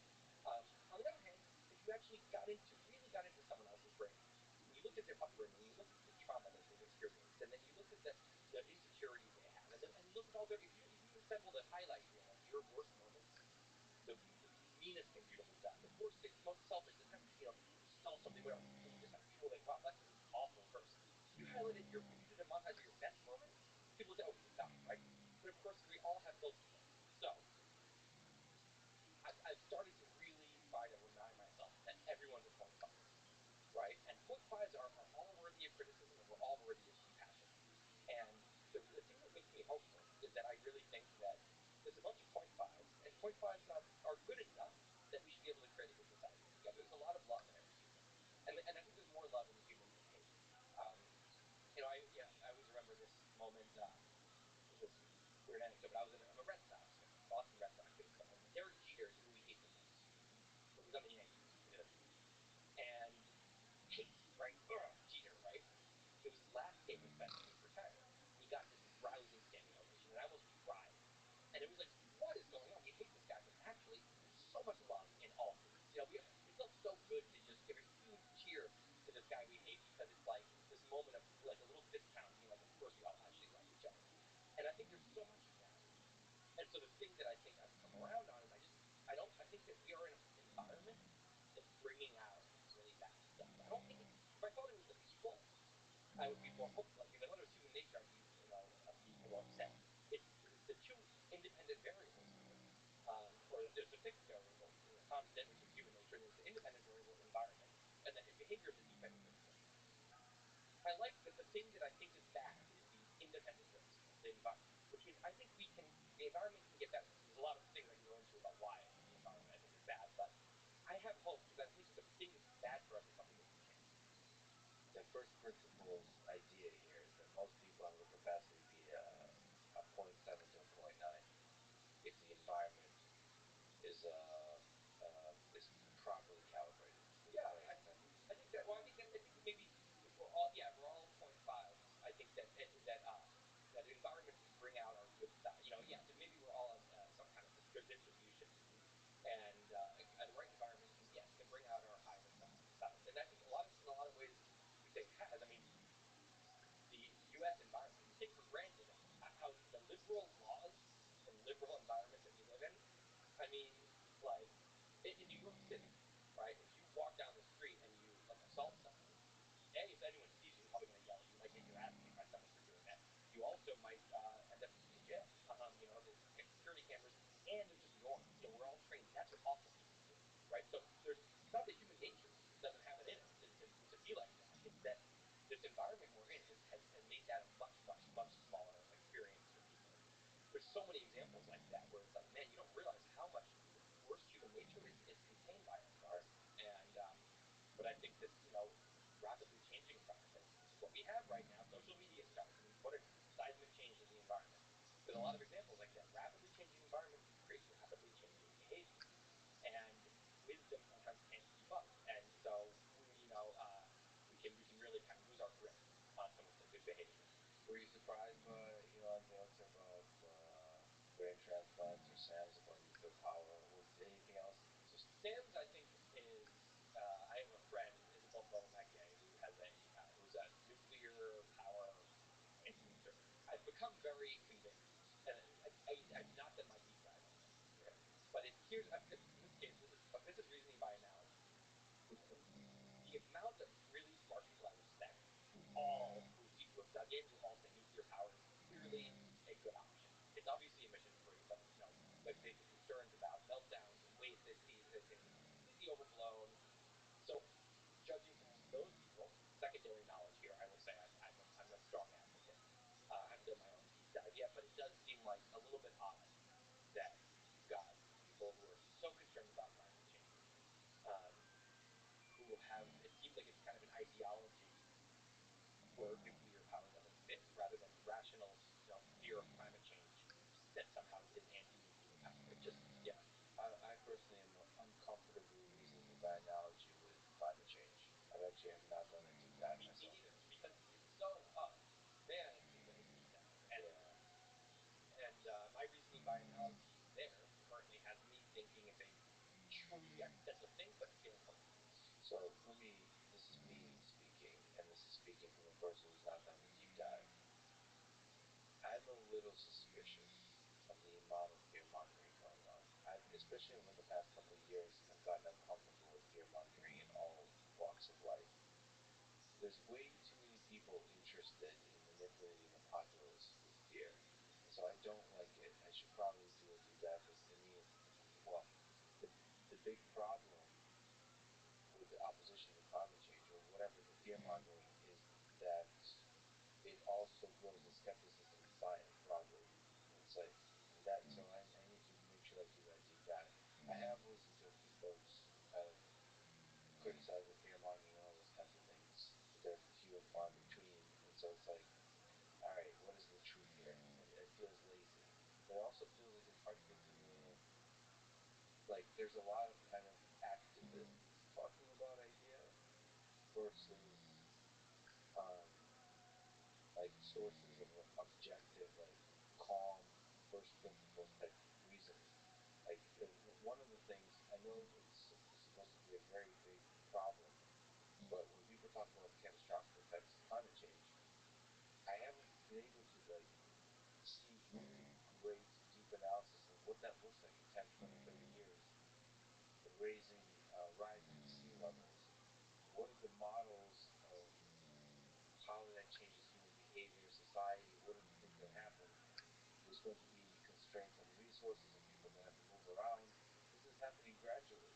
Are we going to be able to respond to this? How will we respond to this? What are the best like what are the best models for how something goes wrong? Again, I was. This is a question I keep starting to ask myself about during research, uh, like motivating myself to get up to this deep dive that I feel is deep. Just watching people not do a great job of that kind of modeling with the pandemic, and sort of being caught off guard and wondering, okay, if we're not good with this pandemic, how are we going to respond to other kinds of tragedies? Well, this is part of why I wrote the book, because I said we're going to have more and more of these like big collective what should we do here situations. Whether it's how about when we're probably not that far away from people being able to go inside the IQ of their kid, or like make a bunch of embryos and actually pick the highest IQ, anything possibly go wrong. Yeah, and also like imagine the political size of that, and like only wealthy people can afford it versus just little segment, right? We need to be able to have our wits about us as a species, where we can actually get into a topic like that and come up with it, where the collective brain can be smart. I think that there are certain topics where I think of this, and this is again another simplistic model, but I think it works. Is that there's a higher mind and a primitive mind, right? In your head, and these team up with others. So when the higher minds are, in the higher mind is more rational and puts out ideas that it's not attached to, and so it can change its mind easily because it's just an idea, and the higher mind can get criticized. Their ideas can get criticized in court. And so when the higher minds team up, it's like all these people in the room like throwing out ideas and teaching them, and one idea goes out and everyone criticizes it. It's like shooting bows and arrows at it, and the true ideas, the bows or arrows bounce off, and so okay, it rises up, and the other one gets shot down. So it's this incredible system. This is what this is what good science institution is someone puts out a thing, criticism arrows come at it, and most of them fall, and the needle in the haystack ends up rising up. Right? It's an incredible mechanism. So what's happening is a bunch of people, a bunch of flawed medium scientists are creating super intelligence. Then there's the primitive mind, which is the more limbic system-y part of our brain. It's the part of us that is very much not living in the current moment. It's living many tens of thousands of years ago, and it does not treat ideas like this type of thing. It identifies with these ideas. It only gets involved when it finds an idea sacred. It starts holding an idea sacred, and that starts identifying. So what happens is they team up too. And so when you have a topic that is a bunch of primitive, that really rouses a bunch of primitive minds, um, it quickly, these primitive minds team up, and they create an echo chamber where suddenly no one can criticize it. In fact, the idea is powerful enough, people outside the community, no one can criticize it. We will get your paper retracted. We will get you fired. Right? That's not higher mind behavior. That is crazy primitive mind. And so now what happens is the collective becomes dumber than an individual. It's dumber than a single reasoning individual. You have this collective is suddenly attached to this sacred scripture with the idea, and they will not change it, and they get dumber and dumber. And so climate change is what's worrisome is that climate change has in many ways become a sacred topic, where if you come up with a nuanced thing, you might get called branded as denier. Yes. So there goes the super intelligence. All the arrows, no arrows can be fired. But if you get called a denier, that's a social penalty for firing an arrow at a certain orthodoxy, right? And so what's happening is the big brain gets unfrozen, right, and it becomes very stupid. Now, you can also say that about a lot of other topics right now. You just mentioned another one. I forget what it was, but that's also kind of related. The war, the vaccine. Yeah, COVID. Okay, and here's my point earlier: is that what I see is that the political divide is like a whirlpool that's pulling everything into it, and in that whirlpool, thinking is done with the primitive mind triumph. And so I get, okay, I'll think of something like race, right? That makes sense. That also right now, the topic of race, for example, or gender, these things are in the whirlpool. But that immediately, like, okay, that's something that the primitive mind would always get really worked up about. It taps into like our deepest kind of like primal self. Um, COVID, maybe COVID in a way, just like, climate change, like that should just be something that our rational brains are like, let's solve this much problem. The problem is that it's all gotten sucked into the red versus blue whirlpool, and once that happens, it's in the hands of the primitive minds, and we're losing our ability to be wise together, to make decisions. It's like the big species brain is like, or the big American brain is like getting drunk at the wheel, and we're about to go into a future with more and more big technology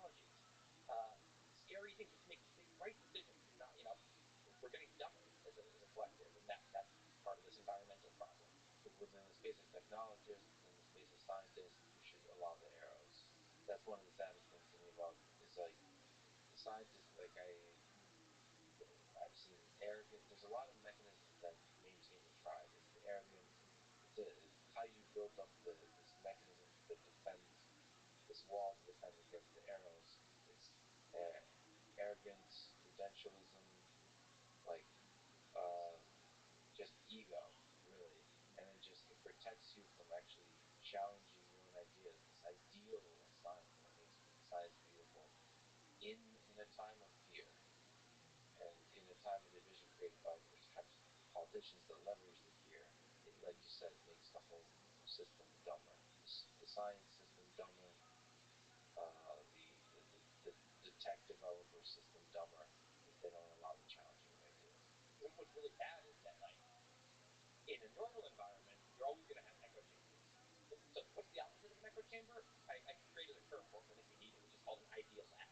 An idea lab, right? It's like people act like scientists, even if they're not doing science. They just treat their ideas like science experiments, and they toss them out there, and everyone disagrees. And disagreement is like the game. Everyone likes to disagree, on a certain tech club where everyone is just, saying, it's almost like someone throws something out, and it's an insult to the rest of the group to say, I think you're being like overly general there, or I think like, aren't you kind of being? I think that's like your bias showing.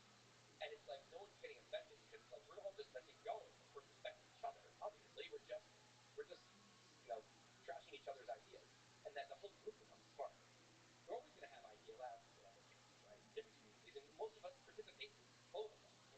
Maybe in your marriage is a great idea lab. You love to disagree with your spouse, and maybe but this group of friends or your family at home, in front of that sister, you do not bring up politics because she's now enforced. When that happens, her bullying is forcing the whole room to be an echo chamber to appease her. Now, what scares me is that usually you have these things existing kind of in bubbles, and usually there's like they each have a natural defenses against each other. So an echo chamber person stays in their echo chamber. They don't like they will cut you out. They don't like to be friends with people who disagree with them. You don't do that. They will cut you out. They'll cut out their parents if they voted for Trump or whatever, right? So they're that's how they do it. They will say, I'm going to stay inside of an echo chamber safely. So my ideas, which I identify with, because my primitive mind is doing the thinking, are not going to ever get challenged because it feels so scary and awful for that to happen. But if they leave and they go into an idea lab environment, people are going to say, what? No, they're going to disagree. And they're going to say, and the person's going to try to bully you, and they're going to say, that's really offensive. And people are going to say, no, it's not. And they're going to immediately say these people are assholes, right? So the echo chamber person, it doesn't have much power once they leave the echo chamber. Likewise, the idea lab person, they have this great environment, but if they go into an echo chamber where everyone else is, and they do that, they will get kicked out of the group. They will get branded as something, a denier, a racist, a right winger, a radical, these nasty words. The thing that I don't like right now is that the echo chambers have found ways to forcefully expand into places that normally have a pretty good immune system against echo chambers, like universities, like science journals, places where usually it's like there's a strong idea lab culture, veritas, that's an idea lab slogan. You have it that these people have found a way to. A lot of people have found a way to actually go out of their thing and keep their echo chamber by making sure that everyone is scared because they can punish anyone, whether you're in their community or not. That's all brilliant advice. When's the book coming out? Any idea? June, July, we're not quite sure. Okay, I can't wait. It's awesome. Do you have a title yet, or you can't talk about that? Still working on it. Okay. If it's okay, just a couple of questions from mailbag. I just love these. I would love to hear you riff on these. So one is about film and music. Why do we prefer to watch? The question goes: why do we prefer to watch a film we haven't watched before, but we want to listen to songs that we have heard hundreds of times? This question in your answer really started to make me think. Like, yeah, that's true. That's really interesting. Like we draw that line somehow. So what's the answer? So I think we'll use these two minds again. I think that when your higher mind is the one who's taking something in and they're really interested, what is a lyric? So I'm going to learn something, or what, they're reading a book or whatever. And the higher mind is trying to get information. Once it has it, there's no point in listening to it again. It has the information. Your rational thinking is like, I got it. But when you eat a good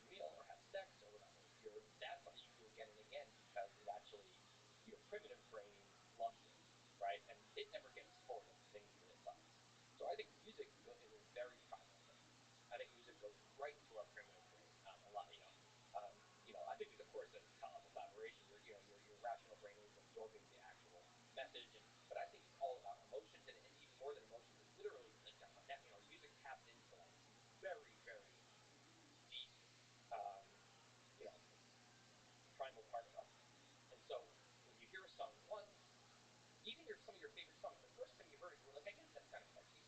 And and then then you end up loving it on the 10th listen. But sometimes you even don't even like a song. You're like, oh, this song sucks. And suddenly you find yourself on the 40th time because it's on the radio all the time, just kind of being like, oh, I love this song. And you're like, wait, I hate this song. And what's happening is that the sound is actually, music's actually carving a pathway in your brain, and it's a dance. And when your brain knows what's coming, it's a dance. It knows the steps. So your brain, your internal kind of, your brain is actually dancing with the music, and it knows the steps, and it can anticipate, and so there's something about knowing, having memorized the song that makes it incredibly enjoyable to us. But when we hear it for the first time, we don't know where it's going to go. We're like an awkward dancer. You don't know the steps. And your primitive brain can't really have that much fun with it. That's how I feel. And in the movies, that's less primitive. That's the stories. You're taking in. But a really good movie that we really love, often we will watch it like 12 times. So like not that many, but versus if you're watching a talk show, right? You're listening to one of your podcasts is a perfect example. There's not many people that will listen to one of your podcasts, no matter how good it is, 12 times, because once you've got it, you've got it. It's a form of information that's very high in mindfulness. That's how I feel. Well, the funny thing is, there's people that listen to a podcast episode many, many times, and often I think the reason for that is not because of the information, it's the chemistry, it's the music, the conversation. Yeah. So it's not the actual. It's the art of it. They love. Yeah, they'll fall in love with some kind of person, some weird personality, and they'll just be listening to. They'll be captivated by the beauty of that kind of person. Or like a stand-up comic, I've watched like certain things, like episodes, like 20 times. Yeah. Even though. I have to ask you about the wizard hat. You wrote a blog about Neuralink. I got a chance to visit Neuralink a couple of times, hang out with those folks. That was one of the pieces of writing you did that like changes culture and changes the way people think about a thing. The ridiculousness of your stick figure drawings are somehow it's like calling the origin of the universe the Big Bang. It's totally title, but it somehow sticks to be the representative of that. The same way the wizard hat from Neuralink is somehow was a really powerful way to explain that. You actually proposed that the Man of the Year cover of Time should be one of my drawings. One of your drawings. Yes. Because you outraged that it wasn't. It was. Okay. So, what are your thoughts about like all those years later about Neuralink? Do you find this idea like what excites you about it? Is the big long-term philosophical things? Is it the practical things? Do you think it's super difficult to do on the neurosurgery side, on the material engineering, the robotic side, or do you think the machine learning side for the brain-computer interface when you get to learn about each other, all that kind of stuff? I would just love to get your thoughts because you're one of the people that really considered this problem, really studied it, of brain-computer interfaces. I mean, I'm super excited about it. I really think it's actually Elon's most ambitious thing, more than colonizing Mars, because that's just a bunch of people going somewhere, even though it's somewhere far. Neuralink is changing what a person thinks. Eventually. Now, I think that Neuralink engineers and Elon himself would all be the first to admit that it is a maybe with whether they can do what it runs here. I mean, it is so crazy ambitious to try to. Their eventual goals are, of course, in the interim, they have a higher probability of accomplishing smaller things, which are still huge, like basically solving paralysis, uh, stroke, Parkinson, things like that. I mean, it can be unbelievable, and anyone who doesn't have one of these things, like we might, everyone should be very happy about um, this kind of helping with different disabilities. But the thing that is like so, the grand goal is this augmentation, where if you take someone who's totally healthy and you put a brain machine interface in any way, it gives them superpowers. I, you know, I, the possibility that they can do this, that they can really. So, they've already shown that they are for real. That they've created this robot. Elon talks about like it should be like LASIK, where it's not. It shouldn't be something that needs a surgeon. This shouldn't just be for rich people who have waited in line for 6 months. This should be for anyone who can afford LASIK, and eventually, hopefully, something that isn't covered by insurance or something that anyone can do. Something this big a deal should be something that anyone can afford eventually. And when we have this, again, I'm talking about a very advanced phase down the road. So maybe a less advanced phase, there's maybe right now. Think about when you listen to a song. What's happening is you actually hear the sound. Well, not really. It's that the sound is coming out of the speaker. The speaker is vibrating. It's vibrating air molecules. Those air molecules, get vibrated all the way to your head, um, the pressure wave, and then it vibrates your eardrums. Your eardrums really the speaker now in your head that then vibrates bones and fluids, which then stimulates neurons in your auditory cortex, which gives you the perception that you're hearing sound. Now, if you think about that, do we really need to have a speaker to do this? You could just somehow get a little tiny thing that can vibrate eardrums to do it that way. That seems very hard. But really what you need is you go to the very end, and the thing that really needs to happen is your auditory cortex neurons stimulated in a certain way.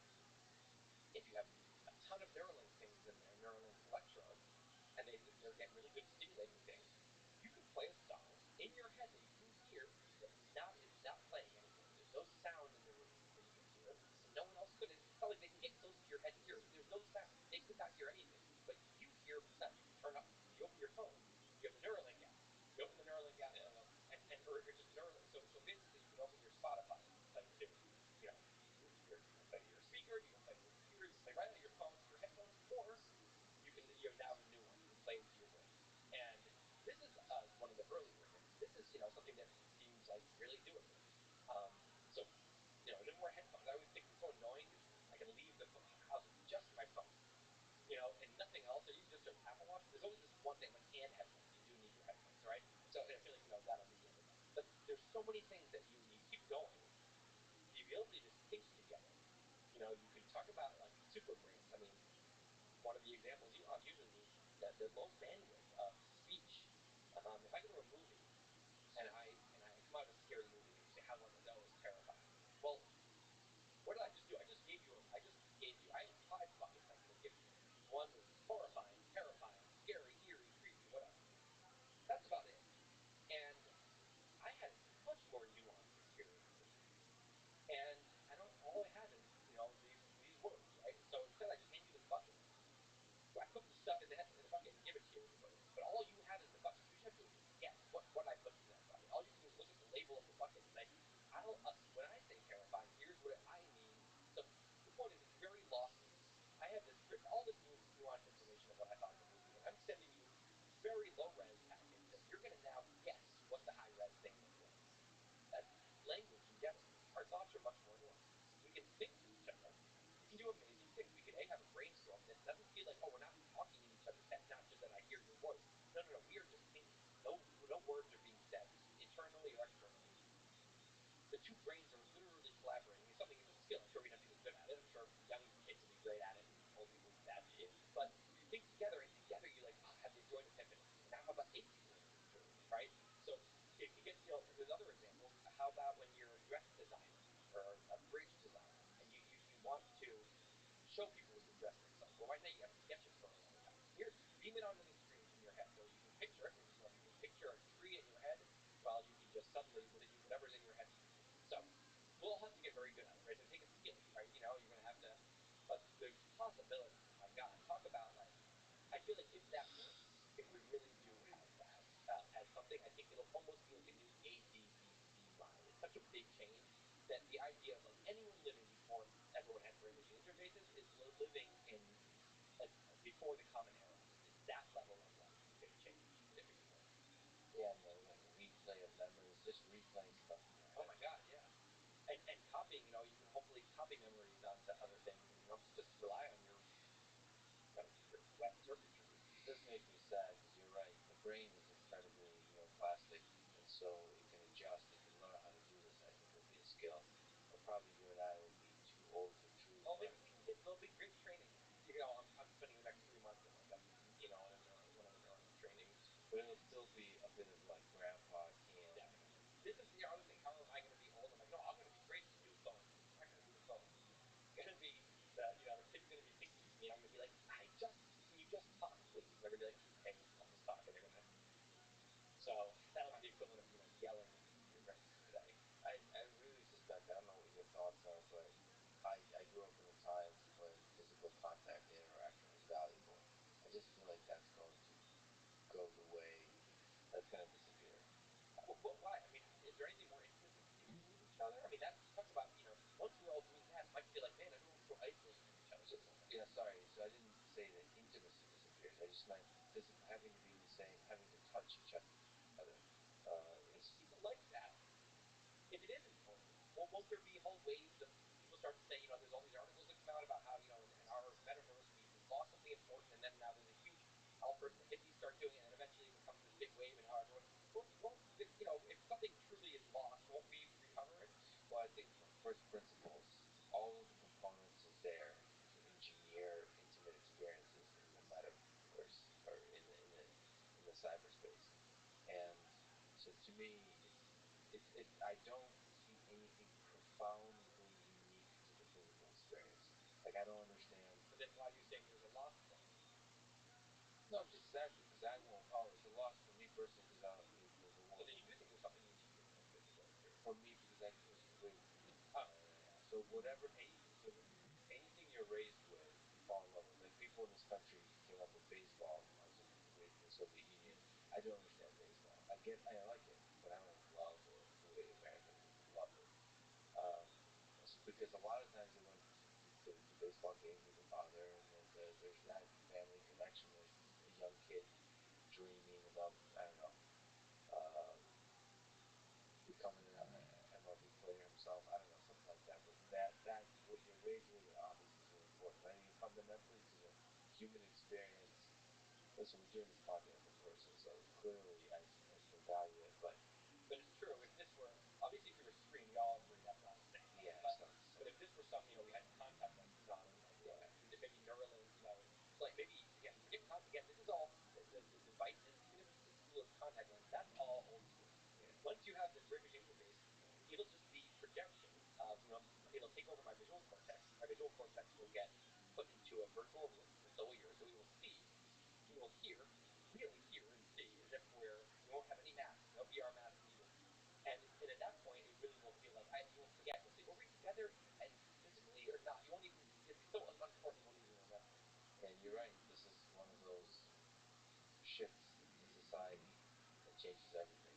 But romantically, people still need to be together. That there's a whole set of like physical things with relationships that are, you know, like what, like sex, but also just like there's ceremony. Like there's the physical touch is such a, it's like music. It goes to such a deeply primitive part of us that what physical touch with a romantic partner does. That I think that, so I'm sure there'll be a whole wave of people who their new thing is that, you know, you're romantically involved with people you never actually are close with, but, and I'm sure there'll be things where you can actually smell what's in the room and you can, and touch. Yeah, but I think that'll be one of the last things to go. I think there's something that to me seems like something that would be a while before people feel like there's nothing lost by not being. It's very difficult to replicate a human interaction. Although sex also, again, you could not to get too like weird, but you could have a thing where you basically, you know, or you know, let's just do a massage because it's less like awkward. But like, someone, you know, everyone is still imagining sex. So a masseuse could massage a fake body, and you could feel whatever's happening. Right? So you're lying down in your apartment alone, but you're feeling a full. That'll be the new like YouTube or like streaming where it's one masseuse massaging one body, but like 1,000 people are experiencing. Exactly. Right. Well, think about it. Right now, you don't have Taylor Swift that just play for one person. That has to go around and every one of her fans she has to go play for a book. Right. Yeah. You do it, and it goes everywhere. So it'll be the same idea.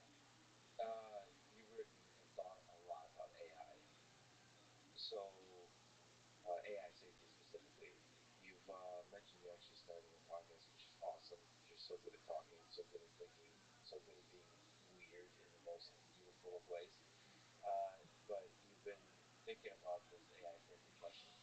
Where today does your concern lie for the near future, for the long term future? Like, quite a bit of stuff happened, including with Elon's work with Tesla Autopilot. There's a bunch of amazing robots with Boston Dynamics, and everyone's favorite vacuum robot, iRobot, Roomba. And then there's obviously the applications in machine learning to recommender systems in Twitter, Facebook, and so on. And face recognition for surveillance, all these kinds of things are happening. Just a lot of incredible use of not even face recognition, but the incredible use of deep learning, machine learning to capture information about people and try to recommend to them what they want to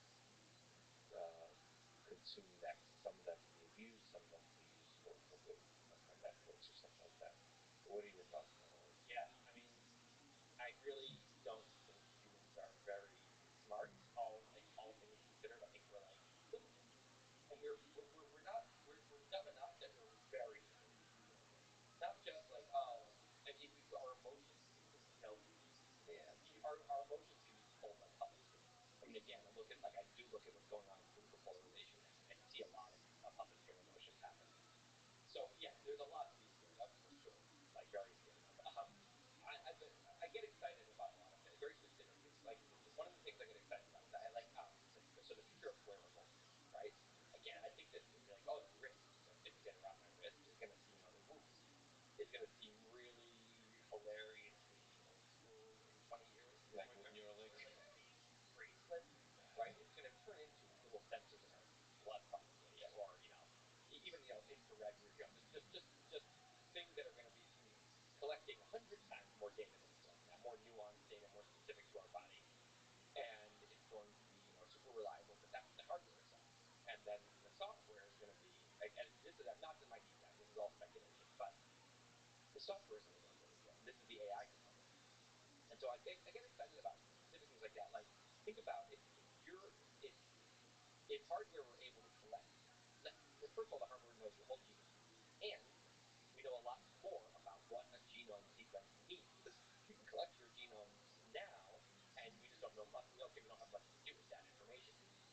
As AI gets so now you have your genome, you've got what's in your blood at any given moment, all the levels of everything, right? You have the exact width of your heart arteries at any given moment. You've got um, all the viruses that ever visit your body, there's a trace of it. So you have all the pathogens, all the things that like you should be concerned about health wise, and let it threaten you, and you might be immune from all of that kind of stuff. It also, of course, it knows how fast your heart is beating, and it knows how much exactly the amount of exercise. It knows your muscle mass and your weight and all that. But it also maybe can even know your emotions. I mean, maybe emotions. What are they? Where do they come from? Probably pretty obvious chemicals once we get in there. So again, Neuralink can be involved here, maybe in collecting information. Because right now you have to do the thing. What's your mood right now? It's hard to even assess. When you're in a bad mood, it's hard to even. But by the way, just as a shout out, Lisa Feldman Barrett, who's a neuroscientist at Northeastern, just wrote not just like a few years ago, wrote a whole book saying our expression of emotions has nothing to do with it. That's exactly. You can tell because one of these apps pops up and says, how do you feel right now? Good, bad. I'm like, I don't know. Like I feel sad right now because the thing popping up reminded me that I'm procrastinating. I was on my phone. I should like that's not my So I think we'll probably be able to get all this info right. Now an AI can go to town. Think about when the AI gets really good at this, and it knows your genome, and it knows I want the AI to just tell me what to do. When it turns it, okay, what do you do? So how about this? Now I'm attaching it to a meal server, right? And the meal server says every, all these, million ingredients, supplements, and vitamins and everything. And I tell the AI my broad goals. I want to gain muscle. I want to, maintain my weight, but I want to have more energy or whatever. Or I want to, I just want to be very healthy. And obviously, everyone wants the same like 10 basic things. Like you want to avoid cancer, you want to, various things. You want to age slower. So now the AI has my goals, and drones comes at a little thing pops up and it says like beep beep, like 15 minutes you're gonna eat because it knows that's the right time for my body to eat. 15 minutes later, a little slot opens in my wall where a drone has come from the factory, the food factory, and dropped the perfect meal for that moment for me. my mood, for my genome, for my blood content, and it's because it knows my goals. So it knows I want to feel energy at this time, and then I want to wind down here. So it actually those things are intelligent. Well, plus the pleasure thing, like it knows what tiny components of a meal you've enjoyed in the past, so it can assemble it perfectly. Exactly. It knows you way better than you know yourself, better than any human could ever know you. And a little thing pops up. Still some choice, right? It pops up and it says like, coffee, because it knows that my cutoff day says I can have coffee for the next 15 minutes only because at that point it knows how long it's in my system. It knows what my sleep is like when I have it too late. It knows I have to wake up at this time tomorrow. It has my calendar. So I think a lot of people, this is I think something that humans are wrong about, is that most people will hear this and be like, that sounds awful. That sounds dystopian. No, it doesn't. It sounds incredible. And if we all had this, we would not look back and be like, I wish I was like making awful choices every day like I was in the past. And then these aren't important decisions. Your important decision-making energy, your important focus and your attention can go on kids and on your work and on helping other people at things that matter. And so I think AI, when I think about like personal lifestyle and stuff like that, I really love like I love thinking about that. I think it's going to be very, and I think we'll all be so much healthier. When we look back today, one of the things that's going to look so permanent is the one size fits all thing. Getting like reading advice about keto. Each genome is going to have very specific, one unique advice coming from AI, and so Yeah, the customization that's enabled by the collection of data and the use of AI. A lot of people think, listen, like they think of the worst case scenarios, that data being used by authoritarian governments to control you, all that kind of stuff. They don't think about most likely, especially in a capitalist society, it's most likely going to be used as part of a competition to get you the most delicious and healthy meal possible as fast as possible. Yeah, so the world will definitely be much better with the integration of data. But of course, you want to be able to be transparent and honest about how that data is misused, and that's why it's important to have free speech and people to speak out, like when some bullshit is being done by companies. That we need to have our wits about us as a society. Like this is free speech is the mechanism by which the big brain can think for itself, can think straight and see straight. When you take away free speech, when you start saying that, and every topic, when any topic's political, it becomes treacherous to talk about. So forget the government taking away free speech. If the culture penalizes nuanced conversation about any topic that's political, and the politics is so all-consuming and it's such a incredible market to polarize people, for media to polarize people and to bring any topic it can into that, and get people hooked on any political topic, we become a very dumb society. So free speech goes away as far as it goes. People say, people like to say all the time, you don't even know what free speech is. Free speech, your free speech is not being violated. It's like, no, you're right. My First Amendment rights are not being violated. But the culture of free speech, which is the second ingredient of two needs, the First Amendment, and then you need the culture of free speech. Now you have free speech, and the culture is much more. And obviously, you can have a culture that's people right now. Take any topic, or what's going on in K-12 schools, or even climate change. Take any of these, and the First Amendment's still there. No, you're not going to get arrested no matter what you say. The culture of free speech is gone because you will be destroyed. Your life will be over. As far as it matters, if you say the wrong thing. But even but a really vigorous culture of free speech, you get no penalty at all for even saying something super dumb. People will say, like, people will laugh. Be like, well, that was like kind of hilariously offensive and like not at all correct. Like, you're wrong. You're wrong. But no one's like, that is you. Now the brain is thinking at its best. So the IQ of the big brain is as high as it can be in that culture. And the culture where you say something wrong and people say, oh wow, you've changed. Oh wow, like look, this is his real colors. The big brain is dumb. You still have mutual respect for each other, so like you don't think lesser of others when they say a bunch of dumb things. It's just a play of ideas, but you still have respect. You still have love for them, because I think the worst case is when you have a complete free like anarchy of ideas where it's like everybody lost hope that something like a true community converged towards. Like everybody has their own truth. Then it's just chaos. Like if you have mutual respect and a mutual goal of arriving at the truth and the humility that you want to listen to other people's ideas, forgiveness of other people that just maybe dumb as hell. That doesn't mean they're less of these, all that kind of stuff. But that's like a weird balance to strike. Right now, people are being trained, little kids, college students, being trained to take the exact opposite bet. Think that there's no such thing as objective truth, which is, objective truth is the N on the compass for every thinker. Doesn't mean we're, necessarily on our way or finding it, but we're all aiming in the same direction. We all believe that there's a place we can eventually get closer to. Not objective truth, teaching them that disagreement is bad, violence. It's like, you quickly sound like you're just going on like a political rant with this topic, but like it's really bad. It's like genuinely the worst. If I had my own country, I mean, it's like I would teach kids some very specific things that this is doing the exact opposite of, and it sucks. It sucks. Speaking of which, he tweeted 30 minutes of reading a day equals. He has this one video, and it's cool to think about reading as a habit and something that accumulates.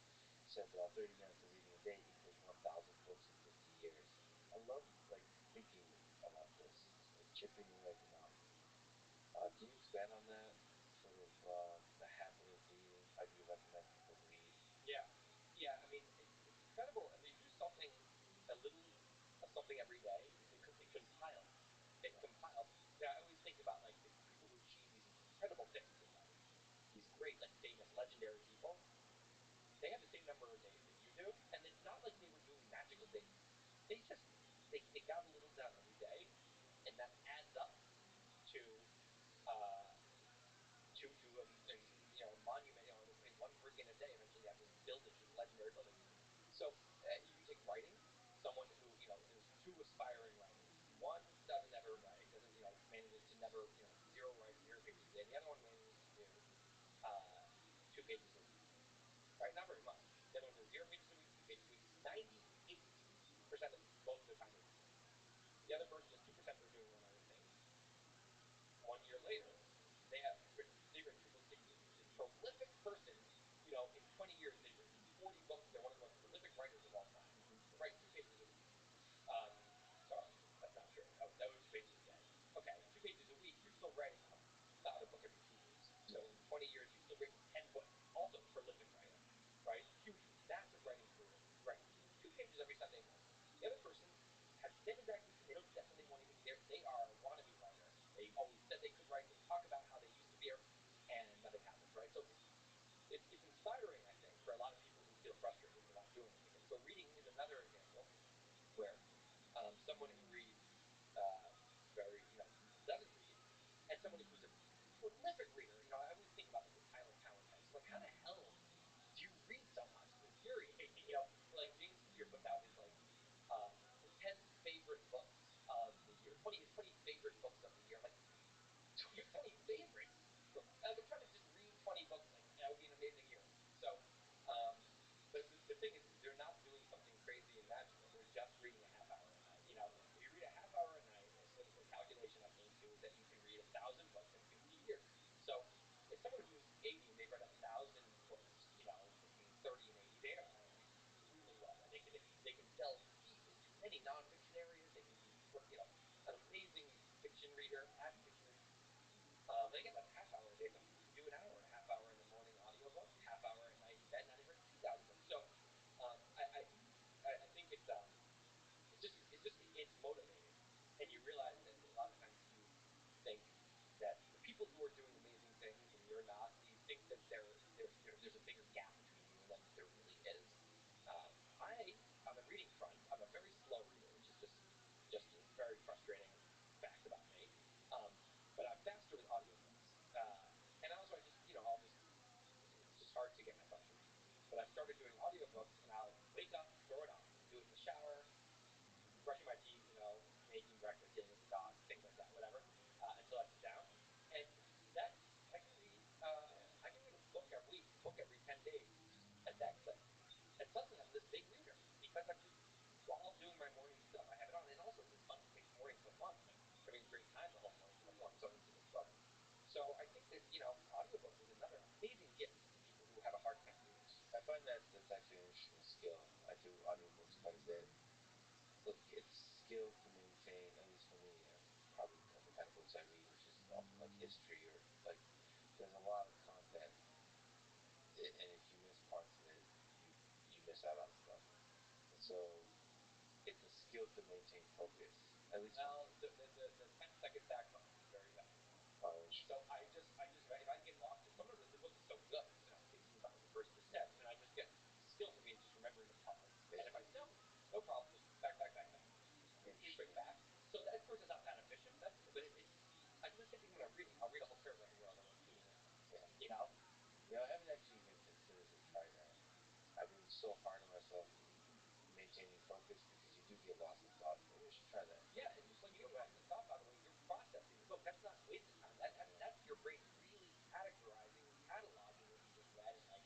Well, there's several kinds of thoughts, right? There's thoughts related to the book, and there's a thought that it could take you elsewhere. Well, I find that if I am continually thinking about something else, I just say I'm not. I've been pausing myself. Yeah, especially in the shower or something when like that's when I'm having really great thoughts. If I'm having all these thoughts about other stuff, clearly my mind wants to work on something else. So I'll just pause. Quiet, Dan Carlin. I'm thinking about something else right now. Exactly. Also, you can things like you have to head out to the store. Like I'm going to read 20 pages on this trip, just walking back and forth, going to the airport, waiting for your flight.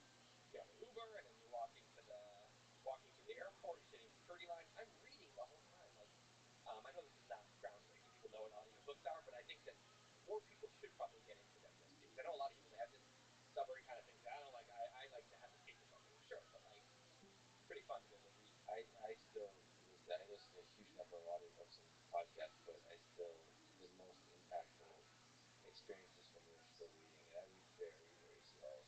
And it's very frustrating when, like, you go to these websites like that estimate how long a book takes on average. Those always annoy. They do like a page a minute, but I mean like at best, like a page every 2 minutes at best. At best, and you're like really like right. Actually not pausing. It's my ADD. Like I just it's hard to keep focusing, and I also like to really absorb it. And so on the other side of things, when I finish a book, 10 years later, I'll be like, that scene in this happened, and another friend will read it, and like, I don't remember any of the details. I'm like, oh, I can tell you like the entire. So I absorb the shit out of it, but I don't think it's worth it to like have to read so much less in my life. I actually, so in terms of going to the airport, in those like filler moments of life, I do a lot of it's an app called Enki. I don't know if you know about it. It's space repetition app. So there's all of these facts I have when I read. I write it down if I want to remember it, and you review it. The things you remember, it takes longer and longer to bring back up. It's like flashcards, but a digital app. It's called Anki. I recommend it to a lot of people. There's a huge community of people that are just obsessed with it. ANKE. AMKI. So this is extremely well-known app idea, like among students, but like medical students, like people that really have to study. Like this is not like fun stuff. They really have to memorize a lot of things. They have to remember them well. They have to be able to integrate them with a bunch of ideas. So, and I find it to be really useful for like when you read history.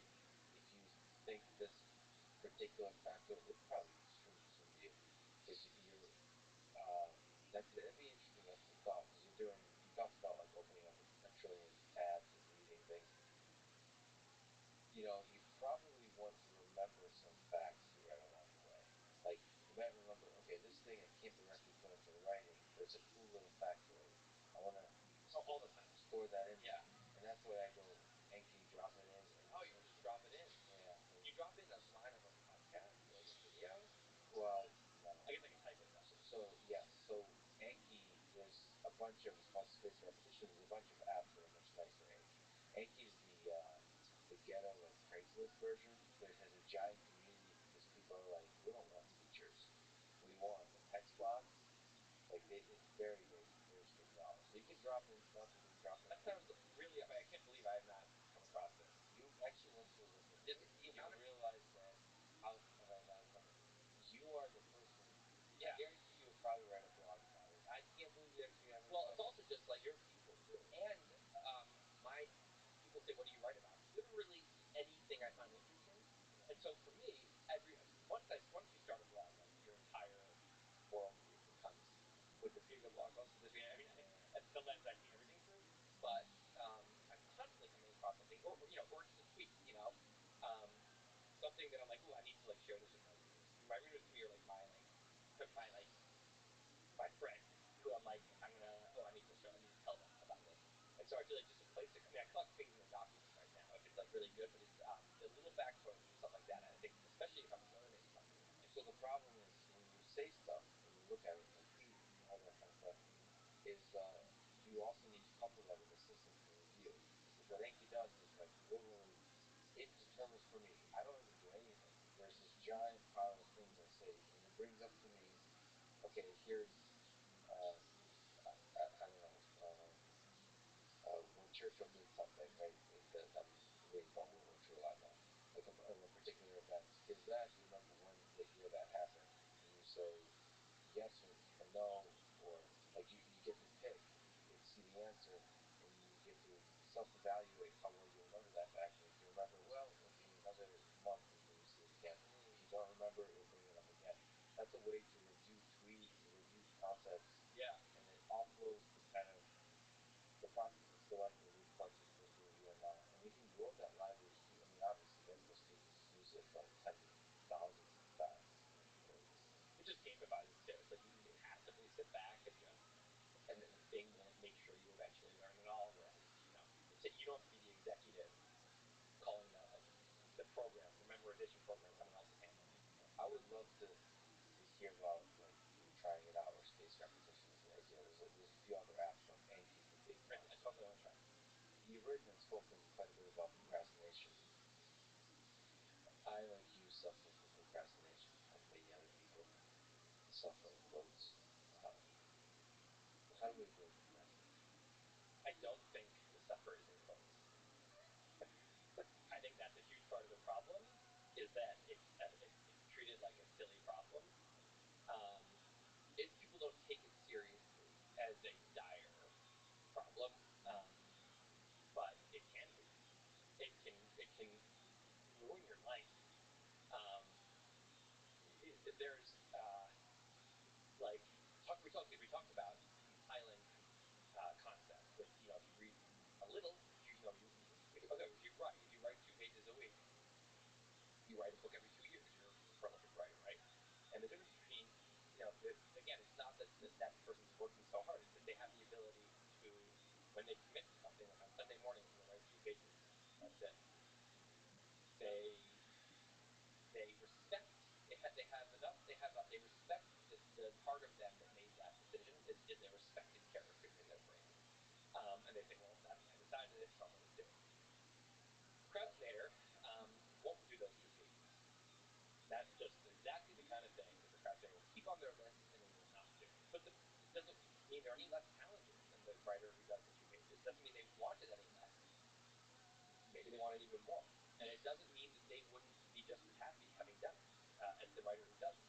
So what they're missing out on, if you're a writer who writes 10 books, bestsellers, and they go on these book tours, and they're so gratified with their career, and they think about what the other person is missing who does none of that, right? So that is a massive loss, and it's because the internal mechanism in their brain is not doing what the other person did. They don't have the respect for the part of them that made the choice. They feel like it's someone they can disregard. And so, to me, it's just in the same boat as someone who is obese because their eating habits make them obese over time, or their exercise habits. That's a huge loss to that person. That person is the health problems and is just probably making them miserable. And it's self-inflicted, right? It's self-defeating, but that doesn't make it an easy problem to fix just because you're doing it to yourself. So to me, procrastination is another one of these where you are the only person in your own way. You are, if you are failing at something or not doing something that you really want to do, it doesn't have to be work. Maybe you want to get out of that marriage. But you realize it hits you, you shouldn't be in this marriage. You get divorced. And you wait 20 extra years before you do it, or you don't do it at all. That is, you're not living the life that you should be living, right? And so I think it's fascinating. Now, the problem is it's also a funny problem because there's short-term procrastination, which I talk about as, the kind that has a deadline. Now, some people, this is when I bring in there's different characters. There's the panic monster comes into the room, and that's when you actually, the procrastinator can. There's different levels. There's the kind that even when there's a deadline, they stop panicking. They've given up, and they really have a problem. Then there's the kind that when there's a deadline, they'll do it, but they'll wait till the last second. Both of those people, I think, have a huge problem when there's no deadline. Because, and most of the important things in life, there's no deadline, which is, changing your careers, becoming a writer when you never have been before, getting out of your relationship, maybe doing whatever you need to, the changes you need to make in order to get into a relationship. There's thing after what? Launching a startup. Launching a startup, right? Or once you've launched a startup, firing someone that needs to be fired, right? Yes. I mean, going out for fundraising instead of just trying to, there's so many moments when the big change that you should be making, that would completely change your life if you just did it, has no deadline. It just has to be coming from yourself. And I think that a ton of people have a problem where they think this delusion that, I'm going to do that. I'm definitely going to do that, but not this month, not today, because whatever. And they make this excuse again and again, and just sits there on their list collecting dust. And so, yeah, to me, it's very real suffering. And the fix is in fixing the habits. Just I'm still working on the fix, first of all. So there is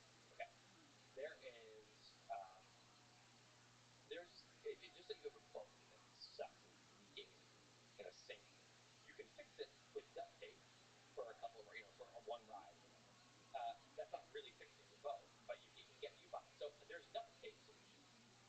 To me, so the panic monster is the character that rushes into the room once the deadline gets too close, or when there's some scary external pressure, not just from yourself.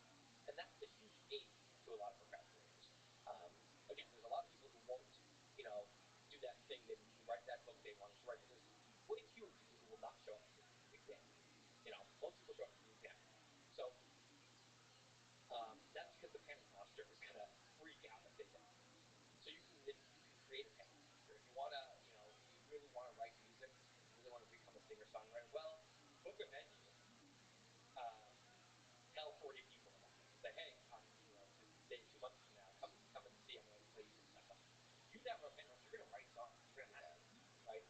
So there's duct tape things. You can do things. People do. I've done a lot of this with a friend, and I say, if I don't get X done by a week from now, I have to donate a lot of money somewhere I don't want to go. And that you would put that in the category of duct tape solution. Yeah, because it's not. Why do I need that, right? And if I really had solved this is something I want to do for me. It's selfish. I just literally just want to be selfish here and do the work I need to do to get the goals I want to get, right? There's much. All the incentives should be in the right place, and yet if I don't say that, it'll be a week from now I won't have done it. Something weird is going on. There's some resistance. There's some force that is in my own way, right? And so doing something where I have to pay all this money, okay, now I'll panic and I'll do it. So that's fixing the boat is something where I don't have to do that. I just will do the things that again, it's not, I'm talking about super crazy work ethic. Just like, for example, okay, I have a lot of examples. I have a serious problem that I've been working on. And in some ways I've gotten really successful at solving it, and in other ways I'm still flying around. So you're the world's greatest duct taper. Yes. Well, I'm pretty good at duct taping. I'm probably good even better, and I'm You're procrastinating on becoming a better duct taper. Literally, yes. There's nothing I won't. So here's what I know what I should do as a person, right? Very obvious to me is that I should wake up. Don't do crazy. I don't 6 a.m. or anything insane, or I'm not going to do one of those crazy people with 5:30 jogs. I'm going to wake up at whatever, 7:30, 8:30, and I should have a block, like just say 9 to noon, where I get up and I just really quick make coffee. And it's obvious because all the great writers in history did exactly that. Some of them have done that. That's common. There's some that I like to do, like they do the late night sessions, but most of them they do. There's a session, but there's a session that's most writers write So a great time to write. You're fresh, right? Your ideas from the dreaming have kind of collected. You have all new answers that you didn't have yesterday, and you can just go. But more importantly, if I just had a routine where I wrote from 9 to noon, weekdays, every week would have a minimum of 15 focused hours of that, which doesn't sound like a lot, but it's a lot. 15, this is no joke. This is, you're not, your phone's away. You're not talking to anyone. You're not opening your emails. You are focused writing for 3 hours, 5 hours. That's a big week for most writers, right? So now what's happening is that every weekday is a minimum of a B. I'll give myself, an A might be, wow, I really just got into a flow mode for 6 hours and had, great. But it's a minimum of a B. I can keep going if I want. And every week is a minimum of a B because that's 15 hours, right? And if I just talk about compiling, this is the 2 pages a week. If I just did that every week, I've achieved all my writing goals in my life. And yet, I wake up, and most days I just either I'll revenge procrastination late at night and go to bed way too late, and then wake up later and get on a bad schedule, and I just fall into these bad schedules, or I'll wake up and then just, I'll say I'm just gonna do a few emails, and I'll open it up and I'm something I'm texting, or I'll just go and I'll make a phone call and I'll be on phone calls for 3 hours. It's always something. Or I'll start writing and then I hit a little bit of a wall, but because there's no sacred, this is a sacred writing block, I'll just hit the wall and say, well, this is icky, and I'll go do something else. So, duct tape, what I've done is, there's Wake Y has one employee, Alicia. She's a manager of lots of things. That's her role. She truly does lots of things. And one of the things we started doing is either she comes over and sits next to me where she can see my screen from 9 to noon. That's all it takes. The thing about procrastination is usually you're not kicking and screaming, I don't want to do this. It's the feeling of, in the old days when you had to go to class. Your lunch block is over and it's like, oh, class starts. Or it's Monday morning, you go, oh, yeah. But you said, but you go. You say, okay, and then you get to class and it's not that bad once you're there, right? You have a trainer and you say, okay, next step. You go, oh, okay, and you do. That's all it is. It's some external thing being like, okay, I have to do this, and then you have that moment of like, oh, this sucks, but I guess I'll do it. No one's there though. The problem with the procrastinator is they don't have that person in their head. Other people, I think, were raised with a sense of shame that they don't do stuff. That sits in their head is hugely helpful. I don't really have that. And so, anyways, Alicia's sitting there next to me. Now she's doing her own work. She can see my screen, and she, of all people, knows exactly what I should be doing, what I shouldn't be doing. That's all it takes. The shame of just having her see me while she's sitting there not working would just be too weird, too embarrassing. So I get it done, and it's amazing for me. Game changer for me. So duct tape can solve it. Sometimes duct tape is enough, but I'm curious that still trying to, what is going on? I think part of it is that we are actually wired. I think I'm being very sane human, actually, in what's happening. Or not sane is not the right word. I'm being a natural human, that we are not programmed to sit there and do homework of a certain kind that we get the results like 6 months later. Like that is not. So we're supposed to, conserve energy and like fulfill our needs as we need them, and then do the thing. And we're overriding our natural ways when we wake up and get to it. And I think sometimes it's because the pain. I think a lot of times we're just avoiding suffering, and for a lot of people, the pain of not doing it is actually worse because they feel shame. So if they don't get up and take a jog and get up early and get to work, I'll feel like a bad person, and that is worse than doing those things. And then it becomes a habit eventually, and it becomes just easy, automatic. It becomes I do it because that's what I do. But I think that if you don't have a lot of shame necessarily, the pain of doing those things is worse in the immediate moment than not doing it. And But I think that there's this feeling that you've captured with your body language and some of the, like I don't know if you'll never set that feeling. The people I've seen that are good at not procrastinating are the ones that have trained themselves to, like, the moment they would be having that feeling, they just, it's like Zen, like Sam Harris style Zen. You don't experience that feeling. yeah, Just march forward. Like I talked to Elon about this a lot actually offline. It's like he doesn't have this. no, It's like, clearly not. it's the way I think, as he talks about, the way I think about it is it's like you just pretend you're like a machine running the algorithm. Like you should be doing this. Not because somebody told you so on, this is probably the thing you want to do. Like look at the big picture of your life and just run the algorithm. Like ignore your feelings, just run this. Like frame it differently. Yeah. You can frame it as like it can feel like homework, or it can feel like you're living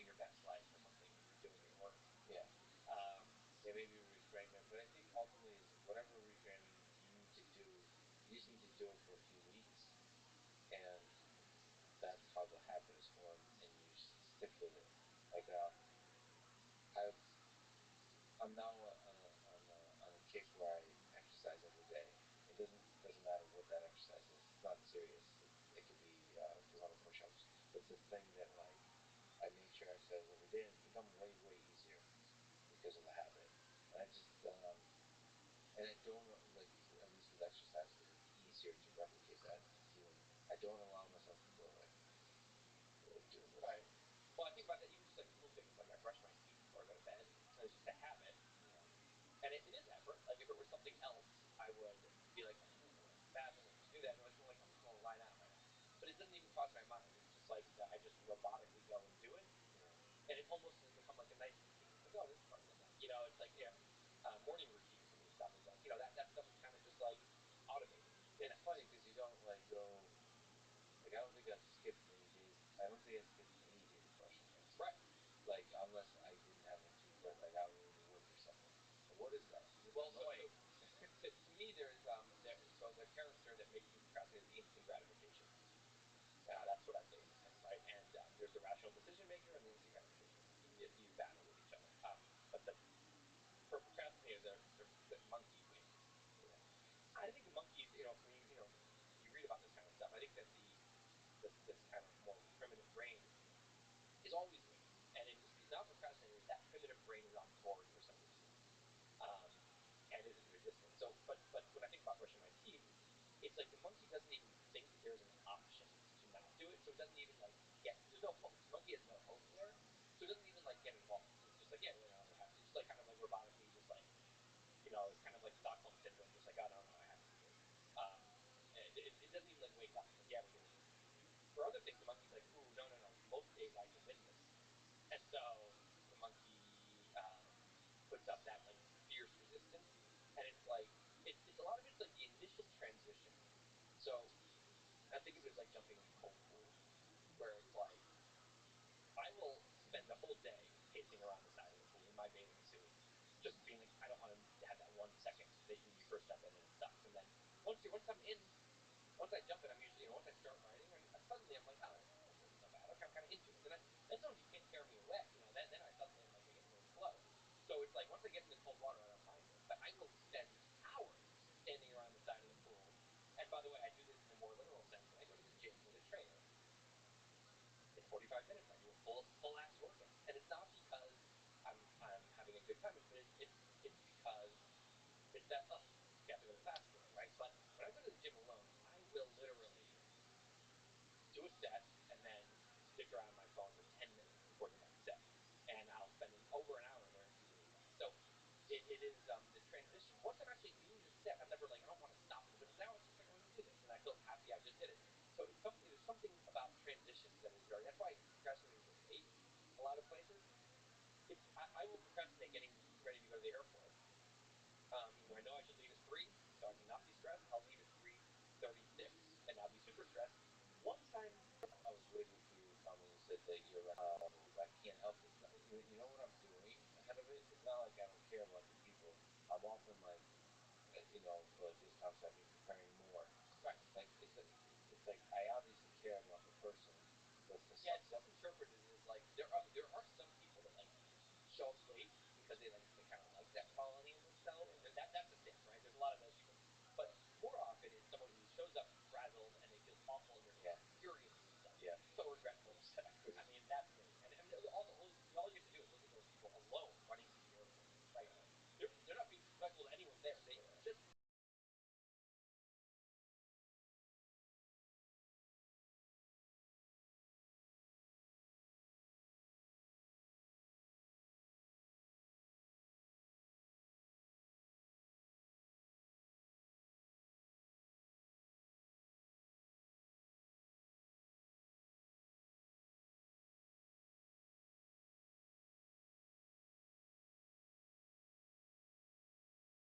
just look at themselves. Like, yeah.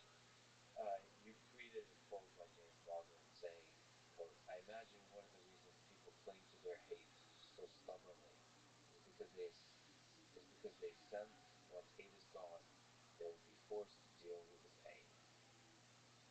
what has been a painful but formative experience in your life?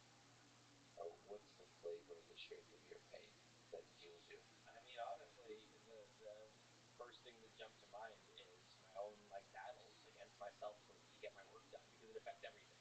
When I just took 5 years of this book, and granted, it's a beast. Like I probably would have taken 2 or 3 years, but it didn't need to take 5, and that was a lot of not just that I'm not working, that I'm over researching.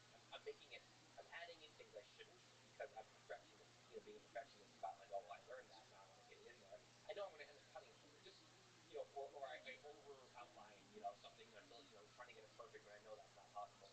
Making a lot of immature kind of like I know I'm not actually that much of a writing amateur. I've written, including my old blog. I've been a writer for 15 years. I know what I'm doing. I could advise other writers as well. And yet I do a bunch of amateur things that I know while I'm doing it, I know I'm being an amateur. So that it hurts the actual product. It makes B, it wastes your precious time. C, when you're mad at yourself, when you're in a negative self-defeating spiral, it almost inevitably you'll be less good to others. Like I used to early on in my now marriage. One of the things we always used to do is I used to plan mystery dates. New York City, great place for this. I'd find some weird little adventure for us. It could be anything, and I wouldn't tell her what it was. And I'm reserving you for Thursday night, etc. Okay, and it was such a fun part of our relationship. Started writing this book, got to a really bad, personal space where it was like in my head I was like anything until this is done, no. And I just stopped like ever valuing like joy of any kind. Like I was like, no, no, that's when I'm done, and that's the trap. We're very quickly, I always think it's going to be a 6 months away, but actually 5 years later, I'm like, wow, I really wasn't living fully in this first time. 5 years is not, we don't live very long. Like think about your prime decade. Like that's like a fifth of my prime years. Like wow, that's a huge loss. So to me, that was excruciating, and it was a bad pattern, a very unproductive, unhelpful pattern for me, which is I wake up in the morning in this great mood every morning. Wake up, thrilled to be awake. There's a whole day ahead of me. I'm gonna get so much work done today, and first I'm gonna do these other things, and it's all gonna be great. And then I ended up kind of failing for the day to stick to those goals. Usually, sometimes miserably, sometimes only partially. And then I get in bed, probably a couple hours later than I want to, and that's when all the real reality hits me. Suddenly, so much regret, so much anxiety, furious at myself, wishing I could take a time machine back 3 months, 6 months, a year, or just even to the beginning of that day, and just tossing and turning now. I mean, this is a very bad place. This is why I said suffering. Procrastinators suffer in a very serious way. So, look, I know this probably sounds like a lot of like first world problems, and it is, but it's real suffering as well. Like, it's so to me, it's like it's painful because you're not being as good a friend or a spouse or whatever as you could be. You're also not treating yourself very well. You're usually not being very healthy in these moments very often, and I'm not being good to my readers. So it's just a lot of this, and it's like it feels like it's one small tweak away. Sometimes it's like that's what I said. It's like you just suddenly are just doing that 9 to 12 and you get in that habit. Everything else falls into place. All of this reverses. So I feel hopeful, but it's like it is a. I haven't fixed the book yet. I haven't fixed it. I'm stuck in it. And you also don't want to romanticize it because it is true that some of the greats in history, especially writers, suffer from all the same stuff. Like they weren't quite able. I mean, you might only write for 2 or 3 hours a day, but the rest of the day is often spent, kind of tortured. Right. Well, right. This is the irrational nature of the anxiety is that, and this goes for a lot of people's jobs. People, especially who work for themselves, you'd be shocked how much you can wake up at 9 or 8 or 7 or whatever, get to work and stop at 1, but you'll really focus for those hours, 1 or 2, and do 25 really focused hours of stuff, productive stuff a week, and then there's 112 waking hours in a week, right? So we're talking about 80 something hours of free time. You can live, if you're just really focused in your, yin and yang of your time. That's my goal. Is black and white time, right? Really focused time, and then totally like clean conscience free time. Right now, I have neither. A lot of you, I should be working, but I'm not. Oh, I'm wasting this time. This is bad, and that's just madness. So if you can just get really good at, after having tortured myself the whole day,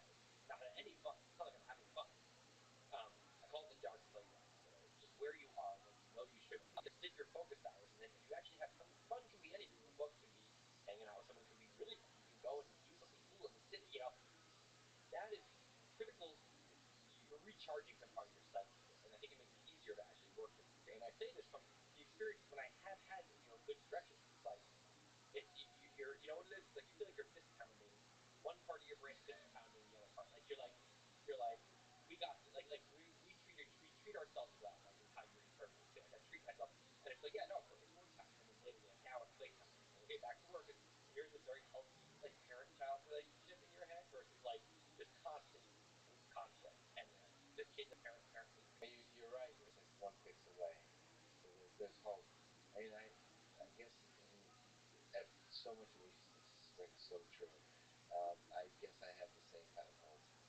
But this podcast is very regular. I mean, I'm impressed. Like, and I think partially what there is a bit of a ducking solution here, which is you just because it's always easy to schedule stuff for the future for myself, right? Because that future Tim is not my problem. So I'll schedule all kinds of shit for future Tim, and I will not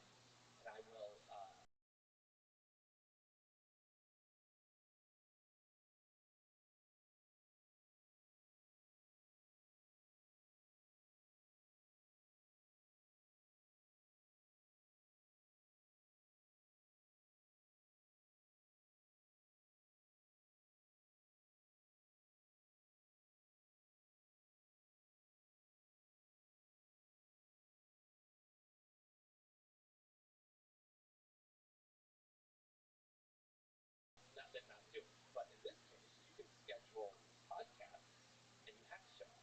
They have to show up. Right. It seems like a good medium for procrastination. This is not this is what I do for fun. I know, but at least this is the kind of thing, especially if it's not your main thing.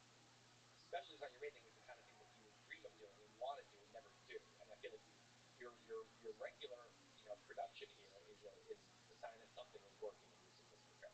Yeah, in this regard, but this I'm sure you have this same kind of thing with the podcast. In fact, because you're going to be doing the podcast, the problem with the podcast becomes what the podcast is for me. This is your procrastination. If you think about being 80 and you can get to that person's head and look back and be like, just deep regret, you just yearning, you would do anything to just go back and have done this differently. That is desperation. It's just you don't feel it yet. It's not in you yet.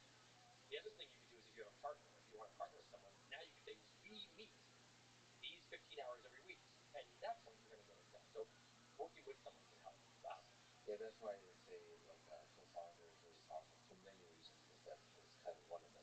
Because actually, for the startup case, you unlike writing perhaps, it's really like 100 hour plus thing. Like once you really launch, you go all in.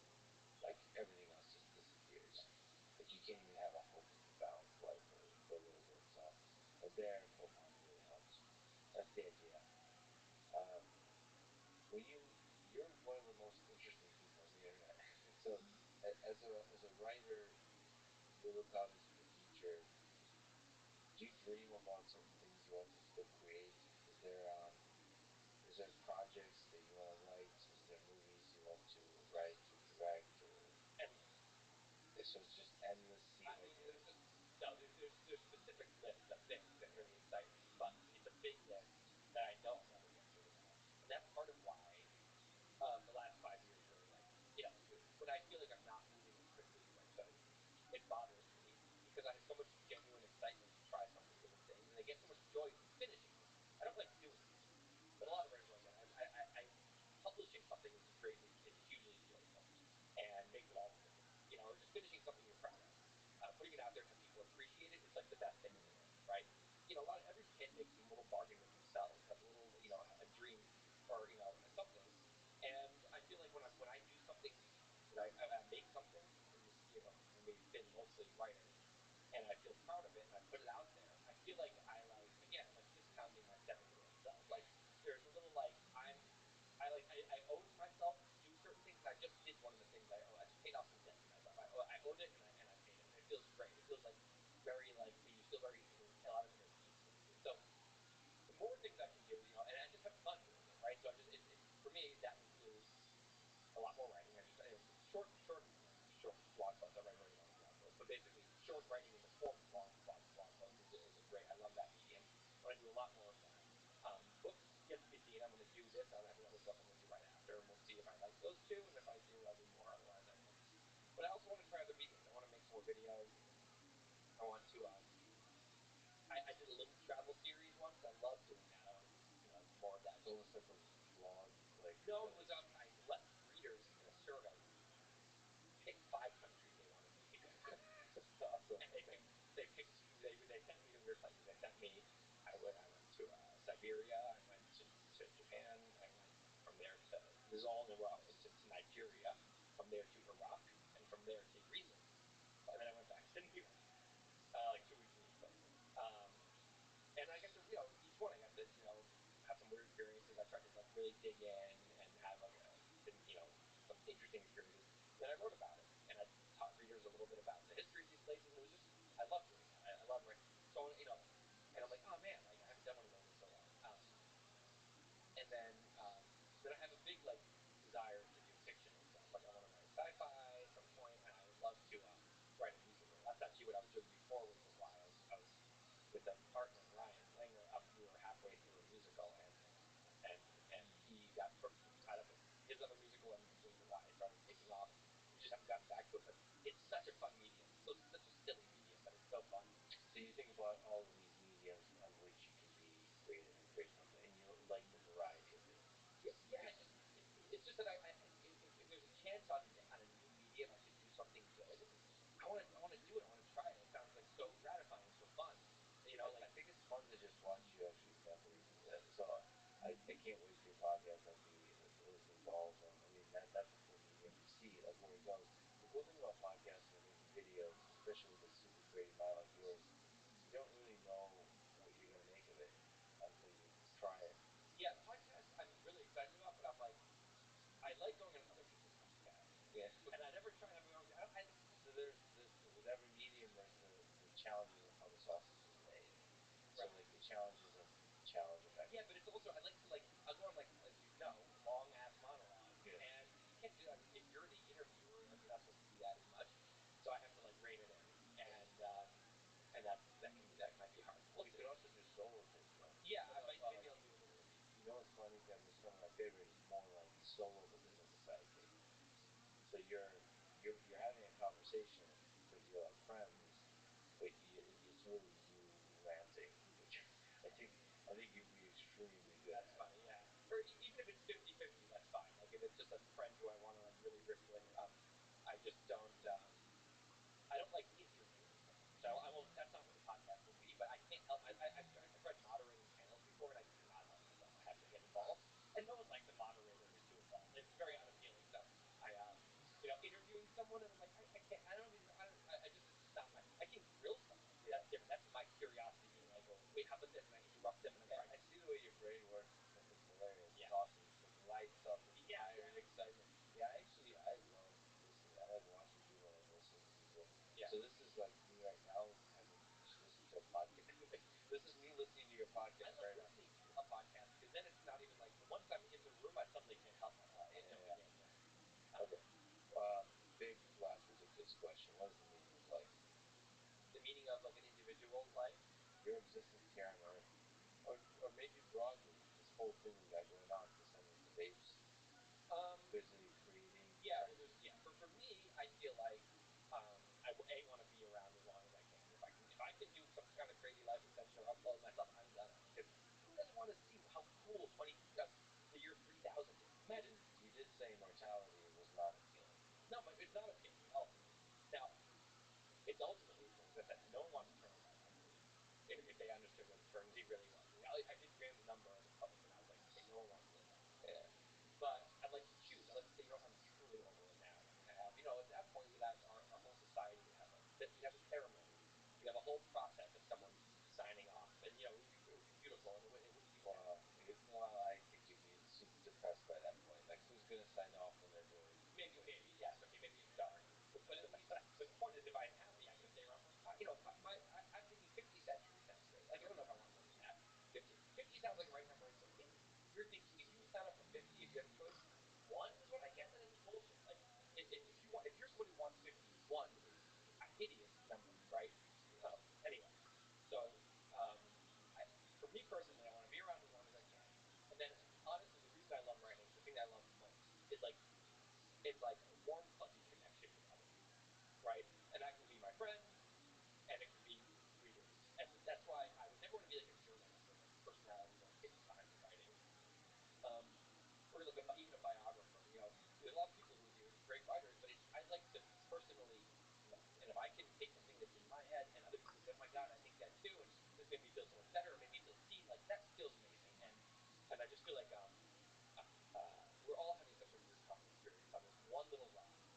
little moment of time where we're these weird four-limbed beings, and we're all the same. And it's like we all the human experience. So I feel like so many of us suffer in the same ways, and we're all going through a lot of the same things. And to me, it is very. If I was on my deathbed, and I feel like I had a ton of human connection, and like we shared a lot of common experience, and made a lot of other people feel like not alone. Do you feel that as a writer? Do you like hear and feel like the inspiration, like all the people that you make smile or you inspire? Honestly, not sometimes when we did this in-person event and I meet a bunch of people and it's incredibly gratifying. Or you just get emails. But I think it is easy to forget just how many people sometimes you're just sitting there alone typing. Yeah. Dealing with your procrastination. But that's why publishing is so gratifying, because that's the moment when all this connection happens. Yeah. And especially if I have to put my finger on it, it's having a bunch of people who feel lonely in their existences all realize it's all connect, right? So that if I do a lot of that, and that includes of course my actual spending a lot of really high quality time with friends and family, and making the whole thing as heartbreaking as like mortality and life can be, make the whole thing like fun, and at least we can like laugh at ourselves together while going through it. Yeah, that to me is important. And then your last blog post will be written from Mars as you get the bad news that you're not able to return because of the malfunction in the rocket. Yeah, I would like to go to Mars and like go there for a week and be like, yay, here we are, and then come back. No, I know that's what you want. Being there, yeah, and that's fine, by the way. If I yeah, so you're picturing me alone on Mars as the first person there, and then it malfunctions. Right. No, you were supposed to return, but it malfunctioned, and then there's this. So it's both the hope, the awe that you experience, which is how the blog starts, and then it's the overwhelming like feeling of existential dread. But then it returns to like the love of humanity. Well, that's the thing. If I could be writing, and actually like writing something that people would read back on Earth, it would make it feel so much better. Yeah. If I were just alone and no one was gonna realize what happened. No, you get to write. Yeah. No. Yeah, no, I could say. Also, that would bring out fear. Yeah, I think so. Your deathbed on Mars alone. I think so. Yeah. Well, that's exactly the future I hope for you. All right, this is an incredible conversation. You're a really special human being. So thank you so much for spending your really valuable time with me. I can't wait to hear your podcast. I can't wait to read your next blog post, which you said could reply. You'll get more. After the book, which add that to the long list of ideas of procrastinators. Rob, again, thanks so much for talking with us. Thank you. Thanks for listening to this conversation with Tim Arvin. To support this podcast, please check out our sponsors in the description. And now, let me leave you with the words of Tim Urban himself.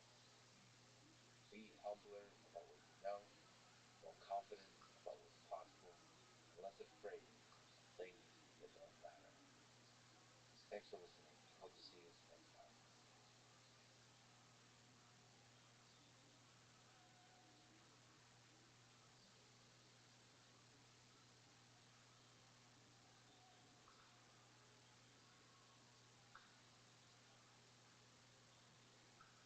Jury found Pfizer guilty of fraud and racketeering transactions. How does big pharma affect your mind? Everyone's allowed their own opinion. I don't think everyone's allowed their own scientific facts. Does Pfizer feel better? Pfizer isn't battling the FDA. Pfizer has joined the FDA. Following is a conversation with John Abramson, faculty at Harvard Medical School, family physician for over 2 decades, and author of the new book, Sickening, about how big pharma broke American healthcare and how to fix it. This conversation with John Abramson is a critical exploration of the pharmaceutical industry. I wanted to talk to John in order to provide a countervailing perspective to the one expressed in our podcast episode with the CEO of Pfizer, Albert Bourla. Here, please allow me to say a few additional words about this episode with the Pfizer CEO, and in general about why I do these conversations and how I approach them. If this is not interesting to you, please skip ahead. What do I hope to do with this podcast? I want to understand human nature, the best and the worst of it. I want to understand how power, money, and fame changes people. I want to understand why atrocities committed by crowds of the All this, ultimately, because I want to understand how we can build a better world together, find hope in the future, and rediscover each time through the exploration of ideas just how beautiful life is, just how human civilization, in all of its full complexity, the forces of good and evil, of war and peace, of hate and love.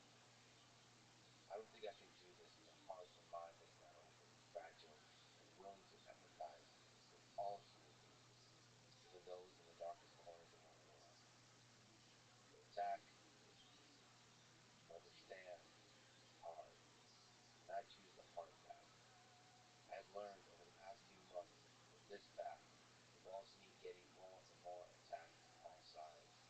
I will get attacked when I host people like Jay Bhattacharya or Francis Collins, Jamie Merzl or Vincent Nathaniello, when I stand with my friend Joe Rogan, when I host tech leaders like Mark Zuckerberg, Elon Musk, and others, when I eventually talk to Vladimir Putin, Barack Obama, and other figures that have turned the tides of history.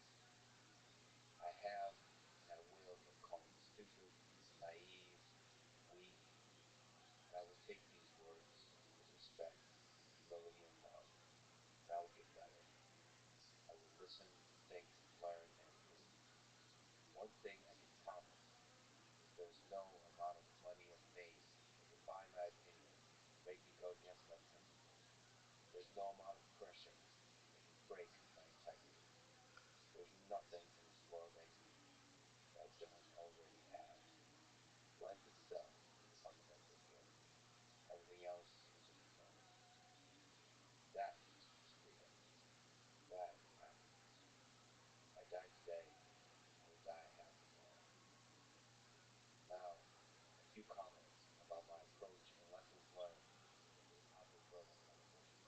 The goal was to reveal as much as I could about the human being before me, and to give him the opportunity to contemplate and long for the complexities of his role, including the tension between making money and helping people, the corruption that so often permeates human institutions, the crafting of narrative through advertisement, and so on.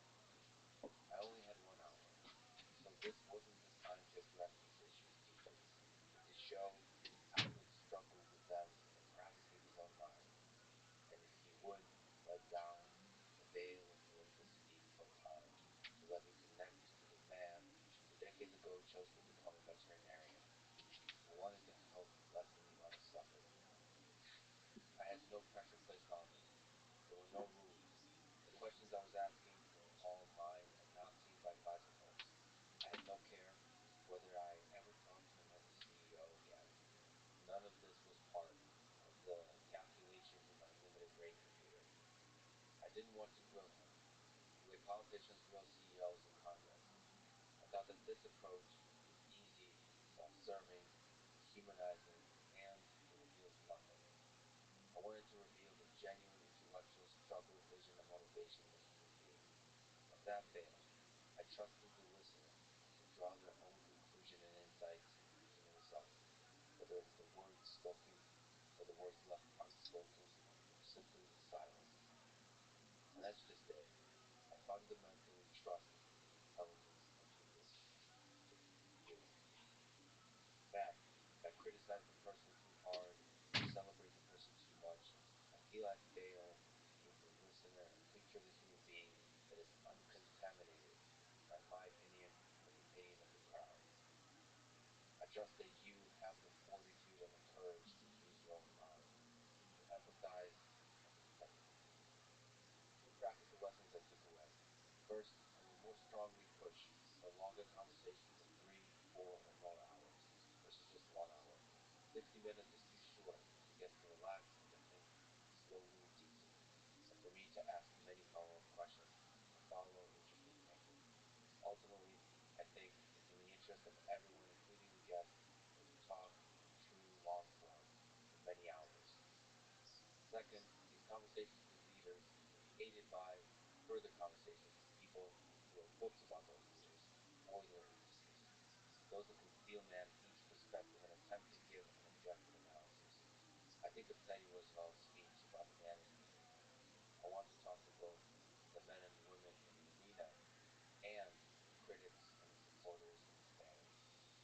former, I lean towards wanting to understand one human being's struggle with the ideas.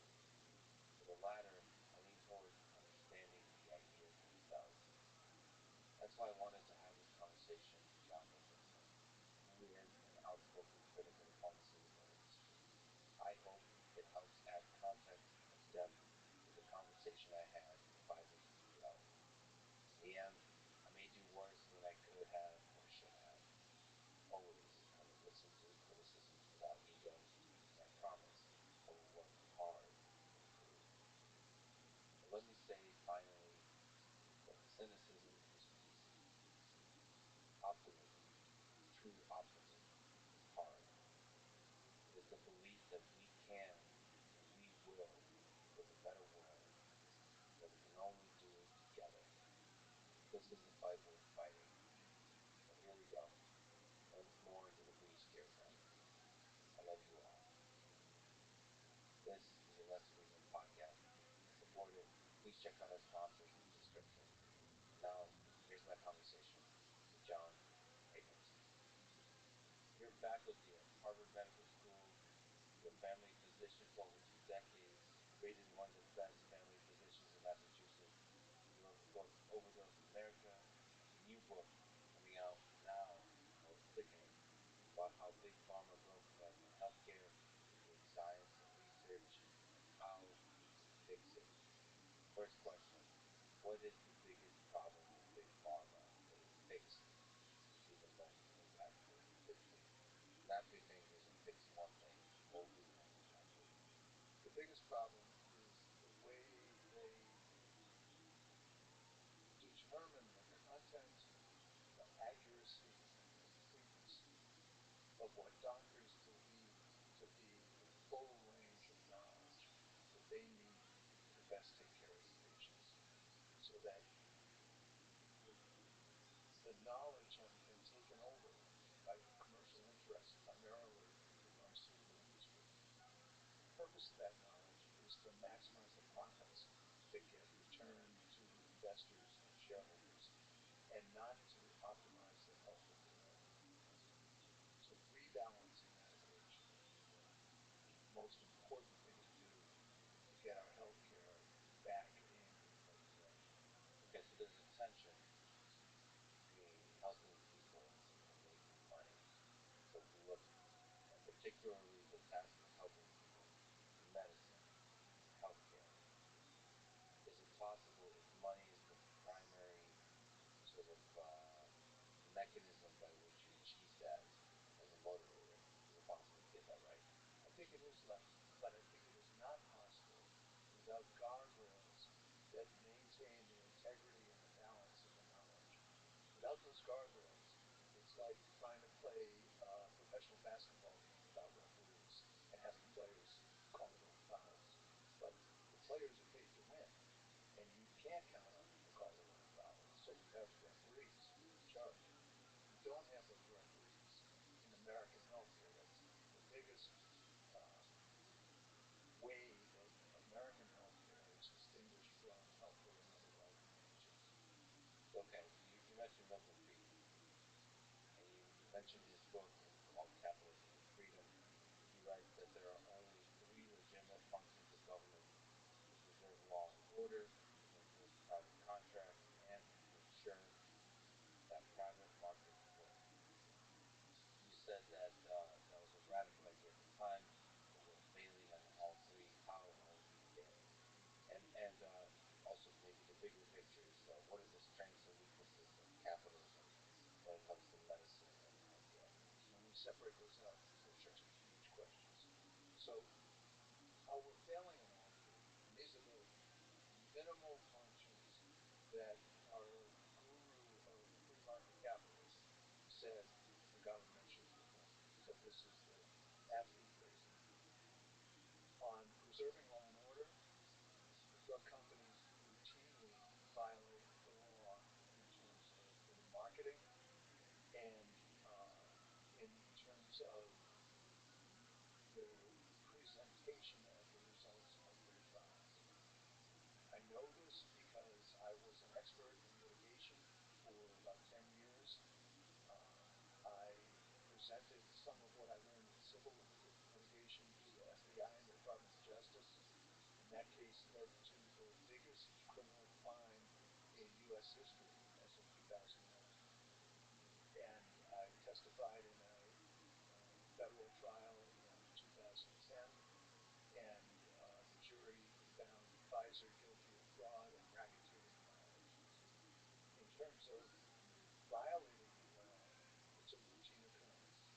Drug companies have paid $38 billion worth of fines from, I think, 1991 to 2017. It's never been enough to stop the misrepresentation of their data. And rarely are the fines greater than the profits that they make. Executives have not gone to jail for misrepresenting data that have involved even tens of thousands of deaths in the case of Vioxx and Oxycontin as well. And when companies plead guilty to felonies, which is not an unusual occurrence, the government usually allows the companies, the parent companies, to allow subsidiaries to take the plea so that they are not one step closer to getting disbarred from Medicare, not being able to participate in Medicare. So in that sense, there is a mechanism that is appearing to impose law and order on drug company behavior, but it's clearly not enough. It's not working. The answer is deep to human nature here. Are people corrupt? Are people malevolent?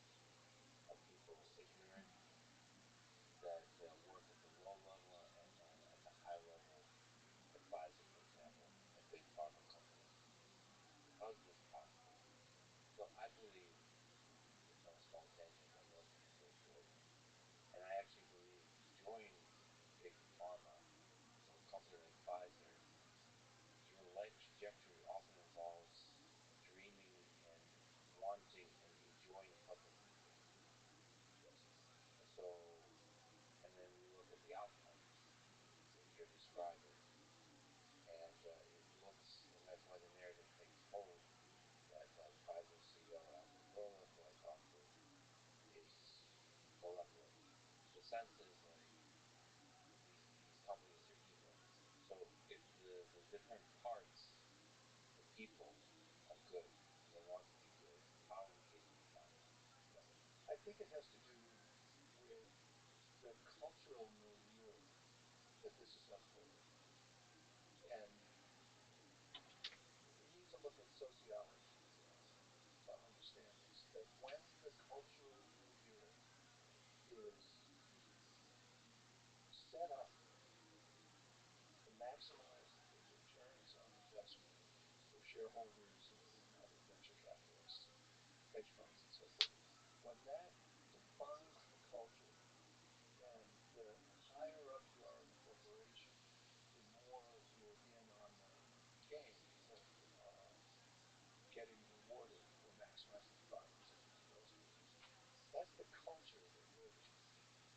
And it becomes normative behavior to do things with science that look normal in that environment and are shared values within that environment, like with people whose self-evaluation becomes modified by the goals that are shared by the people around them. And within that milieu, you have one set of standards, and then the rest of good American people have the expectation that the drug companies are trying to make money, but that they're playing by rules that aren't part of the insider milieu. Fascinating. The game they're playing modifies the culture, inside the meeting, inside the room, day to day. But there's a bubble that forms, and we're all in bubbles at different sizes, right? And that bubble allows you to drift in terms of what you see as ethical and unethical, because you see the game as just, it's just part of the game. The marketing is just part of the game. Right? Paying the fines is just part of the game of science. And without guardrails, it becomes even more hard to keep moving in that direction if you're not bumping up against guardrails. And I think that's how we've gotten to the extreme situation we're in now. So, like I mentioned, I spoke with Pfizer CEO Albert Bourla, and I'd like to raise with you some of the concerns I raised with him. So, one, you already mentioned, I raised the concern that Pfizer is engaged in aggressive advertisement campaigns. As you can imagine, he said, what do you think? I think you're both right. I think that I agree with you that the aggressive advertising campaigns do not add value to society. And I agree with him that they're, for the most part, legal, and it's the way the game is played. Right, so, sorry to interrupt, but oftentimes his response is that, especially now, he's been CEO for, I don't know, 2 years, 3 years. He says Pfizer was a different company. We've made mistakes, right, in the past. We don't make mistakes anymore. That there's rules, and we play by the rules. So, like, with every concern raised, there's very, very strict rules, he says. In fact, he says sometimes way too strict, and we play by them. So in that sense, advertising doesn't seem like it's too aggressive because it's playing by the rules. And relative to the other, again, relative to the other companies, it would be not that aggressive. Relative to the other big pharma companies, I should say. I hope we can quickly get back to whether or not they're playing by the rules in general, but let's just look at the question of advertising specifically. I think that's a good example of what it looks like from within that culture and from outside that culture. He's saying that we follow the law on our advertising. We state the side effects, and we state the FDA-approved indications, and we do what the law says we have to do for advertising. And I've not been an expert in litigation for a few years, and I don't know what's going on currently, but let's take him at his word. It could be true, it could not be true. But if that's true, in his world, in his culture, that's ethical business behavior. From a common sense person's point of view, a drug company paying highly skilled media folks to take the information about the drug and create the illusion, the emotional impact, and the takeaway message for viewers of advertisements that grossly exaggerate the benefit of the drug and minimize the harms. It's sociopathic behavior to have viewers of ads read the ad with an unrealistic impression of the benefits and harms of the drug. And yet, he's playing by the rules. He's doing his job as CEO to maximize the effect of his advertising. And if he doesn't do it, this is a key point, if he doesn't do it, he'll get fired and the next guy will. So the people that survive the company, the people that get raises in the company and move up in the company are the ones that play by the rules. And that's how the game solidifies itself. So the game is within the bounds of the law. Sometimes, most of the time, not always. We'll return to that question. I'm actually more concerned about the effect of advertisement in a kind of much larger scale on the people that are getting funded by the advertisement in self-censorship, just like more subtle, more passive, pressure to not say anything. Because I've seen this, and I've been saddened by it, that people sacrifice integrity in small ways when they're being funded by a particular company. They don't see themselves as doing so, but you can just clearly see that the space of opinion that they're willing to engage in, or a space of ideas they're willing to play with, is one that doesn't include anything that could possibly be negative about the company. They just choose not to. Because, why? And that's really sad to me that, if you give me $100, I'm less likely to say something negative about you because like the reason I wouldn't say something negative about you, I prefer, is the pressure of friendship, human connection, those kind of things. So I understand that. That's also a problem, by the way, with going out to dinners and shaking hands and all around your friends. I think the fact that money has that effect is like, I'm a news media, I'm a journalist, I'm a scientist. That's scary to me. But of course, the direct advertisement to consumers, like you said, it has a very negative effect. I wanted to ask if what you think is the most negative impact from advertisement. Is it that direct to consumer on television? Is it advertising to doctors, which I'm surprised to learn I was maybe looking at is more in the advertisement, more is spent on advertising to doctors than to consumers. That's really confusing to me. It's fascinating actually.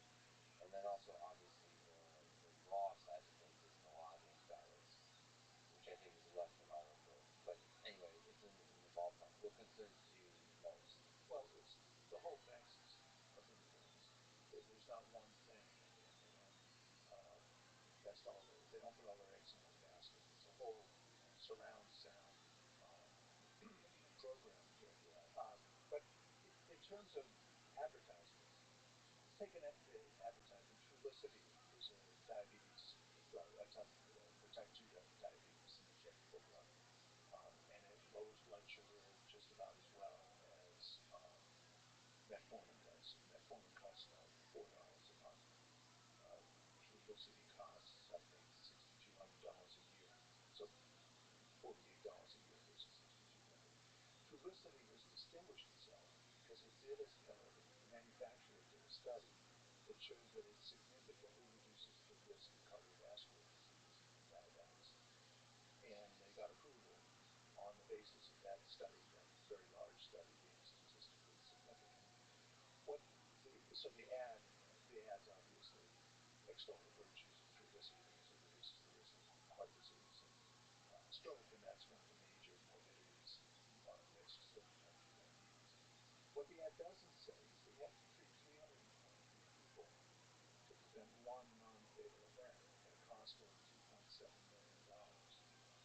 And even more importantly, what the ad doesn't say is that the evidence shows that engaging in an active, healthy lifestyle program reduces the risk of heart disease and strokes far more than Trulicity does.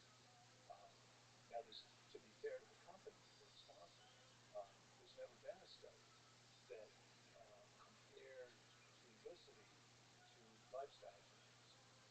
But that's part of the problem of our advertising. You would think in a rational society that was way out on a limb as a lone country besides New Zealand that allows direct-to-consumer advertising, that part of allowing direct-to-consumer advertising would be to mandate that the companies establish whether their drug is better than, say, healthy lifestyle adoption to prevent the problems that they claim to be preventing.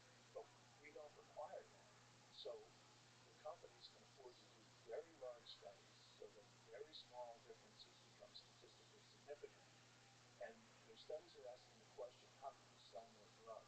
They're not asking the question, how can we prevent cardiovascular disease in people with type 2 diabetes? And that's how we get onto this. We're now in the extreme arm of this distortion of our medical knowledge of studying how to sell more drugs than how to make people more healthy.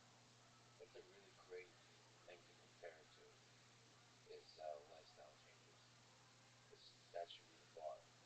If you do some basic diet, exercise, all those kinds of things, how does this drug compare to that?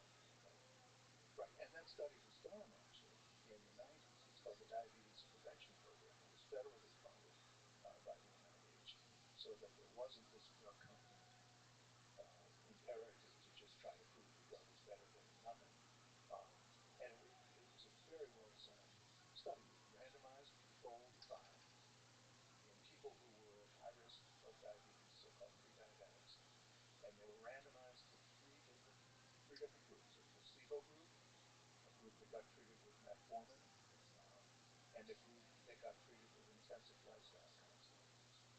So this study really tested whether you can get people in a randomized controlled trial assigned to intensive lifestyle changes, whether that works. Now, the common wisdom amongst physicians, and I think in general, is that you can't get people to change. You can do whatever you want. You can stand on your head. You can beg and plead.